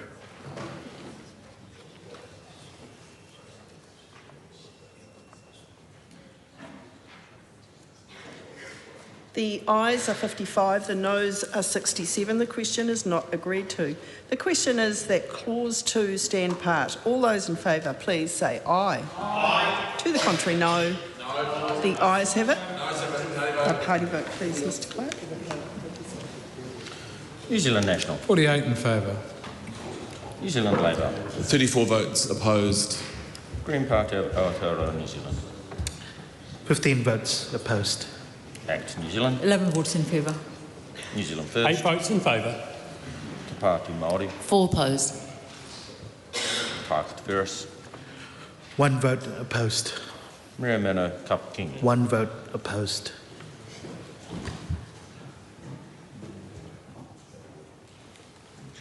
The ayes are 67, the noes are 55. The question is agreed to. The question, Huhana Linden's amendment to Clause 3, set out on AP number 637, is out of order as being inconsistent with a previous decision of the committee. The question is that Clause 3 stand part. All those in favour, please say aye. Aye. To the contrary, no. Aye. The ayes have it. Vote. Party vote, please, Mr Clerk. New Zealand National. 48 in favour. New Zealand Labour. 34 votes opposed. Green Party of Aotearoa, New Zealand. 15 votes opposed. ACT New Zealand. 11 votes in favour. New Zealand 8 votes in favour. Te Pāti 4 Māori. opposed. Tākati Ferris. 1 vote opposed. Rea Mino Kapakingi. 1 vote opposed.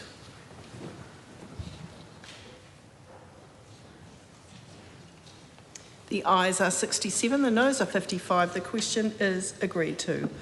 I will report this bill with amendment. Thank you, Mr.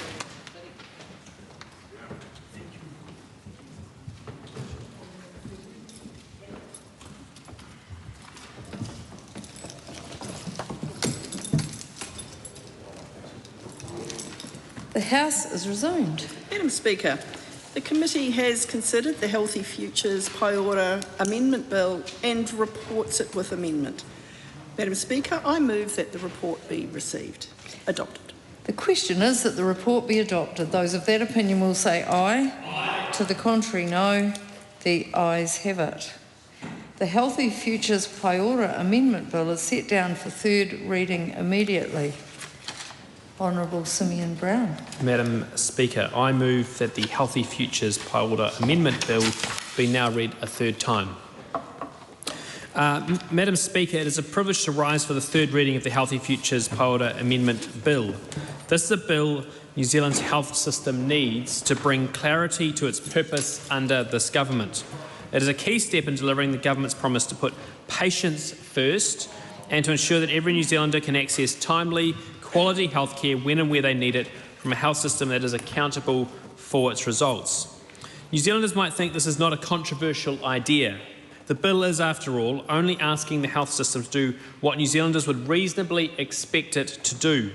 However, when this government came to office, we inherited an underperforming health system, long wait times, delayed infrastructure projects, distraction, and a clear lack of accountability in our health system. Our government has been focused on fixing the basics and building the future. And this bill is one part of moving from a system focused on processes, bureaucracy, and a system which would simply been restructured during the middle of a pandemic, the very worst time to have thought about restructuring a system, to one focused on delivery, clarity, and accountability. Before I get into what the bill does, I want to thank the people who have made it possible. I want to acknowledge the Select Committee for the chairmanship, and particularly Chair Sam Uffindell for his guidance of the committee, and also the many stakeholders, health professionals and members of the public who made submissions on this important topic. There are a number of key changes that this bill does. It focuses the health system on what should be its main purpose: patients receiving timely and quality care. The bill introduces a new statutory purpose for the Act to guarantee that all patients have access to effective and timely health services. Every decision Health New Zealand makes will now be anchored in this purpose. The bill also repeals the health sector principles and charter.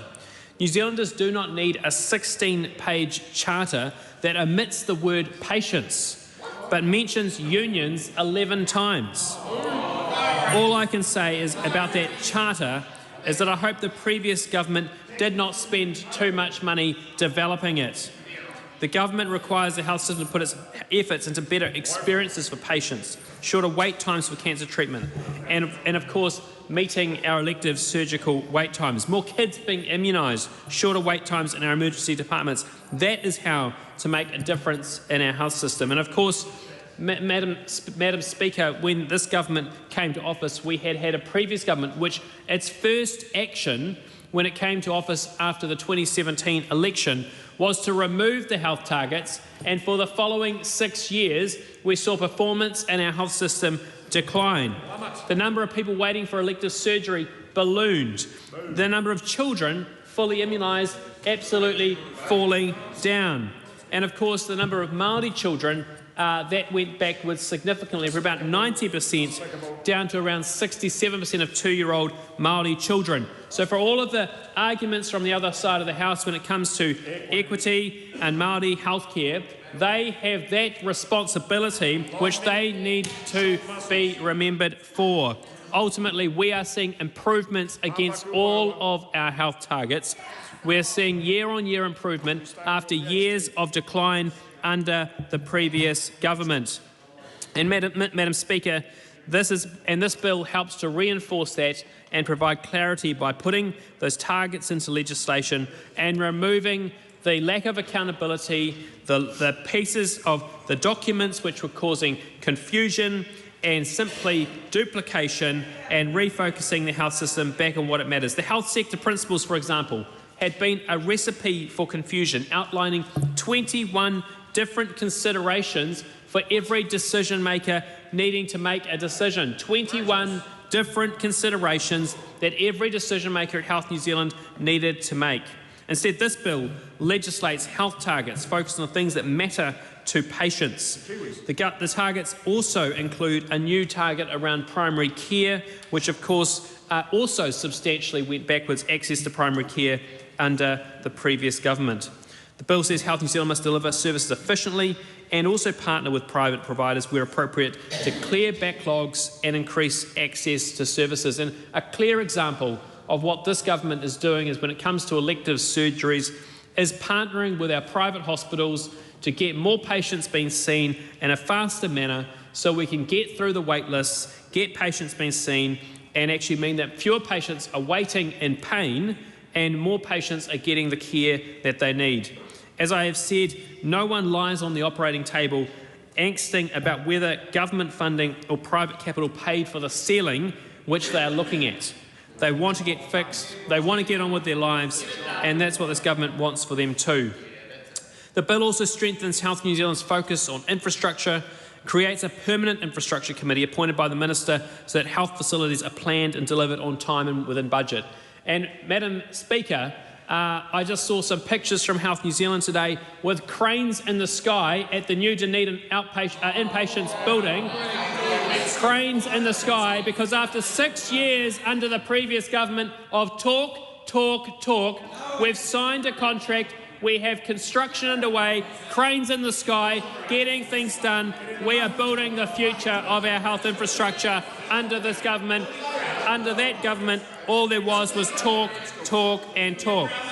This bill strengthens governance and accountability will no longer be optional, but embedded in the legislation.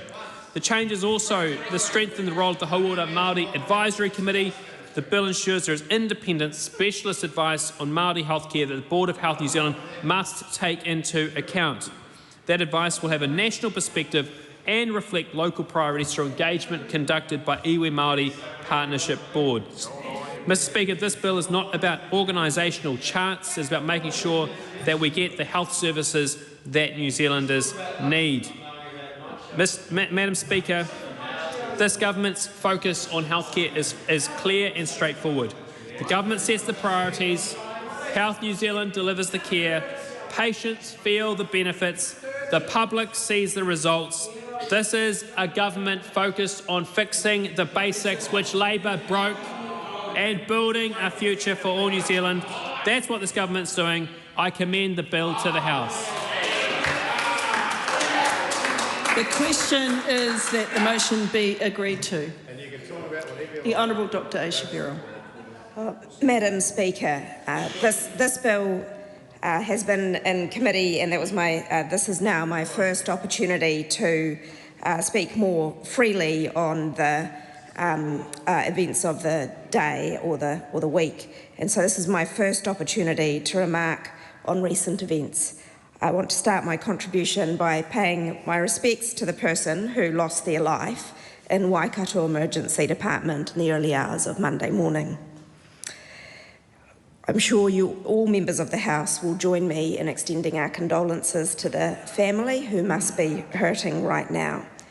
This person was seeking care and they should have expected to be looked after. I also know from attending too many events of a similar nature during my professional work that these events are distressing for bystanders and also for staff. As a health worker, I also understand that these events are a prism through which we can see the challenges our health system faces. It's individual stories like these that make up the reality of health system experiences of New Zealanders. I am pleased Health New Zealand has announced that an investigation is underway because understanding what happened helps families heal, and accountability is also important. The bill that we have debated brings into law an emergency department target that 95% of people are seen within 6 hours. The person in question waited more than 9 hours for their care. This target has been in the government's position statement on health for at least the last 2 years and the letter of expectation for 2 years. I am not sure what additional strengthening of the target comes from its inclusion in legislation. This direction has been communicated to the health system for some time, and contrary to the Minister's contribution, that was a priority under the past government as well. For 2 years, in fact, the government has talked about very little other than targets. The target didn't get that man care. The target also did not staff the hospital, Waikato Hospital Emergency Department. Ask any doctor or nurse. There is a hiring freeze in Health New Zealand. Look at the HWIP data. you'll see that the number of nurses across the last year has only increased 1%, when normal would be 3 or 4%. Ask doctors or nurses, they'll tell you that when one of their colleagues leaves because they've resigned, they don't automatically hire into the vacancy. They have to get permission from somewhere else. Another thing this bill doesn't do, which the government made a lot of bold statements about, is it doesn't give care to the front line, doesn't give decision-making power to the front line. The most senior people in Health New Zealand's hospitals do not have the power to hire doctors and nurses. Those decisions are made at a regional level. That is a decision this government has taken. So the fact is that if you're aware, as the most senior person in a city the size of Hamilton, that you have an understaffing problem in your emergency department, you as the most senior person in that hospital can't act on it without someone else's permission. I note also today's reporting by Radio New Zealand News that the planned 117 job cuts that were due to be cut in Te Manuataki, the Health New Zealand region that includes the Waikato, the Central North Island, those have been cancelled just today. The bill doesn't lock into place the things people need for good care, though it sets targets. It doesn't protect frontline clinicians, as the government promised was a priority when it came into office. In fact, just today we're finding out that job cuts to frontline clinicians have been paused in the region where this death happened. We have said multiple times in this debate that Labor supports targets, that sometimes we think that they should be, in fact, more ambitious and representative of our health system. But let's not pretend that they do things they don't. The targets that the government has implemented, the milestones for them have not been met. I don't believe they've been met for a single one of the targets in a consistent way since they've been implemented. We now have almost 2 years of data. So the previous speaker made a lot of bold statements about the values of targets, but who are we kidding? It would be deeply cynical if targets were used as a rhetorical device, as a shield, that when things go wrong in the health system, and the reality is that it goes wrong often and people get hurt often, that they're just used as an opportunity for a minister to turn around and say, well, I have expectations that targets be met, and not take responsibility for the fundamentals of delivering care, not take responsibility for proper staffing of our emergency departments, for making sure our clinicians have the right equipment, for making sure the physical infrastructure is appropriate. Targets have their place, but let's not overstate them. Let's not say that they are the be-all and end-all of making progress and improving our health system. The core to delivering healthcare are the people who deliver it. I was so proud to be one of the New Zealanders who work in our health system for over 20 years. I did the best things I ever did in my life in that job, looking after people at times that were really, really difficult. I never once thought of myself as a public servant, though I did public service every day. This bill has put into this bizarre concept of public service neutrality over the clinicians that work in our hospital. Many submissions to the Select Committee from professionals in our hospitals raise concerns about this bringing a chilling effect, that it's intended to stop doctors and nurses and other allied health professionals from speaking out when things go wrong in their hospitals. My message to them is it is your professional duty to do so when you see circumstances that are unsafe in public hospitals. Clinicians, whether you're a medical specialist or a nurse aide, all of you see things in our health system that sometimes goes wrong. And I do not endorse a culture that means suppressing what they have to say, covering up, making them feel that they can lose their job. The Minister pointed out that one union's contract has protections for their members to be able to speak out. But what about the tens of thousands of nurses who work in our health system who might feel gagged by provisions in this bill? Sadly, abominable things happen in healthcare sometimes, and they must be spoken about. Why would we want as politicians to see these things suppressed and not surfaced? Why would we want to be in a position where we are saying we want to weaponise targets against these workers and then blame them when things go wrong, rather than accepting that as in a democratic country, one of the jobs we do is provide the resources to the health system that it needs to be able to care for people.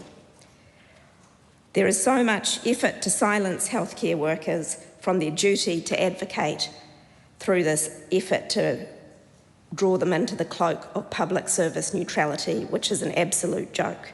Other Crown entities don't have this requirement. Many of the provisions in this bill are incredibly divisive. They are an example of an ideological project that has absolutely nothing to do with healthcare, an effort to go into petty belittling of Māori, of making their language go second in the title of the bill rather than first as it was.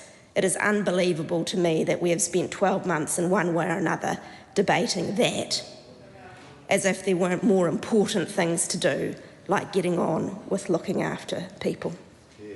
To the doctors and nurses, pharmacists, lab technicians, allied health workers of all stripes, care and support workers who work in our health system, I want to say that we hear your concerns and that speaking up is an important service you provide for New Zealanders. To the people who are accessing care and having challenges accessing care, there are better days ahead. Well said, Aisha. Oh, boy.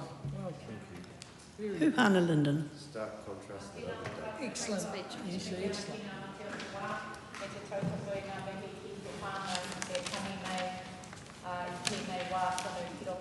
I te rohe o Waikato. E tino tautoko anau ngā mihi o taku rangatira o Aisha Vero ki tērā whānau o tira ki ngā kaimahi o te hohi pere. Rātou katoa e noho ana ki raro i te kapua pauri. It pains me that we're at this point now for Healthy Futures Paiora. And as I spoke earlier about the gift and the koha of what Paiora Healthy Futures was. And that gift from Tā Meihana Jury is something that we cannot understate. When concepts such as Mauri ora, healthy people, whānau ora, the health of the whānau, and wai ora, healthy environments, are now belittled and downgraded in a system that was intended to embody health as a taonga. And recognising that whānau, hapu, iwi, Māori community can't be just passive participants in the health system, but we all want to be a part of leadership. We want to be contributing. We want to be a part of supporting a sustainable health system where everyone benefits, because there is enough for everyone to succeed if we focus on what's important. And what's important is the health and well-being of today, but also the health and well-being of our mokopuna for tomorrow. And the safeguards that Paiora Healthy Futures had in place included te aka whai ora and te whatu ora, working as a wakahaurua, a double-hulled canoe, paddling forward with a shared vision for better health outcomes for all New Zealanders. But that's not what we've got now.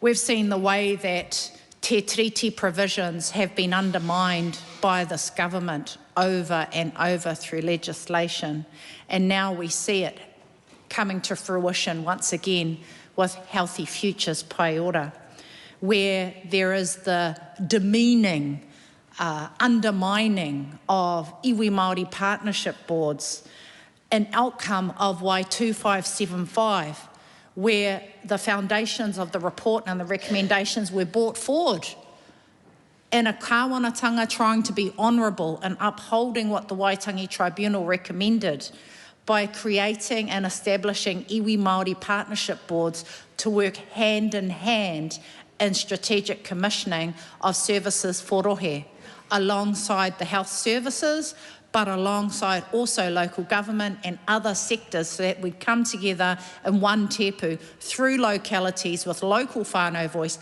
feeding up into the health system. But that's all gone. And now we've got this elevation of the Hauora Māori Advisory Committee. They had their first meeting, the Hauora Māori Advisory Committee and Iwi Māori Partnership Boards, on Monday. That's the first time that they've met. And the single voice, the sole voice for Māori now sits within this advisory committee to the Minister, and Iwi Māori Partnership Boards presented their truth and what they have been doing on the ground to Hauora Māori Advisory Committee. I hope that this new legislation and new powers that the Hauora Māori Advisory Committee has will now be resourced to be effective, that they may be powered up to work alongside iwi Māori partnership boards to provide genuine feedback and voice of iwi Māori from within the system, from within whānau voice, and that those insights matter and will go somewhere. Now, I want to really reflect on the way that we have a system that had worked with kaimahi, with unions, with community to build up this thing called Te Mauri o Rongo. And Te Mauri o Rongo, as our New Zealand Health Charter, chartered a plan. It set out the way with which we had shared values, principles and expectations for the way that everyone would work together, but also that you would be a safe kaimahi, that you would be a safe patient or tūroro, that you as a whānau coming into the system, you would see a connected, strong and collaborative health system. And Te Mauri o Rongo represented that shared voice, now diminished in Healthy Futures Paiora, and really worry as to how our kaimahi voice can be heard when we already know that there could be potential chilling impact on the voice of kaimahi as they see things in the system when political neutrality is on top of them, that they are required to be politically neutral. But when ka kite te tangata I tētahi mea he, e tikana me kōrero. Me kōrero me tohe mo te hauora o te iwi, mo te hauora o te tūroro, mo te hauora o te whānau. And so that's the failures of what we're going to see, is that this bill doesn't address the core system issues and challenges. In fact, as submitters have shared, that these fundamental changes really undermine the approach in looking at the wider determinants of health. The original Paiora tried to bring together an interconnected sector approach where we looked at environmental issues, where we thought about social cohesion and the way that we could bring in different providers to work together and to look at what were the issues in a community and what were the solutions. Because the commitment to equity and shared decision-making was clear in Paiora Healthy Futures. But that's not so clear now, because as we've heard and as we see, time and time again, it's about the widget. It's about the target, and it's about working hard to achieve the target. And so as we reduce down the focus of our workforce, of our providers, of our system to now a target focus, it risks really missing the point in the wider hauora of those that come into the system and are looking for support, because you're driving towards achieving something, but you're missing the conversations that could reveal more, that could support the health and well-being not only of the patient or the tūroro, but also the wider whānau, and who are best to deliver the services and support for the whānau at place. So those are the issues that are coming forward. We heard it in the Select Committee. We heard it in the select committee where unions, kaimahi, hauora Māori, the sector came forward and said, me tūpato, kia tūpato koutou. And the way that we have failed to hear those cautions and the amendments that were proposed in the legislation were quite reasonable. And yet we continue to be told no.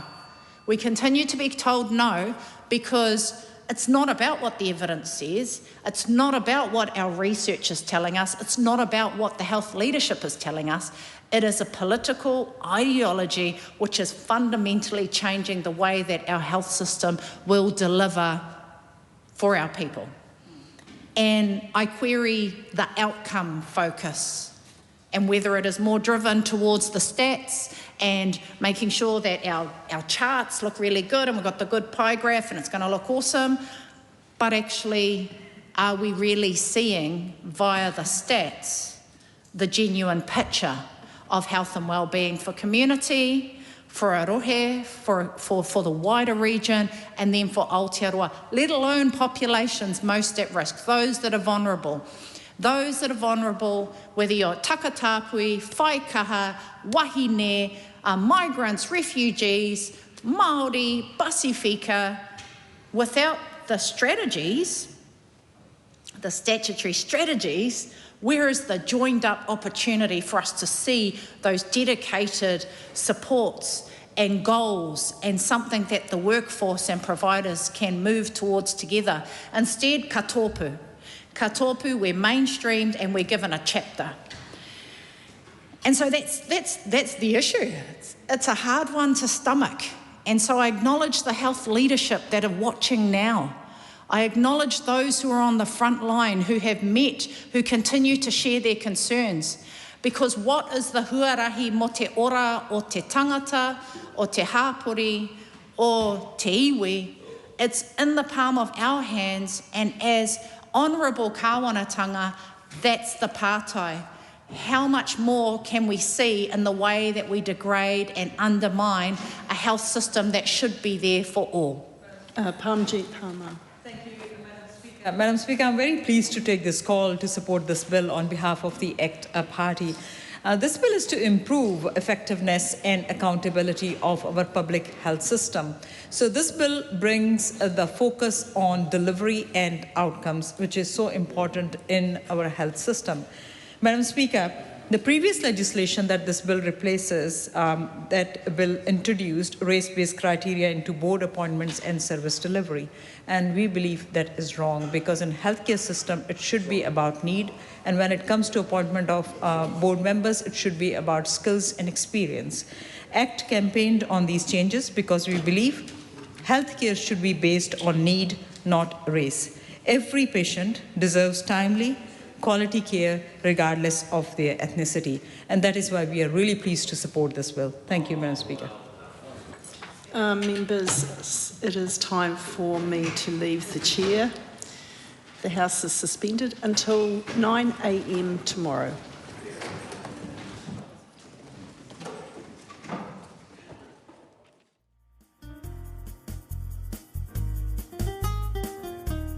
That concludes our coverage from the House of Representatives. More information about Parliament is available at www.parliament.nz.